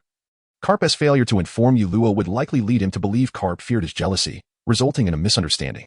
It was that anything serious would occur. but Yi Luo would undoubtedly seek Carp to complain and perhaps gain some advantage. This was well understood by both Carp and Sengoku. Is this Gaia? I see the odious emblem. As Yi Luo's worship approached Gaia, he transferred to a small wooden boat, bringing Lina along to the island. That emblem belongs to the family of Don Quixote da Flamingo, doesn't it? Since when did he take an interest in the first half of the Grand Line? Lina asked, gazing curiously at the circular smiling face sign hanging in the tavern. Never mind, he is not our target. We'll deal with him later when I have the opportunity. Yi Luo replied, wrinkling his nose. My lord, we have already captured one of the 7 warlords. If we pursue Don Quixote da Flamingo now, the fleet admiral will surely be displeased. Lina stated calmly. As the leaves fell, Yi Luo scratched his head, expressing his frustration. Well, being part of the system is indeed troublesome. The two wandered around the island and learned that the infamous Blackbeard's pirates had indeed made an appearance here, and that the Straw Hat, Monkey D. Luffy, was also present at that time. He had spoken with the descendant of the famed storyteller, Wumbra Rolando, who resided on the opposite side of the island, about the topic of the legendary Golden Country. However, at that time, everyone dismissed it as mere folly and did not take it seriously. Yet, after Luffy defeated the notorious Bellamy, the Springman, who had a bounty of 55 million, no one seemed to know of Luffy's whereabouts anymore. My lord, shall we seek out the descendant of Rolando? Lina inquired with a frown. She was aware of the tales of the great storyteller and believed the notion of the Golden Country to be just a fanciful story, not to be taken seriously. Shall we meet him? Why not? But Lina, the Golden Country does exist. Yi Luo observed Lina's disdain for Rolando and smiled as he spoke. My lord, what are you saying? The Golden Country exists? Lina asked in astonishment. Do you wish to know? Let us meet this illustrious adventurer Rolando's descendant, and you shall find out. Yi Luo replied with a grin. Though Lina was perplexed, she followed Yi Luo to a half-constructed house on the other side of the island. Is this the place? But why does this house look so peculiar? Lina exclaimed, gazing at the villa-like entrance with surprise. Excuse me, is Mr. Wumbra Kalike at home? Yi Luo called softly from the doorway. Creaking, the door opened to reveal a burly man with a chest bare and bandaged, a cigar dangling from his mouth, who asked, Who are you? We are from the Navy, here to inquire about a few matters. Lina introduced herself, though Yi Luo clearly noticed a flicker of unease pass over Kulike's face. What do you wish to ask me about? I must make it clear that I know nothing. Kulike exhaled a puff of smoke, feigning calmness. Rest assured, we are not here to apprehend the Ape Mountain Coalition. Yi Luo chuckled. He was aware that Kulike commanded a crew of monkeys and gorillas, which could be more aptly described as a salvage crew rather than pirates. And he was uncertain if they even had bounties, hence he was not concerned about that. What is it that you wish to inquire? Kulike asked somewhat awkwardly. You are familiar with the great storyteller Wumbra Rolando, correct? Yi Luo inquired with a smile. Kulike was momentarily taken aback. He certainly knew of this figure, but was puzzled as to why the Navy would be interested. I have heard that Rolando's descendants, in an effort to redeem the shame of their ancestor, have been searching for the Golden Country for generations. Am I right, Mr. Wumbra Kalike? Yi Luo asked with a grin. Lina was at a loss as to her lord's intentions, wondering why he would bring up this topic in front of others. So you have come here to mock me? Kulike asked calmly as he took a drag from his cigar. Apologies, but you are mistaken. On the contrary, I am here to share a tale with you. Yi Luo settled into a more comfortable position and began. Over 400 years ago, an explorer and botanist named Rolando arrived in Gaia. When he was summoned once again to accompany the king to Gaia, he discovered that the once existing Golden Country of Sandora had vanished. Consequently, the king imprisoned him for treason and executed him. Yi Luo recounted the storyline as he understood it, leaving both Lina and Kalike in a state of astonishment. Although it bore some resemblance to the tale of the Great Liar, Yi Luo's account was far more detailed, as if he had witnessed the events himself. This implied that Rolando had not lied. Rather, there must be some reason for the disappearance of the Golden Country. Kalike, trembling with excitement, inquired eagerly. Do not rush.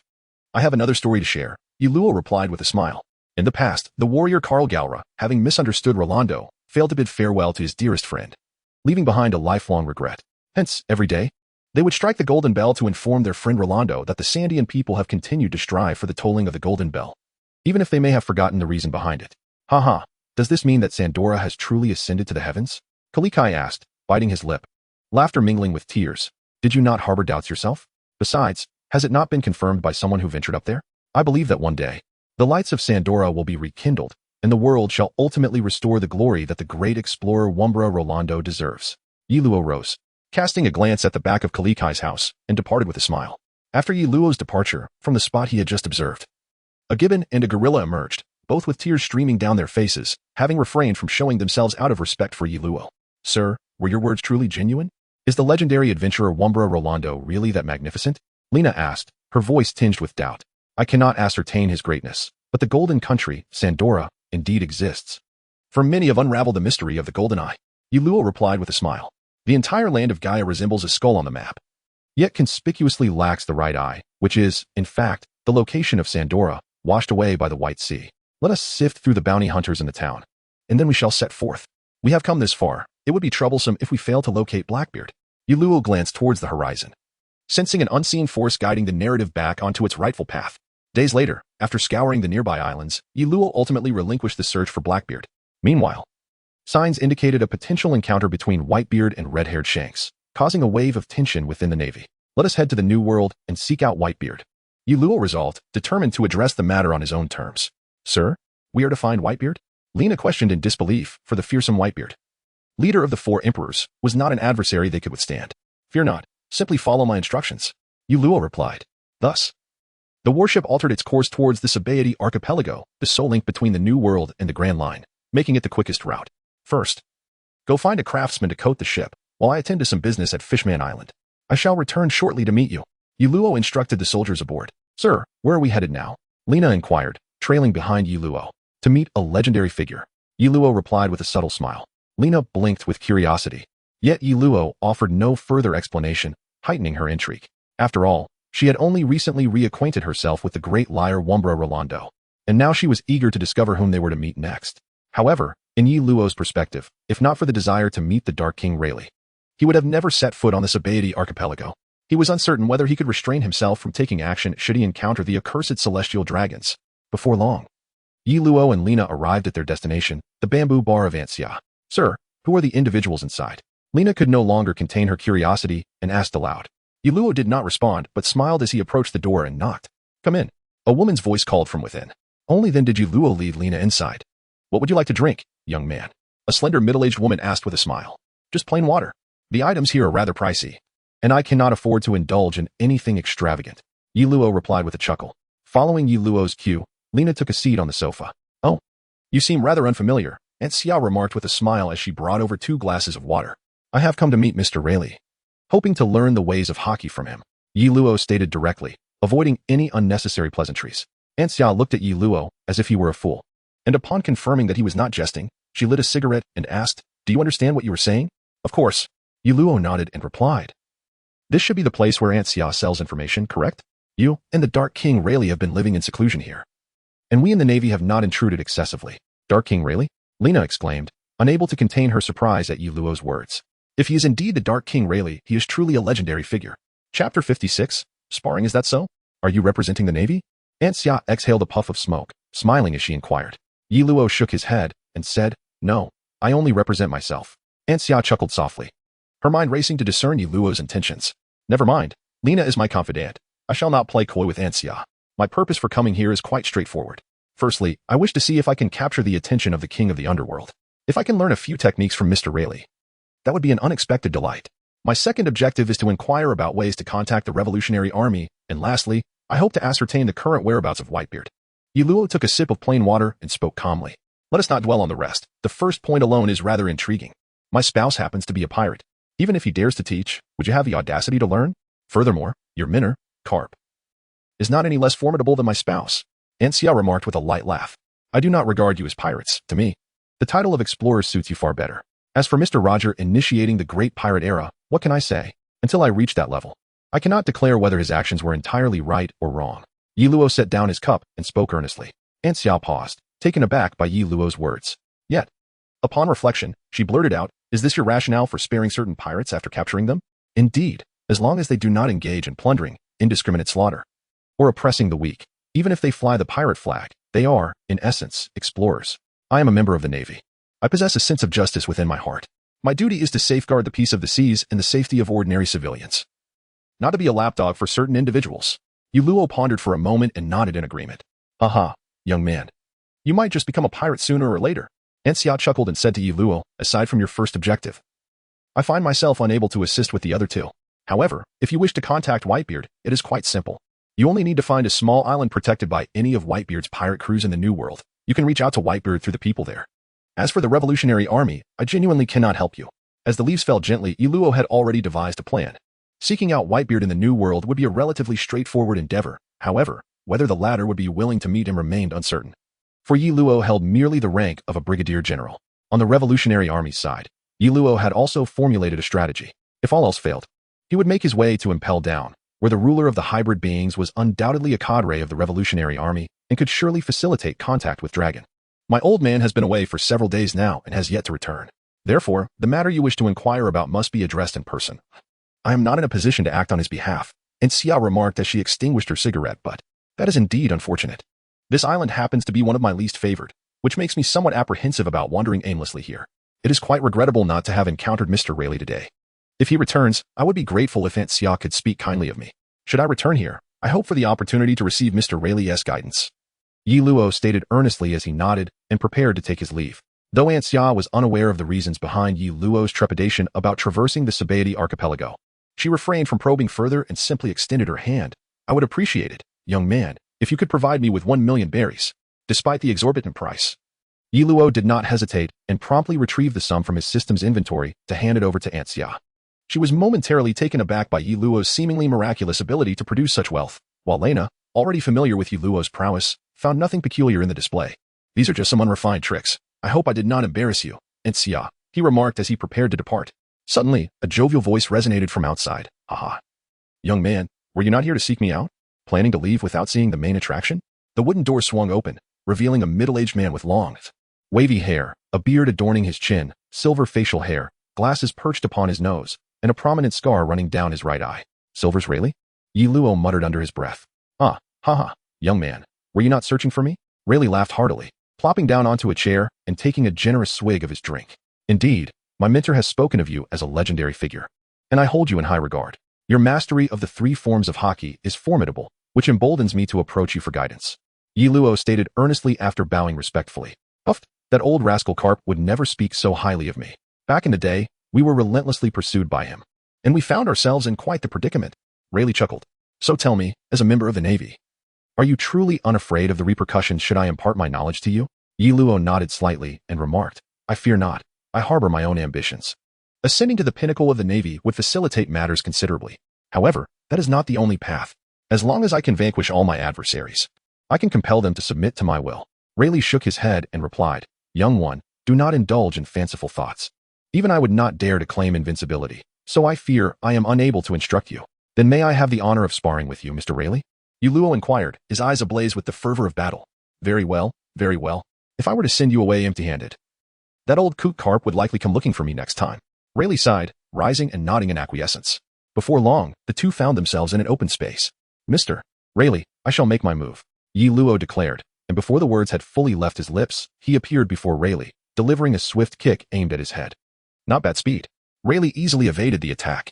Yi Luo remained silent, entirely focused on his offensive maneuvers, while Rayleigh evaded without offering any counterattacks. After a series of failed strikes, Yi Luo paused to exhale, narrowing his eyes as his movements transformed entirely. The rhythm of his assault seemed to shift. A closer inspection of Yi Luo's footwork would reveal a stark contrast to the initial straightforward pursuit of speed. Intriguing. Although Rayleigh continued to appear relaxed, he could no longer completely evade Yi Luo's attacks, occasionally resorting to blocking with his body, yet his hand resting on the hilt of his sword remained steadfast. Sir, be cautious. I am about to unleash my ultimate technique. After Yi Luo's leg sweep was thwarted by Rayleigh, he seized the momentum to leap into the air, his hands performing a particular gesture as his internal energy began to surge. Rayleigh squinted, observing Yi Luo in midair with a faint smile, yet he remained silent. First form of the dragon subduing 18 palms. The dragon soars with regret. Chapter 57. Fishman Island. A colossal dragon head of energy took form, hurtling towards Rayleigh on the ground. What an intriguing method of energy manifestation. It appears not to be a devil fruit ability. Rayleigh mused softly, gracefully waving the hand that held his sword. The blade was drawn, and the massive dragon head of energy was cleaved in two.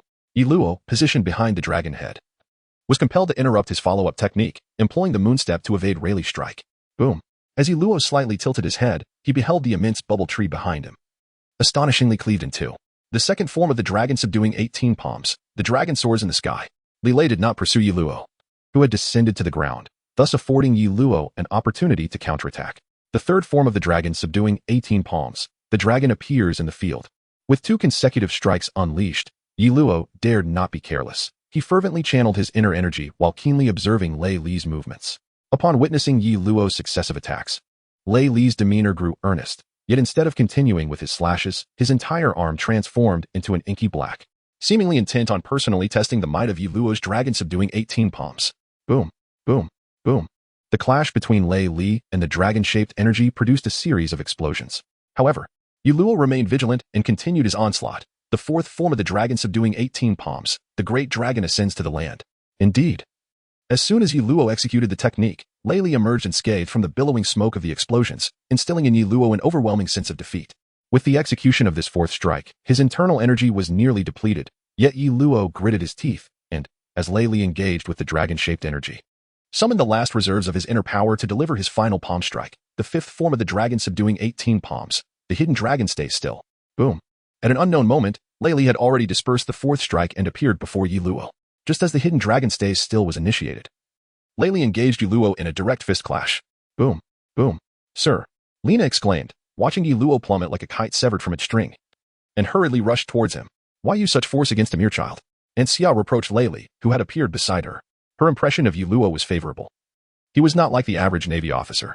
This was precisely why she had previously asserted that Luo would inevitably become a pirate, for throughout history, those Navy officers who harbored ideals and a sense of justice often found themselves either compromised or forced to depart upon reaching higher echelons.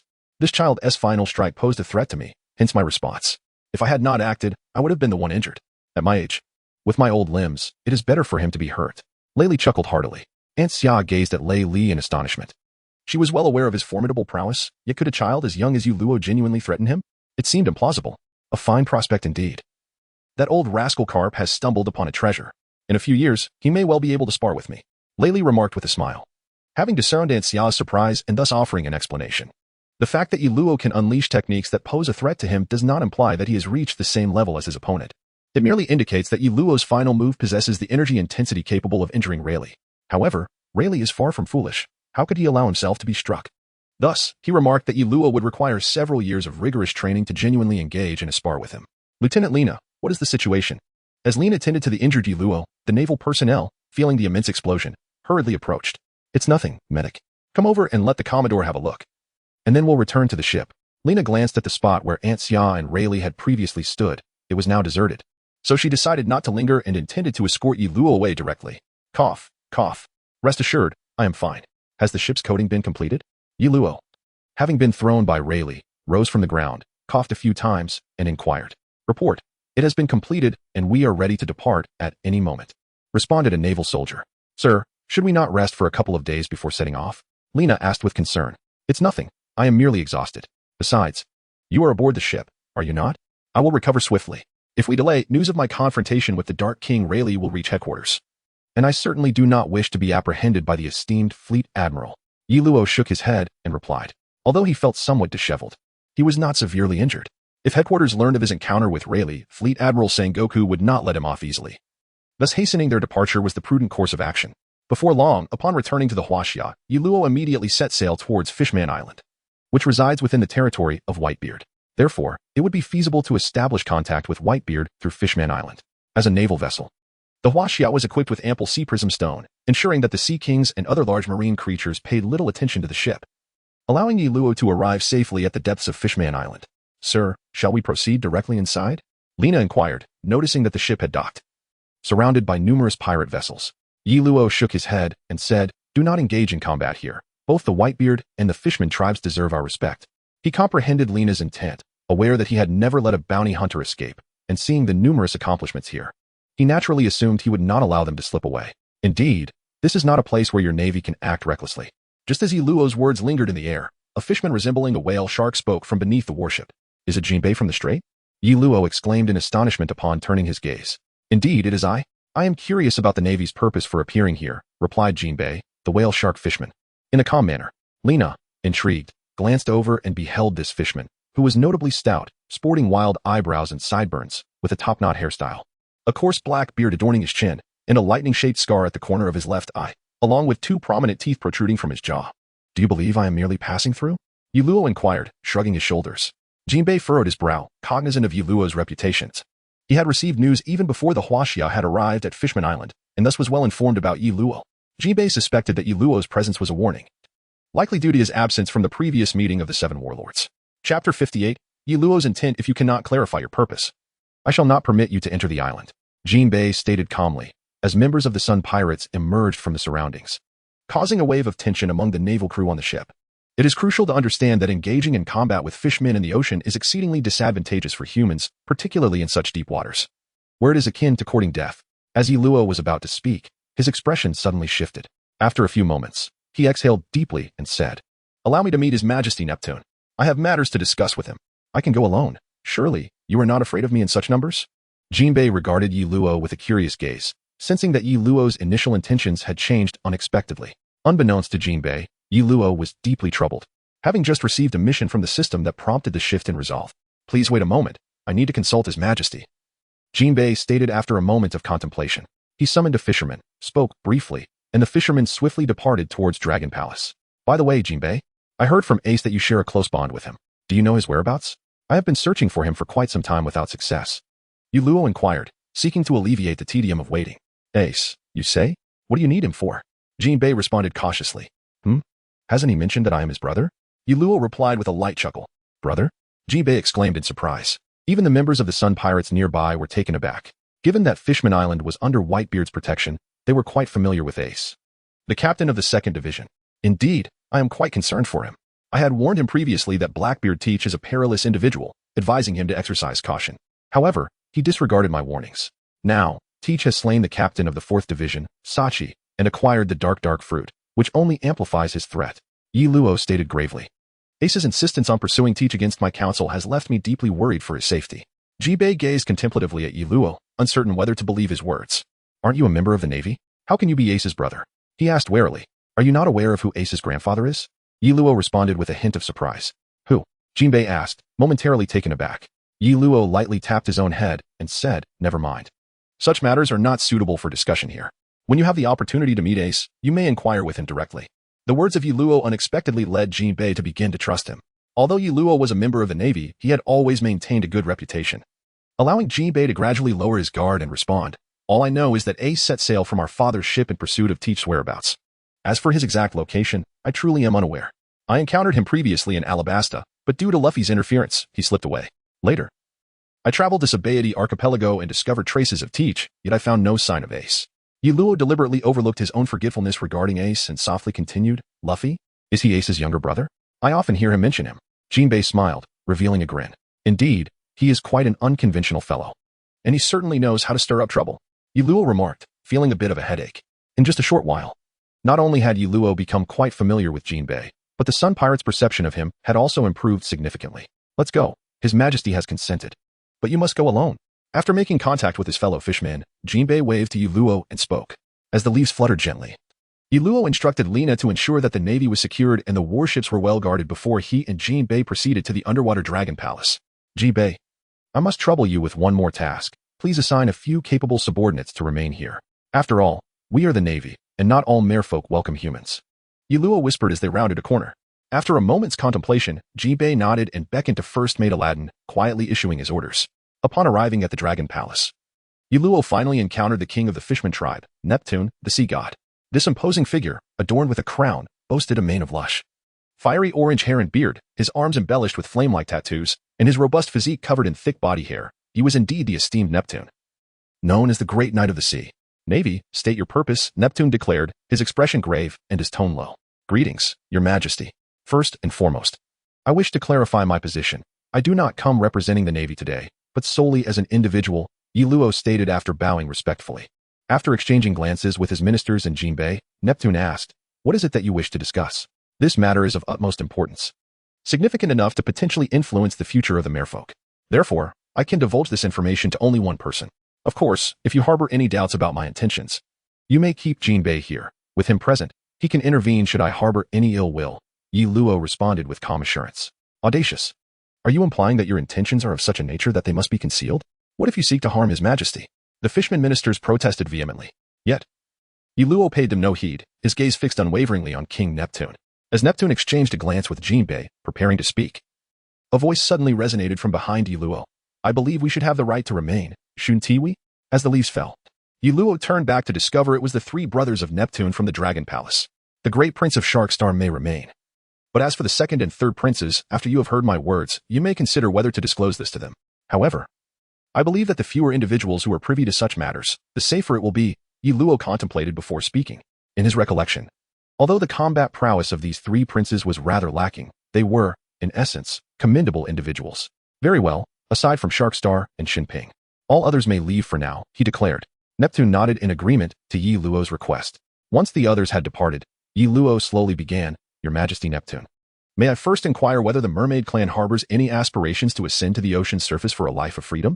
As the leaves fell, Neptune and his companions widened their eyes in astonishment.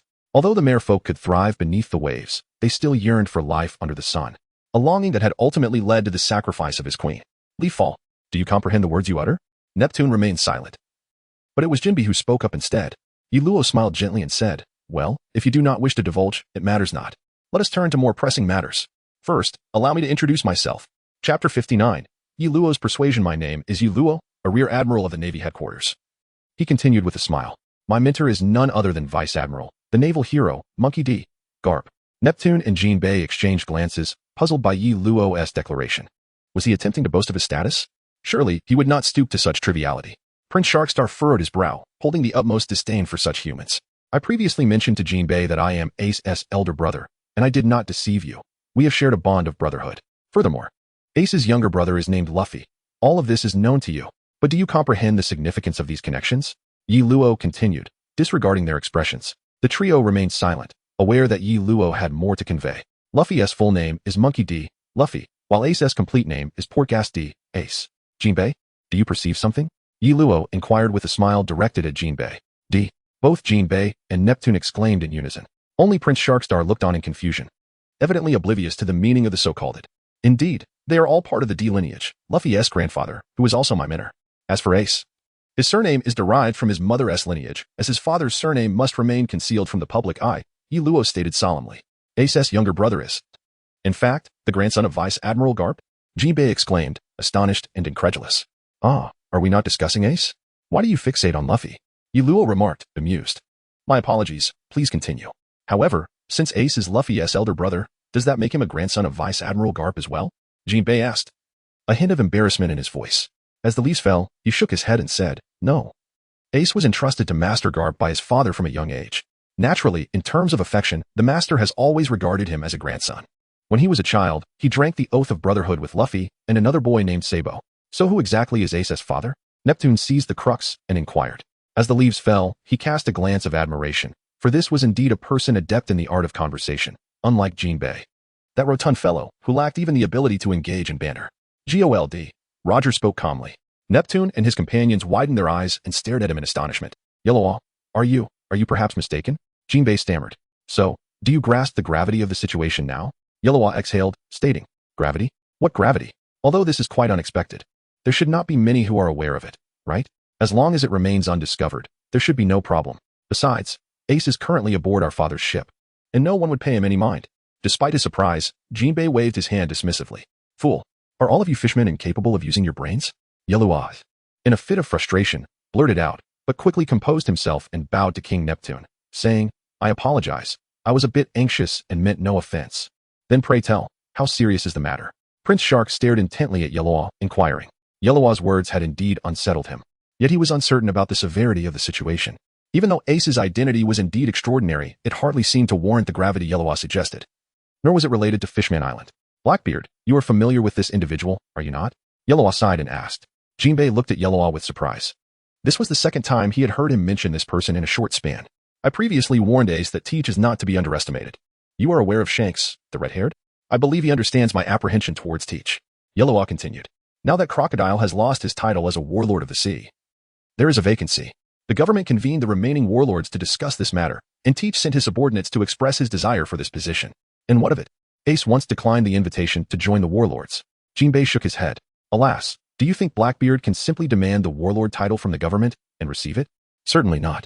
Thus, Teach must present something that satisfies the government or demonstrate his strength. Do you comprehend now? Yellowlaw sighed. Neptune and Prince Shark still seemed perplexed. Yet Jinbei had begun to grasp Yellowlaw's line of thought. Are you suggesting that Teach is setting his sights on Ace? However, he should not be aware of Ace's true identity. Jinbei questioned, bewildered. Yi Luo nodded and remarked, he indeed lacks knowledge of the matter. Yet this does not deter him from contemplating a scheme against Ace. The captain of Whitebeard's 2nd Division presents an irresistible temptation for the government or the Navy.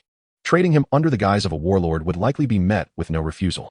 However, Jinbei wished to counter this assertion, but found himself at a loss for where to begin. Surely, Ace cannot be so easily captured by Blackbeard. Neptune finally grasped the crux of the issue and directly inquired.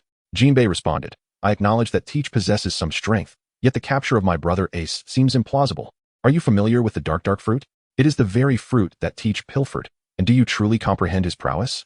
He is capable of injuring even the red-haired Shanks. He is far from the ordinary figure you perceive. Yi Luo shook his head. Neptune and his companions exchanged glances, starting to believe Yi Luo's words.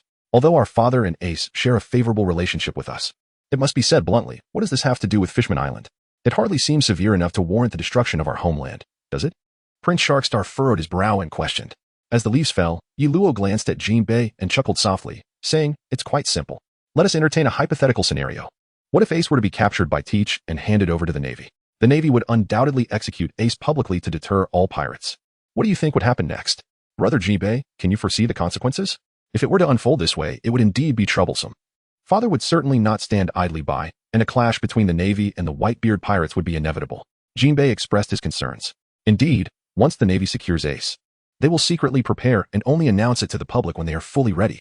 This could not only lure Whitebeard into an attack, but also serve to undermine the Whitebeard pirates, acting as a stepping stone for their advance into the New World. And what of Fishman Island, which is sheltered by the Whitebeard pirates? Do you think it would remain unscathed? Yi Luo analyzed. Chapter 60. Journey to the New World. Neptune looked at Jinbei, sensing that Yi Luo's words may have been somewhat exaggerated, yet he was eager to hear Jinbei's thoughts. However, upon seeing Jinbei's troubled expression, Neptune inquired, Jinbei, do you truly believe things could unfold in such a manner? Yes, if Ace is indeed captured. Father would not merely observe from the sidelines. However, engaging in battle against the well-prepared Navy would be disadvantageous for the Whitebeard pirates, Jinbei hesitated to admit. Moreover, Whitebeard is aging. While he remains fearsome, he is not as invincible as he once was, correct? Yi Luo completed Jinbei's unvoiced thoughts. Jinbei cast a pained look at Yi Luo. Though he wished to argue, he recognized the truth in Yi Luo's words. The atmosphere in the room grew tense. And after a moment, Yi Luo continued, furthermore, I suspect that Father Whitebeard is aware of Ace's true identity. Jinbei and the others looked at Yi Luo in confusion. Never mind, that is of little consequence. The pressing matter is that we must locate Ace before he confronts Blackbeard. Ideally, we should persuade Ace to retreat. If that fails, we must at least have someone of Jinbei's caliber present, just in case. My identity is somewhat special, preventing me from assisting Ace to the fullest extent. Which is why I have come to Fishman Island, Yi Luo stated earnestly. Regardless of the outcome, even if your initial intention was not to aid Fishman Island, we shall remember this kindness. Neptune nodded in agreement. I also wish to extend my gratitude to you, Brother Yi Luo. Should you ever require my assistance, do not hesitate to ask. Additionally, regarding Ace, I will send people to gather information, and I shall personally go to accompany him once I have news. Jinbei nodded, signaling his acknowledgement of Yi Luo. Please inform me if you receive any news about Ace. I have matters I wish to discuss with him. Moreover, concerning Ace's background, it is prudent to keep it confidential. More knowledge brings greater risk. Yi Luo replied. Understood. May I inquire if there are any further matters on your agenda? Neptune asked. Indeed. I have two additional purposes for my visit. Firstly, I wish to ascertain Whitebeard's current location, as I must communicate this matter with him. The second is something I can only disclose to your majesty privately, Yi Luo explained. After a moment's hesitation, Jinbei revealed Whitebeard's ship's location to Yi Luo. He did not believe Yi Luo would bring any trouble to Father, even as a disciple of Garp. Once this was done, Jinbei exchanged glances with Prince Sharkstar and stood to leave. Following their recent discussions, they had developed a fundamental trust in Yi Luo. Half a day passed, and Yi Luo exited the Dragon Palace with a look of excitement, returning to the Huaxia ship and, following Jinbei's coordinates, set sail towards Whitebeard's waters. Jinbei, what are your thoughts on this young man? After Yi Luo departed, Neptune sought Jinbei's opinion. An intriguing young man, possessing broad vision and commendable strength. Why do you ask? Your Majesty? Jinbei turned to him. He spoke to me of his aspirations in the future of Fishman Island, Neptune said softly, gazing out at the vast sea. His aspirations? Jinbei was taken aback. He did not expect Yi Luo to discuss such matters with King Neptune. Indeed, a beautiful, grand, and distant dream, so distant that I fear he may never realize it. Neptune nodded. Jinbei fell silent. His curiosity piqued, but he hesitated to inquire further, fearing it might be too intrusive. Let us see how it unfolds. Even if he cannot achieve it, it would not cost us anything as the Fishman race, Neptune remarked, seemingly to bolster his own confidence. Does your Majesty hope for his success? Jinbei inquired. Yes. His dream is magnificent, so magnificent that no one in this world has ever contemplated it in such a way, Neptune affirmed. Jinbei's curiosity deepened. Yet he sensed that King Neptune would not disclose more at that moment, otherwise he would have done so earlier. Reina, take down the Navy flag. As they resurfaced, Yi Luo's ship entered the New World. Why, my lord? Reyna asked, bewildered.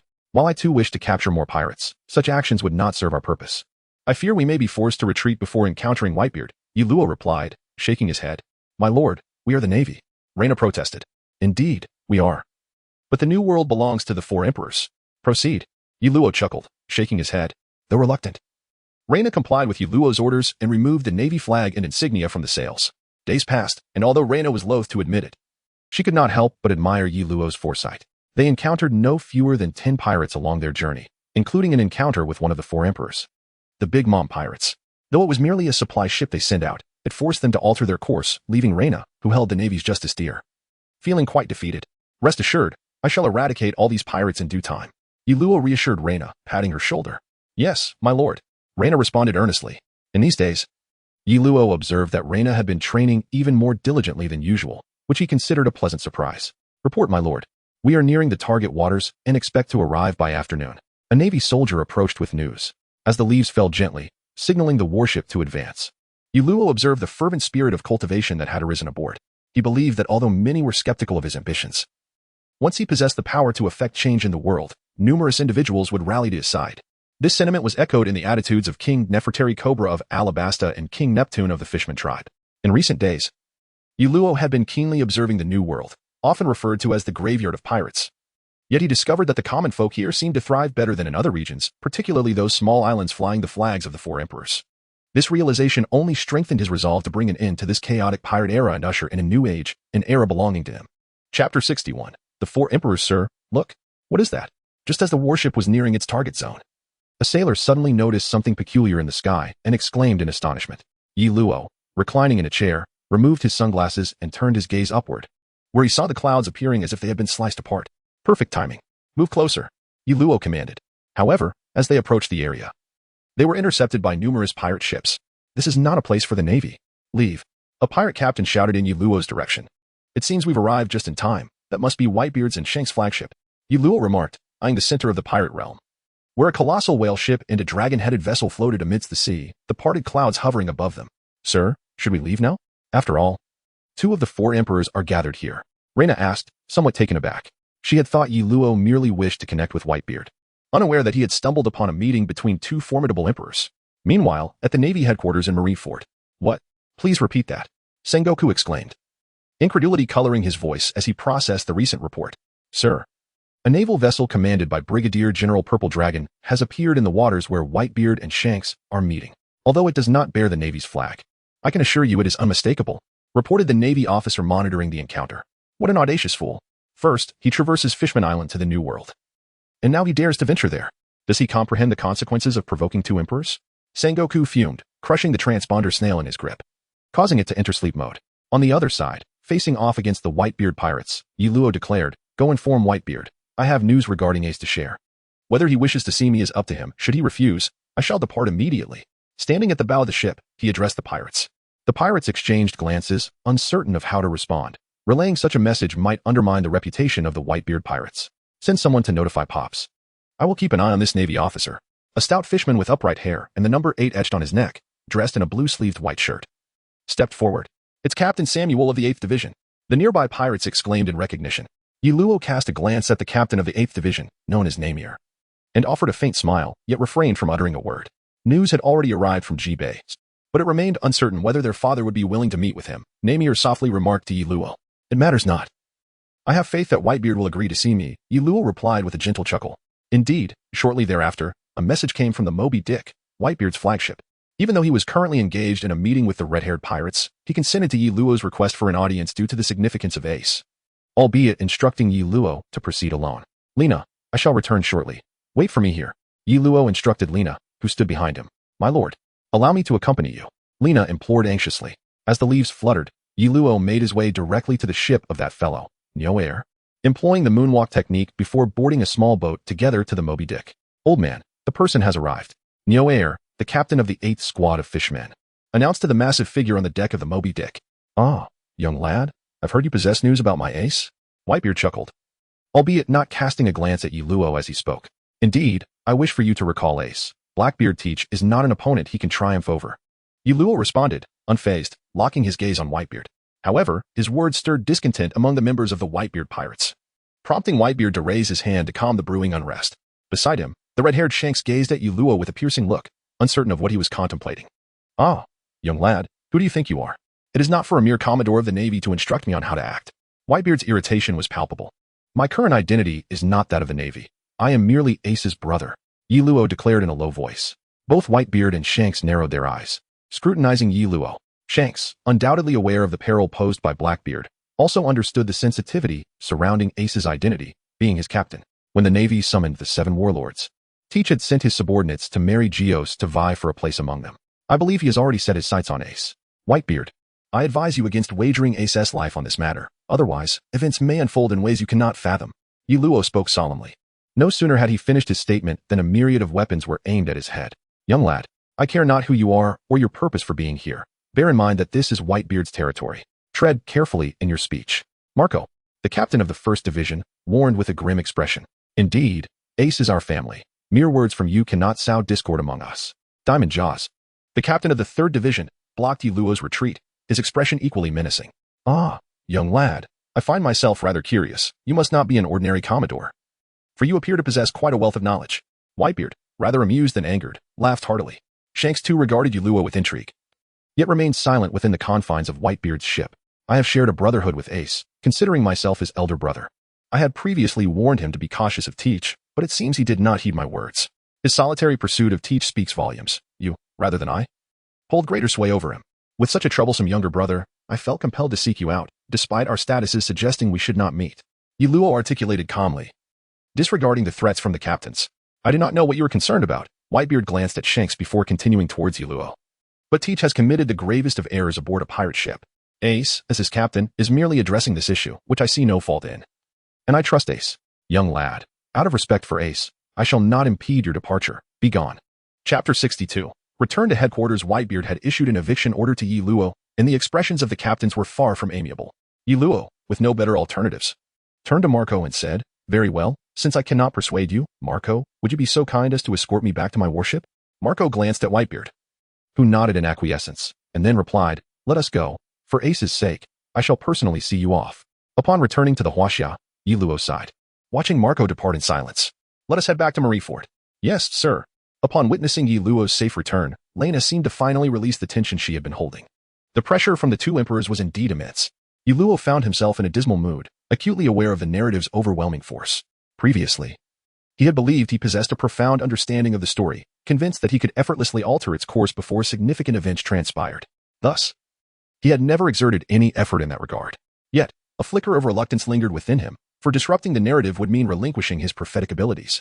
It was only after embarking on the mission to save Ace that he comprehended the formidable inertia of the plot, one that could not be easily manipulated.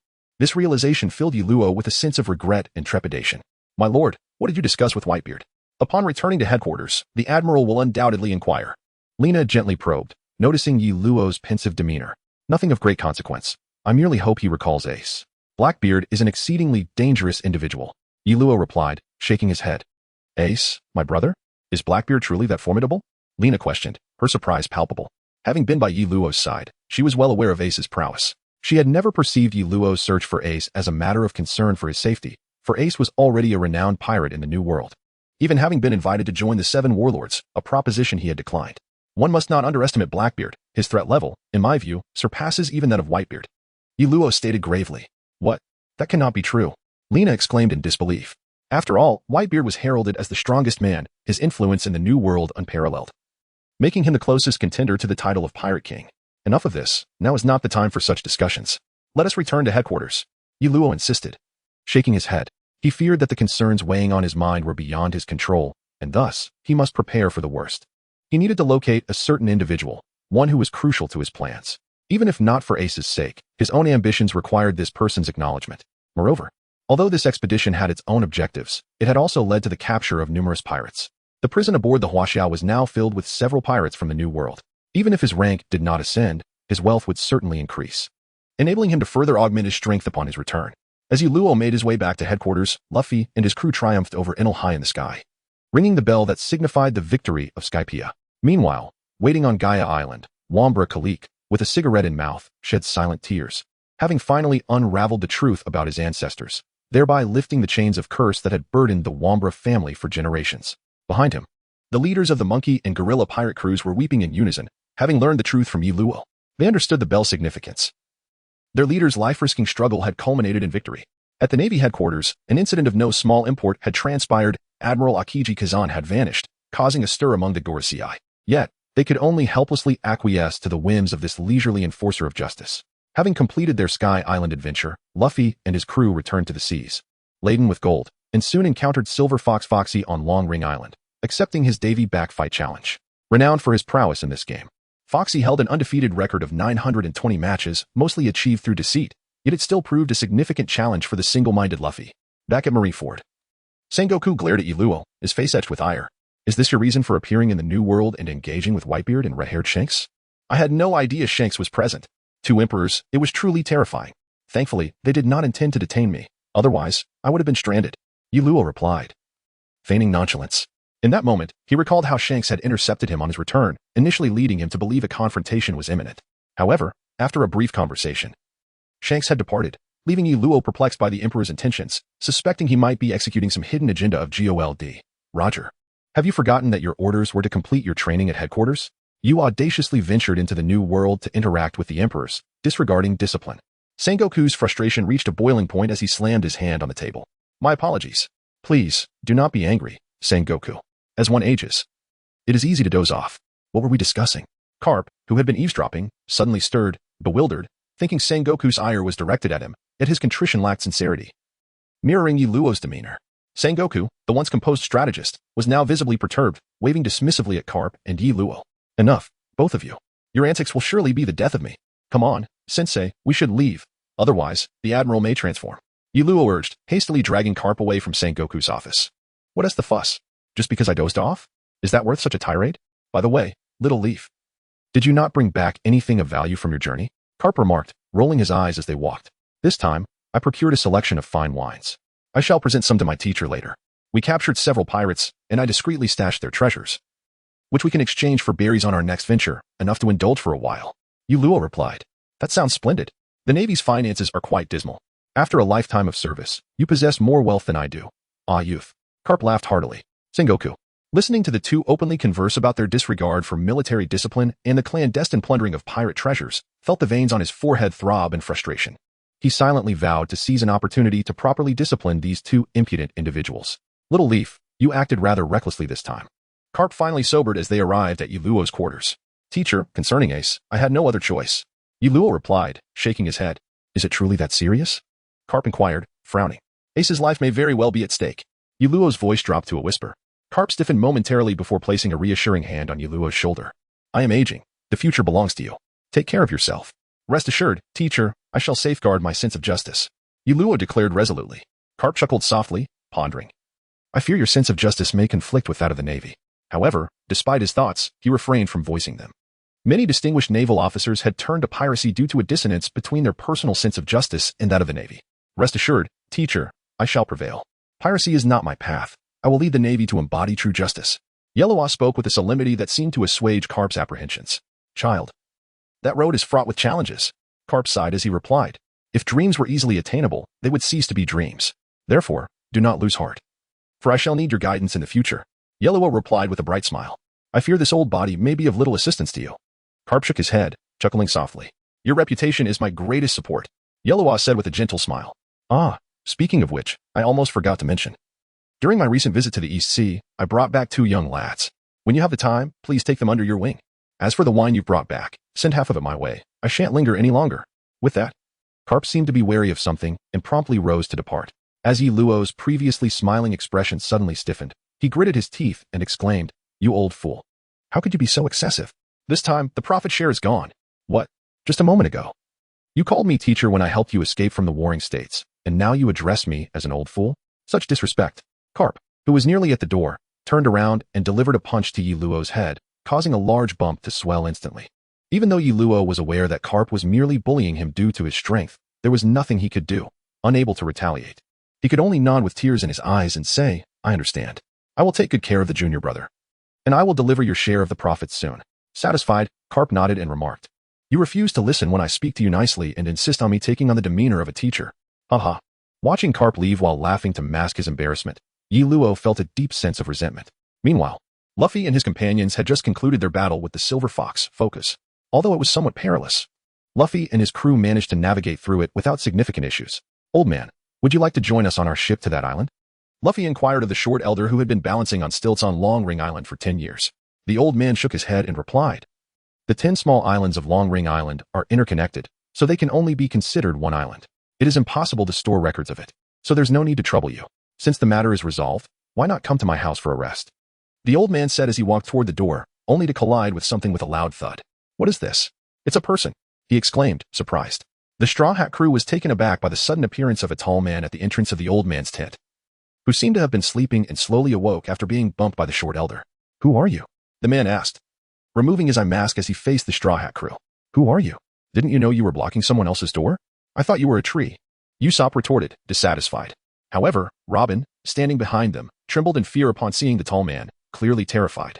"Robin? What's wrong? Do you know him?" Her companions looked at the frightened Robin in astonishment, with Zoro readying his sword. He is. Robin stammered, unable to articulate her fear. "Ah, it's Robin. Long time no see. You've grown into quite the young lady," the tall man said languidly. "What? So he is an acquaintance of Robin S?" Luffy remarked, scrunching his nose. "Yes, someone I knew before," the tall man replied softly. "Fool, how could it just be someone you knew?" Robin is clearly terrified. "Who exactly are you?" Nami asked sternly. "Oh dear, brothers, don't be like this. I haven't received any orders from the citizens. I simply took a stroll here because the weather was nice." The tall man waved his hand, smiling. "Orders? What organization do you belong to?" Zoro scrutinized the tall man, questioning him. "He's a Navy officer. A vice admiral from the Navy headquarters, Kazan." Robin finally regained some composure but still sounded incredulous, as if she hadn't expected the tall man to appear here. "Vice admiral?" the crew exclaimed in surprise. Indeed, a vice admiral from the Navy headquarters, the epitome of naval power, with only 3 individuals occupying this rank. He is one of them, known as Kazan. Above him is only the fleet admiral. Robin explained to her companions. "Why would a vice admiral from the Navy come after us? Shouldn't he be chasing after more bountiful targets?" Usopp, now frightened, cowered behind Zoro. "Vice admiral? Does that mean he is stronger than Yi Luo?" Zoro's fighting spirit was ignited. "Oh, please don't get too worked up. I already told you. I'm not here to capture you. I just happened to stroll by." Kazan casually waved his hand, appearing indifferent. Chapter 64, delayed back just as Kazan's arrival astonished Luffy and his crew, yet it seemed he truly had no intention of making a move, even leading Usopp to believe that Robin had mistaken him for someone else. After all, a Navy vice admiral would not act this way. However, the Straw Hat crew soon witnessed Kazan's laid-back demeanor, as he found even conversing with them too exhausting and opted to recline while speaking. It turned out that he had spotted Robin in Yi Luo's report, and upon further inquiry, discovered that Robin had vanished from Alabasta, suspecting that she had boarded Luffy's ship. He followed their trail, seeing through the details that Yi Luo had intentionally omitted in his report. "This old man intends to go to the next island, right? Allow me to assist you," Kazan said, shaking his head as he addressed the short elder from Long Ring Island. "Old man, don't trust him. He is from the Navy," Luffy replied with utmost seriousness. After a moment of silence, Luffy recalled that, to an ordinary person, the Navy would be seen as the good guys, while they, as pirates, would be deemed the villains. However, Usopp was still somewhat skeptical. Despite the 10 islands of Long Ring Island being essentially one island at low tide, they were indeed 10 distinct islands at regular times. Kazan's offer to help the short elder made Usopp dubious. "No, he can indeed do it," Robin interjected, recalling her childhood experience with Kazan's abilities. Regardless, Kazan led the short elder and his injured white horse to the shore, with Luffy and his crew naturally following. There, they witnessed the true strength of the Navy's most formidable vice admiral. "Ice Age," Kazan declared as he plunged his hands into the sea, instantly freezing the entire surface of the water. Is this real?" Usopp exclaimed, astonished at the sight of the vast, wide expanse of sea before him. Kazan showcased the power befitting a vice admiral in front of Luffy and his crew, yet he displayed no hostility, resulting in an oddly peaceful atmosphere. Upon reflection, "I still feel that I cannot simply let you go, so you shall perish here." For reasons unknown, Kazan, who had initially intended to depart, ultimately took action, directly encasing Robin in ice. "Usopp, you all take Robin and leave," Luffy instructed the timid trio after learning from Chopper that even if someone was encased in ice, there remained a chance for treatment if attended to promptly. In just a single exchange, the 3 main combatants of the Straw Hat crew were injured, forcing Luffy to order Usopp and the others to leave, as their presence would not be of help. However, Nami did not flee immediately. Instead, she obstructed Kazan, interrupting his technique and, in turn, was left behind. "It seems this matter cannot be resolved amicably," Zoro remarked, weapon in hand, as he stared intently at Kazan. "Wait, I will duel him alone. Do not intervene. Luffy shouted at Kazan, his gaze unwavering. I don't mind, but I have no ship. If you fail, I shall simply have to eliminate you all. Kazan replied nonchalantly. Zoro and Sanji exchanged glances before leading Nami away, leaving the battlefield to Luffy. Chopper, hurry. Come treat our injured hands and feet. Quickly, Zoro urged, his expression grave. Why are only you back? Where's Luffy? As Usopp rushed out to assist Robin, Chopper was busy unfreezing her wounds with warm water, gently massaging them to aid muscle recovery. Nami, please help Robin while I tend to Sanji and Zoro's injuries. Chopper exhibited the demeanor of a dedicated physician. Meanwhile, Luffy remained engaged in a one-on-one duel. Sanji and Zoro, having just treated Robin in the bathing area, dove into the sea to thaw their frozen limbs before boarding the ship. So you just abandoned Luffy and fled? Usopp shouted in anger. Now is not the time for this discussion. Zoro calmly interjected, noticing the argument between Sanji and Usopp. Chopper, how long will it take for us to recover? No. Your frostbite is severe. You won't be able to perform at full strength anytime soon. Chopper firmly declined, understanding Zoro's implication. On the other side, the battle between Luffy and Aokiji had reached its conclusion, with Luffy completely encased in ice. This is bad. The challenge to a duel means after defeating you, I cannot harm your crew, right? Nico Robin is a true demon. You cannot handle her. As long as she remains on your ship, it is equivalent to inviting disaster. Monkey D. Luffy. Aokiji shattered the ice beside Luffy with a kick, ultimately choosing not to end his life. Though I could easily eliminate you here, your grandfather's kindness prevents me from doing so. However, regarding the events in Alabasta, consider our debt settled. It will serve as a satisfactory explanation for that bothersome fellow. If I were to act against you, I fear that even Little Leaf would never forgive me. Aokiji shook his head, donned his coat, and rode away on his bicycle. When Zoro and Sanji arrived, they found Luffy encased in ice. After bringing him back to the ship, Chopper began his full-scale rescue effort. Both of them have regained their heartbeat. Chopper soon announced good news on the deck. Will we encounter such overwhelming opponents again? Usopp slumped on the deck, exhausted. What nonsense are you saying? You're tired too. Get some rest. Zoro reassured him after a brief silence. Although their record pointers had been stored, with Luffy still unconscious and Robin gravely injured, Nami decided to stay for the night before setting sail. At Marine headquarters, Marine Vice Admiral Dalmesia chuckled. Little guy, your recent progress is quite impressive.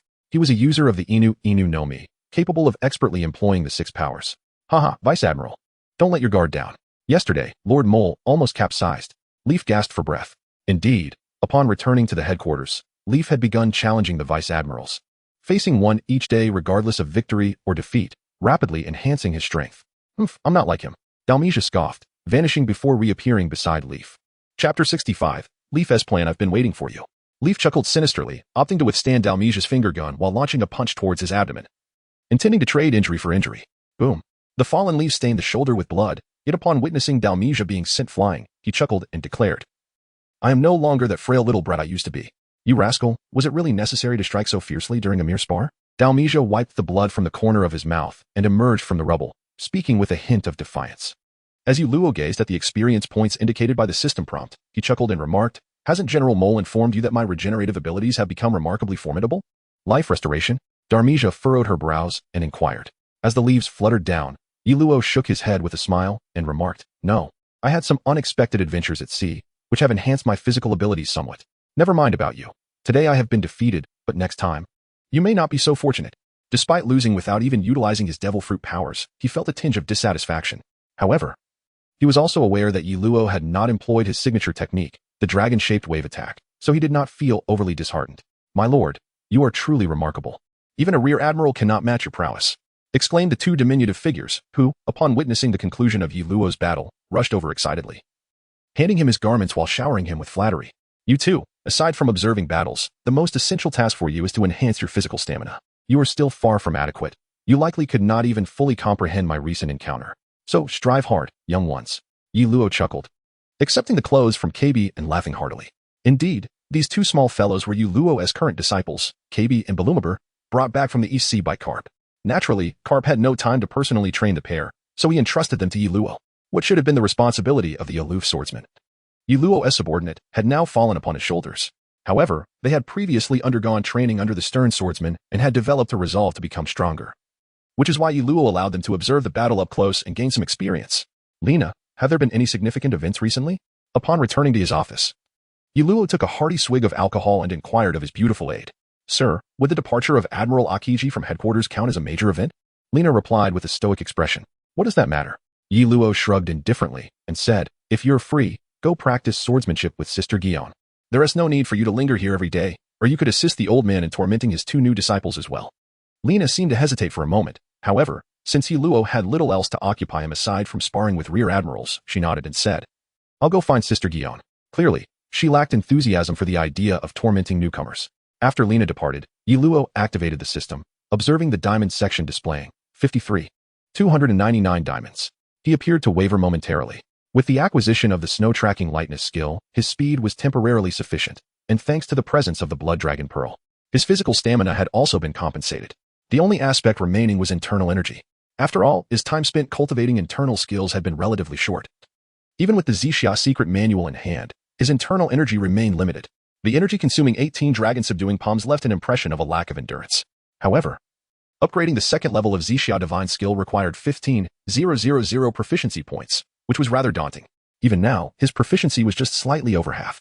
Glancing at the remaining 8 skill points, Luo hesitated. Forget it. One cannot catch wolves without parting with their cubs. Gritting his teeth, Luo allocated 7 of the 8 skill points to the Zixia Divine Skill, successfully upgrading it. Congratulations, host. The Zixia secret manual has made a breakthrough. Please continue your efforts. The emotionless voice of the system announced. My system, you are not human. As Luo opened the skills interface, he was astonished to discover that the third-level Purple Cloud Divine Skill was not the pinnacle of its power. It could still be further enhanced, albeit requiring an exorbitant proficiency of 30,000 points. He lamented that he might have been better off investing in the Dragon-Subduing 18 Palms, speculating that its upgrades might have resulted in reduced consumption.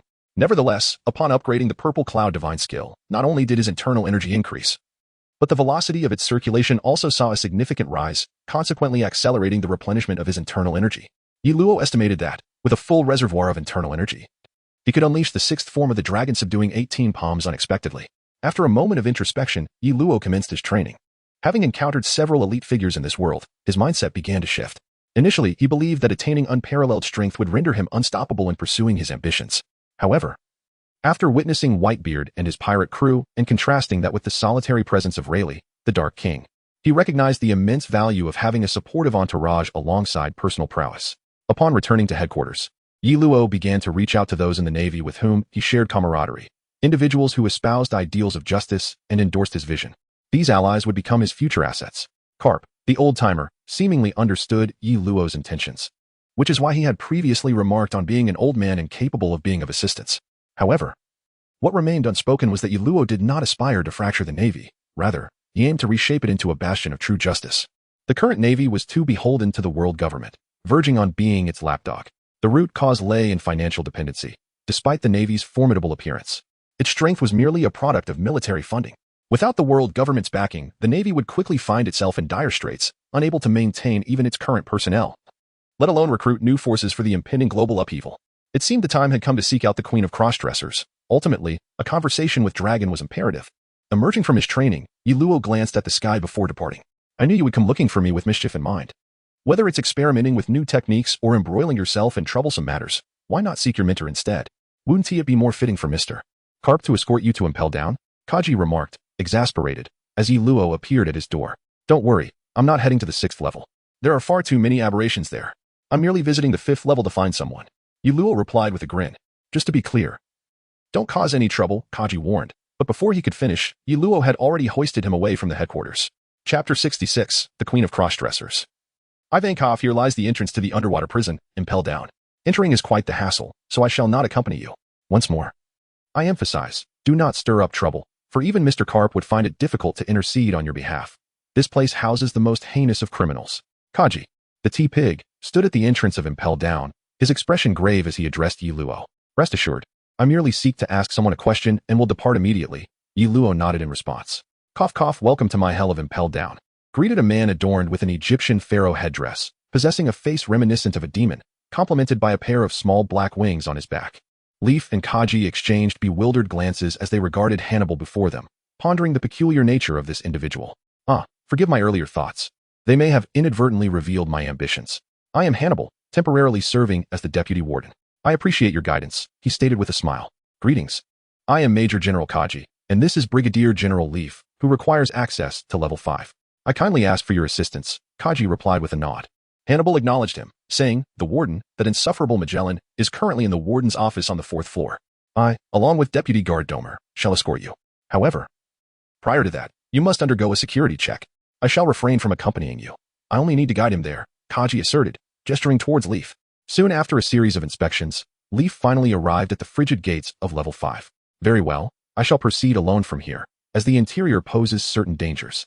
Additionally, I have heard rumors of a devil's invitation, Leaf remarked at the entrance to the icy abyss. Are you aware of this? Both Hannibal and the guard stationed at the 5th level inquired, their expressions tinged with surprise. As a brigadier general, is it so strange for me to be informed? Leaf replied with a smile as he stepped into the glacial depths, leaving Hannibal and the others momentarily stunned and hesitant to follow. Deputy Warden, is it truly wise to allow him to enter unaccompanied? The guard expressed concern. Fear not, should anything transpire, it is Magellan's responsibility. If trouble arises, Impel will again be mine, ha ha ha. Alas, it seems my ambitions have been laid bare once more. Hannibal remarked, speaking to himself. The others, however, were unfazed. They were well aware of the Deputy Warden's aspirations, which even the inmates knew all too well. Upon entering the frigid abyss, Leaf began to channel his inner energy to withstand the surrounding blizzards, as the temperature was indeed perilously low. I recall a moment when Luffy and his companions encountered a pack of wolves at the edge of a forest, only to be rescued by the Revolutionary Army's lightning after sustaining injuries. Leaf mused to himself while searching for the familiar woods. Before long, Leaf had dispatched the 3rd pack of snow wolves and scoured several similar forests, yet he found no sign of the interstice within the icy hell. Damn it! Where's that transvestite king, Ivankov? Although I am not pressed for time, lingering here is becoming increasingly uncomfortable. After a prolonged search yielded no trace of Ivankov, Leaf continued his quest while deep in thought. In the anime, it was only mentioned that the interstice lies between the 5th and 6th levels. Yet there was no guidance on how to access it. Such negligence. He grumbled quietly, his gaze fixed upon the entrance of a sewer that had materialized before him. After a brief moment of contemplation, Leaf resolved to investigate, despite his aversion to the term sewer. The notion of an interstice between the 5th and 6th levels seemed to imply it might indeed be found within. Who goes there? Not long after entering the sewer, Leaf's observation hockey detected the presence of another. However, the individual's mastery of both observation and armament hockey appeared lacking, even under Carp's tutelage. Leaf had only managed to fully arm himself, while his observation hockey remained woefully underdeveloped. As he would put it, merely awakening observation hockey was akin to a stroke of fortune. Who are you? A figure with a clover-like hairstyle appeared before Leaf, elegantly holding a glass of red wine. His demeanor was strikingly divided into 2 distinct colors, exuding uniqueness. Ah, I have finally found you. Are you lightning? I am searching for Ivankov. Leaf exhaled, relieved to finally encounter the hidden revolutionary army. Yet, Lightning appeared taken aback, recognizing the name Ivankov but lacking any memory of Leaf himself, which stirred a suspicion within him. Comrade? Lightning inquired softly. Yuluo's expression darkened. Although he understood the implication of Lightning's question, he found himself at a loss for words given its blatant nature. First, take me to Ivankov. I will explain everything to you later. With this, Yuluo artfully sidestepped Lightning's inquiry. However, Lightning perceived this as an implicit acknowledgement of the situation and led Yuluo deeper into the sewer. Who are you, boy? In no time, under Lightning's guidance, Yuluo finally encountered the legendary figure, the queen of the transgender community, Ivankov. How should I address you? I shall be straightforward. I wish to meet Dragon. Yuluo asserted after a moment of contemplation. Dragon? Who are you? Ivankov was taken aback, and Lightning, standing beside him, was equally surprised. Then, as if a realization dawned upon him, he turned to Yuluo with a grave expression and inquired, Are you not one of our comrades? Yuluo shrugged and replied, I have never claimed to be a member of the Revolutionary Army. However, I harbor no ill will toward them. My visit here is to convey crucial intelligence. Long ago, I inadvertently discovered that the Okama king, Ivankov, is affiliated with the Revolutionary Army, which is why I took the risk to seek you out. First, you must reveal your identity, or how can I trust you? Ivankov inquired with a smile. Sharing my identity is of no consequence. The real question is whether you will believe me. Yuluo responded with resignation. Ivankov and Lightning exchanged glances, and upon reflection, they realized Yuluo was correct. Now that they knew he was not part of the Revolutionary Army, they would be inclined to disbelieve anything he said. Thus, my identity is insignificant. What truly matters is the intelligence I possess. You must allow me to meet with Dragon, or if you're hesitant, you may relay the information to him and have him come seek me out. The situation is exceedingly urgent. Yuluo asserted with a serious demeanor. Listen here, boy. Not only do we not trust you at present, but even if you genuinely were one of our comrades, do you think that after being imprisoned in an underwater jail for so long, I would have any means to contact Dragon? Ivankov blinked at Yuluo and remarked. Chapter 67. Bartholomew Kuma. Yuluo was taken aback, his expression darkening. Call me when you find a way to get you out. Take me to see Dragon, shall we? Yuluo exhaled deeply. Ivankov and Lightning exchanged incredulous glances, astonished by this audacious individual. How could he utter such words? It is known that since the inception of this underwater prison, only one person has ever escaped, the legendary pirate, Shiki the Golden Lion. What intelligence do you possess that requires you to inform Dragon? Ivankov asked, his demeanor turning serious, as matters concerning the Revolutionary Army necessitated caution. The situation is too intricate. Simply inform Dragon that I am his father's disciple, and let him find a way to contact me. I have exceedingly important matters to discuss with him. Yuluo shook his head, responding, Father? Ivankov and Lightning exclaimed in unison, their astonishment palpable. As the leaves fell gently, Yuluo continued. This matter bears significant implications for your Revolutionary Army, the Navy, and the pirates. What has transpired outside? Ivankov inquired gravely. If the situation were indeed urgent, he would not hesitate to escape prison at this very moment. The Navy is preparing to march into the New World and has plans to take action against one of the four emperors. Yuluo stated solemnly. What? Is the intelligence accurate? Ivankov's expression shifted dramatically as he asked. 100% accurate, and at that moment, the Holy Land Mariewa will be at its most vulnerable. The Navy will lack the manpower to protect it, thus presenting an opportunity for the Revolutionary Army, Yuluo affirmed. Given Yuluo's aspirations and objectives, one of which is the annihilation of the Celestial Dragons, he was open to collaborating with the Revolutionary Army until his goals were achieved. Even in the end, he could share governance with the Revolutionary Army. His aim is for the Navy to evolve into a genuine force of justice, tasked with eradicating all darkness from the seas. A vision that does not conflict with the ideals of the Revolutionary Army. Their ethos seeks to overthrow the current regime through all kingdoms. A cause Yuluo also does not support, which paves the way for their cooperation. Ultimately, the governance of the kingdoms could proceed without the Navy's interference. Yet should any kingdom harbor darkness, the Navy would join forces with the Revolutionary Army to confront them, truly becoming the guardian of the world's common people. In this arrangement, the Revolutionary Army would manage, while the Navy would provide military strength and oversight, ensuring a separation of military and political power to prevent either from following in the footsteps of the Celestial Dragons. This has been Yuluo's ongoing ambition and effort.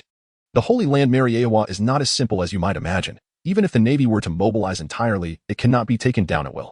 Ivankov expressed evident apprehension regarding Mariewa and, by extension, the Celestial Dragons.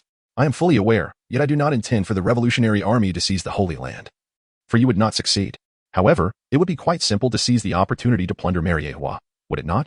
Yuluo replied with a smile.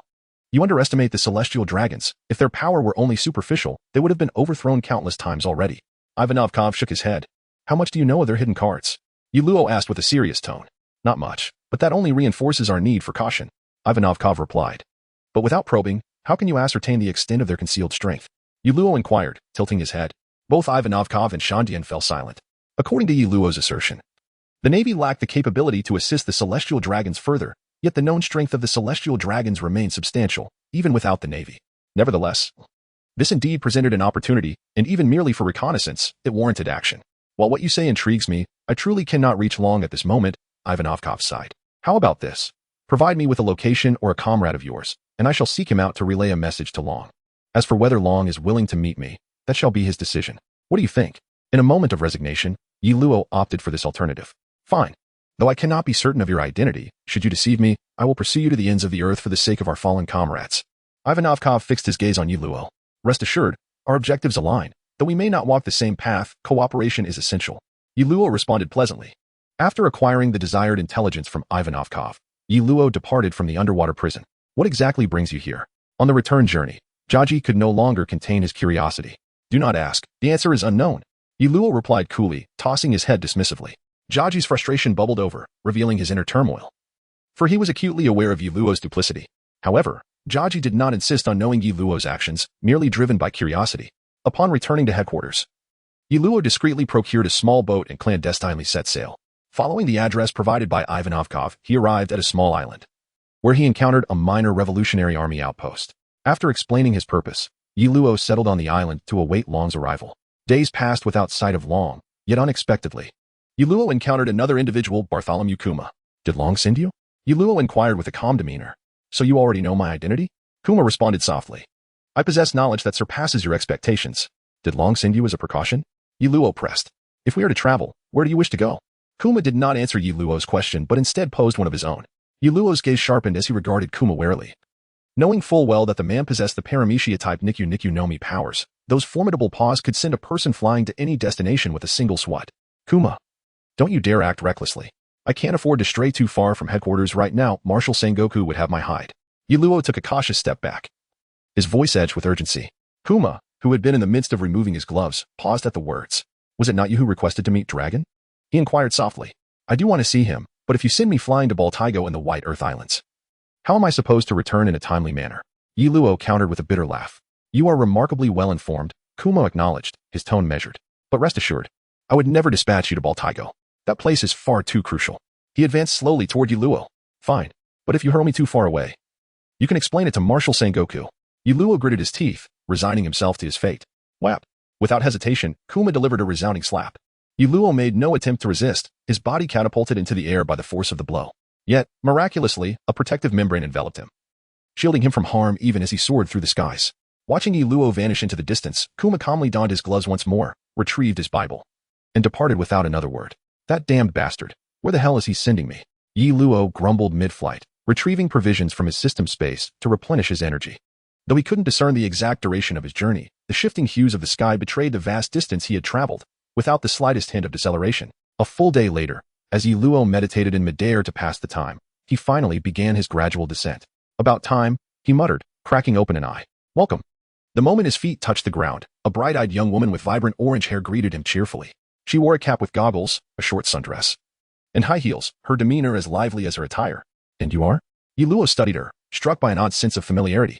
She bore a striking resemblance to the girl often seen accompanying Sabo. Hello, I'm Koala, acting instructor of Fishman Karate for the Revolutionary Army. She introduced herself with a sunny smile. Yi Luo, Rear Admiral of Marine Headquarters, he replied courteously before muttering under his breath, where exactly is this place? That bastard Kuma, I swear I'll kick his ass when I get back. Koala tilted her head curiously. This is a small island in the South Blue. Did Mr. Kuma send you flying here? As the leaves fell gently, Yi Luo sighed with resignation and said, Indeed, my initial intention was to meet with Long, which prompted me to seek out your recent outpost at the Navy headquarters. However, instead of Long, I encountered Kuma, who then brought me here. Naturally, he refrained from mentioning that he had been sent flying by Kuma. Although Yi Luo had experienced some growth and strength, he could not guarantee that he would not suffer the same fate against Kuma. In his memory, Kuma's prowess was undoubtedly at the pinnacle of the Seven Warlords. Despite not showcasing his hockey abilities, his devil fruit powers were already extraordinarily formidable, capable of combat, defense, and even healing. He was nothing short of a game-changer. I see. The leader asked me to wait for you here. Please follow me, Clara beckoned to Yi Luo after confirming his identity. She was exceedingly curious as to why Yi Luo, a member of the Navy, sought an audience with the leader, and that the leader was willing to meet with him. Moments later, Yi Luo finally stood before the man deemed by the world government as the most notorious criminal, the leader of the Revolutionary Army, Monkey D. Dragon, who was also the son of the Old Man Garp and the father of Luffy, the protagonist of the One Piece anime. Mr. Dragon, it has been a long time. Yi Luo greeted him with familiarity, taking a seat directly across from Dragon. Ha ha ha, what brings you to me? Dragon inquired with a smile. Lifting his gaze from beneath the green cloak that shrouded him, Yi Luo surveyed the revolutionary soldiers surrounding him, aside from Dragon. The only individuals he recognized were Sabo and a commander who appeared to be from the Mink tribe. The rest were unfamiliar, though it was reasonable to assume they were also leaders within the revolutionary ranks. Indeed, there were matters he wished to discuss with Mr. Dragon regarding the celestial dragons and the Holy Land, Mary Geos. Yi Luo nodded, suppressing his smile as he spoke. Chapter 68. Leader of the Revolutionary Army, what is there for us to discuss, being that you are a member of the Navy? Dragon inquired with a light chuckle. That depends on your perspective, whether you truly seek to aid the common people or are merely motivated by a thirst for power, Yi Luo replied, tilting his head. After a moment of contemplation, Dragon responded, you need not concern yourself with that. State your intentions. Before I proceed, I have one more question. Does your revolutionary army fight for the cause of revolution itself, or for the sake of the people? Yi Luo fixed his gaze on Dragon, awaiting his answer. Naturally, we fight for the oppressed and impoverished citizens suffering under the oppression of your navy. Sabo interjected sarcastically. Very well. Then tell me, are you aware of Alabasta, the desert kingdom that was recently forced into war? Surely, you must have heard of it, Yi Luo asked Sabo, tilting his head. That incident was not of our doing. You have already investigated and discovered it was the work of Crocodile. Sabo replied, furrowing his brow. If you truly stand for the impoverished, then why have you not extended your assistance to Alabasta, which has fallen into conflict due to conspiracies, with your extensive intelligence network? You must know well the nature of the Nefertari royal family, Yi Luo remarked, casting a sidelong glance at Sabo, a playful smile gracing his lips. That territory belongs to the warlords, and it is under your navy's jurisdiction. Do not cast your failures upon us, exclaimed Keela, who was guiding Yi Luo. Her voice laced with irritation as she observed Sabo's speechlessness. Yi Luo found himself momentarily at a loss for words. He was not the kind of person to shirk responsibility. Fortunately, Long understood the implication of Yi Luo's words and refrained from making any sarcastic remarks, allowing an eerie silence to envelop the atmosphere. I wish to reorganize the Navy. After a prolonged pause, Yuluo raised his gaze to Long and declared. Long removed his hat, watching Yuluo with keen interest. Reorganize? Do you have any idea how difficult that is? Indeed, I am aware. However, if one lacks dreams, what distinguishes them from a salted fish? The Navy is no longer the bastion of justice it once was. Under the immense pressure of the world government, the Navy has committed countless acts that betray justice. Thus, I aspire to alter this grim reality. Yi Luo replied earnestly. There have been many within the Navy who shared similar sentiments. Yet their choice has always been to abandon the Navy and become pirates, pursuing their own ideals upon the vast seas. Why do you choose to transform the Navy? Long inquired, nodding gravely. Yi Luo smiled broadly, revealing her pearly white teeth, and pointed at herself, exclaiming, those who possess the ability transform their surroundings, while those who lack it are shaped by their environment. And I am indeed a person of capability. As the leaves fell, not only did Long express surprise, but the surrounding revolutionaries also regarded him with a measure of astonishment. Ha ha ha, what an amusing fellow. So, what do you possess now? Mere words hold no weight. How many subordinates do you command? Long inquired, laughing heartily. Yi Luo was taken aback. He had always believed that only by strengthening his own abilities could he realize his dreams. However, upon Dragon's inquiry, he found himself at a loss. In the presence of such formidable experts, his own strength seemed utterly insignificant, not to mention Dragon himself. Even the 4 grand commanders and the officers of the Revolutionary Army represented a considerable power. I have already discussed matters with the kings of Alabasta and Fishman Island, and they will support me. After a moment of silence, Yi Luo spoke. Ha ha ha, you are still too naive, little one. Those 2 old foxes probably didn't agree to anything. Did they? They merely stated that they would recognize your new navy once you succeed, correct? Dragon remarked, looking at Yi Luo with a strange expression, laughing heartily.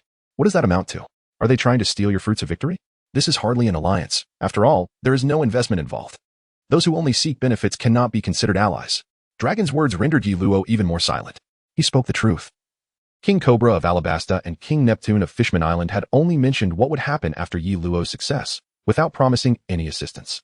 This was also a consequence of Yi Luo's belief that, as a transmigrator, he did not require help from others, which led him to overlook the implications of their statements at that time. If you merely seek such assurances, then I can offer you that right now. As long as you can fully control the Navy, rest assured, the Revolutionary Army's objective is certainly not you. Dragon said, observing Yi Luo's contemplative demeanor with a smile. No, that is not what I mean, Yi Luo replied, lifting his gaze to Dragon. I admit that I was too naive in my previous thoughts, but I am still young. Give me time, and I will find my way. My goal is to collaborate with the Revolutionary Army to overthrow the Celestial Dragons and the world government. Establishing a new world government composed of your Revolutionary Army and the royal families of various nations, with our navy ensuring the peace of the seas. That is impossible. Dragon shook his head. The enormous military expenses of the navy are currently funded by the world government. Once the Celestial Dragons are overthrown, this funding will cease, significantly alleviating the financial burdens on the kingdoms, thereby improving the lives of the citizens. I can only assure you that we will not attack the navy. But I cannot continue to support you. Then allow me to rephrase, Yi Luo said, invigorated, as he began discussing future matters with Dragon. This discussion spanned 3 days. When Yi Luo and Dragon finally reached a consensus, Yi Luo, utilizing the foresight of his transmigrator status, made a series of arrangements.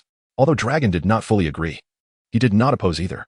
According to him, if what Yi Luo said was indeed true, then when the time came, the Revolutionary Army would act according to Yi Luo's directives. All right, I must return to headquarters now to make some arrangements. This meeting with the Revolutionary Army has been immensely beneficial to me, and I look forward to our future encounters. Yi Luo stood on a small boat, smiling as he waved goodbye to the officers of the Revolutionary Army. Chief, can we really trust him? After Yi Luo's departure, Sabo looked at Dragon, a hint of unease in his voice. Did he not say that he knows your background? Just meet Ace or Luffy and you will see, such matters cannot be fabricated. Moreover, everything he has stated is verifiable. So, even if he is using us, are we not using him as well? Besides, if what he says is true, then the world is about to change. Dragon patted Sabo on the shoulder, reflecting thoughtfully. I understand. Then I shall set off to find Ace or Luffy. Sabo adjusted his hat, bowing his head. He had no recollection of his childhood, having lost his memory after Dragon rescued him from severe injuries. So Dragon was also unaware of Sabo's origins. However, Sabo had grown up immersed in the Revolutionary Army's ideals, so his loyalty was assured. I will accompany you. Keela chimed in, standing behind Sabo. Feeling somewhat awkward, Sabo glanced at Dragon and, upon receiving a gentle nod, replied, Very well, I entrust you with this. Additionally, we need to send someone to confirm the situation regarding Eva in the underwater prison and see if he requires our assistance. It has been years without any news of him, and I did not expect him to be captured alongside Lightning. Dragon commanded the Revolutionary Army members behind him. Understood, Chief. We will make the arrangements. One soldier from the Revolutionary Army saluted and departed. What a hassle. I never anticipated ending up in the South Blue. It seems I will need to borrow a military vessel from the division. Otherwise, returning will be too troublesome. Yi Luo, having learned his location from the Revolutionary Army, scratched his head in frustration. Upon reaching the nearest division, Yi Luo discovered why the Revolutionary Army was present there. They had liberated a kingdom in the South Blue, St. Doria, successfully overthrowing a tyrannical regime. Brigadier General Purple Dragon, the warship you requested is ready. Shall we set sail immediately? A naval soldier's report interrupted Yi Luo's thoughts. Thank you. Please take me back to headquarters. Yi Luo nodded, smiling at the naval soldier. Yes, sir. The soldier saluted in response. Meanwhile, Luffy and his crew, having arrived in Water City, encountered trouble. Their crewmate Nico Robin suddenly left with a secret unit of the world government, and Sniper Usopp parted ways with them over the Merry-Go issue. The mayor of Water City, Iceberg, whom they had befriended, was assassinated, and they were deemed the culprits. A series of relentless troubles besieged the Straw Hat crew, leaving them somewhat overwhelmed. The most troublesome revelation came from their investigation, which indicated that the assassin of Mr. Iceberg was indeed Nico Robin. This prompted them to recall the words of Admiral Akiji, casting a shadow over Robin's image.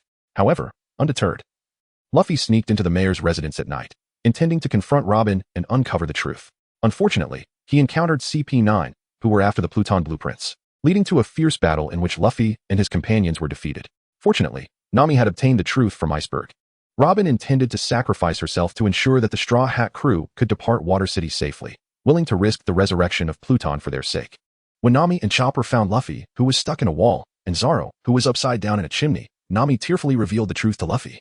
Upon learning that Robin had not betrayed them, but rather was sacrificing herself to help them, Luffy and Zoro regained their spirits.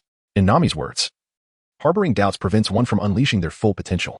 Now that they knew the truth, Luffy and the others were determined to defeat their foes and rescue Robin. However, they failed to intercept CP9 sea train carrying Robin, Frankie, and Usopp. With the help of Kokoro the Mermaid and Iceberg, they boarded the unfinished sea train rocketman, crafted by the legendary shipwright Tom, in pursuit of Robin as she was taken to Eni's lobby. Chapter 69. New discoveries in combat techniques. Frankie family's underlings pleaded with Luffy to join the voyage, and he gladly agreed. Meanwhile, the shipwright foreman, Barry and two others, sneaked onto the rocketman, becoming Luffy's temporary allies. Yet, their first obstacle loomed ahead, the colossal whirlpool Aqua Laguna. Meanwhile, Sanji, who had covertly boarded the sea train earlier, left a Den Den Mushi for Nami and successfully rescued Frankie and Usopp. However, despite their efforts, they couldn't free Robin from CP9's grasp. After reuniting with Luffy's group, the Straw Hat crew and their allies resolved to launch a direct assault on Eni's lobby. At the same time, Yi Luo, having just crossed the calm belt and arrived at the gates of justice, sensed something amiss. Glancing toward Eni's lobby, he murmured, I wonder how much longer until the events at Eni's lobby unfold. I should lend Luffy a hand when the time comes. And as for Rob Lucci and his group, they need proper handling. Can't let the world government have their way. After his conversation with Dragon, Yi Luo began prioritizing the importance of influence. As Dragon had implied, individual strength alone, unless invincible, was insufficient. One had to operate within the world's rules. Even if unmatched in single combat, what if enemies united against him? Only with a formidable backing could one truly achieve their goals. Unbeknownst to him, Luffy had already arrived at the gates of Eni's lobby, leading an army of allies in preparation to storm the island. Truthfully, Yi Luo cared little for Eni's lobby's existence. To him, it was less a judicial stronghold and more a facade the government used to silence dissent. Thus, he had no intention of setting foot there. Sir, Fleet Admiral Sengoku demands your immediate presence in his office. He is furious about your unauthorized departure. No sooner had Yi Luo returned to headquarters than Reina relayed Sengoku's summons. Understood. This was an unforeseen incident, not my intention to leave. Circumstances forced my hand. Yi Luo had already coordinated with Dragon and Kuma to fabricate an excuse. During a sparring match, Kuma had accidentally sent him flying with his paw fruit abilities. As expected, when Yi Luo presented this alibi, Sengoku remained skeptical. Yet with Kuma's testimony, he had no choice but to drop the matter. Old man, I've made some breakthroughs recently. Care to test them out? The moment he left Sengoku's office, Yi Luo sought out Garp, challenging him to a duel. His so-called breakthrough referred to mastering the Arhut Fist, a basic combat manual. Previously, Yi Luo had dismissed such technique-based manuals, unlike the Dragon-Subduing 18 Palms, which contained unique power mechanics. The Arhut Fist merely taught rigid forms. He had only practiced it casually during strength training, which was why, despite obtaining it long ago, he only recently achieved full proficiency. Yi Luo's initial disregard stemmed from his awareness of observation haki, an almost cheat-like ability in this world. At its peak, as demonstrated by Katakuri, it allowed brief glimpses into the future. Even standard observation haki rendered premeditated techniques useless. If an opponent could predict every move, adhering to fixed forms was suicidal. This explained why top-tier battles in the One Piece world often appeared straightforward. With observation haki in play, flashy techniques were redundant. But upon mastering the Arhut Fist, Yiluo realized the flaw wasn't in techniques themselves, but in his own lack of mastery. Now, with the Arhut Fist perfected, his movements flowed naturally, unbound by rigid forms. The style's inherent advantages, precision, power distribution, and tactical superiority finally manifested. If a basic manual yielded such results, advanced techniques like the Dragon-Subduing 18 Palms promised even greater potential. Oh, now this is intriguing. Ever since our trip to East Blue, you've been dodging me to avoid sparring. What changed? Did your little excursion bring unexpected gains? Garp grinned. You'll understand once we begin. Yiluo smirked mysteriously. With a careless wave, Garp boomed with laughter, turning to his adjutant. Fetch those two brats. Let them witness how their senior brother gets schooled. As the leaves fell, Yiluo's expression darkened. Were it not for the necessity of Garp's assistance, he would never seek this old man's guidance. It is well known that Garp's strength could very well represent the pinnacle of the Navy, and this old fellow has a penchant for showing off. With Kobe present, he would likely endure another round of rigorous training. Once Kobe and Bergumber arrived, Yiluo had just finished his warm-up, while the old man leisurely munched on rice crackers. Master, senior brother, Kobe and Bergumber greeted first.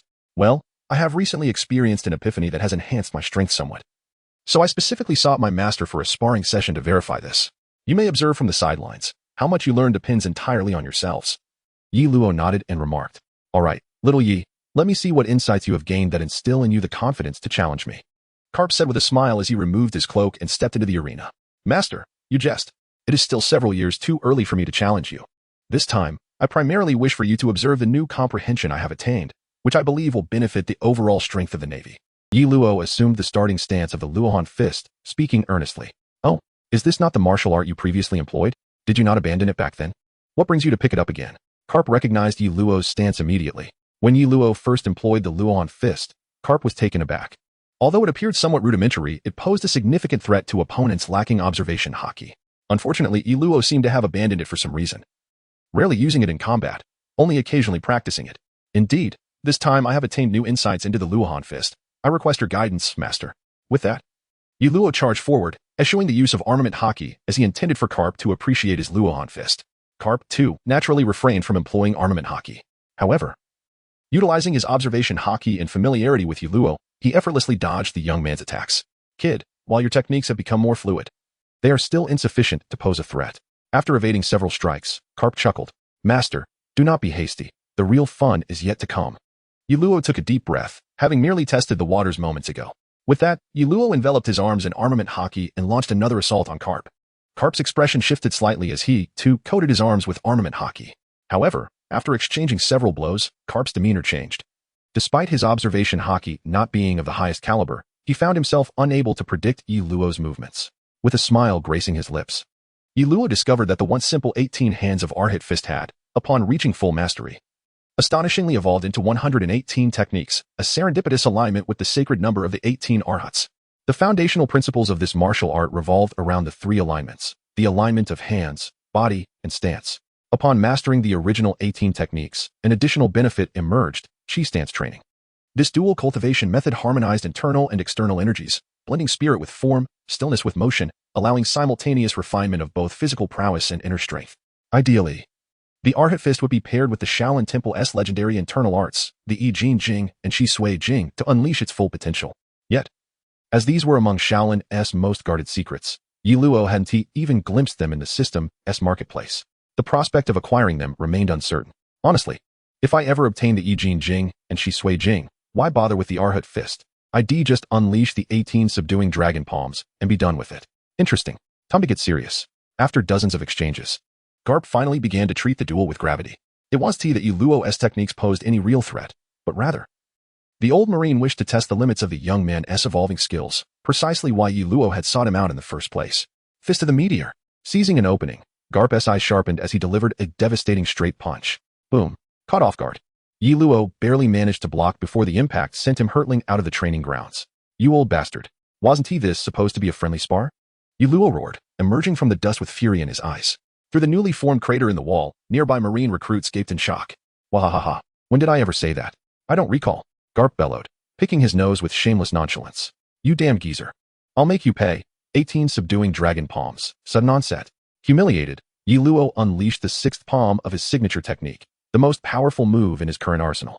Though chaining the strikes together maximized their force, even a single, isolated blow carried considerable might. Waha! The Brattus got pride? Eh? Garp cackled, his boisterous laughter leaving Kobe and Helmeppo utterly dumbfounded. Roar! A dragon-shaped shockwave surged toward Garp, yet the marine hero remained unfazed. He recognized that Yi Luo's peculiar energy attacks, much like ocean waves, were most formidable when layered. A solitary strike posed little danger.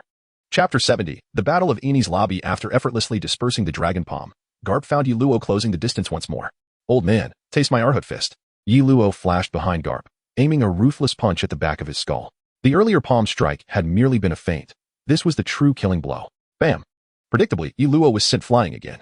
Close quarters combat was Garp's forte, and engaging him in such a manner only hastened defeat. Waha! Brat! You've still got a long way to go. Garp guffawed, though inwardly he marveled at the young man's progress. How has he improved so much in such a short time? His previous stamina issues seem resolved, likely due to some fortuitous encounter during his last voyage. And now, these absurdly potent techniques given time, he might even surpass me. Indeed, while Garp handled the assault with ease, an opponent of Yi Luo's caliber would have struggled against such refined and unpredictable moves. How, old man, just wait. The day I finally beat you, I'll make sure to repay you properly. Yi Luo growled, rising from the rubble with gritted teeth. Despite the brutal send-off, Garp had held back considerably, and Yi Luo's enhanced physique left him unscathed. Waha! We'll see when that day comes. Garp dismissed the threat with a wave. So, old-timer, what do you think of my techniques? Yi Luo asked smugly, brushing off the future and striding closer. The battle had proven their effectiveness, while losing to Garp was inevitable. His maneuvers had undoubtedly caught the marine legend off guard. Not bad though, lacking in power. Your strikes seem infused with that inner energy you mentioned. My guess? Your cultivation is still immature. Otherwise, they might VE actually stung. After a rare moment of contemplation, Garp delivered his verdict. Yi Luo had never intended to rely solely on this rudimentary technique to engage in battles beyond his level. The advanced techniques within the system were his trump card. Once he mastered those techniques to perfection, he would have the liberty to strike whomever he desired. Master, I plan to impart my martial arts at headquarters. What do you think? After pondering for a moment, Yi Luo conveyed his thoughts to Garp. Impart martial arts? What has prompted this sudden notion? Garp inquired, momentarily taken aback. Master, my techniques originate from my family and are comprised of a complete set of moves.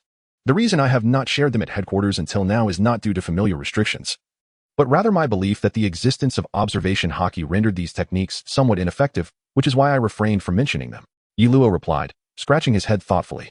Now that I realize these techniques, when cultivated to a profound level, can indeed counteract observation haki, I need not worry. Teaching them to the soldiers would be beneficial, as most of the adversaries faced by the officers possess observation haki, yet their strength and comprehension are superior, allowing them to grasp it more swiftly. As for the ordinary soldiers, even if they merely practice fixed moves, they should experience significant improvement when confronting opponents devoid of observation haki. Observing Garp deep in thought, Yi Luo continued, you should discuss this with Sengoku, but I believe it is a viable idea. After a moment's reflection, Garp grinned and replied, I think it's a good idea. Seeing Garp's affirmation, Yi Luo smiled and declared, then I shall seek out Admiral Sengoku immediately. Before long, Yi Luo and Garp arrived at Sengoku's office, while Kobe and the other were sent off to engage in physical training. Garp, what is your opinion? Sengoku asked, turning to Garp after listening to Yi Luo's account. This is indeed a positive development. Little Ye's techniques are quite commendable. Although they were somewhat countered by observation haki before, he has demonstrated that achieving a profound level of mastery results in considerable growth and strength. Moreover, aside from the officers, the majority of our Navy consists of ordinary soldiers. If they learn Little Ye's techniques, their combat effectiveness on the battlefield will be significantly enhanced. Garp replied, unusually serious. After contemplating for a moment, Sengoku stated, very well. During tomorrow's morning practice, Yi Luo shall first impart his techniques to the soldiers. As for the officers, attendance will not be mandatory. Those who wish to learn may approach you. As the leaves gently fall, this arrangement is indeed optimal. It is not merely a matter of one's technique being superior. Some individuals are reluctant to learn from others, and it is not their desire to be coerced. Their intentions were twofold, to bolster the strength of the Navy and to seize the opportunity to cultivate their own faction. The following day, during morning exercises, Yi Luo first provided a brief overview of the techniques before imparting the first three forms of the Luohan fist to all the soldiers at headquarters. Due to the absence of internal energy to support the techniques, their power paled in comparison to Yi Luo's, leading many officers to regard them with disdain. However, Yi Luo remained undeterred, dedicating each morning to teaching the soldiers the Luohan fist until he had thoroughly instructed them in all 18 foundational techniques. Subsequently, each captain would guide their respective squads in daily practice. Just as Luo concluded his instruction, news reached headquarters of the Straw Hat Crew's assault on Judicial Island, which astounded him during his respite from disaster relief. He had not anticipated the plot to progress so swiftly. He recalled that the climax of the Judicial Island battle had involved the issuance of the Demon Extermination Order. Yet, no such command had arrived at headquarters, though it was likely to come within the day. Thus, he promptly sought out Reyna and boarded a vessel, setting sail towards Judicial Island through the gates of justice. I knew you would come upon receiving the news, but as a member of the Navy, I advise you against intervening. Just as Luo was approaching Judicial Island, an unexpected figure appeared before him. Admiral Akiji, what brings you here? Reyna inquired, her surprise evident. As a Navy officer, is it not reasonable for me to investigate a pirate invasion of Judicial Island? Luo replied, tilting his head towards Akiji aboard the Huaxia. He recalled that it was indeed Akiji who had provided the demon extermination order to the CP-9 commander. Nevertheless, the admirals had not truly engaged with Luffy, otherwise the Straw Hats would have certainly been unable to escape. If you continue to assist that Straw Hat brat in his invasion of Judicial Island, I fear that even Mr. Garp may not be able to absolve you when the time comes. Therefore, it would be best for you to refrain from interference. Let fate take its course. Akiji remarked softly, gazing at Luo. Luo gazed upon the languidly righteous admiral before him and suddenly experienced a moment of clarity. Perhaps he was not truly indolent. As a naval admiral, he was undoubtedly compelled to engage in numerous tasks, yet executing such duties clearly contradicted his sense of justice. Thus, he adopted the slogan of languid righteousness as a pretext to evade actions that transgressed his moral compass. I need not intervene in Luffy's affairs, Luo stated solemnly. But you are surely aware of his identity. He cannot perish here, for such an event would upheave the world. The falling leaves do not intimidate Akiji. Setting aside the situation with Carp and Luffy's father, should Dragon learn of Luffy's demise, even the typically composed dragon could potentially react in unforeseen ways. Furthermore, under Yellowaw's guidance, Sabo may well recall past events, inevitably leading the Revolutionary Army to declare war against the Navy. Moreover, since Ace remains alive, this implies that the Whitebeard pirates will also intervene, resulting in the Navy facing not only the Revolutionary Army but also a formidable emperor, which, while not likely to obliterate the Navy, could render it severely weakened. In the face of Yellowaw's threats, Akiji refrained from voicing opposition. Although he was aware of certain matters, he chose not to intervene, which is why he had remained silent thus far. If Luffy were to perish on Judicial Island, it would be a consequence of his own actions. Even in death, the Navy would at least have an excuse. However, should Akiji take action, the Revolutionary Army would certainly not let the matter rest, relentlessly pursuing him until he was dealt with. Let us go, Reyna. We shall observe the unfolding events without taking action for the time being. As Akiji settled into a deck chair to rest, Yellowaw grasped his intent. He would not act, nor would he allow Yellowaw to assist Luffy, thus opting for rest aboard Yellowaw's vessel. Upon the arrival of the Huaxia at Judicial Island, Yellowaw learned of the activation of the Demon Extermination Order. Observing the devastated Judicial Island, he felt a surge of anxiety. Rest assured, the warships and the vice admirals will likely require some time to arrive. Seemingly perceiving Yellowaw's thoughts, Akiji lifted his eye mask and spoke softly. Since the Demon Extermination Order has been initiated, does that mean Luffy is to remain here? Yellowwaw hesitated to gamble on whether the vice admirals would behave as they did in the narrative, allowing Luffy to escape. Thus he resolved to investigate personally. I have told you, you cannot go. Akiji's hand rested firmly upon the deck of the Huaxia, poised to prevent Yellowaw's movement at the slightest provocation. Meanwhile, Luffy was engaged in a fierce battle against Lucci, finding himself at a distinct disadvantage, even with his newly acquired techniques, Gear Second and Gear Third, proving inadequate against Lucci's prowess. As for Luffy's other companions, they had largely concluded their battles, albeit with considerable difficulty, managing to triumph over their respective foes. The warships have arrived. Yellowwaw stood on the deck, observing the fleet led by the vice admirals emerging from the gates of justice, and he sighed quietly. Do not mistake this. We are the Navy, Akiji stated gravely to Yellowwaw. This solidified Yellowaw's belief that Akiji's apparent lethargy was likely merely a fade. Perhaps it stemmed from a hint of his personality, yet he steadfastly clung to his internal sense of justice, which was precisely why Yellowwaw wished to avoid conflict with him.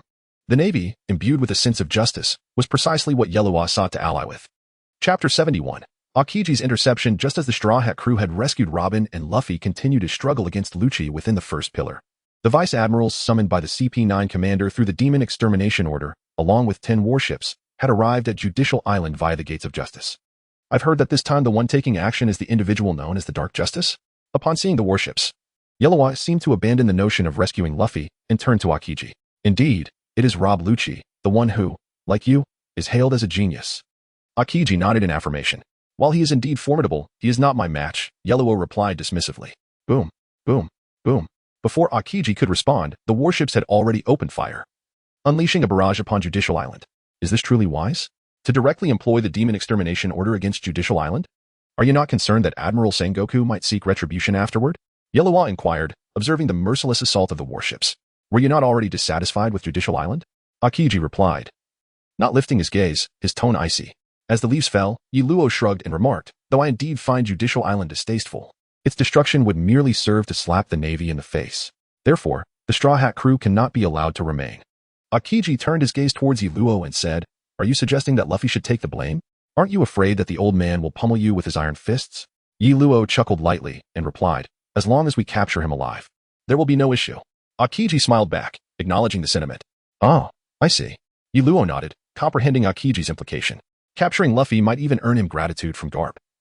And with Luffy's companions obliterated on Judicial Island, they would likely abandon any thoughts of setting sail again. Moreover, this would conveniently erase the corruption hidden within the Navy's Judicial Island, with a scapegoat readily available. However, Yiluo was resolute in not allowing Akiji to have his way. Setting aside his bond with Luffy, many future events would necessitate the involvement of this troublemaker. Suddenly, amidst their conversation, the first pillar of the Bridge of Hesitation erupted in an explosion, as a hand, colossal in size, shattered the entire structure. At that moment, Yiluo noticed that Zoro and the others had already boarded the escape boat behind the bridge. Is this what you call a genius? Yiluo inquired with a smile, observing Lucci, who had been sent flying by Luffy and landed on a warship. Yet Akiji did not respond. Instead, he watched as the two combatants continued to ravage the naval vessel. Curse it, who could it be? Is there still a regular navy on board to order cannon fire? Is it the Ghost Spider or Doberman? Yiluo grimaced as he witnessed the warship being sunk by the navy. Set sail immediately. Rescue the people. Without waiting for Akiji's response, Yiluo commanded Lena directly. Yes, my lord. Lena nodded and promptly instructed the warship to approach the battlefield. In truth, the Huaxia had been stationed there for some time, and aside from Luffy and his companions, everyone else had already noticed, yet no one had approached to inquire. I advise you to refrain from acting recklessly. Akiji, reclining on the deck, glanced at Yiluo and spoke softly. He was uncertain whether Yiluo intended to rescue the Navy soldiers or to seize the opportunity to aid the Straw Hat crew. Yiluo cast a glance at Akiji and remarked, I am unaware of your thoughts. But those who regard the lives of their own warriors with such indifference are unworthy of being called righteous Navy. Akiji was momentarily taken aback, for it was the first time Yiluo had spoken to him in such a manner. I have heard whispers of your ideology. And while I too yearn for the Navy to transform, this world is far more intricate than you perceive, Akiji responded after a brief silence. Dreams ought not to be simplistic. If they were too easily attainable, they would ultimately strip away one's motivation. Wouldn't you agree? Yiluo let out a faint smile and said, then I shall await the outcome. With that, Akiji closed his eyes, feigning slumber. Yet, Yiluo was acutely aware that Akiji had already locked onto his presence. Any hint of movement on his part would be swiftly thwarted. This was precisely why Yiluo had refrained from sharing his thoughts with Akiji. The disparity in their strength rendered any attempt futile, as the other would not grant him an opportunity to speak. My lord, the warship has obliterated Judicial Island. Only the Bridge of Hesitation and the first pillar remain. And the warships have formed a blockade. Lena, with an anxious expression, approached Yiluo and whispered, although she understood that no matter how softly she spoke, the Admiral Akiji would still hear her. She instinctively lowered her voice. Have all the soldiers been rescued? Yiluo disregarded the previous remarks and inquired directly.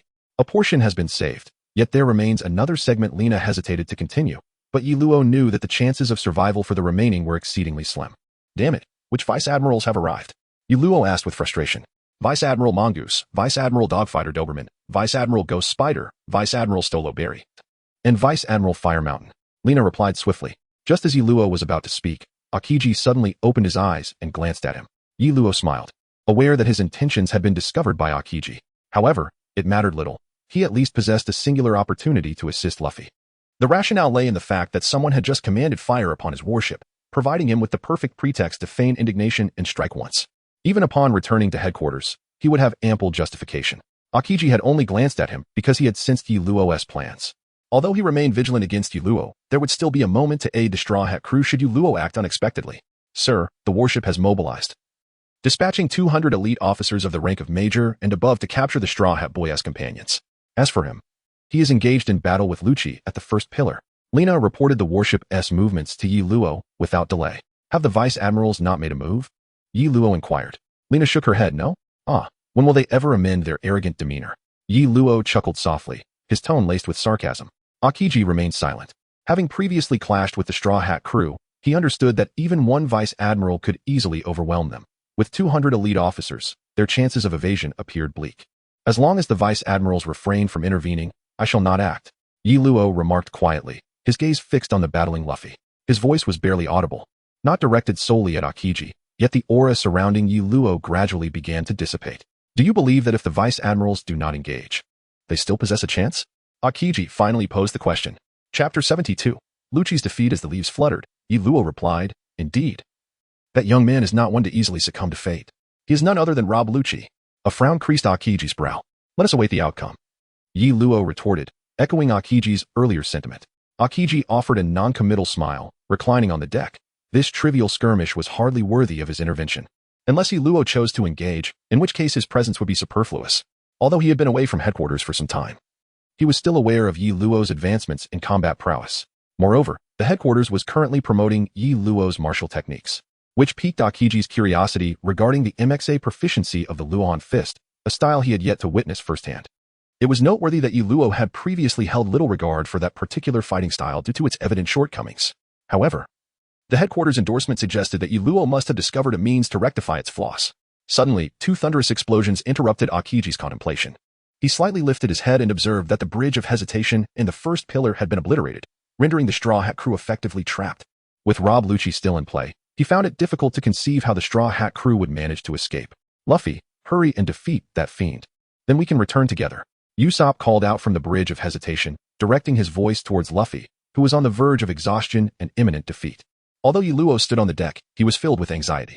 He was aware that Luffy would defeat Lucci, yet being present at the scene made him extremely tense. One must remember that Lucci's reputation within the world government mirrored his notoriety in the Navy, if not for Luffy's protagonist aura at this moment. Luffy would have been unable to conquer Lucci. Much like Crocodile, Lucci fell victim to the plot, unlike the lightning fruit user from Skypiea, who at least had the rationale of fruit countering. Lucci and Crocodile simply succumbed beneath the protagonist's glow. By the way, Nico Robin, do you still intend to capture her alive? Yi Luo suddenly inquired of Aokiji, observing the fierce battle between Luffy and Lucci. Aokiji glanced at Yi Luo, a hint of surprise in his eyes. What do you mean? They seem to plan on capturing her alive. Is that your command? Yi Luo pointed towards the elite Navy officers nearby. No, I did not issue that command. They are unaware of my presence here. However, Nico Robin is exceedingly dangerous, especially now that she is allied with the Straw Hat Boy. Her threat level has significantly increased. Aokiji replied with a serious tone. Is it because she can decipher ancient texts? Yi Luo softly asked. Some matters are best left undisturbed. Aokiji did not respond directly. But I know more than you might think. Yi Luo grinned. Is that so? Yet it seems the battle over there has concluded. Aokiji gestured towards the first pillar, prompting Yi Luo to glance over. He saw Luffy lying on the ground, while Lucci was engaged in a verbal spar with Usopp. As Yi Luo prepared to move, he sensed Aokiji's aura wrapping around him once more. The moment he made a move, Aokiji would undoubtedly intervene. That bastard, Lucci really dares to strike. Yi Luo expressed his displeasure. Do you think someone who adheres to dark justice would show mercy? Aokiji chuckled. Though he wouldn't, Luffy won't be so easily defeated. Yi Luo remarked, observing Luffy slowly rising to his feet. Aokiji glanced at Luffy, who struggled to stand, despite being impressed by his tenacity. He knew that Luffy's condition was insufficient to contend with Lucci. Thus, he did not heed Yi Luo's words, remaining vigilant against any potential attack from him. However, what transpired next was beyond Aokiji's wildest imagination. Injured and weakened, Luffy unexpectedly triumphed over the world government's genius, Rob Lucci. Not only Aokiji, but the other commanders were equally astonished. They believed that Lucci's strength was beyond what the Straw Hat crew could possibly overcome. Yet, reality delivered them a resounding slap in the face. Luffy, hurry, use your rubber abilities to come over. I'll carry you away. Usopp shouted excitedly upon witnessing Luffy's victory. No, I can't. Luffy lay there, looking at Usopp. Can't? Why not? We VE defeated the enemy and rescued Robin. Why aren't we leaving? Usopp, growing frustrated, exclaimed. There are still 11 warships and several commanders around. I can't move. Luffy stammered. Usopp was taken aback, realizing that the intense battle had likely drained Luffy of his energy. What do we do? Before Usopp could finish, the commanders, having discerned their intentions, ordered the last escaped vessel to be sunk. It's over. Watching the escaped vessel being destroyed, the Straw Hat crew felt their hearts sink. Straw Hat Kid, well done. Idiot, your voice is loud enough for them to hear. It's fine. I want them all to know. Suddenly, conversations echoed through the din mushy across the entirety of Eni's lobby. Upon hearing the voices, Frankie was overwhelmed with tears. He recognized the voices of what he had thought were lost comrades. Big brother, can you hear us? It's us. We're safe. The giants shielded us from the cannon fire. The battleships are approaching. So hurry and escape. We have a way to get away. Don't worry. We'll see you again. Frankie's subordinates cheerfully called through the din mushy. What is happening? Report, sir. It seems the pirates we forced through the front gate somehow survived. The Navy rapidly grasped the situation. However, those were merely pirate rabble. Deploying 2 warships would suffice. But the issue remained with the Straw Hat Boy. Look at the first pillar. It's the Straw Hat Boy, Luffy, lying there motionless. Finally, a Navy officer noted Luffy's unusual state and reported. Immediately bombard the first pillar. The officer swiftly issued the command. Everyone, jump into the sea. Quickly, Robin. Can you throw Luffy into the ocean? Usopp shouted, tears streaming down his face. Are you insane? Jumping into the sea won't guarantee survival. Zoro exclaimed, shouting back at Usopp. Don't we have a partner left? They will come for us. Usopp cried out. Chopper, do you see below? I see it. Chopper shouted. His face streaked with tears. Jump down, we're going back. Floral flourish, great echinacea. Robin employed her abilities to hurl Luffy into the sea. Mary. The moment Luffy was thrown, he spotted the Thousand Sunny anchored below the bridge. At that moment, the Navy realized that a triangular sailboat had appeared unexpectedly. Damn it. Who brought that ship here? How did it breach our encirclement? Sir, we didn't T-spot this ship earlier. We don't know when it arrived. From the flag. It seems to belong to the Straw Hat crew. Could they have been hiding here all along? In stark contrast to the Navy's chaos. Yuluo finally let out a sigh of relief. The plot remained powerful. Indeed, Luffy was the destined child. Even Lucci fell to his might. Just as Yuluo relaxed, Akiji suddenly stood up and leaped towards the Thousand Sunny. Meanwhile, the Straw Hat crew, saved by Kokoro, finally reunited. Robin, thank you for saving Luffy, who still lies immobile on the deck, he began, but Robin quickly covered his mouth with her ability. I should be thanking you all. Robin expressed her gratitude formally. The other members smiled, yet Zoro, with a serious expression, remarked, let us save the idle chatter until we're all safely away. Besides, we don't even know who brought the ship here. Naturally, Zoro's comment met with unanimous dissent, but just as they prepared to teach him a lesson, they spotted Akiji jumping from the washi. Though they recognized that this ship resembled a warship, it was distinctly different, and they never expected a marine admiral to leap down from it. You really are a harbinger of doom. Sanji sighed, glancing at Akiji. Robin wore a shocked expression. She could hardly believe Akiji was present. It's that ice guy. Luffy, still lying on the deck, solemnly noted. Ice ball. The aerial figure of Akiji extended his arms, summoning 2 icy pillars that surged forth towards the Mary. Unexpectedly encountering a bounty-hunting pirate while passing by Judicial Island, Akiji pondered the implications of this pirate crew. Just as the situation grew perilous, the laughter of Yuluo echoed, shattering Akiji's icy projections with a single punch. It's Yuluo, exclaimed Nami, Usopp, and Chopper with delight. However, Sanji and Zoro remained vigilant, while Frankie and the others were curious about this new Navy officer, questioning why the Straw Hat crew seemed so familiar with him. Yuluo, do you intend to judge the Navy? Akiji inquired frostily upon landing back on the Huaxia. Not at all, Yuluo replied with a smile. A mere nameless pirate crew isn't worthy of a vice admiral's intervention. Did you not notice that even the rear admiral refrained from acting? Leave this to me. When I am defeated, only then shall Akiji take action. Quick, everyone, run. Yuluo is buying us time. Nami deduced Yuluo's intentions despite not hearing their conversation. Frankie, how much longer? She asked, calculating the time. I'm still preparing. Frankie responded anxiously from the ship's stern, intending to use the wind to propel the Mary to safety. Hey, Straw Hat crew? Your bounty is quite substantial. You might as well surrender. Before Frankie could finalize his preparations, Yuluo's voice rang out again. Indeed, as a Navy officer, his limit is merely to withstand a vice admiral's strike. He cannot defy orders. Sanji exhaled a puff of smoke, speaking calmly. If that is the case, let us battle. I have longed to duel him, Zoro declared, readying the bandana around his arm. Why? Aren't we friends with Yuluo? Chopper protested, struggling to accept this. He is a Navy officer, and we are pirates. That is the reason. Robin interjected, fixing her gaze on Yuluo. Ah, it seems you intend to resist? Allow me to demonstrate why I am known as Vice Admiral Purple Dragon, first form of the 18 Dragon-Subduing Palms, the Wrath of the Dragon. As the leaves fell, Yuluo gracefully unleashed the 18 palms of the dragon, sending forth a colossal wave shaped like a dragon towards the Mary. What is this? Although the Straw Hat crew maintained a cordial relationship with Yuluo, it was their first encounter with this technique, leaving them utterly astonished. Meanwhile, Akiji aboard the Huaxia was taken aback, realizing that Yuluo was indeed giving his all. Let me go first, chef. Be ready to take over. Zoro swiftly declared before he surged forward to meet Yuluo's dragon-shaped wave with a slash. Boom. Zoro's strike was engulfed by Yuluo's 18 palms of the dragon. Yet the dragon wave diminished in size. Demon Windfoot, the finishing touch kick. Sanji also unleashed his newly developed ultimate move, landing a kick on the dragon wave. 3-sword style, 108 troublesome winds. Zoro once again executed a slash, lending his strength to Sanji. Boom boom. The dragon-shaped shockwave from Yellowell was finally neutralized. But the ordinary weapon Zoro had hastily snatched was shattered in the process. His original sword, Yubashiri, had been damaged in prior combat, forcing him to improvise with a random blade, only for it to be destroyed in a single strike from Yellowa. Meanwhile, Sanji was blasted straight through the deck of the Mary by Yellowa's shockwave, coughing up blood before barely managing to rise again. Is this the true strength of a Marine Commodore? Zoro, gripping his two remaining swords, glared darkly at Yellowa, standing aboard the Huaxia, muttering under his breath. My. Impressive. To withstand even my strongest technique. No wonder Lucci fell to you. Now, brace yourselves for my second. Wait, Hua. As Luo was about to unleash his attack, the Huaxia began to move, and the adjacent warships drew closer to it. What the hell is going on? Luo shouted, turning his head. Report, my lord. We do not know who has closed the gate of justice, but the seawater is obstructed by the gate, creating a whirlpool. A soldier exclaimed loudly. Splendid. Luo silently admired Luffy and the others in his heart, yet he vocally commanded, damn it, stabilize the situation at once. Over there, Akiji glanced at Luo. And before Luo could react, he leaped up and unleashed an ice age towards the whirlpool, effectively freezing it in place. Luo's expression stiffened, and he murmured, You bastard, are you truly intent on exterminating us? I am a member of the Navy. If you do not act, I shall. Akiji glanced at Luo and replied, Fine, I underestimated you. Luo retorted irritably. Meanwhile, the Straw Hat crew was taken aback by Akiji's sudden move, just as they glimpsed a chance for escape. It was swiftly extinguished, leaving them feeling quite resentful. Nami, I am ready here, at any moment. Frankie called out from the stern of the ship. Really? That's fantastic. Use it right away. Nami exclaimed joyfully. Wind cannon.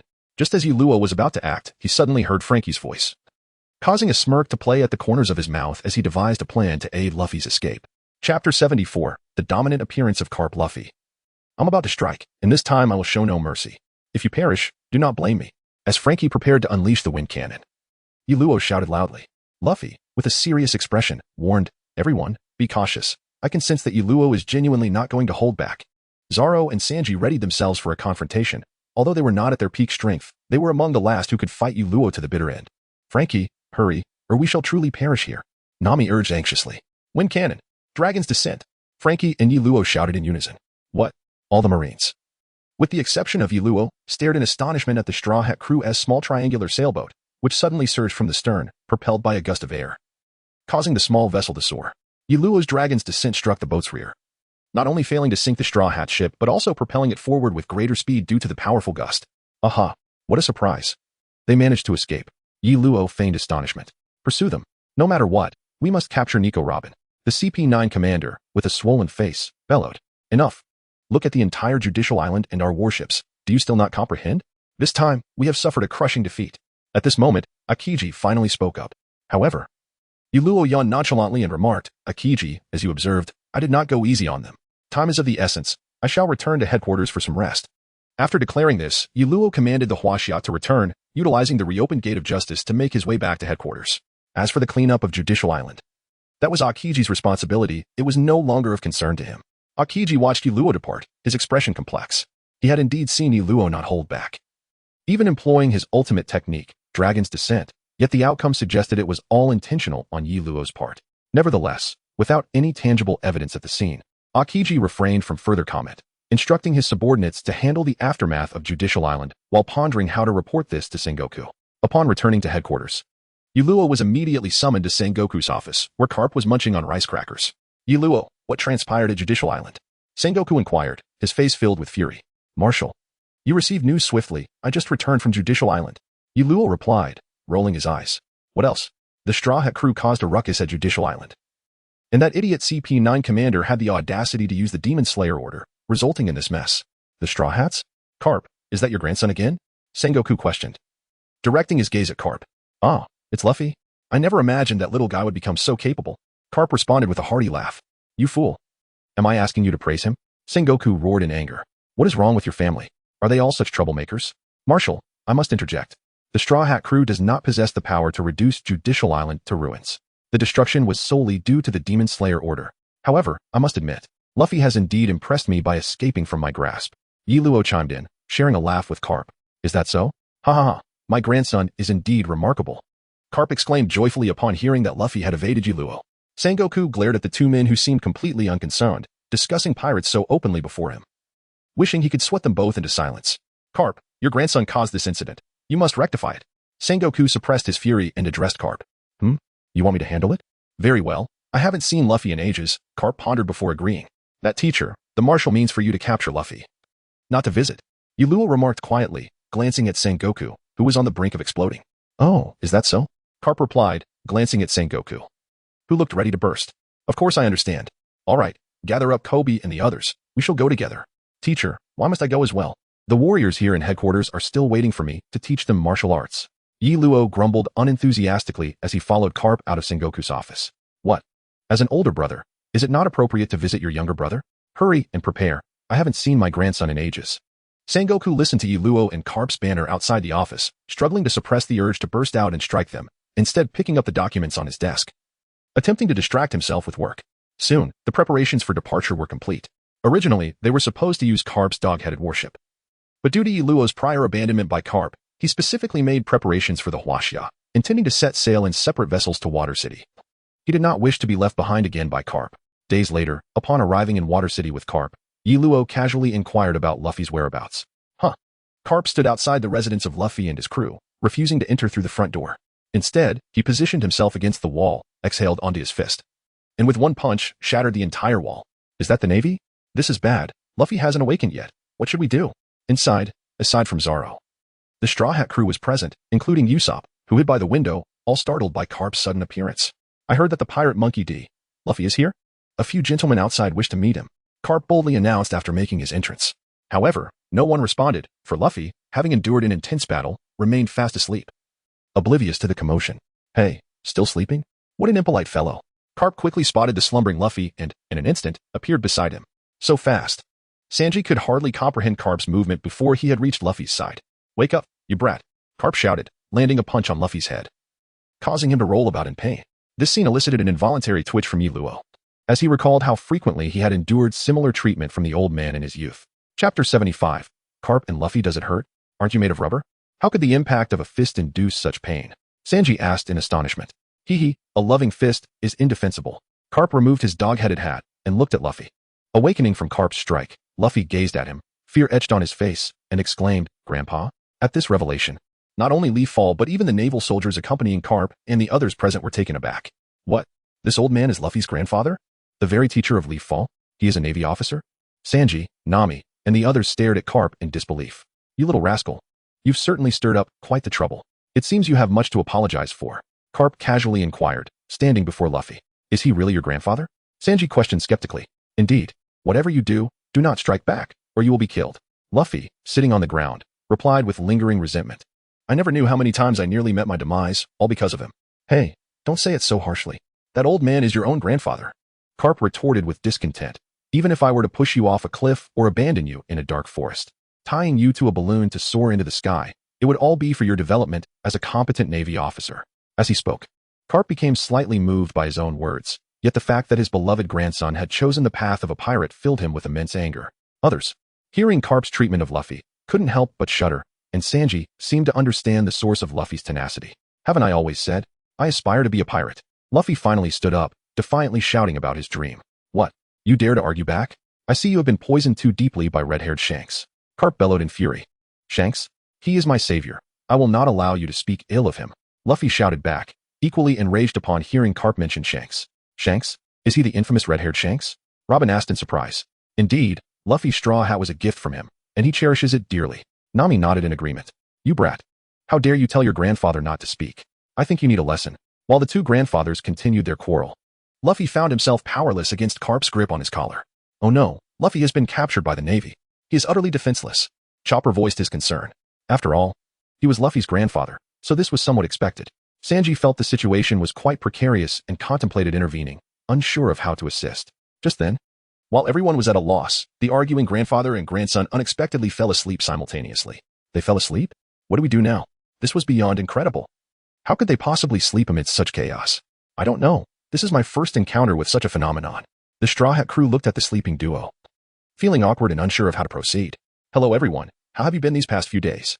At that moment, Leaf Fall walked in. Leaf Fall, Nami and the others exclaimed joyfully. With Leaf Fall present, they felt a sense of relief, as they were unsure how to interact with Luffy's grandfather. They were also aware that their escape from Eni's lobby was thanks to Leaf Fall. Otherwise, they would have been completely annihilated by the admirals. Rest assured, my teacher will not make things difficult for Luffy, Leaf Fall said with a smile. Your teacher is truly Luffy's grandfather, and he is a Navy officer. Sanji exhaled a puff of smoke, incredulous. Indeed, do not underestimate Carp. He is incredibly strong. He could certainly handle an admiral like Akiji. Leaf Fall nodded in affirmation. The others were taken aback. Akiji was a vice admiral, yet Carp was not among the 3 admirals. Wait, are you talking about the legendary Navy hero Carp? How could he be Luffy's grandfather? Nami suddenly recalled something, bewildered. Navy hero? I've heard of him. He is said to be a legendary figure with formidable strength. Frankie added seriously. Indeed, my teacher is the famed Vice Admiral Carp, known as the Navy hero. For certain reasons, he has repeatedly declined promotion to admiral. So he remains a vice admiral. However, do not mistake him for an ordinary vice admiral, or the consequences will be dire. Leaf Fall replied with a smile. Oh no. I actually fell asleep. Wait, Luffy, you little rascal, how can you sleep while being scolded? Carp exclaimed as Luffy awoke, bubbles emanating from his mouth as he slept. And he delivered a loving punch. However, with Leaf Fall's arrival, the Straw Hat crew grew indifferent to the peculiar grandfather-grandson duo. The conversation between the newly awakened Luffy and Carp resumed, delving into the intricacies of the new world, specifically the 4 emperors. Yet, suddenly, a commotion erupted outside. And Leaf Fall turned to see Zoro battling Navy soldiers with 2 weapons in hand. You two, go and stop him, Carp said with a broad smile. Yes, sir.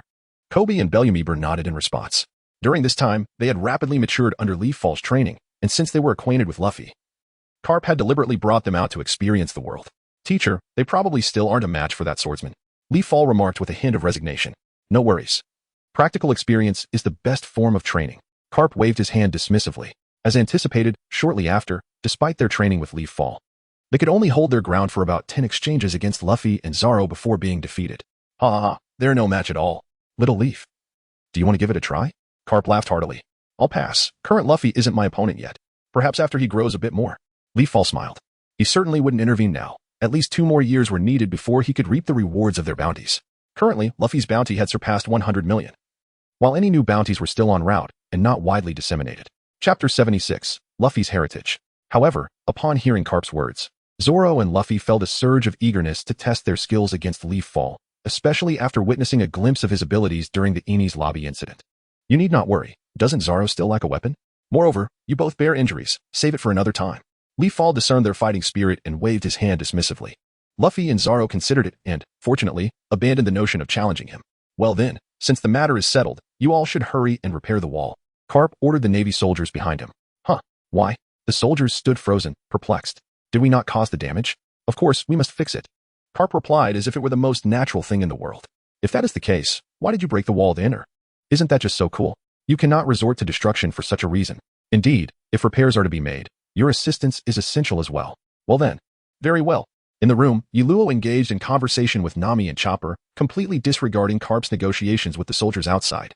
Nami, observing Carp mingling with the soldiers, remarked with a hint of nostalgia, I never imagined that the legendary naval hero would be like this.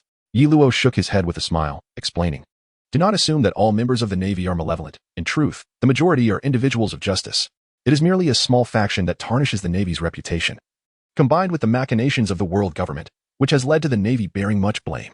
Thus, in the eyes of some, the Navy appears as a group of ineffectual villains. Just then, Zoro, who had recently entered, overheard Yuluo's words and thought of the naval officer, T-Bone, he had encountered earlier, nodding in agreement. Luffy, your grandfather is quite an extraordinary man, Sanji said sincerely, gazing at the incoming Luffy. I'm not quite sure. I don't know much about his work, Luffy replied nonchalantly. Suddenly, Carp, who was busy patching a wall, turned his head and asked, Hey, Luffy, I heard your father met you? Huh? Father? Do I have a father? Luffy responded with surprise. What? You haven't met? But he said he sent you off in Low Town. Wasn't Little Leaf there too? Carp casually remarked while digging his nose. Yuluo nodded in confirmation. At that time, Luffy was being chased by Smoker. So they indeed did not meet. Who was Luffy's father? Why am I so curious? Nami could not help but interject. Low Town. Was Luffy's father there? Zoro and Sanji also looked at Carp, evidently eager to learn more about Luffy's lineage. Yuluo shook his head, somewhat helpless, stating, Teacher, is it appropriate to discuss such matters in this setting? Oh, is that so? Ha ha ha, then I won't say anything more. Carp replied with a nod. Come on, just tell us. This is killing me. Everyone present, except Luffy, was intensely curious about the identity of Luffy's father. Luffy, your father's identity is somewhat sensitive, so it is not suitable to discuss it in such a crowded place, Yuluo said apologetically to Luffy. However, before Luffy could react, Carp nodded and declared, Indeed. Your father, Monkey D. Dragon, is the leader of the Revolutionary Army, which makes it inappropriate for me, as a naval officer, to speak of him. Instantly, everyone, including the soldiers outside and Usopp hiding by the window, was petrified by the revelation of Luffy's father's name. Monkey D. Dragon? What is happening? Why is everyone reacting this way? Luffy asked in bewilderment. Dragon is actually Dragon? This is the first time I've heard his full name. A naval officer exclaimed, astonished. I can't believe the revolutionary dragon has a son, the pirate Straw Hat Luffy. This is a monumental event. Another officer added, equally amazed. Dragon is Mr. Luffy's father. And Vice Admiral Carp is Mr. Luffy's grandfather, which means Dragon is Vice Admiral Carp's son. Kobe deduced, shocked by his own conclusion and seemingly struggling to believe it. What on earth is going on with this family? A naval vice admiral, a revolutionary, a pirate. This is utterly chaotic. Balumeb, holding his head, pondered existentially. Observing the astonished crowd, Luffy sensed that something was amiss and turned to Robin, asking, What's going on, Robin? Idiot, you haven't heard of the name Dragon? Sanji exclaimed, nearly exasperated. Luffy, your father is an extraordinary figure. Frankie, clearly aware of Dragon's identity, chimed in. How can I explain this to you? As pirates, we do not proactively attack the world government and the Navy, but the Revolutionary Army is different. They are currently the only organization with the strength to overthrow the world government, and their leader is Dragon. Robin contemplated for a moment before explaining his ideology. In conjunction with the Revolutionary Army, has sparked upheavals in many nations, ultimately leading to their overthrow. Therefore, your father is also known as the world's most wanted criminal and our Navy's primary target. Yuluo added with a smile. However, Luffy remained largely unfazed by the information. At that moment, Carp realized he might have misspoken and scratched his head, saying, It seems I've said too much. Why don't you all just pretend I never mentioned it? Everyone was left astounded, unable to believe Carp's casual display of insensitivity. Once the wall was repaired, Carp prepared to leave but, before departing, told Luffy, You're my grandson, so I want to arrest you. I've already thought of an excuse. You all can stay here without worry. Vice Admiral, that hardly counts as an excuse. Perhaps it would be better to let them escape. Carp's aide remarked with a hint of exasperation. Never mind. Just chat leisurely with Little Leaf, Kobe, and the others. I shall take my leave. Carp seemed indifferent to the idea of reminiscing with Luffy, content that his grandson was unharmed. All right, bye. Luffy replied casually. You scoundrel. You're so heartless. Can't you at least try to keep your grandfather here? We haven't seen each other in so long. As expected, Luffy's attitude once again irked Carp, leading to another round of reprimands. They truly were a pair of grandfather and grandson. Nami, observing Luffy and Carp outside, turned to Yuluo, expressing her bemusement. You fell into a smile and remarked, Do not be deceived by the teacher's demeanor. He, much like Luffy, possesses an undeniable charm that compels one to willingly follow his lead. Nami, Sanji, and Chopper remained silent. Perhaps this is the very reason they consented to board the ship. Chapter 77, Blackbeard vs. Ace. As Yuluo conversed with Nami and Sanji, Luffy and Zoro engaged in dialogue with Kobe. Nami refrained from eavesdropping, mindful of Yuluo's presence. Once their reminiscing concluded, Kobe and Barumabur followed Yuluo as he departed. Before leaving, Yuluo cautioned Luffy and the others about the implications of the events at Eni's lobby, emphasizing that they had now drawn the attention of the world government and high-ranking Navy officials. He elucidated why the world government was particularly anxious about Robin, as she was the sole scholar capable of deciphering the poneglyphs, rendering her identity exceedingly significant. Observing Luffy's demeanor, Yuluo discerned that his words had gone unheeded. However, he was reassured by the presence of the Straw Hat crew, which prompted him to choose this moment to impart his advice. After their departure, the group returned to their warship, yet they did not set sail. Due to Garp's revelation to Sengoku that Luffy was his grandson, the anticipated capture did not occur, resulting in Garp receiving a scathing reprimand from Sengoku. Nevertheless, Garp remained steadfast, opting to wait until Luffy set out on his journey to address the matter, framing it as a farewell. As for Yuluo, he expressed indifference, noting the abundance of pirates in Water City. He chose not to remain on the ship but instead took Lena and a small contingent of Marines to apprehend several bounty criminals, thus acquiring diamonds and preparing to appease Sengoku, a dual benefit. Old man, it seems Luffy and the others are hosting a feast. Should I not join them? Yuluo remarked languidly while observing the lively scene in Water City from Garp's ship. No, if I go, I'd have to apprehend my grandson. They wouldn't even have the chance to escape. If I ease up a bit when they set sail, they might have a chance to flee. Garp replied, shaking his head. I anticipated this outcome. Fear not. I have already captured numerous bounty criminals, so I can account for it to the Admiral. Yuluo winked at Garp. After pondering, Garp shook his head and conceded. Very well, you may go. I shall remain behind. All right then, if you're not going, I shall venture forth alone. Lena, will you accompany me? Yuluo shrugged, expressing his indifference. Lena hesitated for a moment before responding, Sir, you go ahead. I will stay here and keep company with the Admiral. Such a good girl. Garp replied with a cheerful smile, completely disregarding Yuluo. As the leaves fell, Yuluo had no intention of seeking unnecessary trouble. He swiftly departed from the warship and made his way toward the location where Luffy and the others were holding a banquet. He found himself rather nostalgic for Sanji's culinary skills. However, before he could approach, he sensed the presence of Admiral Akiji. Yuluo furrowed his brow. Recalling that there was indeed a scene wherein Akiji sought Robin for a conversation, given that his interference had altered the circumstances at Eni's lobby, it was uncertain whether Akiji would still spare Robin. Thus, he resolved to investigate further. Upon his arrival, he found only Robin, looking rather troubled, while Akiji had vanished.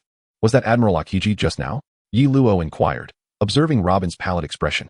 Robin nodded and replied, "Yes, what brings you back here? I initially came to grab a bite, but sensing Akiji's presence, I feared for your safety and decided to check in on you." Yi Luo responded candidly. "Thank you." But he had no intention of making a move, Robin said, regaining some composure. "Then let us proceed. We cannot miss the banquet." Yi Luo smiled, choosing not to pry into her conversation with Akiji. Meanwhile, on a remote island in the Grand Line, Blackbeard Teach learned of Luffy's recent exploits through the newspapers. "I hear they have breached Eni's lobby. The bounty is bound to skyrocket." Van Augur mused quietly as he perused the paper. He was a sharpshooter known as the Soundless, a formidable marksman. "Speaking of Eni's lobby, that leads us to the sea train of Water 7, Captain." Lafitte, the navigator, chuckled. "It seems it is not far from here." "Such is the hand of fate," Van Augur lamented. "Cough, cough. How unfortunate for them to enter our firing range. They are truly pitiful." Dr. Q coughed. "Captain, let us set forth." The helmsman, Basques, shouted excitedly. "Of course, lads, prepare to set sail." Blackbeard Teach echoed joyfully. However, at that moment, another voice interrupted them. "Wait, Teach. You've made it easy for me to find you." Fire Fist Ace lounged atop a rooftop, observing Teach below with a leisurely demeanor. "Oh, it's Captain Ace," Blackbeard exclaimed with apparent delight. Although his primary target was Luffy, he would not refuse the opportunity presented by Ace. "Do not call me that. Captain is a title reserved for those deserving of respect. You are a remarkable captain in your own right now, Marshal D." "Teach," Ace replied with a stoic expression. "Haha. Long time no see, Ace. What brings you here? How did you know I was here?" Teach asked, still grinning. He was most fearful of Whitebeard personally pursuing him, as he lacked the strength to confront him. "Enough of the pleasantries, Teach. You must know the current situation." Ace fixed his gaze firmly on Teach. "I understand. Then allow me to say this. Join us, Ace. Together we can conquer the world. I have devised meticulous plans. The era of Whitebeard is over, and I shall become the Pirate King. Our first step is to eliminate the Straw Hat Brat who breached Eni's lobby. They are currently in Water 7. And then we shall present him to the government," Teach declared with a hint of madness. "What? The Straw Hat Brat?" Ace interrupted, astonished. "Yes, that's right. The Straw Hat Luffy," Teach replied earnestly. "You are truly audacious. He is my brother." Ace adjusted his hat as he spoke. Just as he finished his statement, a gunshot rang out, and his body was pierced by a sniper S bullet. However, the wound ignited into flames, a manifestation of his Marimara no Mi powers, granting him immunity to physical damage. Before he could gather his thoughts, Basques launched a surprise attack from behind, wielding a small house. "Stop it, Basques, Augur!" Blackbeard exclaimed in alarm. Unfortunately, Ace did not grant them the opportunity. His fiery techniques, the flame gun and fire pillar, not only extinguished their attacks, but also retaliated fiercely. "Fools, you should not act recklessly. You are not his match yet," Teach admonished the fallen assailants. Fire Fist. But before they could continue their discussion, Ace's onslaught resumed. Chapter 78. Ace's carelessness struck by Ace's Fire Fist. Flames began to engulf Teach. With considerable effort, he managed to extinguish the flames with the help of his crew, but he was left panting. "Ha ha ha. Now I see. Ace, you have come to kill me. It is only natural, as slaying a comrade is a grave sin." Teach clambered to his feet, grinning maniacally. "Indeed, I did kill Sachi, the captain of the 4th Division. But it was unavoidable. That fruit I coveted appeared in his possession." "So you killed him to seize the fruit?" Ace frowned, incredulous. Though he himself was a power wielder, he could not equate a devil fruit to the value of his comrades. "Indeed, I had infiltrated the Whitebeard pirates for over a decade, for it was the most likely place to acquire that fruit. I was at a loss when it appeared in the hands of a comrade." Teach boasted with a hint of pride. "Ha ha ha. Ace, rather than saying I stole the fruit, it would be more accurate to say that the fruit chose me. No matter how you frame it, killing a comrade aboard a pirate ship is a grave sin that cannot be forgiven," Ace declared solemnly. "Is that so? Yet I have become the strongest now. This fruit is exceptional even among nature types." Teach showed no fear, already contemplating the possibility of capturing Ace to present to the Marines, believing that a captain from the Whitebeard pirates would be worth more than a Shichibukai. Ace's expression turned serious. Originally, he thought the most challenging aspect of pursuing Teach would be locating him. Teach had not demonstrated significant strength during his time with the Whitebeard pirates, and the death of Sachi had been a surprise attack. However, it seemed now that Teach had indeed changed considerably. "Ha ha ha. Ace, your body is fire, while mine is darkness," Teach proclaimed, showcasing his powers. "Darkness?" Ace questioned, perplexed. While darkness was indeed a natural element, he was entirely unaware of its capabilities. Teach then demonstrated his abilities, revealing that he could attract everything with gravitational pull, embodying the power of darkness. After consuming the Yami Yami no Mi, Teach possessed the ability to nullify other devil fruits. Any user he touched would lose their powers. His capacity to absorb abilities was indeed formidable. Fortunately for Ace, although Teach was a nature type, he could not become intangible, leaving a slight vulnerability in his darkness fruit. Otherwise, it would have been as unbeatable as Teach claimed. Ace had assumed that fruit users were heavily reliant on their abilities and would become utterly defenseless without them. However, he was taken aback by the sheer strength of this Whitebeard captain, realizing that today would indeed be a pivotal turning point. The sharpshooter Van Augur observed from the sidelines. "That you possess remarkable skills, it is a pity. Join us, Ace." Teach gazed at Ace, who was injured and kneeling on the ground, and once again attempted to persuade him to surrender. "Fool, if one wishes to make the forces of evil submit, a man loses his dignity. I shall never allow my life to bear such a stain, do you understand?" Ace wiped the blood from the corner of his mouth and replied, fully aware that he could not escape his fate today. He had been careless from the outset, caught off guard by Teach's unexpected strikes, which had inflicted irreparable damage. Despite his fierce efforts in battle, Teach's strength was formidable, leading to this dire situation. "Survival is the greatest victory, Ace. Such a pity, then, that you shall be consigned to the darkness." Blackbeard cackled with excitement. Although he was already familiar with the powers of the dark fruit, this was the first time he had fought against a significant opponent, and he was thoroughly pleased with the outcome of the battle. Great Flame Ring. Flame Emperor. With his last ounce of strength, Ace unleashed his ultimate technique. Is it the sun or the darkness? There can be only one victor. The aura of darkness surged from Teach, matching Ace's flames in intensity. "I will make Whitebeard the king of the seas," Ace stated calmly, his gaze fixed on Teach. However, at that moment, the image of Yi Luo suddenly flashed through his mind, for Yi Luo had warned him more than once to be cautious of Teach.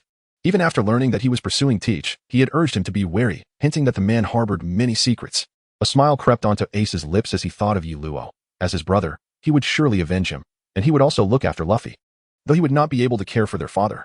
With a thunderous roar, flames clashed with darkness, the shockwave of their battle engulfing the entire island, which was reduced to ruins. Meanwhile, at the banquet, Yi Luo suddenly sensed something amiss and began to look around anxiously. "Luffy, what's wrong?" Chopper, who had been playing with Luffy, suddenly inquired. As the leaves fell, Yi Luo turned his gaze towards Luffy, who had ceased his playful antics. He placed a hand on his chest and remarked, "I don't quite know. Just a moment ago, I felt a twinge of pain. Perhaps my previous injuries have yet to heal. Oh well, I suppose a hearty meal will remedy that." With that, Luffy scanned his surroundings and extended his hand, stealthily acquiring a considerable amount of meaty bones. A troubling thought crossed Yi Luo's mind. This sensation was reminiscent of Ace. His expression shifted dramatically as he rose to his feet. Not far from Water City, on Bonero Island, after several hours of combat between Ace and Teach, a group of fishmen emerged from the sea and landed on the island. "Captain, this is the place. From a distance, I witnessed a fierce battle erupt here. My strength is limited, so I dared not approach, but I can assure you that one of the participants possesses the ability to wield flames. Hence, I came to seek you out," a smaller fishman said to a more robust one in the center. "Let us investigate first, even if flames are involved. We cannot definitively conclude it is Ace." The stout fishman, a member of the Jinbei pirates, was acting under Jinbei and Neptune's orders. As all the fishmen were in search of Ace's whereabouts. "It certainly is Ace. This is his hat. Could it be that Ace has been defeated?" "Impossible. Ace is incredibly powerful. Quickly, take this hat and contact Captain Jinbei. Inform him that we've found a lead on Ace, but the situation appears grim. We need him here." The robust fishman's face darkened upon discovering Ace's discarded hat on the island. Chapter 79, News of Ace on Fishman Island. In the Undersea Dragon Palace, Jinbei hurried to confer with King Neptune after receiving word from his subordinates. "Your Majesty, it seems events have unfolded just as Yi Luo foretold. What shall we do?" Jinbei asked, his expression grave. He regretted not acting sooner to prevent this situation, wishing he had taken greater care to locate Ace ahead of time. "Where is Yi Luo now? We must notify him immediately and also send word to Whitebeard. Otherwise, we may find ourselves at a disadvantage."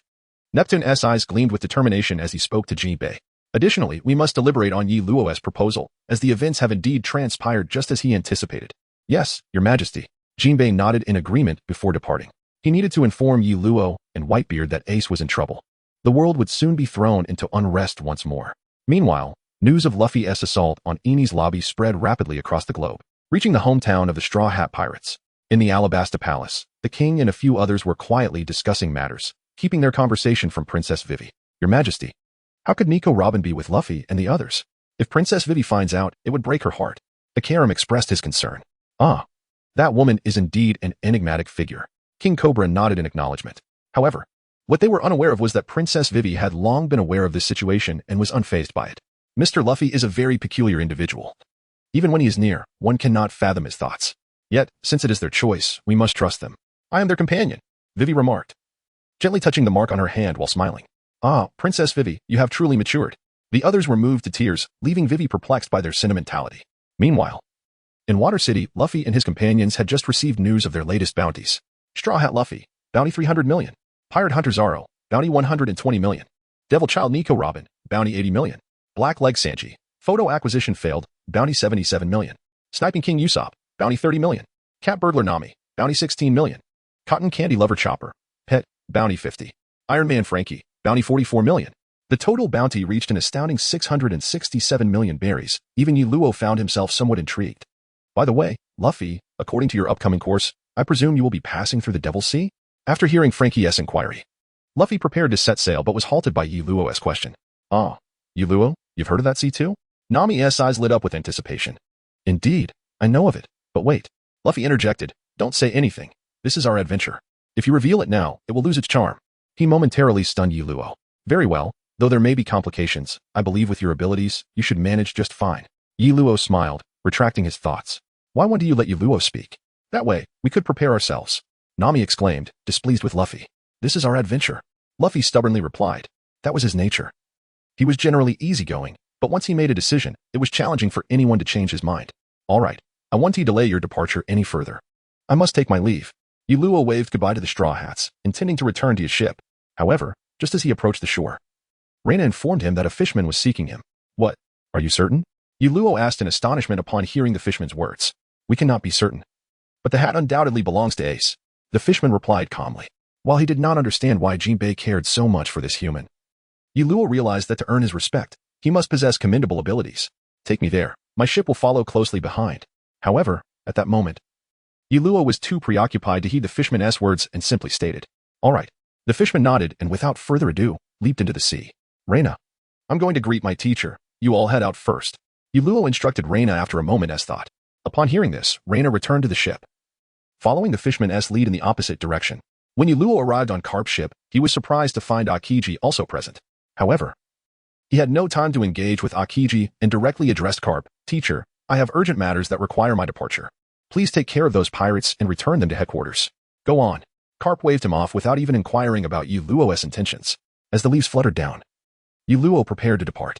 However, upon noticing the figure of Akiji lying there, he courteously offered a bow before making his exit.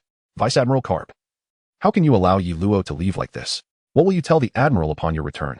Akiji inquired after Luo had departed. Carp, who was savoring some sunbae, suddenly remembered that Sengoku had not permitted Luo to set sail. He had only brought him along to execute a mission. The mission was unsuccessful and now Luo was lost. Ah, never mind. I'll just tell Sengoku I forgot. Carp said dismissively. Sir, you cannot say that.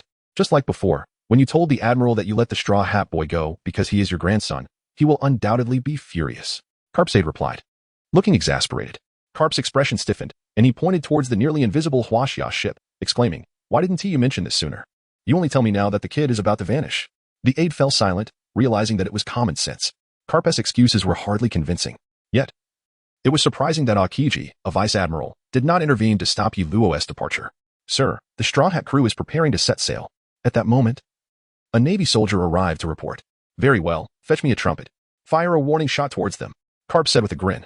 Indeed, the Straw Hat crew, engrossed in discussions regarding Usopp, failed to notice Carp's arrival until the cannonball from his warship landed beside them. Hey, Luffy, can you hear me? It's your grandpa. Carp shouted into the trumpet. Chapter 80, Luffy's Departure. Upon hearing Carp's call, Luffy was taken aback, replying loudly, Grandpa, what are you doing? Didn't you say you wouldn't catch us? Oh, just a minor mishap. You should stay here and feed the fish. To make up for it, I'll handle this myself. Bring me some cannonballs. Carp casually declared. Watching the soldiers bring him cannonballs, the Straw Hat crew was left bewildered, uncertain of Carp's intentions. Fist of the Meteor. Carp hurled the cannonball at their new ship. Boom. The crew was astounded. Carp's bare-handed cannonade was even more powerful than a regular cannon. Sanji exclaimed. This is more powerful than a cannon. Zoro added seriously. Ha ha ha, I'm not old yet. Just my strength has waned a bit recently. This won't do. Carp boasted, reveling in the astonishment of the Straw Hat crew. We can't let this new ship be destroyed. We must flee. Nami urged Luffy, aware that he was still waiting for Usopp, but the situation left them no choice. Bring me 1,000 cannonballs. Carp shouted, removing his justice cloak and addressing the soldiers behind him. Is he about to unleash the fist of meteor shower? Kobe was shocked to hear Carp's command, recalling that they had initially agreed to let Luffy and his crew go after a show. Here we go, kids. Carp smiled, finally adopting a more serious demeanor. Full speed ahead. We must evade the cannonballs. Luffy, fully aware of his grandfather's formidable nature, wasted no time in fleeing. Coincidentally, Usopp arrived at the port just then. And after understanding the situation, he sincerely apologized to Luffy. As Luffy, tears in his eyes, pulled Usopp aboard, the approaching dog-headed warship was closing in on them. On the new ship, Frankie had already devised an escape plan, but they had yet to name the vessel. After some deliberation, they unanimously agreed to name it Thousand Sunny. After the mayor of Water City, Iceberg, "Look, Luffy and the crew have lowered their sails," Kobe exclaimed, noticing their unusual action. "Are they giving up on escaping?" A Navy soldier wondered. "Impossible. What are they planning?" Carp questioned, intrigued by Luffy's intentions.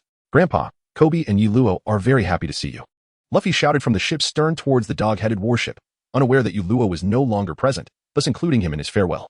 "Luffy, don't be reckless. There are still cannonballs." Carp chuckled, tossing another cannonball in their direction. Luffy shattered the cannonball with a punch, declaring, "That's useless. We need to focus on escaping now. Farewell." His words infuriated Carp, who bellowed, "How dare my grandson be so arrogant?" Ignoring his subordinates' pleas, Carp brandished a colossal iron ball, while Luffy continued to bid farewell to the residents of Water City. "Luffy, run. You might lose your life," Kobe shouted urgently as he witnessed Carp's actions. The Straw Hat crew heard Kobe's warning and turned to see the enormous iron ball Carp was wielding, their faces paling in fear. "Frankie, hurry," Luffy urged anxiously. "Don't underestimate me, or you'll regret it," Carp declared, swinging the iron ball and launching it towards the Thousand Sunny. Windblast, explosion. Just as everyone braced for impact, Frankie activated the ship's engines, propelling the Thousand Sunny skyward, narrowly avoiding Carp's colossal iron ball.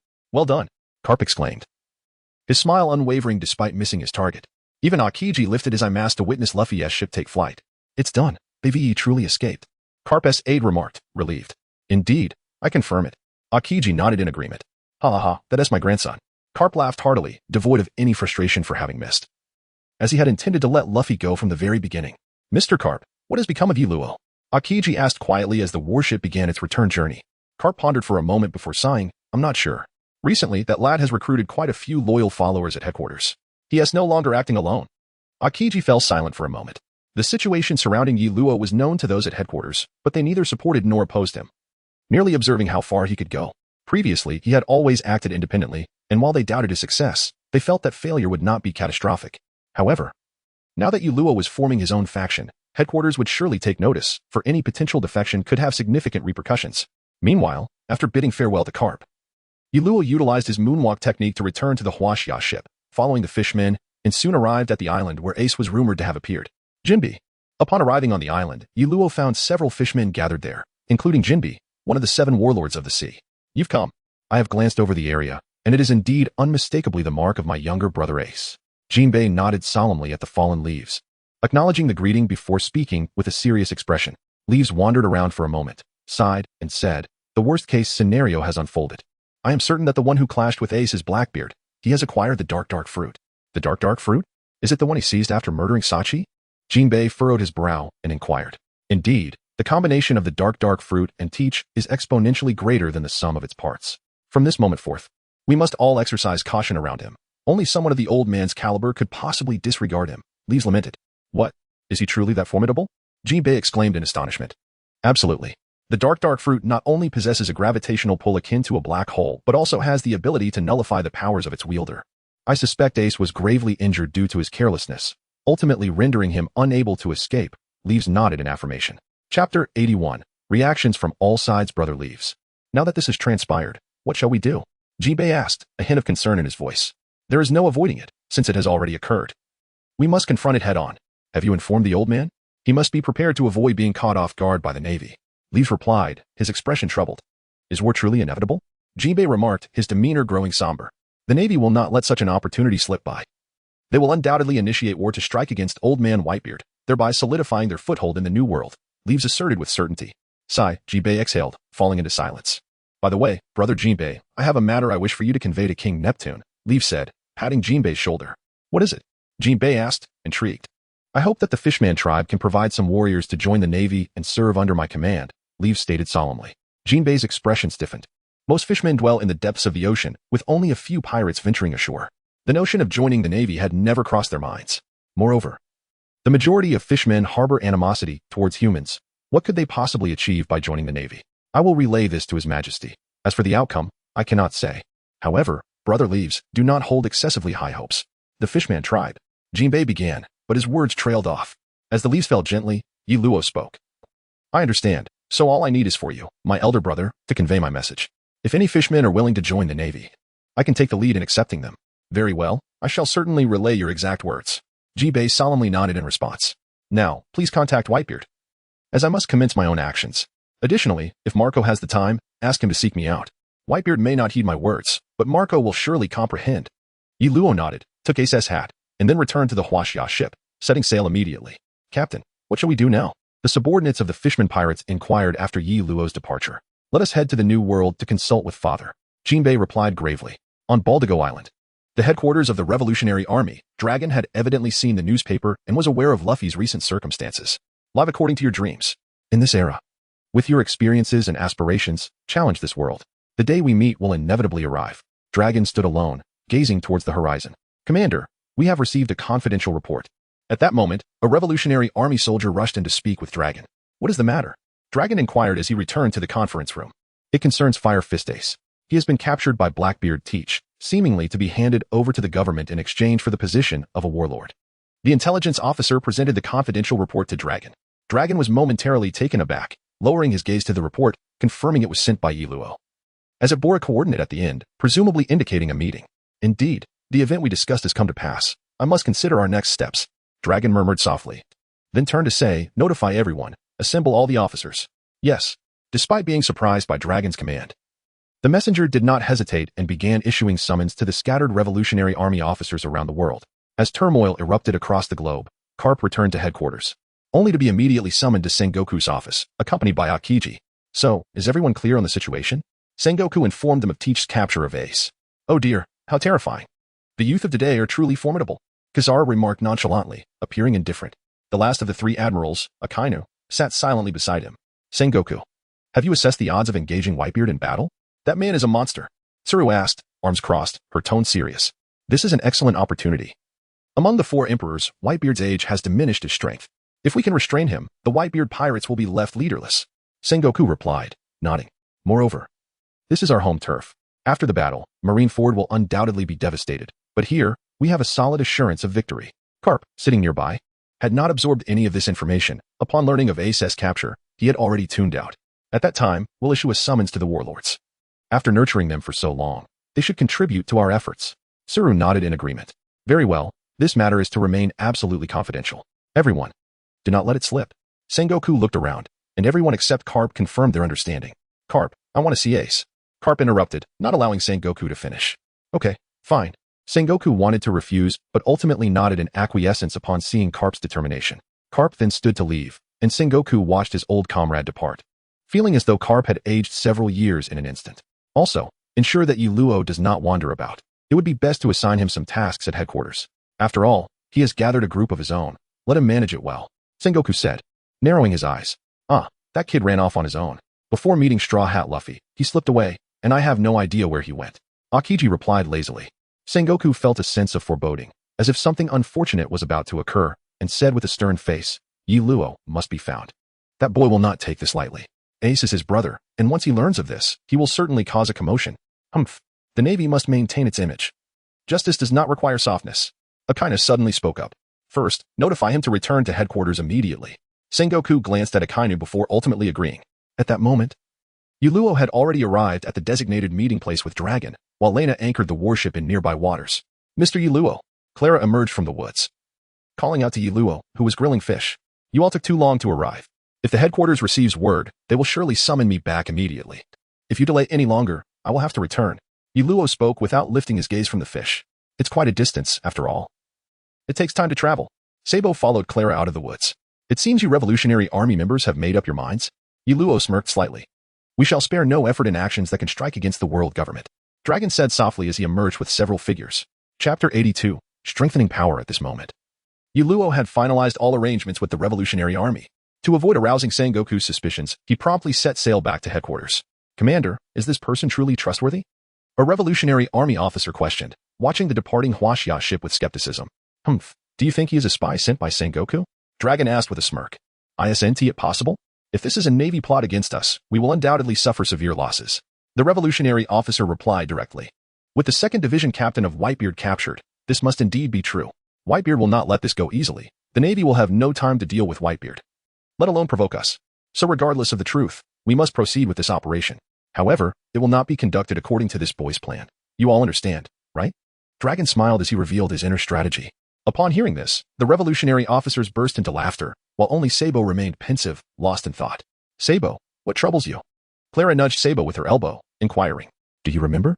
Yuluo mentioned that my identity could only be resolved by finding Ace or Straw Hat Luffy.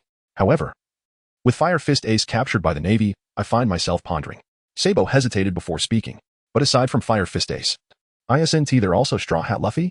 We can seek out the Straw Hat as well, Clara said dismissively. Right, Sabo nodded softly.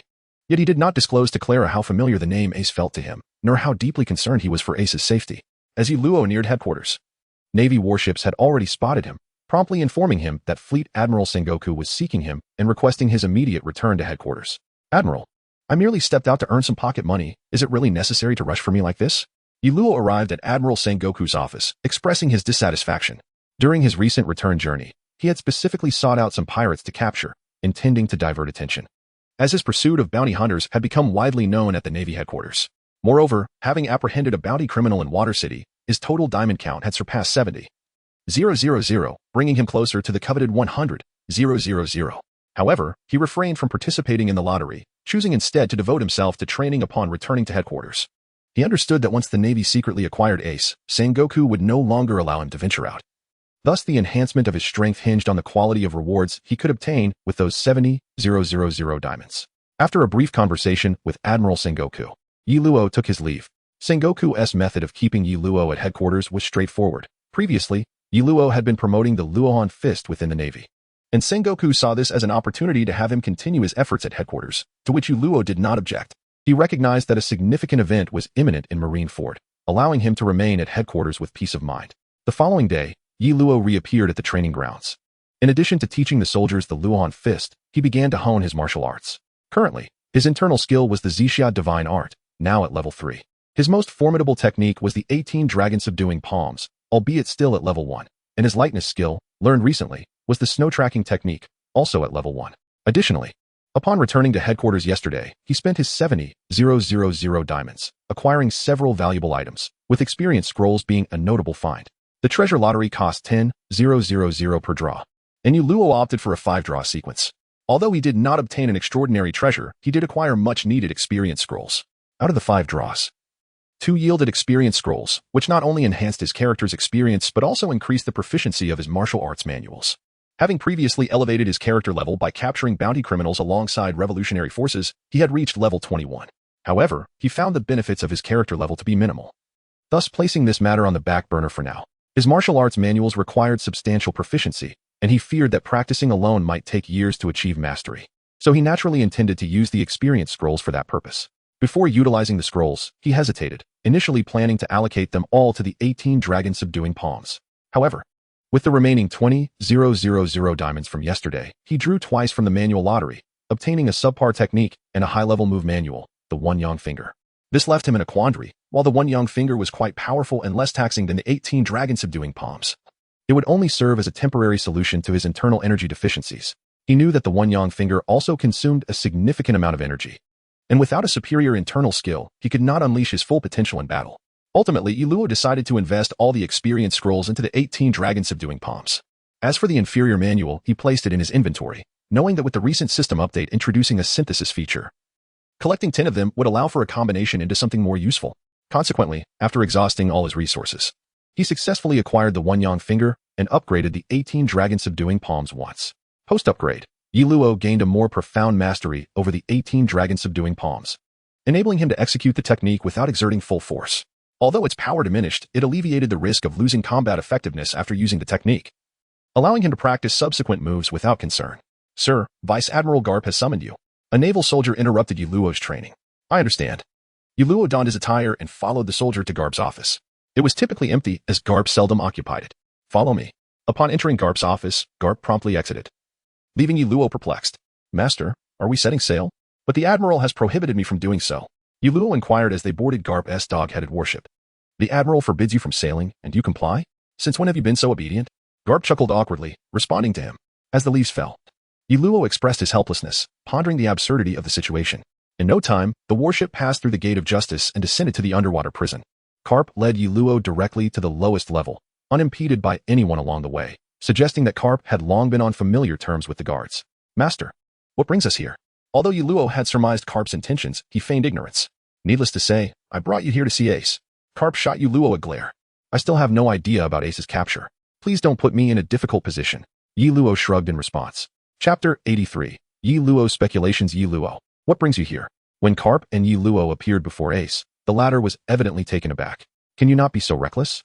I told you not to pursue Teach, yet you disregarded my warning.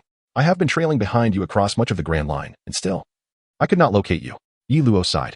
Who do you think you are, you little brat? Before Ace could respond, Carp interjected. My apologies. That was a slip of the tongue. Yuluo touched the spot where Carp had struck him, hastily offering his apology. After Yuluo's apology, the entire atmosphere fell into a profound silence. Carp remained silent, and Ace too refrained from speaking, leaving Yuluo to glance around awkwardly. You little rascal. Ace is your brother. Are you not concerned about him being captured? Carp finally inquired after a long pause. What good is worrying? Who told that kid not to heed my advice? Now, Admiral Sengoku will undoubtedly use Ace as bait to provoke a confrontation with Whitebeard. The Navy intends to seize this opportunity to establish a foothold in the New World, and this significant matter is beyond my involvement. Yuluo shook his head and responded. Carp looked at Yuluo with mild astonishment. He could swear that no one at the meeting that day had divulged this information to Yuluo. Yet this young man was evidently aware of it, rendering the situation quite intriguing. How did you know? Carp pondered aloud. Isn't it obvious? The moment I saw Ace, I understood. Yuluo scoffed slightly. In contrast, the shackled Ace wore a bewildered expression, unable to grasp Yuluo's words. What do you mean? The Navy is preparing to act against Dad? Ace asked, astonished. Isn't that stating the obvious? The New World has always been ruled by the Four Emperors, and the Navy naturally wishes to intervene. However, the crews of the Four Emperors are not easily vanquished, which is why the declining Whitebeard has become the target. And now, with you captured, it is simply a stroke of good fortune for them. Yuluo sighed as he spoke. Brother Yuluo, please help me. Send a message to Dad. Do not let him come to rescue me. Ace, who had remained composed until now, suddenly began to struggle, shouting towards Yuluo. You know I am with the Navy. This situation does indeed benefit them. Yuluo turned his head, speaking softly. The response from Yuluo not only left Ace in a state of shock, but even Carp seemed momentarily unrecognizing of Yuluo, gazing at him with a perplexed expression. What are you staring at? Am I not a member of the Navy anymore? Yuluo exclaimed, filled with indignation. My apologies, it was my mistake, Ace replied, sinking into a state of despondency. Carp, however, regarded Yuluo with a hint of admiration. Nodding as he inquired, is there a way to save Ace? That will depend on the capabilities of Whitebeard. Yuluo responded with a touch of pride. Carp was taken aback, instantly grasping Yuluo's implication, and shook his head before departing. Yuluo then engaged in further conversation with Ace before finally exiting. Have you finished? Carp asked upon seeing Yuluo emerge. As the leaves gently fell, Yuluo took the lead aboard the Doghead warship. The individuals from that era are becoming increasingly rare. I wonder when it will be my turn. After the warship set sail, Carp stood beside Yuluo and remarked, Teacher, you are a Navy officer. Who would dare to lay a hand on you? Didn't rocks fall before your prowess back in the day? Yuluo smiled slightly and replied. Carp, however, did not share in the mirth. He gazed out at the vast ocean, seemingly lost in memories. Upon returning to headquarters, Yuluo resumed his training, while Sengoku appeared oblivious to Yuluo's excursion with Carp to see Ace. Nevertheless, the atmosphere within the headquarters had shifted considerably, as if a hint of impending conflict lingered in the air. When Yuluo finally perfected a particular technique, he received news about Luffy. One of the 7 warlords of the sea, Gecko Moria, had been defeated by Luffy, infuriating Sengoku, who then sought to confront Carp. Yet Carp remained unfazed. Bartholomew Kuma, are you feeling compassion for them just because they are injured? Otherwise, why has not a single member of the Straw Hat Pirates been captured? Sengoku questioned the nearby warlord. Rest assured, Luffy is not the type to boast about defeating Moria. Carp retorted with a hint of pride. They are indeed making their way to the Navy headquarters, correct? Kuma replied calmly. I brought some new tea, Sengoku. Bring out your biscuits. Carp seemed oblivious to the seriousness of their discussion as he brandished a bag of tea leaves. Damn you, Carp, be quiet. Sengoku bellowed, his exasperation evident. In that case, let us deal with them when they arrive at the Sabaody archipelago. Sengoku glared at Carp and continued. By the way, what has Yuluo been up to lately? That kid? He seems quite diligent recently. He appears to have developed a new martial technique reminiscent of Kizaru's style, though I have not tested it. Carp pondered aloud. His strength has been increasing at an astonishing rate. Sengoku acknowledged. Ordinary captains are no longer his match. Carp confirmed. What about Shiwan and Jiajing? Have they tried their hand against him? Sengoku inquired with anticipation. Carp shook his head. I don't know. That kid no longer requires my training. Sengoku nodded, indicating his understanding. He had intended for Yi Luo, Xu Wan, and Jiajin to be promoted to admirals together, but Yi Luo's rapid rise in combat prowess left him uncertain whether this trend would continue or if he would soon plateau. If he continued to grow, he might surpass Xu Wan and the others in strength before they even attained admiral status. At that moment, Yi Luo had just completed his challenge against all the remaining majors stationed at Marineford, earning a wealth of experience rewards, though he did not receive diamonds. His level had risen 2 ranks, granting him 10 free attribute points and 2 skill points. After allocating all the attribute points to energy, Yi Luo felt a slight enhancement in his internal power. Recently, he began to explore something he had long forgotten. Aside from the system, he possessed his own internal energy. It was not solely represented by the energy the system displayed, and he could cultivate this internal power to reflect in his attributes. Could he, much like the heroes in martial arts novels, use his internal energy to open acupoints? He had long desired to test this, yet hesitated for fear of injury. However, with the Dragon Blood Pearl now enhancing his recovery abilities significantly, he felt emboldened to experiment. Should he succeed, it would undoubtedly lead to a monumental leap in his strength. Chapter 84. Acupoints in the Stillness of the Night. Yi Luo sat in the training chamber of his home, preparing to attempt the opening of acupoints. Although he was unsure of how to proceed, having never been taught and having seen such feats only in television dramas from his previous life, he believed that with the aid of the system, he should be capable of achieving this. The primary limitation to his strength was the insufficiency of internal energy. As a transmigrator utilizing the Zixia divine art, he found it disheartening that he could not even execute a complete set of the 18 Dragon-Subduing Palms. Reflecting on the predecessors of the beggar sect, whether it was Xiaofeng, Hong Qigong, or other leaders, none had been reported to lack the ability to perform a complete set of the 18 Dragon-Subduing Palms, underscoring the necessity of opening acupoints. Yet he could not act recklessly, for he lacked a mentor to guide him and was uncertain about the process. After calming himself, Yi Luo first connected with his internal energy, following the flow of the Zixia divine art. Although he usually practiced this way, he discovered that his internal energy diminished at certain specific points during his meditation. Completing a full cycle yielded only a modest increase in internal energy. This led him to suspect that those diminishing points were indeed the acupoints he needed to open. Since they were blocked, they siphoned off some of his internal energy. If his speculation were true, then opening these acupoints would likely accelerate his cultivation of internal energy significantly. Despite the evident advantages, Yi Luo did not rush into opening the acupoints, as the routes for circulating his internal energy differed from those for his martial techniques.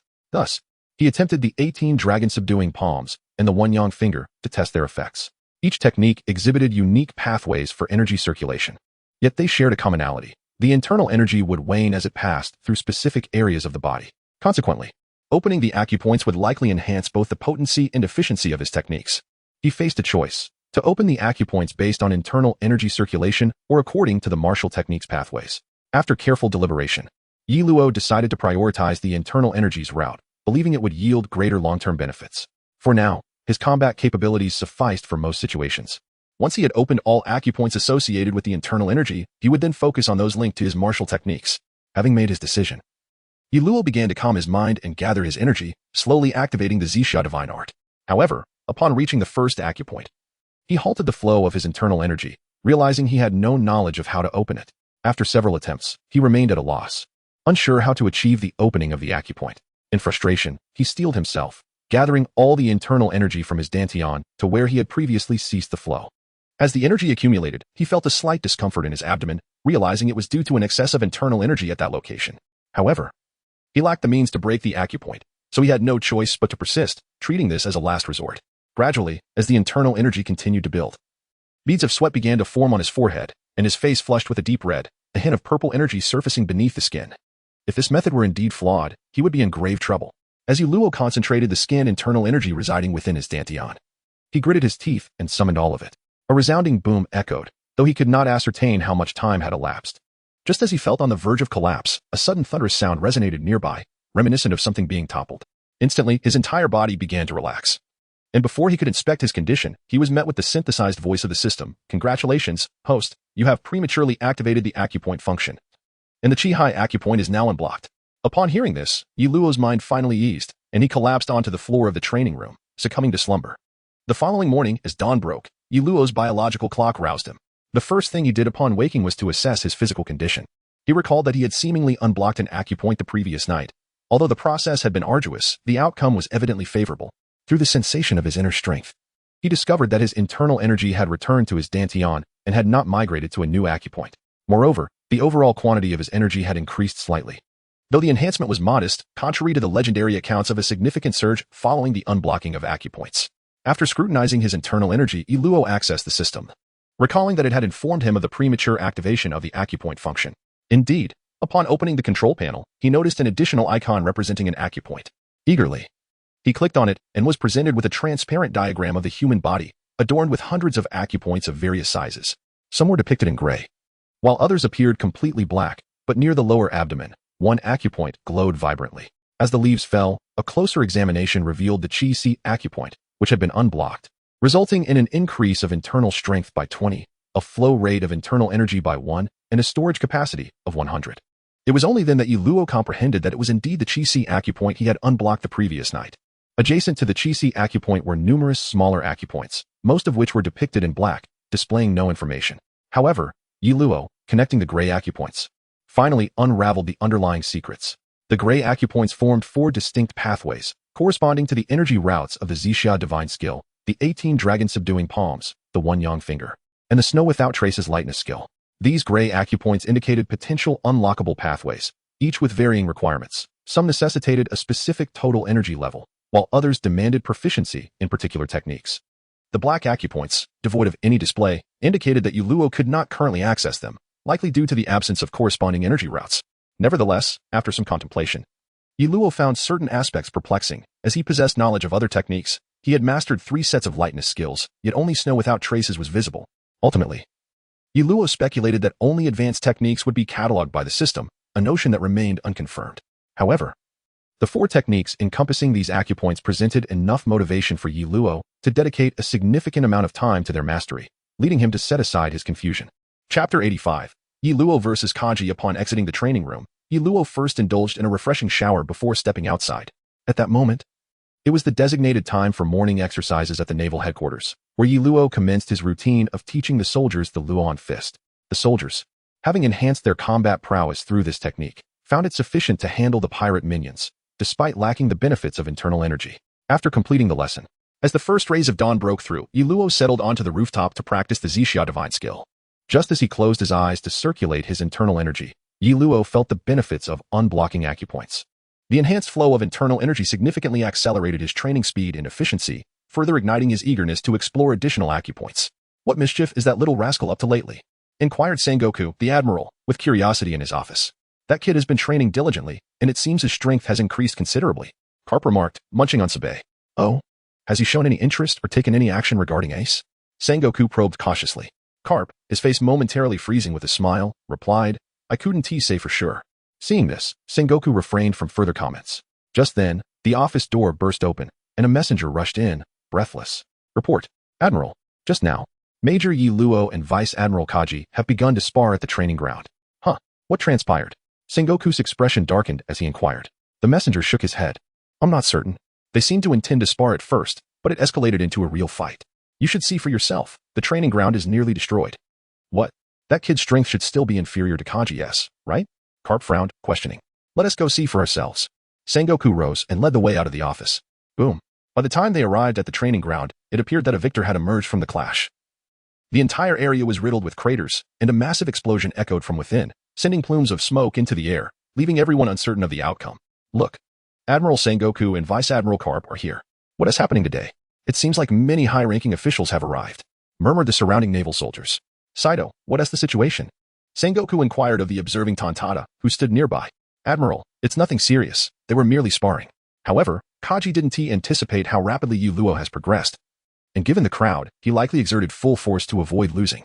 Iluo probably intended to test his limits, resulting in the current state of affairs," Saito explained. Shaking her head. "Cough. Bring a few people to take Vice Admiral Kaji to the medical room." Iluo emerged from the smoke, his clothes tattered. On the surface, it appeared Iluo suffered significant injuries. Blood trickled from his mouth, his right arm hung limply, possibly dislocated, and his attire bore no intact sections. "Did you really win, you little brat?" Carp questioned, disbelief etched on his face, ignoring Iluo's injuries. "Not quite a victory. Had it been a life-or-death battle, we might have both perished." Iluo shook his head, offering a bitter smile. At that moment, due to the Blood Dragon Pearl's influence, he remained lucid, but his internal energy had been entirely depleted, leaving his stamina utterly drained. "Medical personnel, take Major Iluo and Vice Admiral Kaji to the medical room," Sengoku commanded after a moment of contemplation. Soon, medics arrived to escort the unconscious Kaji and the exhausted Yi Luo away for treatment. Once you recover, we shall duel, Saito whispered as she passed by Yi Luo on a stretcher. Please spare me. Look at my current state. Do I appear capable of fighting? Yi Luo replied with a wry smile. Which is precisely why I said after you recover. Saito responded with an expression that implied he was being foolish. As the leaves fell, he tilted his head in pretense of ignorance, allowing the medic to carry him away. Kappa, what are your thoughts on this? Sengoku inquired solemnly upon their return to the office. Isn't the enhancement of naval power a good thing? Kapu, aware of Sengoku's underlying concern, feigned nonchalance. You rascal. You know precisely what I mean. Sengoku was swiftly ignited by Kapu's retort. Rest assured, he is also a part of the Navy.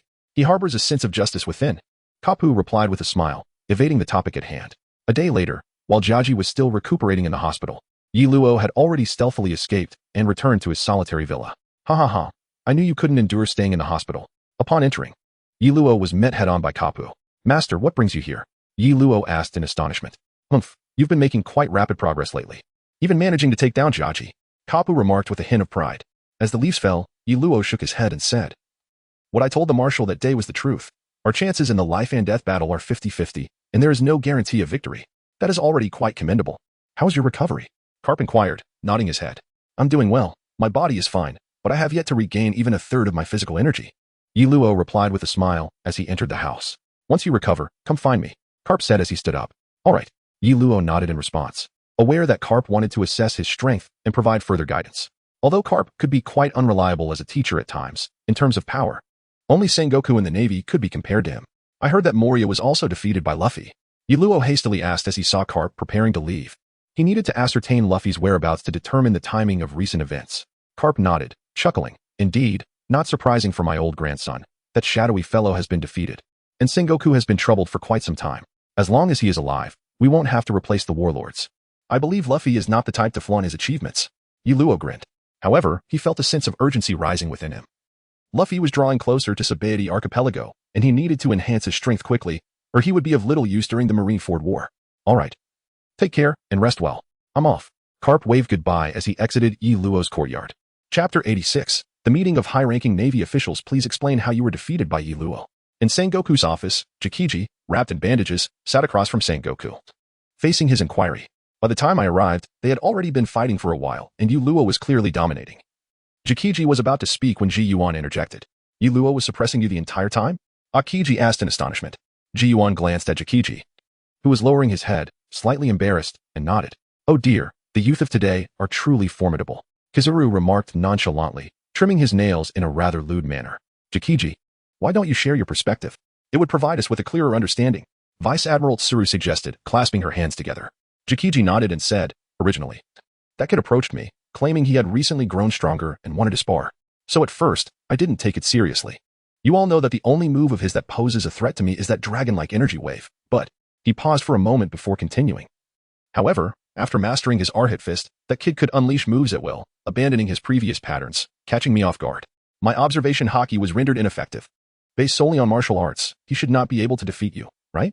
Sengoku inquired, furrowing his brow. Indeed, while it was somewhat challenging, I could still manage. Eventually, he began using the 18 Dragon-Subduing Palms, but each strike was significantly weaker than before. I thought to let him continue, assuming he would only unleash 5 or 6 strikes at most. To my surprise, that kid unleashed 10 consecutive strikes. Jikiji said with a bitter smile. 10 strikes? The people in the office gasped in astonishment. Besides Sengoku, Vice Admiral Tsuru, and Karp, the people present were the 3 admirals and Ji Yuan. All top-tier figures in the Navy. Indeed, 10 strikes. Although each one was weaker than the last, the cumulative power of 10 strikes surpassed that of the 5th strike previously. Jikiji nodded seriously. So you were defeated in such a manner? Akane Sakazuki frowned and asked. This was entirely a result of Jikiji's own carelessness. Although Yi Luo's strength had increased, it should not have been sufficient to defeat him. No, by the 10th strike, I realized I could not endure any longer. So I attempted to interrupt his technique. However, that kid pointed at me, and a beam akin to Kizaru's laser directly pierced my shoulder. After sustaining the injury, my strength diminished, and that is what Ji Yuan witnessed, me being suppressed after the injury. Jikiji revealed his shoulder, responding somewhat helplessly. A laser beam? Kizaru asked curiously. Indeed. It resembled your laser beam, but I sensed it was not the power of the Pika Pika no Mi. There was an armed color fluctuation within that laser wave. Jikiji stated solemnly.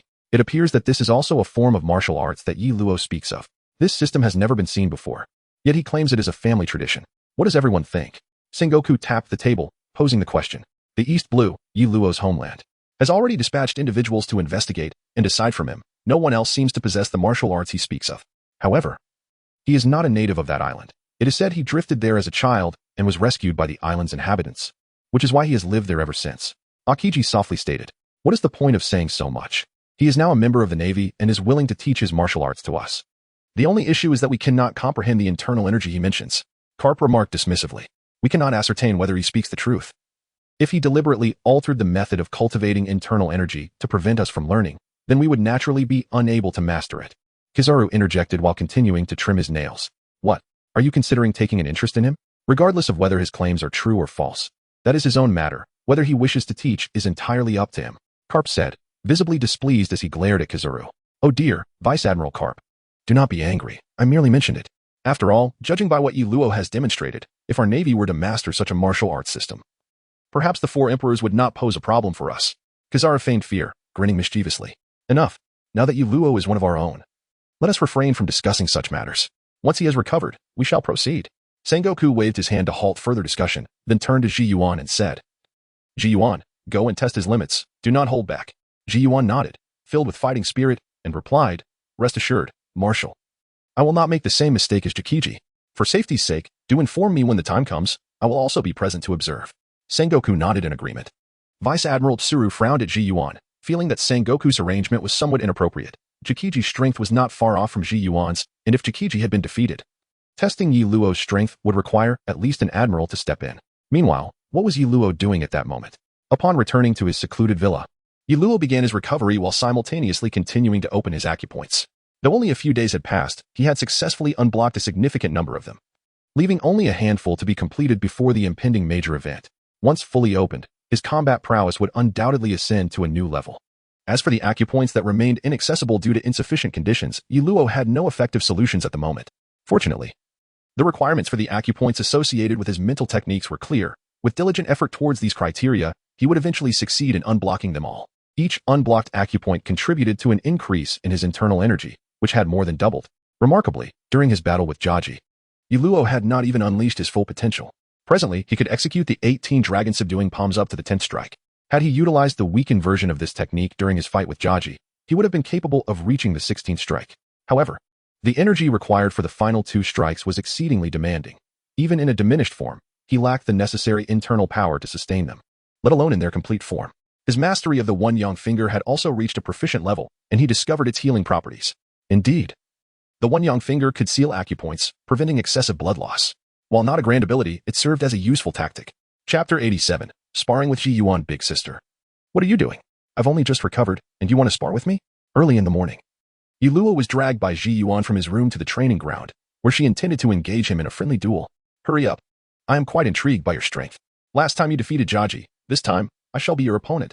Ji Yuan exclaimed with palpable excitement. "Very well. But what about them?" Yi Luo gestured towards the high-ranking naval officers surrounding them, all of whom were at least rear admirals. "Oh, have you defeated us and now think we lack the qualification to watch?" Rear Admiral Mole chuckled as he responded to Yi Luo's observation. "Lord Mole, don't misunderstand. I never said that. You implied it yourself." Yi Luo waved his hand dismissively, bearing an expression that suggested just that. Mole was nearly provoked into a frenzy, contemplating a direct confrontation with Yi Luo. "Enough chatter. Show us your strength," Sengoku declared, solidifying the arrangement for their sparring session. "All right then, Big Sister Ji Yuan. I will unleash my full power now. Beware," Yi Luo proclaimed, raising his hand to launch the One Yang Finger towards Ji Yuan. Having heard from Jaji about Yi Luo's technique resembling Admiral Kizaru's laser beams, Ji Yuan was prepared and swiftly drew her sword, Kenpira, to block the incoming attack. However, the sheer force of the impact caused her to stumble back several steps before she could fully dissipate the force of the One Yang Finger. Well, it really is somewhat similar to Admiral Kizaru's laser. The attending admirals began to murmur amongst themselves. Dragon-Subduing Palm. The dragon rises to regret. Flying dragon in the sky. Dragon in the field. Great progress on land. Concealed dragon does not act. Seizing the moment Ji Yuan was pushed back, Yi Luo unleashed 5 consecutive strikes, applying relentless pressure on her and forcing her into a defensive position. "Hey, Big Sister Ji Yuan, it seems you haven't made much progress. Let us see how you handle this move." Six Styles' ultimate technique, Claw of Death. This was a technique Yi Luo had mastered at level 3. A close combat technique evolved from the 6 styles. Brat, One Sword Style, Axis Break. Feeling the pressure from the Dragon-Subduing Palms, Ji Yuan found herself cornered, and without hesitation, she executed her sword technique. The Claw of Death was just neutralized by Ji Yuan when a brilliant sword aura surged towards Yi Luo. Alarmed, he instinctively crossed his arms in front of his chest, manifesting an eerie purple glow to block Ji Yuan's strike. This technique was also a product of the system, evolved from the iron block of the Six Styles, and its defensive capabilities had surpassed that of full-body Haki, as verified by Yi Luo. Not bad. Your talent is commendable. You have fully mastered the Six Styles. Sengoku nodded in approval. To withstand Ji Yuan's strike, Yi Luo's iron block has indeed become formidable. Commander Crane concurred. He is holding back. Otherwise, he could have continued his assault. According to Jaji, if he executed up to the 10th strike, Ji Yuan would not be able to withstand it, especially since swordsmen are not known for their defensive capabilities. Akaina remarked with a sour expression. Oh my. The youth of today is quite terrifying. Kazara commented nonchalantly, throwing in a remark. In the midst of the spar, Yi Luo relied on his agile footwork, maintaining his distance from Ji Yuan while persistently using the one young finger to harass her. Under the pressure of his relentless assaults, Ji Yuan had sustained several minor injuries. Brat, do you dare to stop fleeing and face me head-on? Ji Yuan, infuriated by Yi Luo's unprincipled tactics, bellowed. Very well then, Rear Admiral Ji Yuan. I shall not hold back, Yi Luo declared, pausing his evasive maneuvers to unleash his 10th full-powered strike, Dragon-Subduing Palm, Double Dragons Draw Water. In response, Ji Yuan wielded her ultimate technique, cleaving the dragon-shaped energy wave emanating from Yi Luo. Akainu intervened. Commander Crane, concerned for Ji Yuan's safety, shouted as the two unleashed their formidable techniques. The watching admirals, overwhelmed by the sheer force of their attacks, shielded their eyes and retreated slightly to avoid being caught in the crossfire. Ice Age. Just as their techniques were about to collide, Admiral Akiji finally made his move, freezing the surroundings instantly. The dragon-shaped energy wave emitted by Yi Luo pierced through Akiji's ice layer, causing a breach on the other side, followed by Shi Yuan's strike. However, with Akiji acting as a barrier, the power of their attacks was insufficient to pose any real threat. Enough, Shi Yuan. There is no need to continue, Sengoku exclaimed, noticing Shi Yuan's lingering reluctance. Yes, my lord. Shi Yuan glared fiercely at Yi Luo before sheathing her renowned blade, Kenpyra. Hiki, Sister Shi Yuan, we agreed this was merely a spar. Yet that last strike seemed intent on taking my life. Yi Luo remarked with a carefree demeanor as he approached. Kid, don't you usually exhaust yourself after using that dragon-shaped energy wave? You appear quite at ease now, Sengoku inquired, observing Yi Luo. As the leaves fell, Yi Luo shook his head and remarked, my internal strength has increased somewhat, and since I haven't utilized the dragon-subduing 18 palms much earlier, there remains a little. Though not much. Indeed, it seems your prowess has indeed grown considerably. Zhanghua nodded in agreement. Could it be that the marshal intends to promote me? Yi Luo inquired with anticipation. Impossible. Zhanghua shook his head in refusal. Although you have numerous achievements, the calamities you have caused are equally substantial. Thus, your merits and demerits offset each other, preventing your promotion to Major General at this time. I knew it, Yi Luo retorted. If you don't allow me to venture out to sea, how can I accrue any merits? Recently, Yi Luo had exhausted his diamonds and was in urgent need of opportunities to earn some extra income. Very well. The G5 Division's expansion in the New World has not been particularly smooth. You may assist there. However, do not stray too far, as you must be ready to return at a moment's notice when summoned by the headquarters, Zhanghua contemplated before stating.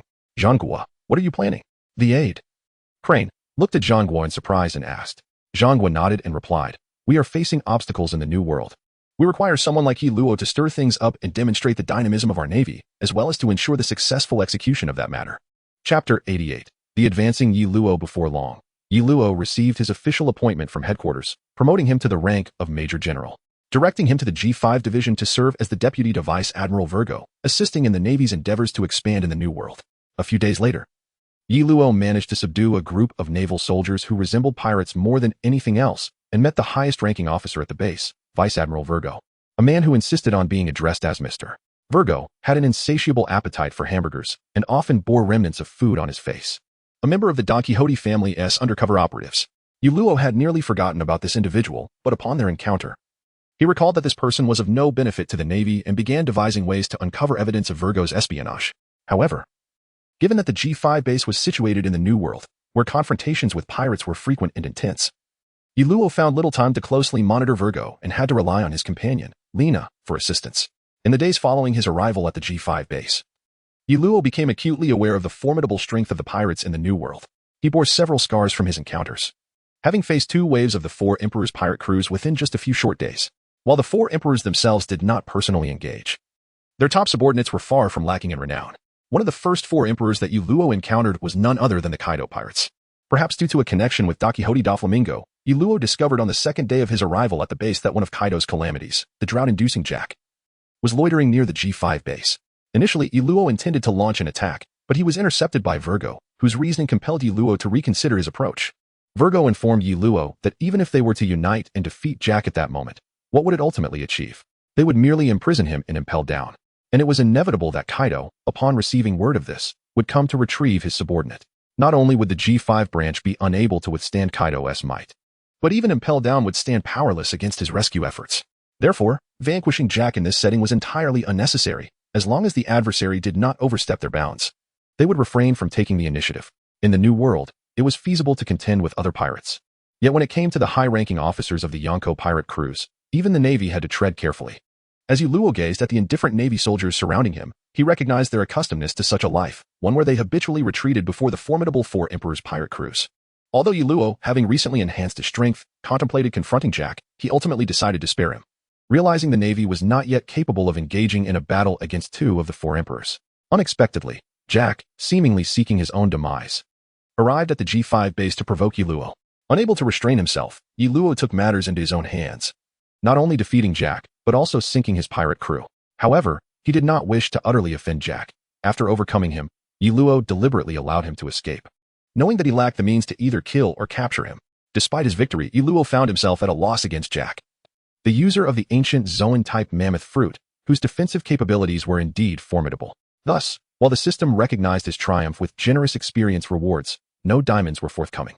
Particularly disheartened upon returning to the base and learning that the drought-causing Jack had a bounty of 1 billion berries, Luo felt an intense urge to pursue Jack once more, despite his injuries. A bounty of 1 billion berries translated to a lucrative reward of 100,000 diamonds. And even the prospect of offending Kaido did not deter Luo from his goal. Unfortunately, he was unaware of the implications at the time, which is why he had not intended to engage in a death struggle with Jack. Nonetheless, this confrontation served to underscore Luo's prowess to the Navy at the base, expediting the time it would take to win over this group of sailors. However, before Luo could fully recuperate, one of the four Emperors, Charlotte Snack, one of Big Mom's sweet commanders, appeared before him. This time, however, they were not there to provoke. Rather, they were merely passing through on their way to Fishman Island to procure some of Big Mom's desserts. Given that Fishman Island was under the influence of the Whitebeard pirates, even the powerful Big Mom pirates had to resort to purchasing to obtain these delicacies. Luo initially had no intention of antagonizing them. Fully aware of the formidable strength of Snack's colleague, Katakuri, he had no desire to provoke someone he could not defeat. However, upon learning that Snack's bounty was a mere 600 million berries, Luo's interest was piqued, especially after recalling that this was the same individual who had been defeated by the monk Urki and subsequently removed from the ranks of sweet commanders. With this knowledge, Luo became increasingly audacious. He gathered his crew aboard the Huaxia and, without notifying Virgo, launched a direct assault on Big Mom's procurement ship. As expected, after a grueling battle, Luo successfully captured Snack. While the cost was considerable, the sight of the 60,000 diamonds credited to him brought a smile to his face. Although he was met with a scathing reprimand from the arriving Virgo, Luo remained overjoyed. Major Luo, you have captured one of Big Mom's sweet commanders. How do you intend to handle this? Just days ago, you defeated Jack, and the Admiral is already displeased. Now you have stirred up trouble with Big Mom's crew. Are you too comfortable at the G5 base? Virgo inquired, his expression unreadable. I apologize, Commander. It is my duty as a Navy officer to capture pirates. I cannot betray my sense of justice. Luo replied, fabricating his reasoning. However, none could dispute the righteousness of his actions, for it was indeed the Navy's responsibility to apprehend pirates. Nonetheless, you are now a major, not a mere sailor. Your perspective must extend beyond immediate gains. Such actions could provoke the four Emperors. Return to headquarters. I will temporarily detain Charlotte Snack here. Virgo had long wished to dismiss Luo, having sensed that he was secretly monitoring him. Thus, he seized this opportunity to recommend that Snack be sent back to headquarters. Very well, although I would prefer to stay. You are the commander, and your word is final. I shall return to the headquarters. Luo shrugged, responding matter-of-factly. He indeed wished to remain, for in just a few days, his diamond count had approached 80,000. Excluding Snack's 60,000 diamonds, he had accrued nearly 20,000 diamonds. So, is this your rationale for provoking two of the four Emperor's crews consecutively? Upon his return to headquarters, Luo was immediately summoned to Sengoku's office. Admiral, regardless of the circumstances, I cannot be wrong in capturing pirates. Luo retorted, his lips curling in defiance. Regardless of how the situation unfolded, he had secured his position of righteousness. All right. You may stay at headquarters for now. Do not return to G5 just yet. I understand your desire to capture pirates, But the situation in the New World is more chaotic than you realize. We cannot engage with the 4 emperors at this time, Sengoku sighed, feeling somewhat disheartened by the restrictions placed upon them as Navy officers. Fine, in light of your status as Admiral, I shall share with you an important piece of information. Vice Admiral Virgo has issues. Yiluo smirked, leaning closer to Admiral Sengoku and speaking in a hushed voice. Sengoku's expression shifted to one of seriousness as he replied, Yiluo, you cannot retaliate against Vice Admiral Virgo simply because he reported you. Rest assured, I have no direct conflict or vested interest with him. I would not speak recklessly. Although I lack concrete evidence, I overheard him conversing with one of the warlords. Don Quixote da Flamingo. He is likely an undercover agent planted within the Navy by the Don Quixote family. Yiluo responded earnestly. What? Are you certain? Sengoku's gaze bore into Yiluo as he questioned. As the leaves fell gently, Yiluo spoke, although I did not hear clearly. I caught a glimpse of a conversation suggesting that our Navy had previously dispatched an undercover agent named Corazon into the Don Quixote family. I was unaware of this matter until that day, so you need only to investigate whether we had a spy named Corazon to ascertain the truth. Sengoku was taken aback by Yiluo's words, and hearing that name again left him momentarily stunned. Indeed, there was such a person as Corazon, but he was already deceased. Sengoku replied, his voice tinged with melancholy. Corazon, originally named Don Quixote Rocinante, was the younger brother of Don Quixote da Flamingo and a member of the 2nd generation of the Don Quixote family. He possessed a strong sense of justice and infiltrated the family to prevent his brother's rampage, serving as an undercover agent for the Navy with the rank of Lieutenant Colonel and the codename Little Fruit. He was the wielder of the Silent Fruit and also the adopted son of Admiral Sengoku. When Corazon was exposed and subsequently killed by Da Flamingo, Sengoku wept for him, making this a highly confidential matter within the Navy, one that Yiluo could not possibly know, which further convinced Sengoku of Yiluo's integrity. I am now aware of this matter. Please refrain from discussing it publicly for the time being. I will take care of it. After a moment of silence, Admiral Sengoku addressed Yiluo. Rest assured, I am not one to share every detail with others, but do exercise caution regarding this matter, Admiral. After all, their undercover agent has already attained the rank of Vice Admiral, while I, a naval prodigy, am merely a Rear Admiral. Does that not seem a bit amiss? Yiluo waved his hand as he spoke, departing from Sengoku's office. That scoundrel, did he not just receive a promotion recently? Sengoku chuckled, then fell silent, ignoring Sengoku's contemplations. Yiluo returned home and resumed his training, although he had only been away for a few days. The numerous large-scale battles had provided him with ample combat experience to digest, thus he was in no haste to utilize his diamond abilities. Meanwhile, Luffy and his companions officially set foot on Sabaody Archipelago, where they encountered the fishman, Octopus Hachi, whom they had met years ago in the East Blue. Fortunately, Nami was able to move past the traumas of that incident, and thus harbored no lingering resentment towards Octopus Hachi, leading the group to Sabaody Archipelago together. This is the finest coding craftsman's shop I mentioned, Hachi exclaimed. Auntie Xia, I'm here. Upon entering the bar, they found Aunt Xia engaged in a scuffle, having just beaten a pirate to a pulp. However, upon seeing Hachi, she warmly welcomed Luffy and his crew. After chatting for a while, Aunt Xia curiously asked Luffy, by the way, why do you share the same name as Admiral Carp? Oh, that's my grandfather. Luffy replied nonchalantly. I see. I used to be chased all over the world by Carp. Aunt Xia reminisced with a chuckle. Why is that? The Straw Hat crew inquired with curiosity. Because Aunt Xia was once a pirate. Hachi interjected. But I retired 40 years ago and now make a living by selling information. Aunt Xia added with a smile. Luffy then brought up the topic of coding the Thousand Sunny, but Aunt Xia informed them that the old man was out and his return was uncertain, having not been home for 6 months. Surprised, Luffy and the others offered to help find him, but Aunt Xia cautioned them to be careful, for they were now considered supernovas. Naturally, Luffy and his crew were unaware of the meaning of supernova. So Aunt Xia took the liberty of explaining, there are 7 routes leading to the entrance of the Grand Line, but they will ultimately converge here, from where you will enter the New World. Among the pirates who arrived here alongside you, there are a total of 11 with bounties exceeding 100 million. Hence you are referred to as supernovas. Moreover, Luffy, your bounty ranks 2nd. Is there a newcomer with a higher bounty than Luffy? Chopper asked in astonishment. Indeed. In descending order, the bounties are as follows. Eustace Kid, Monkey D, Luffy, Basil Hawkins, X, Drake, Trafalgar Law, Scratchman Apu, Killer, Jewelry Bonnie, Capone Beach, Rorinoa Zoro, and Urich. You 11 are the supernovas of this generation. Similarly, there were also remarkable newcomers emerging within the Navy.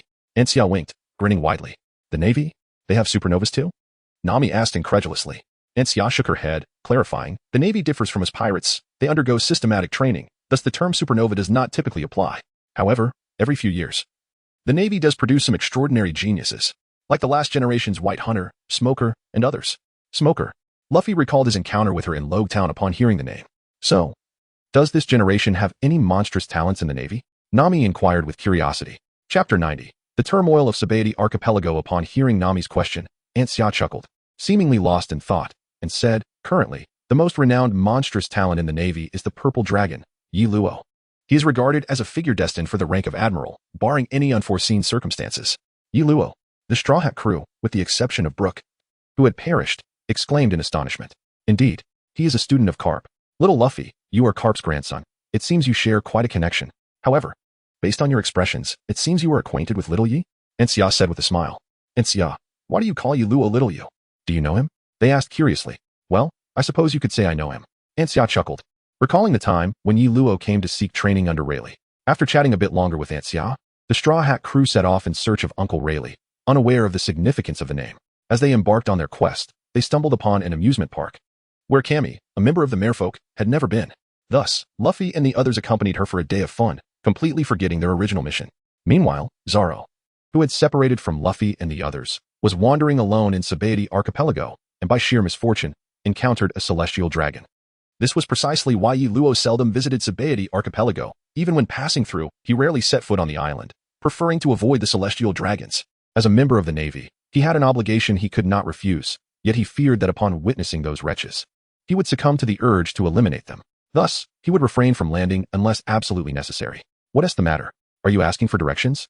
Zoro inquired, sipping his drink while observing the astonished celestial dragon. However, the dragon's immediate reaction was to draw a gun and shoot at Zoro. Sensing danger, Zoro naturally showed no mercy, which terrified the surrounding civilians and pirates. That bastard, could he be? Scratchmanappa, one of the supernovas, looked on in astonishment as Zoro prepared to draw his sword. Just as Zoro was about to strike, Jewelry Bonnie suddenly lunged from the side, colliding with Zoro and exclaiming loudly, "Brother, how could you just die?" Zoro found himself utterly perplexed by Jewelry Bonnie's actions and inquired, "What do you intend to do?" "Kid, we are all pirates here, and we must abide by the pirate code. Do you wish to summon an admiral?" Bonnie, having reverted to her true form, rose and shouted at Zoro. However, Zoro paid her no mind, instead turning his attention to the civilians who had been struck down by the celestial dragons, lifting one of them and asking those nearby for the location of a hospital. "Is this a joke? Pirates actually saving people?" Bonnie muttered in discontent as she watched Zoro desperately carry the injured individual away. Thank goodness for Bonnie. Otherwise, we would be in dire straits. That was Zoro, the bounty hunter from the Straw Hat crew, right? I've heard that lot is quite eccentric, even attempting to cut down celestial dragons. Madman, said Capone Beach, the captain of the fire tank pirates, with a hint of incredulity. It's only natural for him to save a life. He certainly does not appear to be on the brink of death. Hawkins, the magician, remarked nonchalantly, with a bounty of 120 million. It's clear he possesses the demeanor of a captain rather than a subordinate. The enigmatic monk, Urich, noted with intrigue as he observed Zoro's departure. Meanwhile, the commotion had only just subsided when Sanji and his companions aboard the Thousand Sunny received a call from Nami. Their companion, the mermaid Cammy, had gone missing, prompting Nami to reach out to Sanji, who had the contact information for the Flying Fish Riders. Such matters required the expertise of professionals to ensure a swift resolution. Soon after, the narcissistic man Deberu, resembling Sanji's bounty poster and previously gifted with a cosmetic kick from Sanji, re-emerged. Thanks to the efforts of the Flying Fish Riders, they quickly pinpointed the target to the first island of Sabeti Archipelago, where the largest human auction was taking place, leading Deberu to conclude that Cammy was likely there. Luffy and his crew began to gather in that direction, intent on rescuing Cammy. However, the auction site was not solely a venue for Cammy's plight. Rayleigh, the coding expert, was also present, poised to be auctioned off, just like Cammy. Report, Vice Admiral Carp. Upon returning to headquarters, Leaf fell into casual conversation with Carp over tea when a naval officer barged in, exclaiming loudly, "What is it?" Carp inquired, munching on rice crackers while sipping tea. "Sir, my subordinate reported sighting Silver's Rayleigh at the human auction in Sabeti Archipelago," the officer said, his expression grave. "Rayleigh? The auction has escalated to such heights." Carp chuckled. "Indeed. But it seems no one has noticed yet. He appears to be preparing for auction as an ordinary old man." The subordinate had detected Rayleigh's presence but was uncertain. "Should we report this to Admiral Sengoku?" The officer pondered, finding the situation somewhat absurd. "No need to inform Sengoku. I will handle it. And you best keep this under wraps." Carp waved his hand dismissively. "But what if it truly is Rayleigh himself?" The officer hesitated, concerned. "It's undoubtedly him. Just pour more tea for Leaf here," Carp replied, taking a sip. "I suspect she likely lost a bet and sold herself off." "What?" the officer exclaimed, taken aback by the audacity of the claim.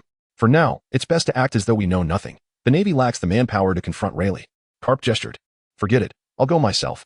After all, it's Rayleigh. If the people below are unaware of the gravity of the situation and offend him, it could spell trouble." Leaf interjected, rising with resignation. Carp considered this and nodded. "Very well, But one thing, keep your distance from the celestial dragons. I would rather not have Sengoku dispatching an admiral to apprehend you. The officer stared in confusion at Carp and Leaf, aware of Leaf's status as a rare naval prodigy. Yet puzzled why Carp would mention Sengoku sending an admiral after him. Ignoring the intrigued officer, Leaf donned his cloak and exited Carp's office. Chapter 91. Luffy's fury upon Leaf's arrival at Sabaody Archipelago. The human auction on the first island was teeming with people, including not only the celestial dragons and Rayleigh but also Luffy's crew, who had come to rescue Cammy, along with a gathering of supernovas curious about the spectacle. Since we cannot resort to violence, we must adhere to the rules here. Everyone, we have a substantial treasure aboard, valued at approximately 200 million berries. I intend to use it to buy back Cammy. Does anyone object? Upon learning the nature of the auction through the gatekeeper, Nami promptly voiced her opinion. Of course. No objections. Chopper, having transformed, exclaimed eagerly. With that much money, it should suffice. Although I can't repay you. Octopus Hachi responded, initially excited but quickly falling into disappointment. I would spare no expense to save our friend. Nami shot Hachi a cool glance and asserted. Sanji, transformed into a lovesick fool, knelt and declared, Nami, I adore you. Thank you so much. We will forever remember your kindness. Exclaimed the starfish Papagu and Octopus Hachi, tears streaming down their faces. Meanwhile, as Luffy and his crew rushed toward the auction, Leaf advanced in the same direction. On the way, he spotted several supernovas. Resisting the urge to engage and remarked to his companion, Reina, these supernova pirates are indeed audacious, strolling about so brazenly. Were it not for Sengoku forbidding me from causing trouble, I would capture them all. Sir, this is a special time. We mustn't act recklessly. Reina, startled by the prospect of violence, urged him to reconsider. I understand. It's about Ace, right? Though they concealed it from me, such matters cannot remain entirely hidden. Leaf sighed in response. Reina nodded in agreement, recognizing that Leaf understood the gravity of the situation, thus refraining from further discussion. No wonder the defenses here are so weak. Given its proximity to naval headquarters, Drake remarked, glancing at a freshly acquired newspaper, his expression shifting. Captain Drake, what is going on? A subordinate inquired curiously. Whitebeard's 2nd Division commander, Fire Fist Ace, is to be publicly executed. Drake stated with seriousness. Meanwhile, aside from those present at the auction, the rest learned through the newspaper of Ace's impending execution. What? Does this mean Whitebeard will mobilize? A subordinate exclaimed in shock. Everyone understood Whitebeard's character well. He referred to his crew as his sons, and anyone who threatened them would face dire consequences. Indeed, war is on the horizon, Drake said, casting a glance toward the naval headquarters. On the other side, at the auction venue, the mermaid Cammy was brought forth. Before the host could finish the introduction, a celestial dragon immediately bid 500 million berries, catching Nami and the others, who had intended to buy Cammy for 200 million, completely off guard. What should we do now? Sanji, speak up. Transformed Chopper anxiously questioned the silent Sanji. Sanji was similarly troubled, not only due to the presence of celestial dragons but also because of the collar around Cammy's neck, which could not be removed without triggering an explosion. As Nami and Sanji struggled with their dilemma, the host's countdown concluded, announcing loudly, Time's up. Our mermaid Cammy will now be auctioned off to the world nobles for the price of 500 million berries. Unfortunately, before he could finish his sentence, Luffy and Zoro descended from above on a flying fish, crashing through the ceiling of the auction hall. What is going on? Has Captain Eustace Kid noticed the commotion? He asked, a hint of unease in his voice. Indeed, upon landing, Luffy spotted Cammy, who was being auctioned, and shouted as he rushed to save her. The octopus, Chopper, inadvertently revealed the truth about the fishmen while attempting to stop Luffy. The human nobles and wealthy attendees gasped in shock, hurling insults at Chopper, while security personnel blocked Luffy's path. However, at that moment, a celestial dragon fired a gun, hitting Chopper. Chopper! The Straw Hat crew exclaimed in shock. I hit him. I hit him. I knocked down the fishman. The celestial dragon gloated, reveling in his marksmanship, but Luffy fell silent, particularly after Chopper was shot. The surrounding crowd did not express concern. Rather, they relished the spectacle, igniting Luffy's fury and prompting him to retaliate immediately. Wait, Straw Hat. Don't be angry. This is my mess. Chopper gasped, struggling to restrain Luffy. Did you not promise me that even if a celestial dragon killed someone in front of you, you would not stand against them? I've been a pirate too, and I've done many bad things. Consider this my retribution. Chopper, breathless, continued, I'm sorry. I didn't anticipate it would turn out this way. I intended to help you as an apology to Nami. Luffy halted, crouching beside Chopper, yet remained silent. I've accomplished nothing. It was the same in the past, and it remains so now. Not only can I not save Cammy, but I've also endangered you all. I truly am a failure. Chopper wept, tears streaming down his face. Nami, covering her mouth, felt tears welling in her eyes. Despite Chopper's past misdeeds in her hometown, she had long since forgiven him, and realizing that Chopper had come to assist them out of remorse deeply moved her. Meanwhile, Zoro and Sanji remained silent, seemingly awaiting Luffy's command. You foul fish. I shot you. Why are you still alive? Stop your incessant prattle. The celestial dragon shouted, raising his pistol again towards Chopper. However, He hesitated under Luffy's piercing gaze, momentarily frozen with fear. Hey, is he really going to do it? Captain Eustace Kid observed Luffy's advance towards the celestial dragon in astonishment. Is he really going to act? The surrounding audience murmured in disbelief. After all, it was a celestial dragon, and could this pirate truly dare to strike? Wait, Straw Hat. Don't act rashly. You'll bring calamity upon yourselves. Starfish Papagoo urged, desperate to save Cammy but unwilling to witness his friend's demise. Chapter 92. The arrival of Rayleigh. In a fit of rage, Luffy ultimately struck the celestial dragon, rendering him unconscious. Much to the astonishment of the crowd, who were left with a singular, frenzied thought. Who on earth is this? He dares to strike a celestial dragon. Hey, Straw Hat. You are truly an intriguing individual, remarked the Dr. Trafalgar Law, smiling softly from the sidelines. Meanwhile, Eustace Kid wore a peculiar grin, lost in his own thoughts. I apologize. Everyone, I've heard that after hitting this person, the Navy will dispatch an admiral with warships, Luffy declared, adjusting his hat as he addressed his comrades. Humph. It's your fault he got knocked out, preventing me from dealing with him. Zoro exclaimed, drawing his weapon with a mischievous grin. Now then, Sanji said, retrieving a cigarette and lighting it. Chopper, are you all right? Nami approached Chopper, inquiring softly. I'm sorry, I've still caused you trouble. You've really gotten yourselves into a predicament. Chopper lamented, guilt etched on his face. Forget it. After all, he is Luffy. Nami replied with a smile. Deep down, she had already forgiven Chopper, and having heard his confession, she worried more about his injuries. All right, everyone, we need to finalize our plan, Frankie announced, cracking his knuckles as if preparing for action. First, we must rescue Cammy. Her collar-esque key must be backstage. Chopper is injured, so I'll tend to him here. Thus, I entrust the key to you all. The ship's doctor, Chopper, began to fulfill his lifelong duty. The auction hall descended into chaos as the Straw Hats advanced towards the auction stage. You scoundrels, summon the admiral. How dare anyone lay a hand on a celestial dragon? My poor child, roared Roseward Saint, the father of the celestial dragon Luffy had just knocked out. Just then, the flying fish reappeared, and Robin, Usopp, and Brook rushed to join the fray. Oops, I seem to have sat on something. My apologies, Usopp exclaimed as he landed on the furious Roseward Saint, knocking him out with a single blow. Father, these bastards. Shalilia glared at the Straw Hats, her teeth clenched. First, her brother was knocked out, and now her father was missing. Shalilia felt that even if an admiral arrived today, it would not end well. I will ensure these scoundrels pay dearly, she vowed, her eyes narrowing as she spotted Cammy still on stage. This wretched mermaid caused all this. I will kill her. I will slay this mermaid they wish to take away. Shalilia plotted her revenge. The celestial dragons, accustomed to their tyrannical ways, felt no remorse for their actions, believing the fault lay solely with others. Brook, Usopp, Robin, hurry and rescue Cammy. The Navy will arrive any moment. Luffy shouted, excitement coursing through him as he saw his companions approach. Straw Hat, the Navy has arrived, Trafalgar Law remarked, observing the unfolding chaos with a smile. Huh, who are you? What's with that bear? Luffy turned to Trafalgar Law, though his attention was first captured by the furry creature beside him, a white bear. The Navy had surrounded the auction site before it even began, and while they did not know their target, they surely never anticipated that someone would dare strike a celestial dragon. Law explained to Luffy, as for the creature beside me, I have no interest in introducing it. He is my companion, not a mere spectacle. He is Trafalgar Law, a pirate, just like you, and one of the supernovas. Robin clarified as she fought alongside Luffy. You all truly do amaze me. The Straw Hats. Luo chuckled softly and remarked, Sialalia Palace, please wait a moment.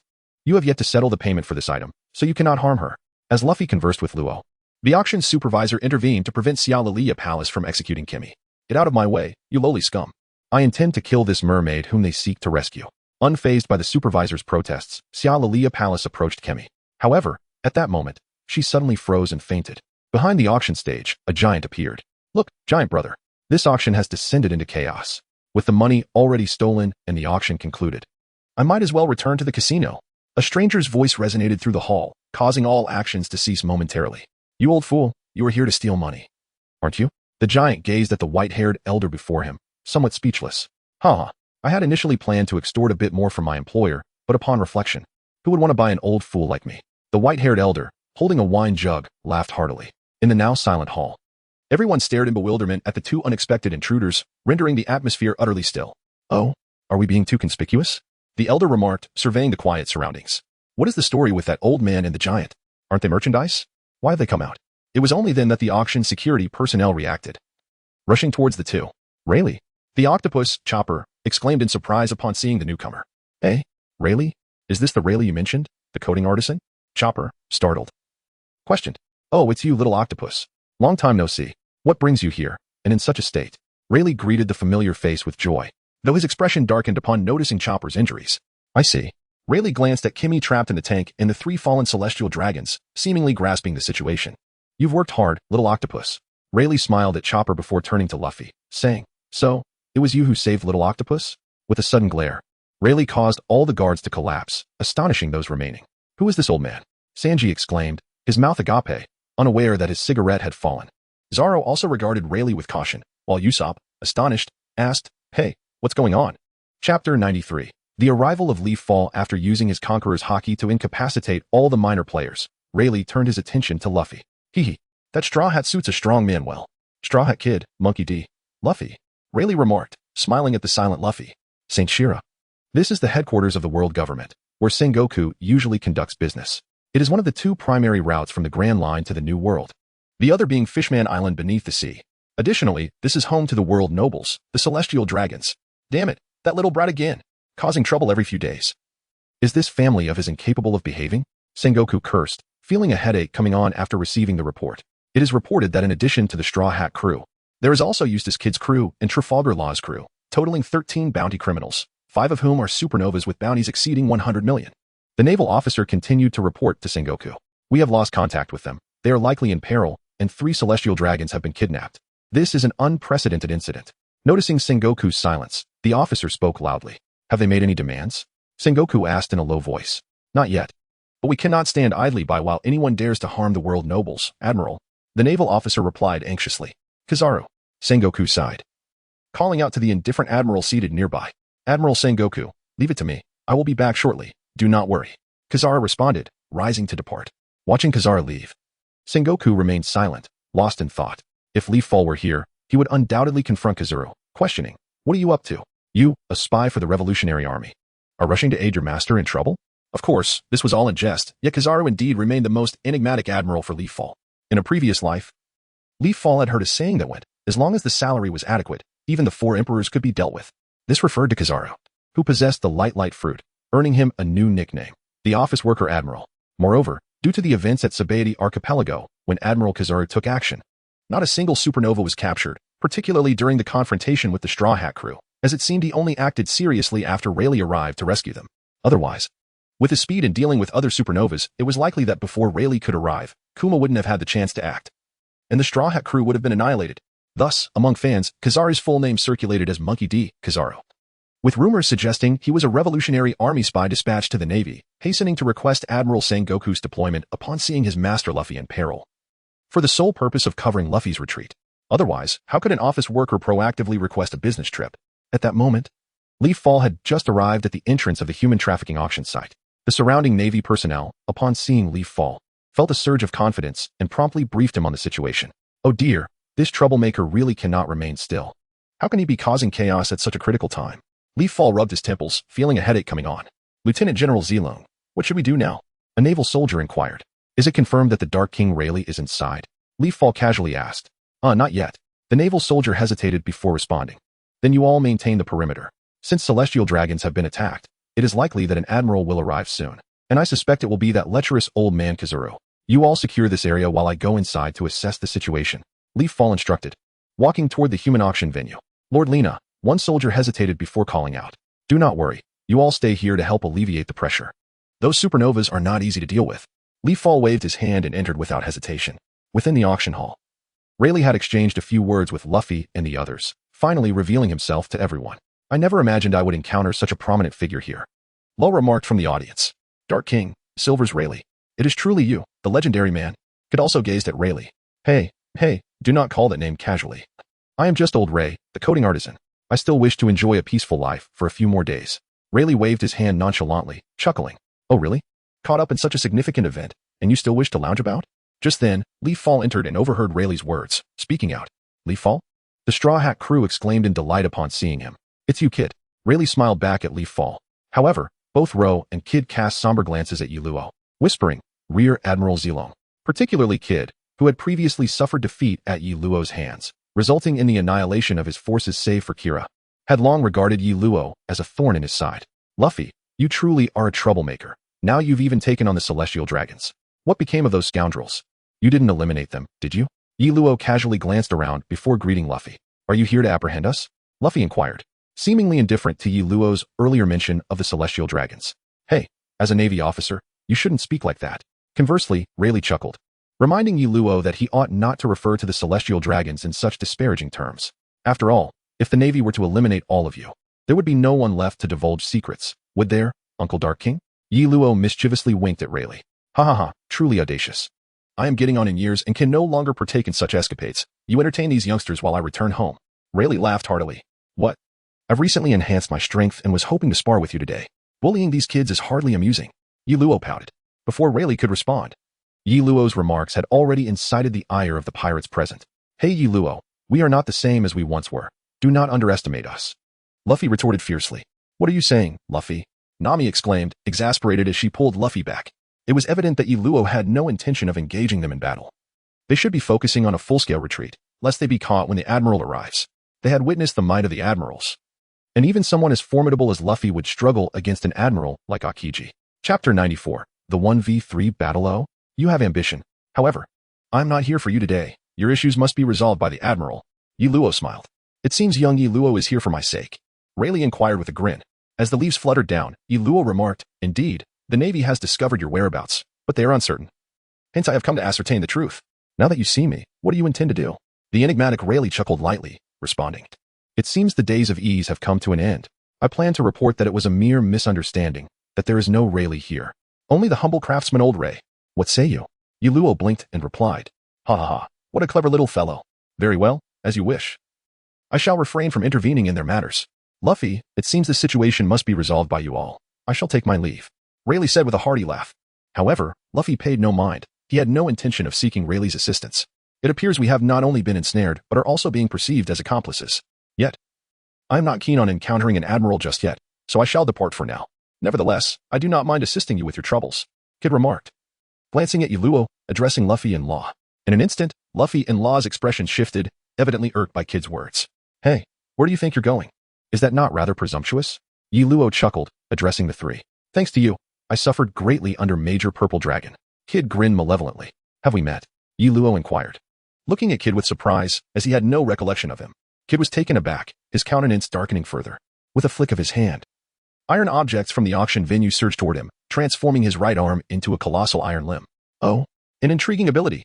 Yi Luo smiled slightly and instantly vanished, reappearing before Kid, striking at his chest. Rubber pistol. Room. Luffy and Law simultaneously intervened, one shielding Kid while the other attacked Yi Luo. Haha. Truly remarkable for a supernova. You possess some abilities. Yi Luo leaped out of Law's attack range, looking at him and laughing, but your power is rather perilous. What are you trying to accomplish? This individual is my target, Kid growled, neglecting to thank Luffy and Law for their aid. This matter originated with me. Thus it is only right that I resolve it, Luffy stated matter-of-factly. Kid, I advise you not to act recklessly, or I shall not hesitate to eliminate you first. Law responded with a smile. In that case, let us have a contest. Kid laughed arrogantly. We shall accompany you to the end, Luffy and Law declared in unison. As captains of their respective crews, both with bounties exceeding 100 million, Luffy and Law were not inclined to let Kid steal the spotlight. Ah. It seems I have underestimated you. It is time to unleash my true power. Yi Luo chuckled, dramatically shedding his cloak, his expression turning serious. Boom, boom, boom. A series of explosions erupted, causing the auction venue to collapse amid the chaos. Look, it's Major Yi Luo. He emerged from the debris, instantly drawing the attention of the Navy. Look, it's the Straw Hat crew. And the Kid crew. Ah, the rest the Surge and Trafalgar Law. So the Major was battling them. Commander, should we assist? As the smoke cleared, the Navy soldiers finally spotted the enemies. Truly, I underestimated this naval prodigy. Law gasped for breath. Kid's arm was already injured, blood staining his clothes, and Luffy was in a similar state, blood trickling from the corner of his mouth. Is that the power of hockey? Luffy wiped the blood from his lips, having been struck by Yi Luo's fist, which had also inflicted damage upon him. Undoubtedly a resilient supernova. Lena and the others arrived behind Yi Luo, observing him casually wave his hand. Now, in the name of Rear Admiral of the Navy Headquarters, I hereby arrest all of you. You would do well to surrender. Should I be in a good mood, I might consider letting you go, Yi Luo proclaimed with a hearty laugh to the pirates. Room. Slaughterhouse. No one responded to Yi Luo's declaration, and Law struck first. Second gear. Luffy also began to showcase his true abilities, no longer holding back. Kid raised both hands, and the Navy's weapons began to uncontrollably fly toward him, significantly enhancing his combat power. Such troublesome individuals. However, one finger of the sun. Yi Luo smiled slightly, pointing at Law. Upon seeing Yi Luo's gesture, Law's expression tightened. He had witnessed Yi Luo use this technique to injure Kid, prompting him to activate his ability and swap positions with another Navy soldier. Ah. As expected, the soldier swapped was instantly struck by Yi Luo's technique, though fortunately not in a vital area. You all retreat further back, from a perimeter to prevent their escape. I shall handle the combat here. Yi Luo frowned and instructed. The Navy soldiers complied, beginning to withdraw, forming a subtle encirclement to thwart the pirates' escape. Time is of the essence, my friends. We must part ways here. Should an admiral truly arrive, it would be disastrous. Yi Luo glanced around with concern. Very well. Let us disperse. As for who bears the brunt of this encounter, let them take their time to delay this naval major. Law nodded in agreement. The strength of Yi Luo is formidable. Capturing him within a short span seems rather improbable. Sanji, Zoro, let us depart. Luffy refrains from unnecessary chatter, acutely aware that this is not the time for idle conversation. In no time, the three pirate crews have entirely dispersed, leaving Yi Luo in a moment of quandary. Very well, I shall pursue Kid. I recall he has taken the lives of numerous innocents, truly embodying the essence of a pirate. Lena, stay with Luffy. Once I deal with Kid, I shall seek you out. After contemplating, Yi Luo fixates on Kid and gives chase. Why are you following me, you bastard? Kid exclaims, infuriated at the sight of Yi Luo closing in. The rumors are indeed accurate. This naval prodigy harbors a deep-seated animosity towards evil. Should he encounter pirates who have harmed innocents, their fate is likely sealed. However, if they merely toyed with riddles regarding the innocent, they might yet hold a glimmer of hope. Law observes as Yi Luo pursues Kid and chuckles. It appears our young friend possesses quite the prowess. Escaping from him is commendable indeed. Riley, carrying Kimmy on his back, trails behind the Straw Hat crew, exclaiming joyfully, you little ones are quite remarkable. Young Ye's strength is no trifling matter. Mr. Riley, are you well acquainted with Yi Luo? Nami inquires while fleeing. Well, we are somewhat familiar, the last time we met. That lad sought to learn hockey from me. Riley chuckles in response. Isn't Yi Luo a protege of Vice Admiral Garp? Nami asks, puzzled. Oh, the young lady seems to be quite well informed. Riley replies with a smile. Indeed, we know Yi Luo quite well. He is Luffy's brother. Nami declares without hesitation. I see. Meanwhile, as Yi Luo pursues Kid, he suddenly notices Kid halting in the distance. Oh, is that the pacifista? Has Kizaru arrived? Yi Luo discerns that the imposing figure blocking Kid's path is a pacifista, a humanoid weapon developed by the Navy's Secret Research Division. This particular model is based on the warlord Bartholomew Kuma and is under the command of the Navy's Scientific Division, led by Kizaru himself, indicating that Kizaru's presence is imminent. Is that Eustace Kid and the warlord Bartholomew Kuma? I wonder when Law also made his way here. Law's subordinate, a pirate who escaped from a human trafficking ring, quietly comments. With a warlord in front and the Navy behind us, Captain, what shall we do now? Law's subordinate queries anxiously. Before Law could respond, the pacifista spoke and unleashed a laser cannon towards him. This guy strikes with anyone who gets close. Trafalgar, I advise you not to meddle. Kid scoffs, glancing at Law, who has already evaded the attack. Are you seeking death? Did I not say not to command me? Law chuckles lightly. I've encountered enough heavyweights today. I have no desire to face an admiral, so even a warlord should best step aside. Seems you are in quite a predicament. Yi Luo, who has caught up slowly, stands beside them, grinning as he observes the two cornered by the pacifista. Henceforth, it appears only the Straw Hat captain has managed to escape. Law mutters begrudgingly, casting a sidelong glance at Yi Luo. Well, you are aware of who is by his side. Should I truly unleash my wrath, that individual might inadvertently eliminate me, and I would have no one to turn to for an explanation. Yi Luo remarks nonchalantly. Law and Kid exchange glances with Yi Luo but choose not to respond. Meanwhile, Luffy and his crew, fleeing with Riley on the Flying Fish, arrive at Aunt Shacky's place, where they finally learn of Riley's true identity as the right-hand man of the Pirate King, Vice Captain Silvers Rayleigh. Although they have heard Riley recount the tale of Roger the Pirate King, Luffy steadfastly refuses to learn about Raftel, a decision that greatly impresses Riley, especially when Luffy declares that he does not wish to dominate the seas, asserting that the freest person upon the ocean is the true Pirate King. This pleases Riley immensely. Thus, when Riley agrees to assist Luffy and his crew with their coding, they joyfully venture out for shopping and even contemplate visiting an amusement park. Little do they know, Admiral Kizaru has already set foot on the island. Boom, boom. The series of explosions captures Yi Luo's attention. It seems that the lecherous old man Kizaru has arrived. Consider yourselves fortunate today, for I shall refrain from capturing you, yet I still desire your bounties. Yi Luo strides over to the defeated pair, shattering the pacifista with a single palm strike before advancing towards Kid and Law. Kid and Law stare in astonishment as Yi Luo effortlessly obliterates the warlord, left speechless. The Heart Pirates, with a total bounty nearing 300 million berries, find it astonishing that the bear has a mere bounty of 500 berries, akin to being treated as a pet, just like Chopper. After apprehending the entirety of Law's Heart Pirates, Yi Luo receives a system notification, acquiring nearly 30,000 diamonds. The Kid Pirates contribute approximately 47,700 diamonds, as it appears only he and Killer have bounties. Thus Yi Luo does not pursue the remaining members. having amassed over 70,000 diamonds from the two pirate crews, coupled with his original near 80,000.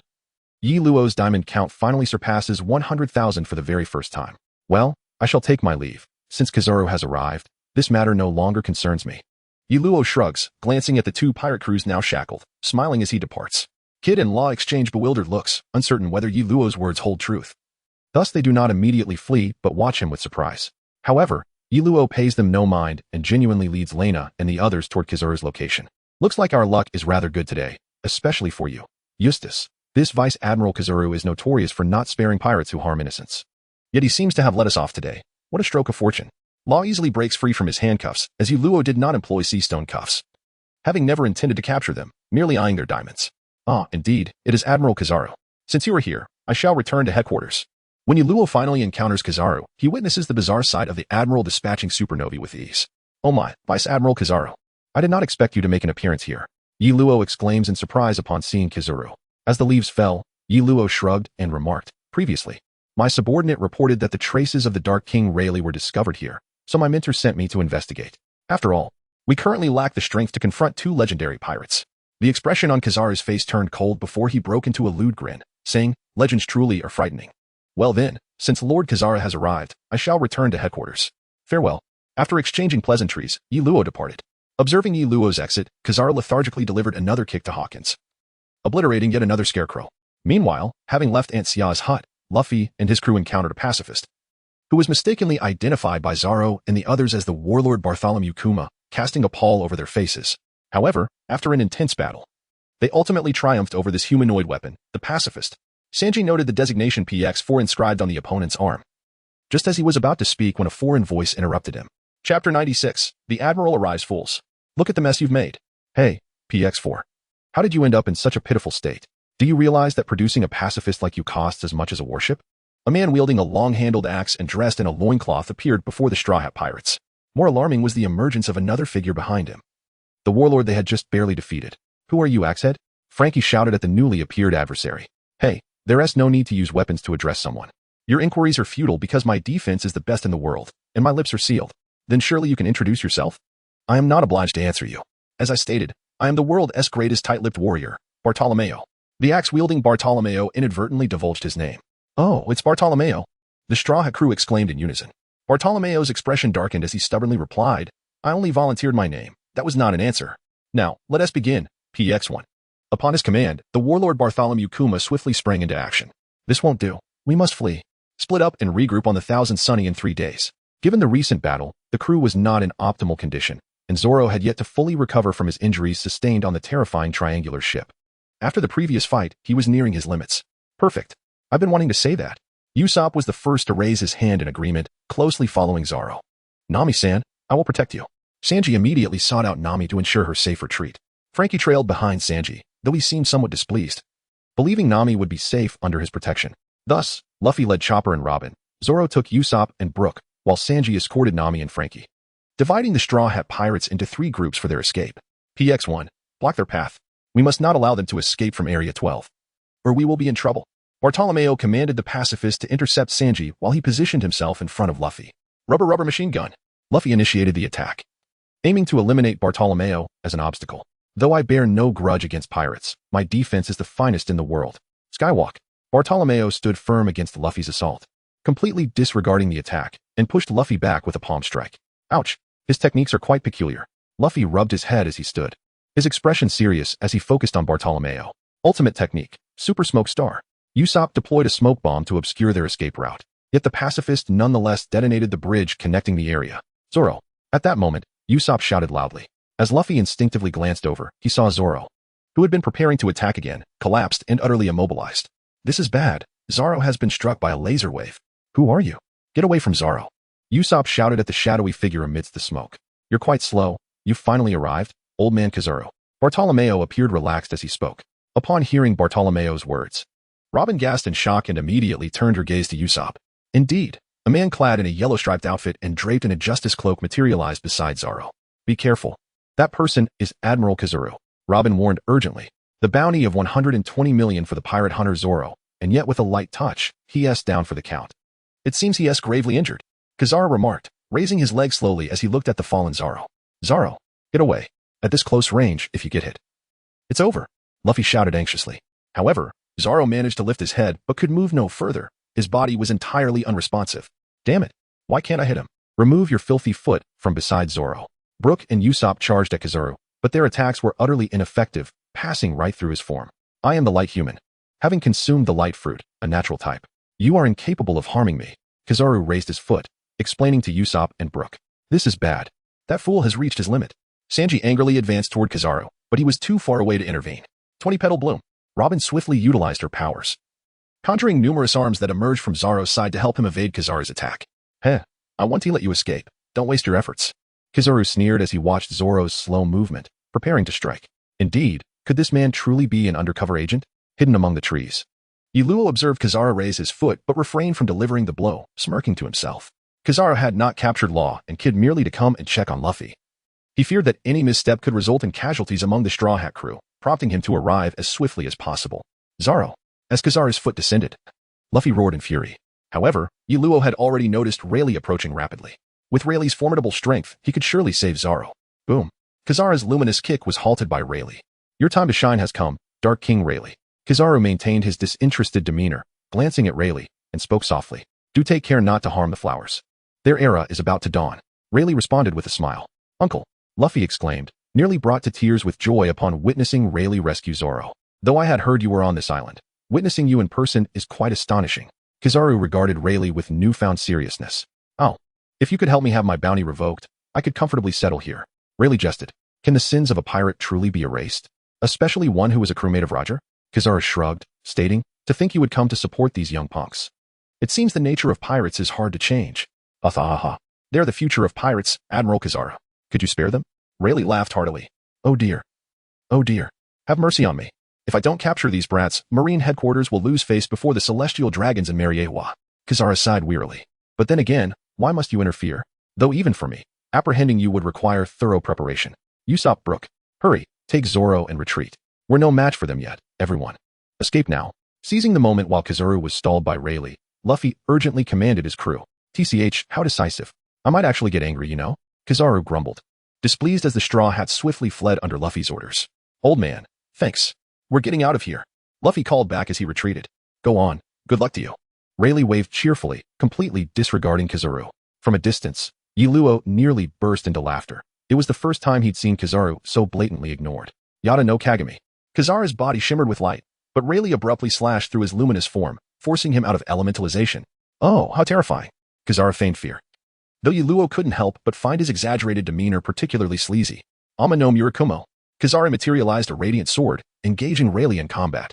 So it really is the Dark King himself. First time I've seen the old man held back, remarked Sentomaru gravely. But PX1, Roronoa Zoro is on the verge of death. Start with him. The pacifista locked onto Zoro, but Sanji swiftly intervened, instructing Frankie to protect Nami while rushing toward Usopp's group. Sigh, what a headache. Thought this would be a simple task, but then you showed up. Kizaru muttered mid-battle. Life's all about twists and turns, Kizaru. Rayleigh chuckled. Meanwhile, Brook halted to fend off the pacifista, buying time for Usopp and Zoro only to be instantly overpowered. Sanji arrived just in time to block an attack, but the shockwave sent Usopp and Zoro tumbling. Luffy, entangled with Sentomaru, couldn't assist. Worse, Sanji took a laser blast shielding Zoro, collapsing in critical condition. Seems my men aren't just for show. Kizaru remarked smugly to Rayleigh as the pacifista gained the upper hand. No, everyone's falling. Chopper, witnessing his crewmates incapacitated, gritted his teeth and swallowed 3 rumble balls, transforming into a monstrous beast. That idiot. He's doing it again. Usopp groaned, struggling to rise as Chopper's massive form loomed. Is this the form you used to save me at Eni's lobby? Robin murmured, seizing the distraction to carry an injured Luffy to safety. Sanji, Brook, get up. Another laser's coming.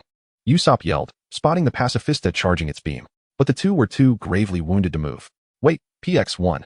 Suddenly, another warlord, Bartholomew Kuma, appeared before Zoro, halting the pacifista's assault. As the prototype for the machines, his command overrode their programming. Another one.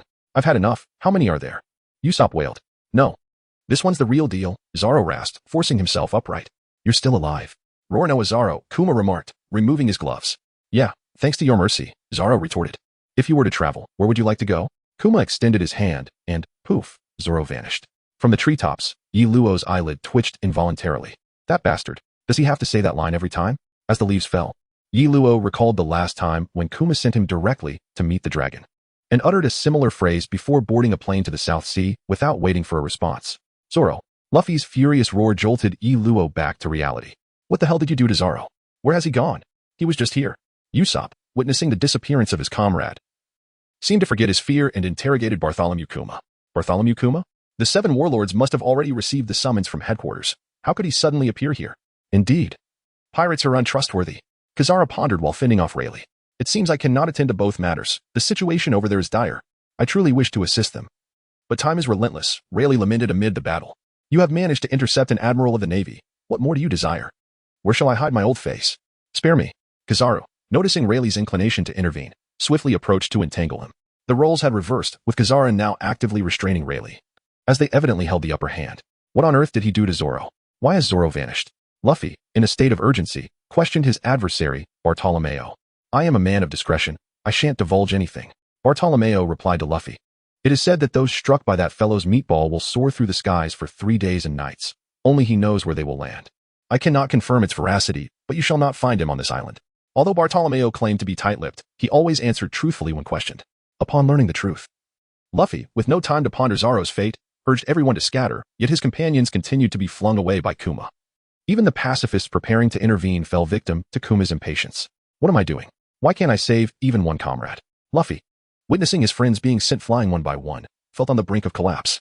Meanwhile, Rayleigh, having been persuaded by Kuma's reasoning during their brief encounter, refrained from offering assistance. Is it enough to simply knock that lad away? We deserve an explanation, Bartolomeo remarked, observing Kuma dispatching opponents one after another. Oh dear. This is quite troublesome. Kizaru began to feel a headache as he watched the Straw Hat crew vanish. We shall not meet again. Farewell, Monkey D. Luffy. With a final blow, Kuma sent Luffy flying out of sight. Chapter 98. The battle with the Dark King. After Bartholomew Kuma had sent the entire Straw Hat crew flying, he prepared to turn and leave, completely disregarding the Admiral Kizaru and the Dark King Rayleigh nearby. Oh dear, this is troublesome, Kizaru exclaimed, somewhat displeased. That fellow just flung them away without a word of explanation? Bartolomeo, axe in hand, asked incredulously. In truth, Kuma had not provided them with any explanation. He merely departed in silence. Well then, I shall take my leave as well. Kizaru wouldn't wish for me to linger, would he? Rayleigh smiled, now free of concerns with Luffy and the others absent. May I interrupt? Luo approached slowly from the distance, smiling as he greeted them. You finally decided to show up? Kizaru, unperturbed upon seeing Luo, had already noticed him and understood his purpose for standing aside. As he was well aware of Luffy's identity, the events unfolded too suddenly, so I came over. You won't hold it against me, will you, Admiral Kizaru? Luo inquired with a smile. Do not blame me. The Straw Hat crew was sent flying by that fellow. Kizaru pointed at Bartholomew Kuma. Rayleigh gazed at Kizaru in surprise, sensing that he didn't intend to provoke Luo, despite recent reports claiming that Luo had defeated one of Kaido's calamities, Jack the Drought, as well as Charlotte Snack, one of Big Mom's sweet commanders. Nevertheless, Rayleigh did not believe Luo posed a threat to an admiral. Bartholomew Kuma paused upon seeing Luo, seemingly waiting for him to speak. Luo smiled and waved his hand at Kizaru, saying, as a member of the Navy, I possess a certain level of resolve. It is entirely normal for Luffy, as a pirate, to be pursued by the Navy. If he were to truly fall at the hands of the Navy, it would be a path he has chosen for himself, and I shall not intervene. Kizaru scoffed, doubting Luo's words. If he genuinely intended to refrain from interference, why would he come here? It was evident that he feared he might actually resort to lethal force, prompting him to come and supervise. Previously, when Kizaru contemplated eliminating Zoro, he sensed Luo's presence locking onto him. However, as an admiral, Kizaru held his pride and did not yield. Had it not been for Rayleigh's sudden appearance, he would have undoubtedly slain Zoro. Nevertheless, he was certain that he would capture the Straw Hat crew's captain, Monkey D. Luffy, alive, especially since Luo had a more formidable ally behind him. If Kizaru genuinely wished to kill the Straw Hat boy, he was certain that Luo would intervene, even at the cost of offending him. For there was someone in the Navy who, while not an admiral, possessed strength surpassing theirs. Moreover, Luo's strength was rapidly increasing. He had observed the battle against Gion, and the technique resembling his laser beams had instilled a sense of caution in Kizaru. Thus, he was reluctant to engage in any further disputes with Luo, as it would signify trouble. Are you seeking trouble with me? Bartholomew Kuma turned to Luo and inquired. No, you are no longer of concern to me. You may leave. I am here for him. Luo shook his head and gestured towards Rayleigh. Me? Rayleigh was perplexed. Although Luo had previously mentioned investigating whether Rayleigh had truly appeared at Sabaody Archipelago, given the current situation, he wondered what Luo wanted with him now. Kizaru, along with myself and Sabaody, is there a chance we could escort this legendary pirate to Impel Down? Luo smiled, revealing his intentions. I wish to exchange Mr. Rayleigh for the position of Vice Admiral. Haha, the youth of today is indeed formidable. Rayleigh laughed heartily upon hearing this. However, Kizaru narrowed his eyes, with him present. He would not be at a disadvantage against Rayleigh. Although Rayleigh was powerful, he was aging, and with the deftly defensive Sabaody and the unpredictably attacking Yiluo, it was indeed worth a try. 8 Shock and Mirror. Giving a glance to Yiluo and Sabaody, Kizaru initiated the attack. Footless and alone, Sabaody immediately followed suit, launching a full-scale assault on Rayleigh. Kizaru, hold Rayleigh off. Sabaody, protect me and ensure my technique is uninterrupted. As the two engaged, Yiluo wasted no time, initiating the technique of the 18 Dragon-Subduing Palms. 10 palms of the Dragon-Subduing Palms, the Dragon of Regret. Bartholomew Kuma observed the 3 fighters clashing, contemplating for a moment before refraining from joining the fray. He was aware of Yiluo's background and his connection with Dragon, however. Since Dragon had not declared that Yiluo had left the Navy, he chose to remain uninvolved. After observing for a while, Kuma turned to leave, inadvertently knocking a small wax ball away as he did. The 18 Dragon-Subduing Palms shake the land for miles. At this point, Yiluo was slightly out of breath. He had unleashed the 18 Dragon-Subduing Palms to the 8th strike. The pressure of his dragon-shaped aura compelled even Kizaru to retreat, as the originally dominant admiral found himself relegated to a passive role, searching for openings lest he be struck by Yiluo's technique and sustain injuries. Hey, are you bullying an old man like this? Rayleigh, now sweating, found himself in a predicament, with Kizaru keeping him occupied. Yiluo's relentless strikes came crashing down one after another, akin to waves, forcing Rayleigh to evade the 8th strike that had just been unleashed. If he were to be hit, he feared he would not leave this day unscathed. Footless and alone, Sabaody launched an attack at Rayleigh, who deftly parried with his sword, blocking the assault. Boom. Sabaody was sent flying, but Kizaru's laser beams followed closely, compelling Rayleigh to abandon his pursuit of Sabaody to defend against Kizaru's onslaught. The 18 Dragon-Subduing Palms leap into the abyss. Just as he fended off Kizaru's laser, Yiluo's voice resonated once more. He was now within close proximity to Rayleigh, amplifying the power of his 18 Dragon-Subduing Palms. You little brat, are you trying to take an old man's life? In desperation, unable to evade, Rayleigh's entire demeanor shifted, even his sword transforming to a shade of purple. While he had employed Haki in their previous encounters, it had merely covered his weapon. However, as Rayleigh underwent this transformation, Yiluo sensed an encompassing magnetic field that not only slowed his movements, but also dulled his thoughts. Conqueror's Haki. Yiluo gritted his teeth. Chapter 99, Advanced Mindset. Boom. Rayleigh braced himself against Yiluo's 18 Dragon-Subduing Palms. Before the massive explosion subsided, Yiluo grit his teeth and addressed Kizaru. Old man, I am about to unleash my ultimate move. Following this, I will be exceedingly weak, so I entrust you to escort me back to headquarters. With that, Yiluo unleashed the 10th strike of the 18 Dragon-Subduing Palms, a true testament to his full power. Compounded with the strength of the previous 9 strikes, a formidable blow that could be considered his strongest attack thus far. You little brat, you truly have no respect for the elderly. Rayleigh emerged from the smoke, disheveled. Although unharmed, his attire was tattered. Boom, boom. The colossal explosion enveloped this area of Sabaody archipelago. When the smoke finally cleared, not only had Rayleigh vanished, but Kizaru and the others were also nowhere to be found, leaving behind a solitary crater, gradually filled by the encroaching sea. From that moment on, a section of Sabaody archipelago was lost. So this is the reason for the young man's current weakness? Sengoku inquired with a hint of frustration as he listened to Kizaru's report. Indeed, that final strike's power surpassed my expectations. Although he did not defeat the Dark King Rayleigh, he has undoubtedly sustained injuries. The extent remains uncertain. Kizaru nodded, speaking with unusual seriousness. That rascal, to pull such a stunt at such a critical moment. Sengoku expressed his irritation.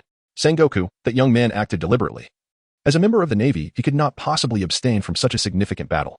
However, you are aware of his connection with Ace, which is why he chose this path, neither participating in the fight nor betraying the Navy.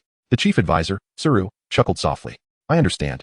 Yet though his strength may not be the most formidable, based on Kizaru's prior statements, his prowess has surpassed that of a typical vice admiral, nearing that of an admiral. Sengoku remarked, his head throbbing in exasperation. And what of Yiluo now?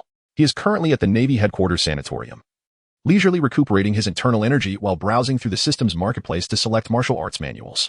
His recent outing has proven fruitful. Combined with previous gains, he has amassed 160,000 diamonds, with just a small amount needed to reach 170,000. However, he does not intend to use these diamonds for a lottery, as the odds are rather low. And even if he were to obtain something valuable, he cannot be certain it would be of any use to him. If he were to acquire another advanced technique, he would find it challenging to cultivate. What he most urgently requires now is an internal skill manual. Whether it be Shaolin's I Jing Jing or the 9 Yin and 9 Yang techniques, both of which are crucial for his current needs. However, after perusing the marketplace, his spirits dampened, For within the advanced manuals, he found neither Yi Jin Jing nor the 9 Yin and 9 Yang techniques. At the end of the list, in a gray, locked area that cannot be purchased from, he finally discovered 4 manuals, all of which belong to the realm of ultimate skills. Setting aside the exorbitant prices, he does not even possess the qualifications to purchase them. Must he truly resort to the lottery? Yet, that option seems far too unreliable. After some contemplation, Yuluo reluctantly abandoned the idea of participating in the lottery. Ah, what is this? Just as Yuluo was about to temporarily relinquish his search, he suddenly spotted 2 advanced internal skill manuals that piqued his interest. He suppressed the urge to switch to another option and scrutinized the descriptions of the manuals closely. Biming Divine Skill, 170,000 diamonds, the pinnacle martial art of the Xiaoyao sect.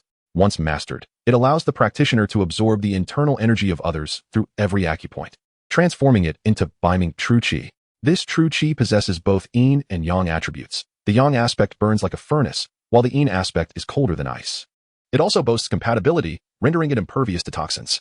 Fierce and domineering, its casual application yields tremendous power. The True Qi forms a protective barrier, significantly enhancing defense and causing a rebound effect on attackers. Speed is greatly increased, making uphill movement as effortless as downhill. Xiaowuxiang Skill, 150,000 diamonds, a form of internal cultivation from the Xiaoyao sect, renowned for its formidable power. Its primary characteristic is its formlessness and elusive nature. Possessing this skill allows one to effortlessly replicate the techniques of others, even surpassing the originals. Those who have not learned this skill find it exceedingly difficult to discern its effects. Indeed, Yuluo realized that both internal skill manuals he discovered belonged to the Xiaoyao sect, which has its roots in Taoism, characterized by a carefree and low-key demeanor. Founded by the legendary figure Zaiyozi, the sect emphasizes grace and elegance in its martial arts, wielding immense power. In Tianlong Babu, the originally unassuming monk Suzhu ascends to the ranks of the most elite fighters after acquiring the Xiaoyao sect's techniques. Yet, Yuluo perceives distinct shortcomings in both manuals. First, while the Biming Divine Skill is powerful and can absorb others' internal energy, it is set in the world of One Piece, where such a system of internal energy does not exist. Apart from the internal energy he possesses through the system, he cannot impart this skill to others, rendering the absorption ability moot. Furthermore, the Biming Divine Skill requires one to first expend their internal energy to cultivate it, which could leave Yuluo with a significant gap in strength if he chooses to pursue it without the means to absorb energy from others. Nevertheless, even without the ability to absorb, the Biming Divine Skill remains worthy of its advanced status. Yuluo suspects it may be classified as such precisely because the absorption aspect is unfeasible. Conversely, the Xiaowuxiang Skill, also from Tianlong Babu, was utilized by Jamozi to replicate the 72 unique skills of Shaolin. Despite many masters within Shaolin, only Suzhu, who had also studied the Xiaowuxiang Skill, was able to discern the imitation. Thus, the limitation of the Xiaowuxiang Skill lies in the absence of martial arts in the One Piece world, where many techniques rely on devil fruits. Therefore, Yuluo cannot use the Xiaowuxiang Skill to imitate others.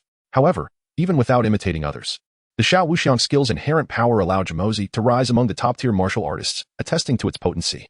Moreover, the prices of these manuals are significantly higher than other advanced manuals. Previously, Yuluo had seen an advanced lightness skill manual priced at only 120,000 diamonds. Yet these two are progressively more expensive, leaving him in a quandary. Although he yearns for the Biming Divine Skill, he is still short of the 170,000 diamonds, leaving him with no choice but to select the Xiaowuxiang Skill. After all, both belong to the Xiaoyao sect, and it should facilitate a smoother transition later on. Just as Yuluo prepared to purchase the Xiaowuxiang manual, the door to his room swung open unexpectedly, startling him into hiding the system interface and interrupting his transaction. Chapter 100. Yuluo's Scheming Haha Kid. I heard you faced off against the Dark King Rayleigh at Sabaody Archipelago. How did it go? You didn't lose any limbs, did you? With his characteristic laughter and banter, Carp entered the room. It was only then that Yuluo realized his system interface was invisible to others, allowing him to breathe a sigh of relief as he replied, Teacher, your sudden entrance startled me. What? Were you up to no good in here? Carp approached Yuluo's bedside, noting his sprightly demeanor. Seems like you're all right. Sengoku mentioned you were brought back by Kizaru. I thought you were seriously injured. I'm fine. Just a bit fatigued. Even without Admiral Kizaru's assistance, I would have made it back, but only because Mr. Rayleigh let me go. Yuluo shook his head, recalling the circumstances of that encounter. Despite his final strike's immense power, he had deliberately aimed it at an empty space, ensuring it did not significantly impact Rayleigh. Therefore, when he exhausted his internal energy, he feigned weakness and requested Kizaru to take him away, and Rayleigh seemed to understand Yuluo's intentions, retreating amid the explosion's aftermath, leading Kizaru to mistakenly believe Rayleigh was injured and had retreated. You're quite audacious, daring to provoke such a legendary figure.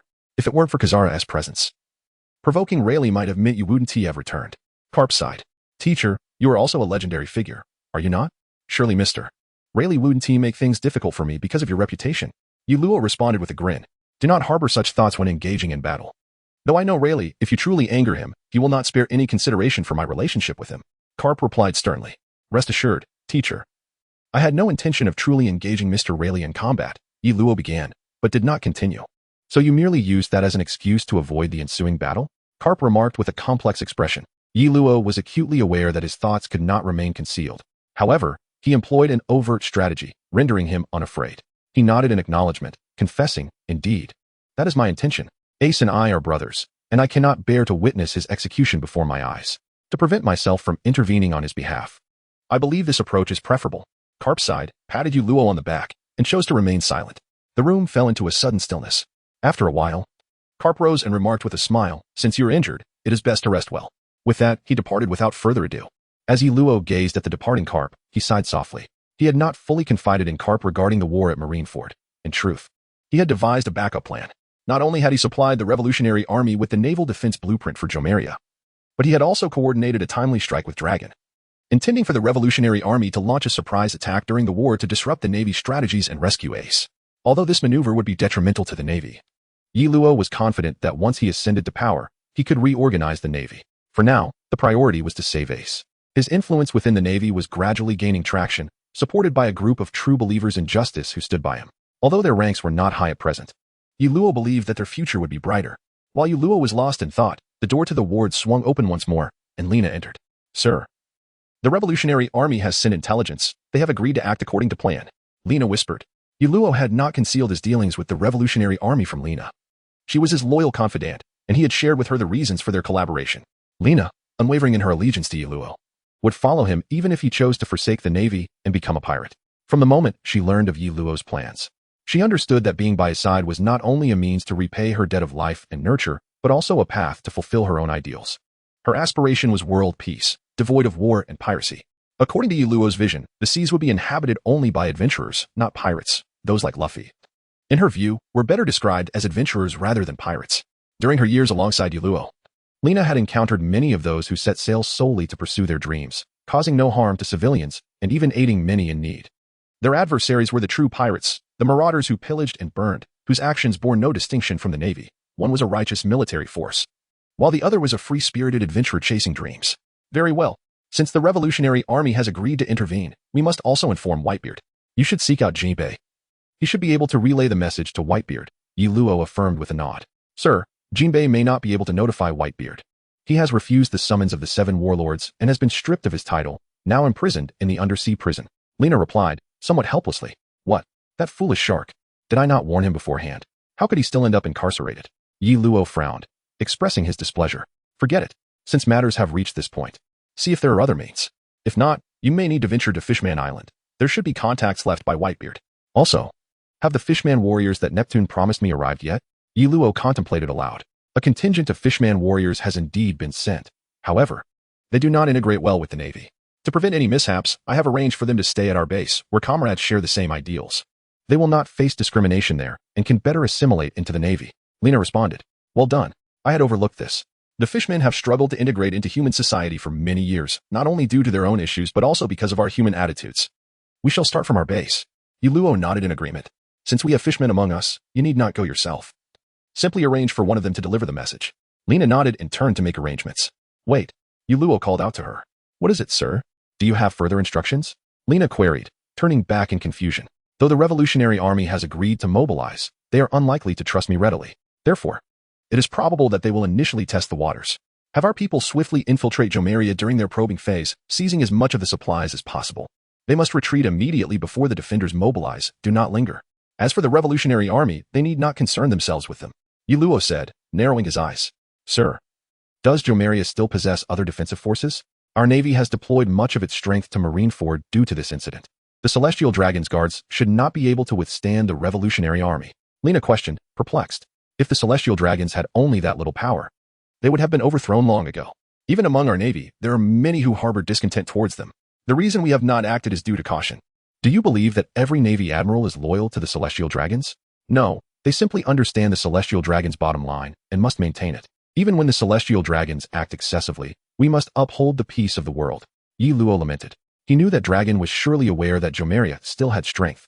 But if he dared to agree to attack, he must have some assurance. Yiluo suspected that Dragon was merely fulfilling his agreement with him, intending to make a show of force at Jomeria and then retreat. However, Yiluo was unconcerned. As long as the revolutionary army appeared at Jomeria, it would disrupt Sengoku's schemes, greatly increasing the chances of rescuing Ace. Moreover, from his recollections, Ace had the opportunity to escape, but it was Akainu who thwarted that chance, leading to Ace's demise in an attempt to save Luffy. Furthermore, Yiluo had dispatched his subordinates to raid the Celestial Dragon supplies, allowing for personal gain while inciting the Celestial Dragon's animosity towards the revolutionary army.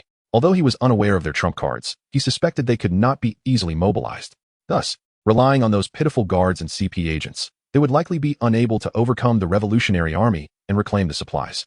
This would inevitably compel Sengoku to issue orders for the Navy to reinforce Jomeria, thereby achieving Yiluo's objective. In the end, if the battle were to fail, the blame would not fall on Sengoku, but rather on the Celestial Dragons. After all, were it not for them, the Navy would surely have triumphed over Whitebeard. Ultimately, if Sengoku avoided blame, there would be no confrontation between Akiji and Akainu, and the Navy would not suffer the loss of Admiral Akiji. This would provide Yiluo with the opportunity to sway Akiji to his side. Even the clandestine special unit Sword within the Navy remained out of Yiluo's reach for now. He recognized that the higher-ups were still wary of him. Only by gradually ascending could he uncover more secrets and refine his plans. After Yiluo spoke these words to Lina, she fell silent for a moment before turning to leave. She understood that she was still too weak and that Yiluo's growth was progressing at an astonishing pace. She felt utterly incapable of aiding him, which left her somewhat disheartened. I will accelerate my growth, solely for our dreams. Lina murmured with unwavering determination as she exited Yiluo's ward. During this period, she had been training in swordsmanship with Sherdwan, but after Sherdwan was defeated by Yiluo, she realized that even with her remarkable talent, she could not compare to Yiluo. Now was the time for a change. After waiting for a while and confirming that no one would come, Yiluo finally opened the system shop interface. However, just as he was about to purchase the Advanced Martial Arts Manual, the little Wuxiong Gong, he paused and slowly closed the shop interface. Suddenly, he recalled that his internal energy, in some respects, seemed similar to the domineering aura of this world. Could the Biming Divine skill absorb others' domineering energy? If so, that would be a windfall. Not to mention, the latter levels of the undersea prison were populated with individuals who possessed such energy. Finding an opportunity to absorb them one by one would render him invincible. It seemed he needed to earn a few more diamonds. Yiluo's eyes sparkled as he muttered to himself. Even if the Biming Divine skill couldn't absorb domineering energy, it would still be among the elite internal skills. Not to mention, it could support the consumption of internal energy for super techniques like the Six-Pulse Sword of Duanyu, and perhaps, after mastering the Biming Divine skill, he would be able to execute the Dragon-Subduing 18 Palms in its entirety. With this thought in mind, Yiluo ceased his hesitation. He began to circulate his internal energy to restore his strength while consuming energy recovery pills. Such pills had a cooldown period for use, so he primarily relied on his own abilities for recovery. After opening numerous acupoints, his total internal energy had significantly increased, and the recovery speed had also improved. This time, he not only gained a substantial amount of diamonds, but also experienced a remarkable surge in experience, bringing his level to just over 25, nearing level 26. As for the attribute points from leveling up, he didn't allocate them all to energy, as some acupoints had requirements pertaining to physical attributes. Therefore, he distributed points to strength and constitution, aiming to open more acupoints sooner. Based on Yiluo's experiments, once the system's requirements were met, he could directly click on the unactivated acupoints from the interface, prompting corresponding reactions in his body. Alternatively, he could forcibly break through using his internal energy. Much like the first time he opened an acupoint, but this carried certain risks, and success was not guaranteed. The consequences of failure meant Yiluo would be incapacitated for several days, as he would not only lose a significant amount of internal energy, but also risk injuring his meridians and acupoints, making future attempts to open that acupoint even more challenging. To put it plainly, after one failed attempt, the attributes and energy required for that acupoint increased by more than a third, which deterred Yiluo from recklessly attempting again. As for the crucial Ren and Du meridians, Yiluo currently lacked the attributes to open them due to his insufficient experience gain. His level was still in the low 20s, and compared to the game, his leveling speed was exceedingly slow. Theoretically, the acupoint system should only unlock after reaching level 35, at which point both character attributes and energy levels would see considerable enhancements. Furthermore, unlike in the game, he lacked powerful equipment, as this was not a game, and he had no means of acquiring gear aside from the lottery. Defeating monsters did not yield equipment drops. Lastly, and most importantly, he was unable to spend money. If he could purchase with berries, he would have already become invincible, sparing himself from many troubles. Not to mention, the shop was replete with various manuals and divine gear. All he lacked was diamonds. As a money-grabbing web game, its sole purpose was to extract money from players. For someone like Yi Luo, who could not recharge, the system was exceedingly unfriendly. Were it not for the function of capturing bounty criminals to earn diamonds, he might have chosen a leisurely life as a wealthy gentleman in the East Sea. It seemed that after breaking through the acupoints, my recovery speed had significantly increased.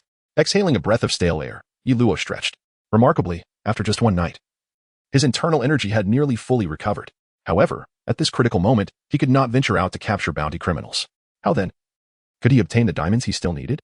Moreover, having resolved not to participate in the Marineford War, he needed to conceal the fact that his strength was recovering. This line of thought left Yi Luo feeling somewhat troubled.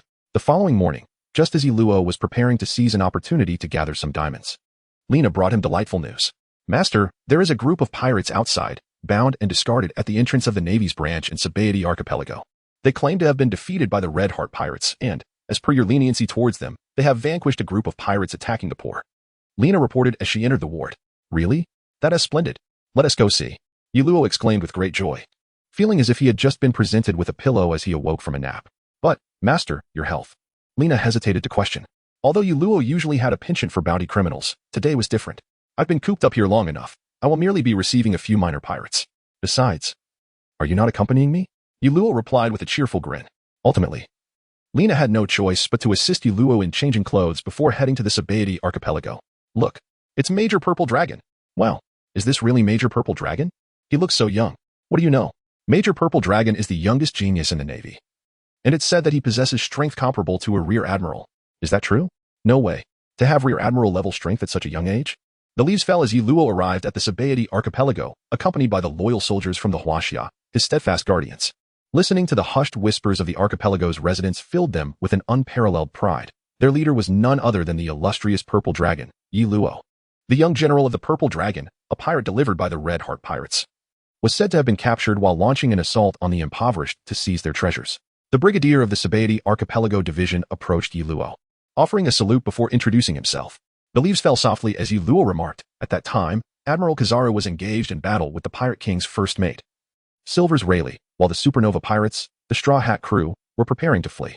Hence, after I defeated the Heart Pirates and the Kid Pirates, I did not detain them, but instead rushed to assist Admiral Kizaru. To my surprise, the Heart Pirates displayed a sense of decorum by delivering a nefarious pirate crew. Who in these waters is unaware of Major Zilong's principles? As long as the pirates are not utterly heinous, Admiral Yi Luo extends them a chance, exchanging the heads of those who have harmed the innocent for leniency. Consequently, the frequency of pirate attacks on the common folk has significantly diminished. Major Zilong has indeed performed a commendable deed. The Commodore of Sabaody Archipelago praised with a grin. In truth, given his status, he had no need to flatter Yi Luo. For although he was a Commodore of a branch, he ranked 2 tiers below the Rear Admiral Yi Luo. However, the Sabaody Archipelago was in close proximity to the Holy Land Mariehua and the Marine Headquarters Marineford, thus his position was incomparable to those branch commodores of the Four Seas. Nevertheless, having witnessed the aftermath of the battle between Yi Luo and Rayleigh, he understood that the entirety of Area 12 had been obliterated, not merely a consequence of their clash, but a direct result of this very Major Zilong strike. Enough of this idle chatter. Are there any bounty criminals among this group of pirates? Yi Luo gestured for the other to cease such meaningless flattery. Indeed, their captain, the butcher Rob Lucci, has a bounty of 32 million, and the first mate, the Rogue Tusk, has a bounty of 17 million. The Commodore of Sabaody Archipelago nodded in affirmation. Very well, I shall personally escort these 2 to the undersea prison. The remaining pirates will be punished according to their crimes. Those who have taken lives shall be executed without hesitation. Yi Luo replied with a smile. The 2 pirates amounted to 49,000 diamonds in total, sufficient for him to gather the necessary funds to acquire the North Sea Divine Art. Once all was concluded, Yi Luo escorted the 2 bounty criminals back to headquarters, completing the transfer procedures, and the diamonds were duly credited to him. So, Yi Luo merely returned from Sabaody Archipelago with 2 bounty criminals? Marshal Sengoku inquired skeptically as he perused the report before him. Indeed, Major Zilong's mission was entirely unobstructed, remaining within our line of sight throughout. A Navy officer affirmed to Sengoku. Haha, Sengoku, this little fellow is quite the shrewd one. Previously, he let numerous pirates slip away, and we thought it inconsequential. However, it now appears that the impact is gradually manifesting. Following this incident, pirate assaults on ordinary civilians are likely to diminish significantly. Chief Strategist Crane chuckled. Sengoku nodded in agreement. They perceived Yi Luo's actions as a mere spectacle. Yet, considering Yi Luo's ideals, they harbored no doubts. Unbeknownst to them, Yi Luo's motives were solely driven by the bounty, specifically the diamonds. Had it not been for this timely opportunity, he would have delegated the task to Reina. Yet, he now found himself just a few hundred diamonds short of acquiring the North Sea Divine Art, thus prompting this seemingly ostentatious event. However, following this incident, both in the Four Seas and the Grand Line, the frequency of pirates attacking innocent civilians indeed diminished significantly, earning Yi Luo profound gratitude from many who were privy to the truth, while several Navy commanders began to reassess his influence, swaying many soldiers to his side. Upon returning to his villa, Yi Luo eagerly purchased the secret manual for the North Sea Divine Art from the marketplace. You have lost 170,000 diamonds and acquired the Advanced Internal Martial Arts Manual, North Sea Divine Art. The system's voice resonated pleasantly in Yi Luo's ears. Opening his inventory, he refrained from immediate use, opting instead to study the manual attentively. North Sea Divine Art, a supreme internal martial arts manual of the Shaoao sect, requiring practitioners to relinquish their existing internal energy and relearn anew. Indeed, it necessitated the forfeiture of his internal energy. While his current energy was not particularly formidable, it was still a product of his diligent efforts, making the prospect of abandonment quite disheartening. Upon reading the manual's requirement to forsake his innate energy, Yi Luo grew hesitant once more. Well, since I've purchased it, I might as well commit to it for the sake of future progress, Yi Luo resolved, gritting his teeth before clicking to learn the art. The North Sea Divine Art in his inventory transformed into a beam of white light, surging into Yi Luo's body and vanishing. Subsequently, his internal energy began to bubble and boil like water reaching a fervent boil.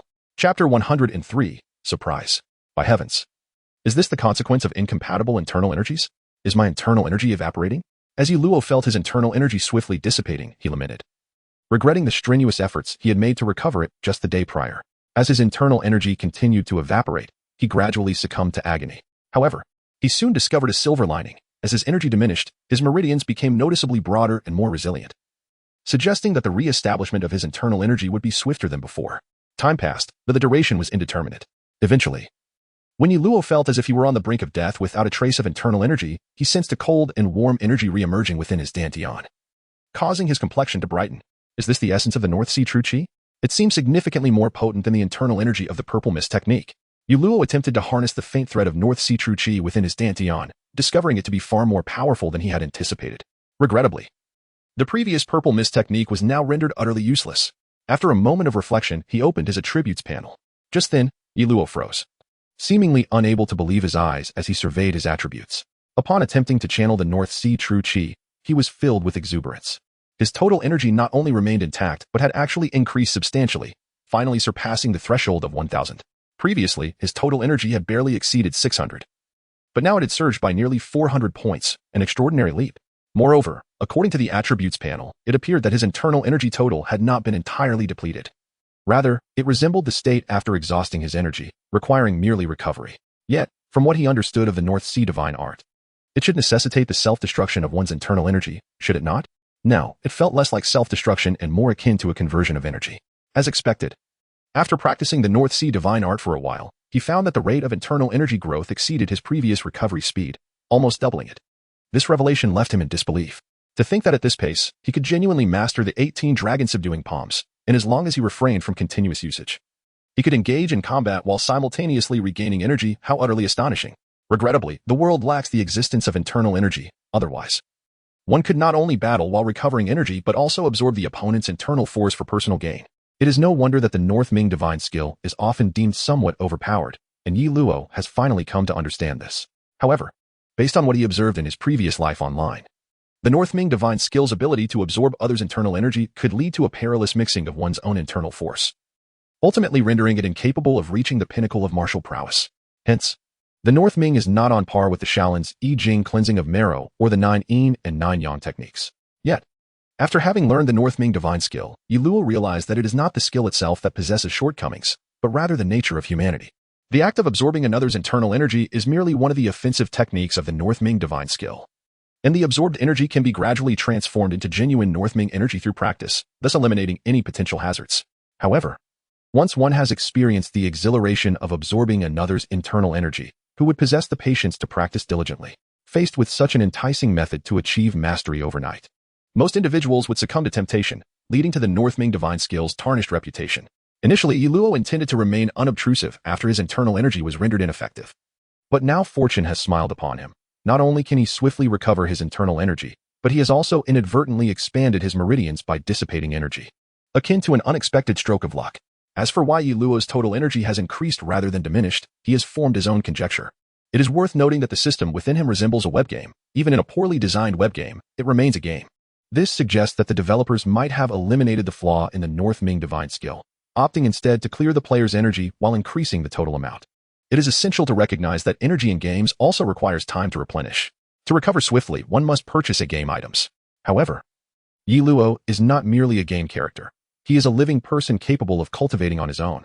Merely restoring his internal energy is undoubtedly a process significantly faster than starting anew. Having realized all this, Yi Luo resolved to practice diligently and arrange a sparring session with the old man Carp the following day. With the divine skill now at his disposal, while he may not necessarily defeat Carp, he certainly wouldn't suffer the same humiliating defeats as before. Furthermore, after battling Carp, he would ascertain his own level and determine whether he possesses the strength of the three admirals. Although rumors abound that he has already attained the ability to contend with the admirals, Yi Luo is acutely aware that while his most potent techniques may match their offensive intensity, in actual combat, he would undoubtedly lose, as no admiral would exhaust their abilities without the means to continue fighting. However, with the North Ming divine skill addressing his deficiencies, he surmises that his strength must now be within reach of the admirals, especially since his North Ming skills are only at level 1. Should he cultivate them to perfection, the three admirals might indeed not pose a challenge. At this juncture, Yi Luo, filled with joy, practiced while browsing the system interface, searching for any overlooked aspects. After a short while, he stumbled upon the acupoint interface. Previously, after substituting the North Ming divine skill for the Zixia divine skill, the flow of his internal energy had completely altered. However, the acupoints along the Zixia divine skill's route had not vanished, indicating that Yi Luo could still unlock those acupoints to enhance his combat prowess. Furthermore, the skill book for the Zixia divine skill had not disappeared, prompting Yi Luo to plan to experiment in the morning. He intended to cultivate the North Ming divine skill using the methods of the Zixia divine skill at the moment the sun rose, hoping to achieve effects akin to those of the Zixia technique.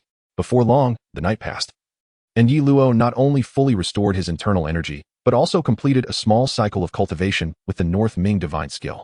Compared to the previous Zixia divine skill, the rate of increase in internal energy was an entirely different concept, a worthy investment for the 180,000 diamonds spent on this advanced internal technique. With the sun yet to rise, Yi Luo swiftly ascended to the highest point of Marineford, eager to witness the efficacy of the Zixia divine skill. As he awaited the first glimmers of purple aura from the east, he adjusted his internal energy, remaining calm. For he had practiced the Zixia technique for many years, and his body had developed muscle memory. Soon, a beam of white light appeared on the horizon as the sun broke the surface of the ocean, accompanied by a wave of purple energy. Chapter 104. The Thoughts of Sengoku. As the purple aura approached, Yi Luo began to cultivate the North Ming divine skill using the methods of the Zixia divine skill. Moments later, he was delighted to discover that his North Ming energy had indeed taken on a layer of purple hue. After casually executing a palm strike, he was thrilled to find that his North Ming energy now contained a hint of the Zixia energy's properties. Although the purple energy was scarce and only detectable upon close examination, overjoyed, Yi Luo stood atop Marineford, laughing heartily. However, his jubilation was short-lived. Young man, can you explain the reason for disturbing the peace so early in the morning? Otherwise, not even Carp can protect you. Unbeknownst to him, Sengoku had appeared behind him. As the fleet admiral, Sengoku typically conducted his affairs in Gyomaraya, though he also had an office in Marineford, visiting only when necessary, such as to meet with Yi Luo and Carp. The two of them had long avoided Gyomaraya. Carp was more pragmatic, understanding the importance of prioritizing matters, whereas Yi Luo stubbornly refused to go, causing Sengoku to worry about his potential encounter with the celestial dragons, for Yi Luo could not guarantee he wouldn't retaliate with force. Admiral, the thing is, I discovered that practicing internal energy here in the morning helps me connect with the power of nature. And even my internal injuries have healed somewhat. Yi Luo's fabricated explanation rolled off his tongue effortlessly. Sengoku scrutinized Yi Luo for a moment, causing him to feel increasingly uneasy. Finally, Sengoku spoke. Are you finished with your practice? If so, come down. Yi Luo, unable to resist, followed behind Sengoku and arrived at his office. Sir Marshal, I acknowledge my mistake earlier and promise to be more considerate in the future, ensuring I do not disturb others. May I take my leave now? Yi Luo inquired cautiously. To what extent has your strength been restored? Sengoku inquired without acknowledging Yi Luo's previous statement. As Yi Luo's expression stiffened, he was about to assert that he had not fully recovered when he heard Sengoku's sardonic remark. Think carefully before you respond. Reluctantly, Yi Luo replied, all right. As expected of the esteemed admiral, I have completely recovered. Indeed, you merely feigned injury using Rayleigh's assistance, did you not? Sengoku nodded. Yi Luo, acknowledging the truth, said, since you have brought it up, I shall not conceal it any longer. Ace is my brother, and I cannot bear to watch him face execution. However, as a member of the Navy, I cannot act recklessly, so I shall turn a blind eye, regardless of whether Whitebeard successfully rescues Ace or the Navy emerges victorious.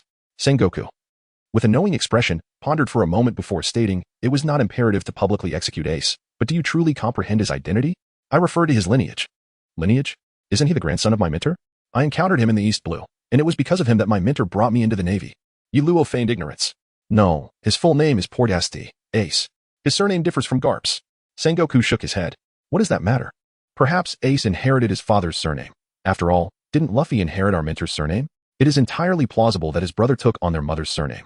However, I must admit, I have never heard of my mentor's daughter-in-law. Could it be this Portgas? Yi Luo pretended to be indifferent. Sengoku remained silent for a moment before saying, Ace indeed bears his mother's surname, but his father is not Monkey D. Dragon. Could it be that my mentor has another son? Surely he cannot be another significant figure. Yi Luo felt that he had exhausted his acting skills for a lifetime today. His father's name is Gold, Roger, Sengoku stated, fixing his gaze on Yi Luo, enunciating each word deliberately. What? Yi Luo exclaimed in astonishment. That is impossible. Not only did Roger have no children, even if he did. The timeline does not align. Unless Ace's birth date is fabricated, how could Roger have impregnated another woman after his execution? It is normal for you to be unaware. There exists a secret technique that can extend a woman's pregnancy, which enabled them to evade the Navy's scrutiny. Of course, Garp's involvement played a role. But all of this is true. Ace's mother, Pordasti, Rouge, paid the ultimate price for it. Sengoku lamented. Yi Luo appeared utterly astonished, speechless as if he had just learned of this today. Admiral, could there be some misunderstanding in this matter? Yi Luo cautiously inquired. Garp has divulged everything to me. Furthermore, Ace himself is aware of his lineage. Sengoku shook his head. I see. So that is why you are determined to publicly execute Ace. Yi Luo sighed. Indeed, besides that, there are also reasons targeting Whitebeard. He is aging, and the new world requires the Navy. Sengoku asserted resolutely. After a moment of silence, Yi Luo spoke. Indeed, the new world necessitates a Navy, yet I am reluctant to pursue such a course of action. I would prefer to conquer each island one by one rather than engage in this manner. However, as long as our Navy takes action in the new world, all the pirates will unite against us. We lack the strength to confront all the pirates of the new world. Even facing just 2 of the 4 emperors would be insurmountable. Sengoku replied gravely. And what of the celestial dragons? Do they not claim this world as their own? Should they not assist the Navy in seizing the new world? Yi Luo questioned. Young man, the world is not as simple as you perceive. Some matters are exceedingly intricate. And you will gradually comprehend this when you ascend to the rank of admiral. Sengoku chuckled bitterly. Understood, yet I shall steadfastly adhere to my own sense of justice. The actions of the celestial dragons are far more heinous than those of ordinary pirates. As Navy personnel, as just Marines, we should not only refrain from obstructing them, but also assist them in oppressing the common folk. Such a notion is utterly intolerable to me. In my eyes, all individuals are equal. None are more noble than others, Yi Luo stated with a serious demeanor. Very well, today is not the day to debate this matter. Are you certain you will not intervene in this incident? Sengoku inquired, tilting his head. I will remain in Marineford, yet I shall not impede Whitebeard from rescuing Ace. For he is my brother, despite being the child of that man. However, I will prevent Whitebeard from inflicting harm upon the Navy. Yi Luo provided his answer. Chapter 105. Yi Luo versus Garp. Faced with Yi Luo's forthrightness, Sengoku found himself momentarily at a loss for words. He had initially hoped that Yi Luo would refrain from intervening, although it was regrettable to lose such a formidable ally. Any unforeseen events on the battlefield could render Yi Luo's strength a hindrance. However, Yi Luo had made his stance unequivocally clear. He would not obstruct Whitebeard's attempt to rescue Ace. Yet if the Navy were truly defeated by Whitebeard, he would not stand idly by. Nevertheless, in Sengoku's estimation, Ace's rescue would signify the greatest defeat. I do not believe Whitebeard possesses a chance of victory, nor do I see any possibility of Ace being saved, Sengoku stated calmly. As the leaves fell, Yi Luo shrugged nonchalantly and remarked, very well, out of sight, out of mind. However, should Ace be executed, how do you intend to handle the ensuing madness of Whitebeard? Sengoku smiled but remained silent. In that moment, a name flashed through Yi Luo's mind. Marshal D. Teach, also known as Blackbeard. Admiral, Blackbeard is not a man to be underestimated. Perhaps you should reconsider indulging him so freely. Yi Luo sighed, fully aware of the terrifying nature of Blackbeard. After the Summit War, having seized Whitebeard's Tremor fruit, he became the first individual to possess 2 devil fruits. Oh, is that so? Sengoku replied, slightly taken aback, surprised that Yi Luo could perceive the threat posed by Blackbeard. Yet, his contingency was not reliant on Marshal D. Teach, but rather on himself and Garp. Although Whitebeard was renowned as the world's strongest man, the alliance between Sengoku and Garp would not guarantee victory, yet they could certainly withstand Whitebeard's onslaught, especially given the news of Whitebeard's deteriorating health. It was easy to deduce that the Navy's forces had grown significantly stronger. While there were still some secret divisions, they were not suitable for involvement in this matter. Thus, the Navy's available resources were primarily the Shichibukai. Yi Luo shrugged again and remarked, as for the newly allied Blackbeard, He is undoubtedly on the side of the Navy. After all, it was he who captured Ace. Moreover, given his mindset, he would most desire the downfall of the Whitebeard pirates, wouldn't he? Sengoku chuckled in response. Iluo nodded affirmatively, responding without hesitation, "Indeed, I cannot be certain whether the other 7 warlords will appear, but he will undoubtedly show up, if I am present. My primary target shall be him. Therefore, you should remain at headquarters to recuperate." Sengoku replied with a sense of resignation. "However, my injuries have already healed," Iluo said, blinking innocently, somewhat mischievously. "Is that so? I shall inform Garp shortly to instruct you on the use of haki. I suspect you will soon find yourself unable to participate due to your injuries." Sengoku chuckled as he spoke to Iluo. "Is that really appropriate, Admiral?" Iluo replied with an awkward smile, subtly stepping back. "What? Do you wish to spar with me and test your strength?" Sengoku asked with narrowed eyes. Before long, Garp, having received Sengoku's notification, arrived at the office to escort Iluo away. Laughing heartily along the way as he inquired how Iluo had managed to offend Sengoku to the extent that it required Garp's intervention for a lesson. The falling leaves, of course, do not speak the truth. Nonetheless, he sought to experiment with the new North Void True Chi, particularly to ascertain whether he could absorb the domineering aura of others, with Garp being the perfect target. This choice alleviated concerns regarding safety. Although Iluo's strength had significantly increased, he was not yet confident enough to defeat Garp, let alone inflict harm upon him. Additionally, there was the matter of secrecy. It was not that Iluo's current martial arts were unpresentable, but rather that the rapid growth in his prowess needed to remain confidential, lest it arouse suspicion. Not long after, Sengoku, back at the Holy Land of Mariehua, received a report from his subordinate. It stated that Vice Admiral Garp and Major Iluo had engaged in a sparring match that resulted in the destruction of 3 training grounds and several buildings at the Navy headquarters. Ultimately, Iluo was defeated and left unconscious, while Vice Admiral Garp also sustained serious injuries. "What? Garp was seriously injured?" Sengoku exclaimed in astonishment. The messenger hesitated before nodding. "Yes, it is said that Vice Admiral Garp is currently receiving treatment from the logistics medical staff, while Major Iluo remains in a state of unconsciousness. Are these 2 intent on demolishing Marineford?" Sengoku fumed, rising abruptly and heading outside. He needed to witness the aftermath firsthand and inquired directly with Garp about the incident. Upon arriving at the logistics medical unit, Sengoku found that the Chief of Staff Tsuru, Admiral Akiji, and others were already present. "Haha, I merely intended to teach that kid a lesson, but I lost control, and this is the result." Garp's hearty laughter echoed before Sengoku even entered, easing the tension in Sengoku's heart. Garp was not only his comrade but also the anchor of the Navy. He could not afford to be harmed. "Did you perhaps go easy on him? Or has that kid improved again? Otherwise, how could you have lost control?" Sengoku asked as he stepped inside. "Well, he has indeed made some progress. It seems he has found a solution to whatever internal energy had been troubling him. His palm technique, capable of unleashing dragon-shaped energy waves, is quite formidable. I intended to gauge its power, but in the end, I had to unleash my full strength, which inadvertently knocked that kid out." Garp nodded, elaborating. "Vice Admiral Garp, has Iluo truly advanced this rapidly?" Akiji inquired skeptically. Garp was his idol, although he had not formally apprenticed under him. He was well aware of Garp's formidable prowess. Tsuru and Gion, who were nearby, also expressed disbelief. Despite having lost to Iluo previously, the margin had not seemed vast. And with proper planning, the outcome could have been different. Yet now, to think that Iluo could push Garp to unleash his full power was hard to accept. Indeed. And perhaps it is not merely my impression. I felt that my domineering aura was depleting at an alarming rate during our clash. Garp reflected. He was not a methodical fighter but possessed a primal combat instinct akin to Luffy's. "Are your injuries serious?" Sengoku, prioritizing Garp's well-being over Iluo's, inquired. "It's nothing serious," Garp replied. "I merely wanted to test the power of that kid's enhanced palm technique, so I took it head-on. I never expected it would break through my haki, resulting in a minor injury." Meanwhile, Iluo lay in the adjacent room, unconscious from Garp's punch. Chapter 106, The Conqueror's Haki. When Iluo finally awoke, it was already night. "My lord, you are awake," Lena exclaimed joyfully from beside his bed. "Oh, Lena? My head feels like it might split open. That old geezer really went too far." Iluo groaned, experiencing the aftermath of the encounter. "My lord, you took a full strike from Vice Admiral Garp and survived. That is quite impressive," Lena remarked with admiration. "What? That old fool promised to put on a show for Sengoku, yet he struck so hard. But how do you know it was his full power?" Iluo retorted, irritated. Lena then relayed Garp's earlier comments, revealing that the entire Navy was abuzz with rumors that Iluo's strength now rivaled that of the 3 admirals. "Ah," Iluo sighed, patting his stomach. "Is there anything to eat? I suddenly feel quite hungry." "Do not worry, my lord, I have food prepared. I will fetch it immediately," Lena replied, rising to leave. At their level of strength, food served as the best source of energy replenishment, and Lena had prepared ample supplies.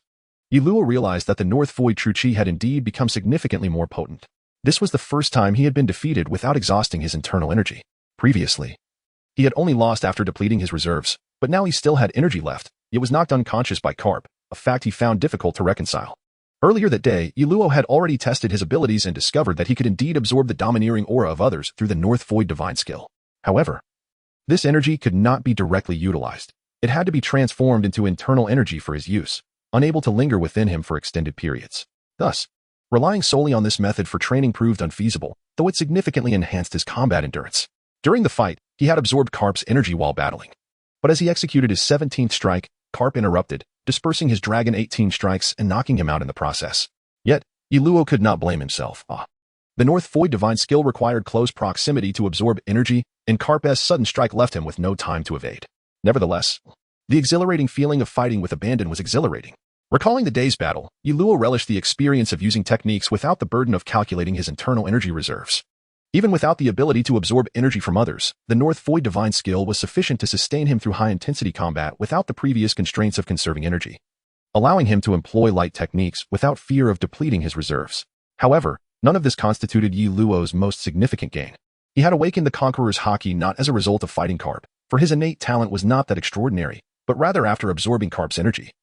The system had prompted him to recognize this newfound power.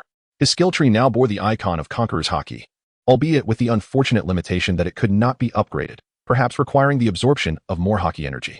Yet, Yiluo was indifferent to the notion of upgrading. After all, he had managed to progress without it before. At present, Yiluo yearns to elevate his mastery of the Northern Underworld Divine skill. This advancement would not only augment his internal energy but also significantly accelerate his recovery speed, with the potential to absorb even greater energy. Thus, he would no longer suffer from the vexation of energy depletion during combat. Indeed, his current acupuncture points are predominantly aligned with the Northern Underworld Divine skill, aimed at enhancing its efficacy as much as possible. The following day, Yiluo was able to rise from his bed.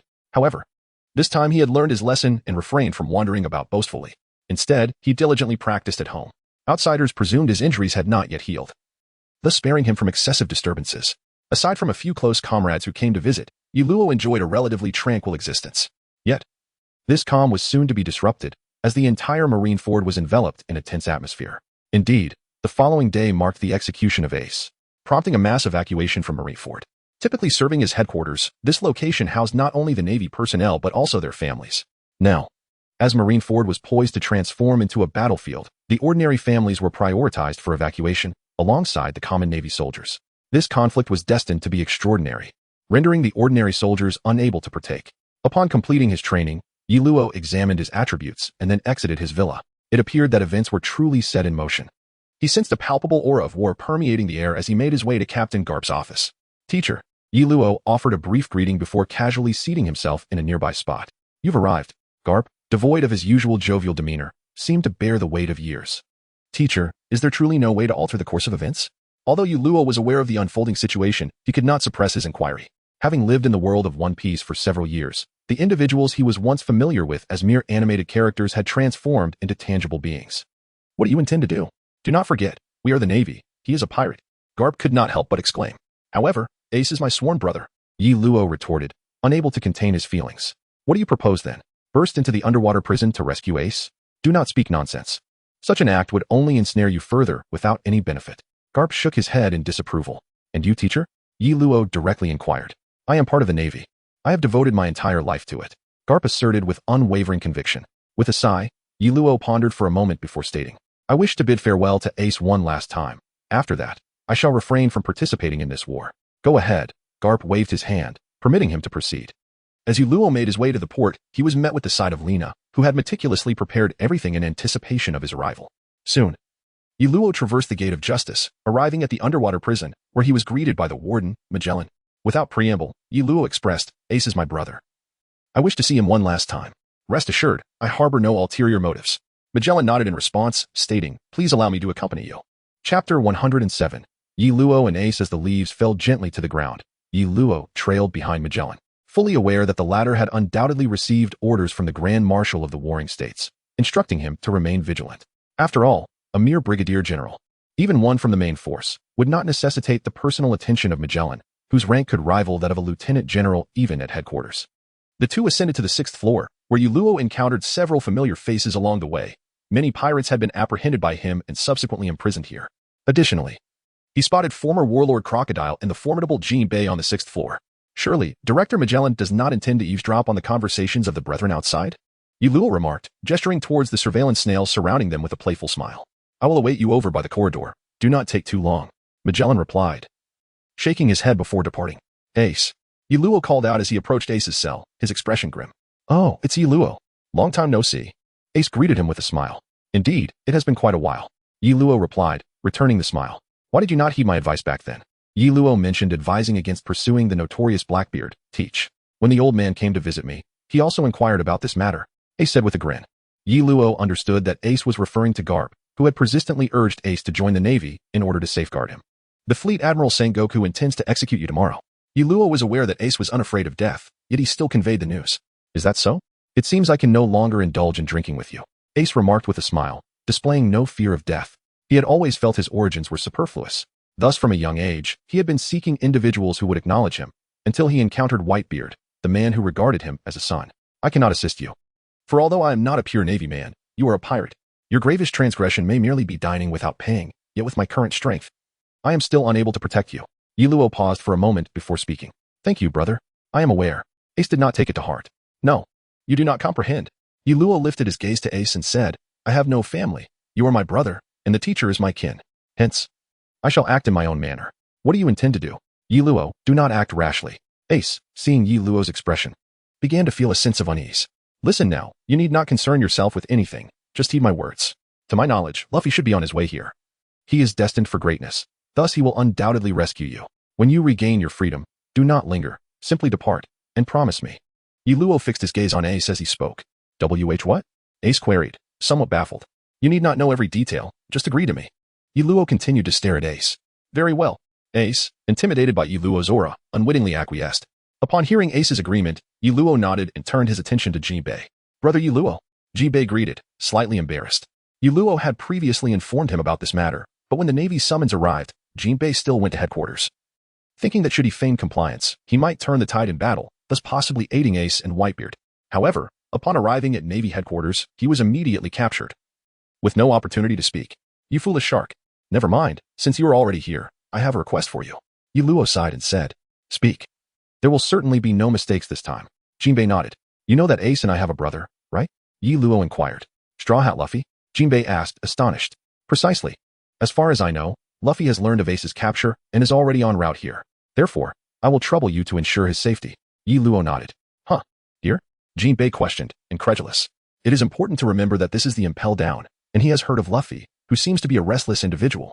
With a bounty exceeding 100 million, yet merely a pirate who has adventured through the first half of the Grand Line, unaware of the perils of the New World. And he intends to come here? You need not know much else. Just protect him, and when the time comes, he will guide you to Ace. Once successful, regardless of what transpires, promptly evacuate the two of them. Even if Whitebeard is under siege, disregard everything else. Yuluo asserted. Jinbei gazed at Yuluo in bewilderment, wondering if Yuluo might be somewhat delusional. Luffy can come here to rescue himself. And will he also rescue Ace from headquarters? Who is he? A remarkably formidable character? Even Whitebeard lacks absolute confidence in this war. How could Yuluo possess such faith that Straw Hat Luffy can achieve it? However, Yuluo did not elaborate further to Jinbei, instead turning his attention to the nearby Crocodile. At that moment, Crocodile was observing Yuluo. Having overheard the mention of the Straw Hat Kid's name, knowing well that he had initially been defeated by Luffy. Furthermore, Jinbei, aside from Crocodile, advised the others on the 6th level not to provoke Luffy. They are too dangerous, and releasing them would cause great trouble. Yuluo continued addressing Jinbei. Oh, understood. At that moment, Jinbei was still processing the shock, instinctively nodding. Hehehe, do you truly believe that Straw Hat Kid can reach here? The shark remarked with disdain as Yuluo looked his way. At the very least, he has defeated you. Yuluo softly replied.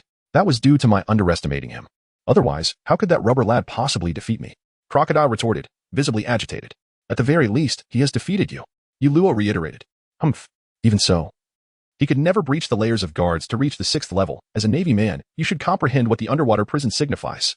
Crocodile's forehead was visibly marked with 2 bulging veins, yet he remained patient as he spoke. At the very least, he has defeated you. It seemed Yuluo would only repeat this phrase, infuriating Crocodile further, prompting him to turn away and ignore Yuluo. Therefore, should Luffy arrive at the 6th level, you must protect him until he escapes the Navy headquarters. What do you say? Yuluo suddenly proposed. Oh, is that so? You wish for me to protect him? Do not be foolish. Were it not for that brat, you would have been disabled and imprisoned long ago. Yi Luo interrupted Crocodile's words abruptly. Startled, Crocodile glared at Yi Luo and said, "Very well. It seems you were indeed meddling from behind. Once I am out, you shall come to regret this." After speaking, Crocodile closed his eyes, dismissing Yi Luo entirely. Yellowa smiled, disregarding the sand crocodile, and approached Ace once more. "Brother, I assure you, I will rescue you. Whitebeard is en route, and your comrades are battling for your sake. Do not succumb to despair. Seize any opportunity to escape. Moreover, I have news of Sabo." "What? Who are you talking about?" Ace exclaimed, astonished, unable to fathom the mention of Sabo, as he was convinced he had never mentioned him to Yellowa. After all, his brother had perished long ago. Sabo is alive. It appears he was rescued, but the events of that day caused him to lose his memory. Hurry and join Luffy to help him regain it, Yellowa declared, his heart lifted by the rekindled hope he saw in Ace's eyes, dispelling the previous air of resignation. Chapter 108. The advancing Luffy. As Yellowa emerged from the depths of the underwater prison, an hour had already elapsed. Ace, upon learning of Sabo's existence, clung to Yellowa, imploring him for further details. However, Yellowa was cautious, revealing only that he had encountered someone within a certain organization who had lost his memory. He explained that he learned of Sabo's connection to Ace from the mountain bandit Dayton during a visit home with Garp, where he encountered the rotund bandit. Recalling their hometown seemed to plunge Ace into nostalgia, consuming precious time. Ultimately, after igniting Ace's will to survive, Yellowa departed contentedly. He initially intended to relay information to the Shemale King, but the delay with Ace had caused Magellan to grow increasingly anxious. Even as it was time for him to detoxify, he held off, only attending to his matters after personally escorting Yellowa from the underwater prison. Upon exiting, Yellowa did not resort to cunning. Rather, he returned directly to the Navy headquarters, right under the watchful eyes of the surveillance ships, and resumed his training at home. The following day marked the day of Ace's execution, a pivotal moment that would determine everything. Yellowa concluded his training early, conserving his energy. As for the Revolutionary Army, he refrained from making contact, considering it his contingency plan. If Dragon truly did not intend for the Revolutionary Army to intervene, Yellowa might have to personally confront Akainu to save Ace. Meanwhile, in Marineford, the execution platform had long been erected, and all preparations were complete. The entirety of the naval headquarters forces had gathered, and the warships tasked with escorting Ace had set sail. On the other hand, Luffy, concealed aboard the Empress's ship, was also prepared. In a curious twist of fate, the renowned beauty of the seas, Boa Hancock, one of the warlords of the sea and captain of the Kuja pirates, had inexplicably fallen for Luffy, even daring to venture into the underwater prison to aid in Ace's rescue. Little did they know, the warships escorting Ace had already arrived at the underwater prison ahead of them. Observing Ace being taken away, Crocodile could not help but mock. "Didn't they say the Straw Hat Kid would come to save you? Where is he?" When Luffy finally appeared before Crocodile, the latter felt a wave of humiliation wash over him, akin to swallowing a dead mosquito. However, he attributed Luffy's presence to Yellowa's machinations, convinced that it was Yellowa who orchestrated everything. Still, Crocodile reveled in the moment, as it was one of the rare instances he could belittle Yellowa. "Ace, dear brother, do not lose hope." Jinbei, unable to bear the sight, spoke softly. "Ah, hope? What hope remains for one about to be executed?" Crocodile sneered. Yet Ace remained silent, merely following the guards. As they neared their departure, Ace finally spoke. "Jinbei, keep an eye on Luffy." "Of course," Jinbei replied, beaming. Meanwhile, Crocodile's expression darkened, realizing that he had been the sole one to doubt Yellowa's words. Suddenly, he recalled Yellowa's earlier statement that the Straw Hat Kid would arrive at Marineford's execution platform, implying that Luffy had yet to meet Ace. Thus, Yellowa must have plotted to protect Luffy, which Jinbei and Ace had evidently understood, disregarding Crocodile's presence. "That bastard," Crocodile muttered through gritted teeth. He could not fathom Luffy managing to arrive in this place, the underwater prison, where since its construction, only one individual, the infamous Shiki, had ever escaped, a figure on par with the Pirate King. How could the Straw Hat Kid possess such prowess? Even with Yellowa's arrangements, Crocodile remained skeptical. The Navy was not Yellowa's playground. Even disregarding Sengoku, the likes of Garp and the current 3 admirals were not to be trifled with. Yet, he never anticipated Yellowa's strength was now nearing that of the 3 admirals, nor could he comprehend the existence of the chosen one, Luffy. Thus, when Luffy and his companions descended upon the 6th level, Crocodile felt a suffocating dread. "Brother Luffy," Jinbei exclaimed, having been informed about Luffy by Yellowa. Recognizing him the moment he entered. Who are you?" Luffy asked, bewildered. "I am Jinbei, one of the warlords of the sea. I opposed the Navy's actions against Whitebeard and sought to rescue Ace, but I failed and was captured instead." Jinbei sighed. "What? You're a good guy," Luffy declared, his method of discerning goodness remarkably straightforward. Moreover, Yellowa had entrusted Jinbei with the task of accompanying Luffy, confident he would come here to rescue Ace. All right, Luffy, fixated on saving Ace, wasted no time in liberating Jinbei. "How about Crocodile? Do you accept Yellowa's terms?" Jinbei inquired, not leaving after gaining his freedom. At that moment, Luffy noticed that Jinbei stood beside Crocodile. "Ah, it's Crocodile. What are you doing here?" Luffy asked, perplexed. Crocodile, exasperated, thought to himself, "Didn't you send me here?" Yet, he feigned seriousness, stating, "Humph, Straw Hat, Yellow, and I had a prior agreement, but he is not the one rescuing me. Therefore, I propose a deal with you. If you free me, I will protect you until we reach the execution square in Marineford. Once there, we part ways, no debts owed." How does that sound? Sure, Luffy replied, nodding with a grin, not needing a second thought. Then the agreement is settled. Crocodile chuckled as Luffy, accompanied by Jinbei and Crocodile, both former members of the 7 Warlords of the Sea, along with numerous subordinates and revolutionaries, surged forward, striving to reach Ace before his execution. Chapter 109, the imminent battle 3 hours before Ace's execution at the Marine headquarters in Marineford. Has Whitebeard truly returned? This place has gathered all the renowned elite Marines from around the world. A summoned Rear Admiral marveled at the formidable assembly of the Marine headquarters. Indeed, this bastion boasts an elite force of 100,000 Marines. The crescent-shaped Marineford is surrounded by over 50 warships, with countless cannons aimed at the harbor. Even Whitebeard would think twice before approaching. Another Rear Admiral nodded in agreement. "Fool, do you think Whitebeard is just any pirate? Would we mobilize such an immense force for an ordinary pirate?" A Vice Admiral retorted, gesturing behind him.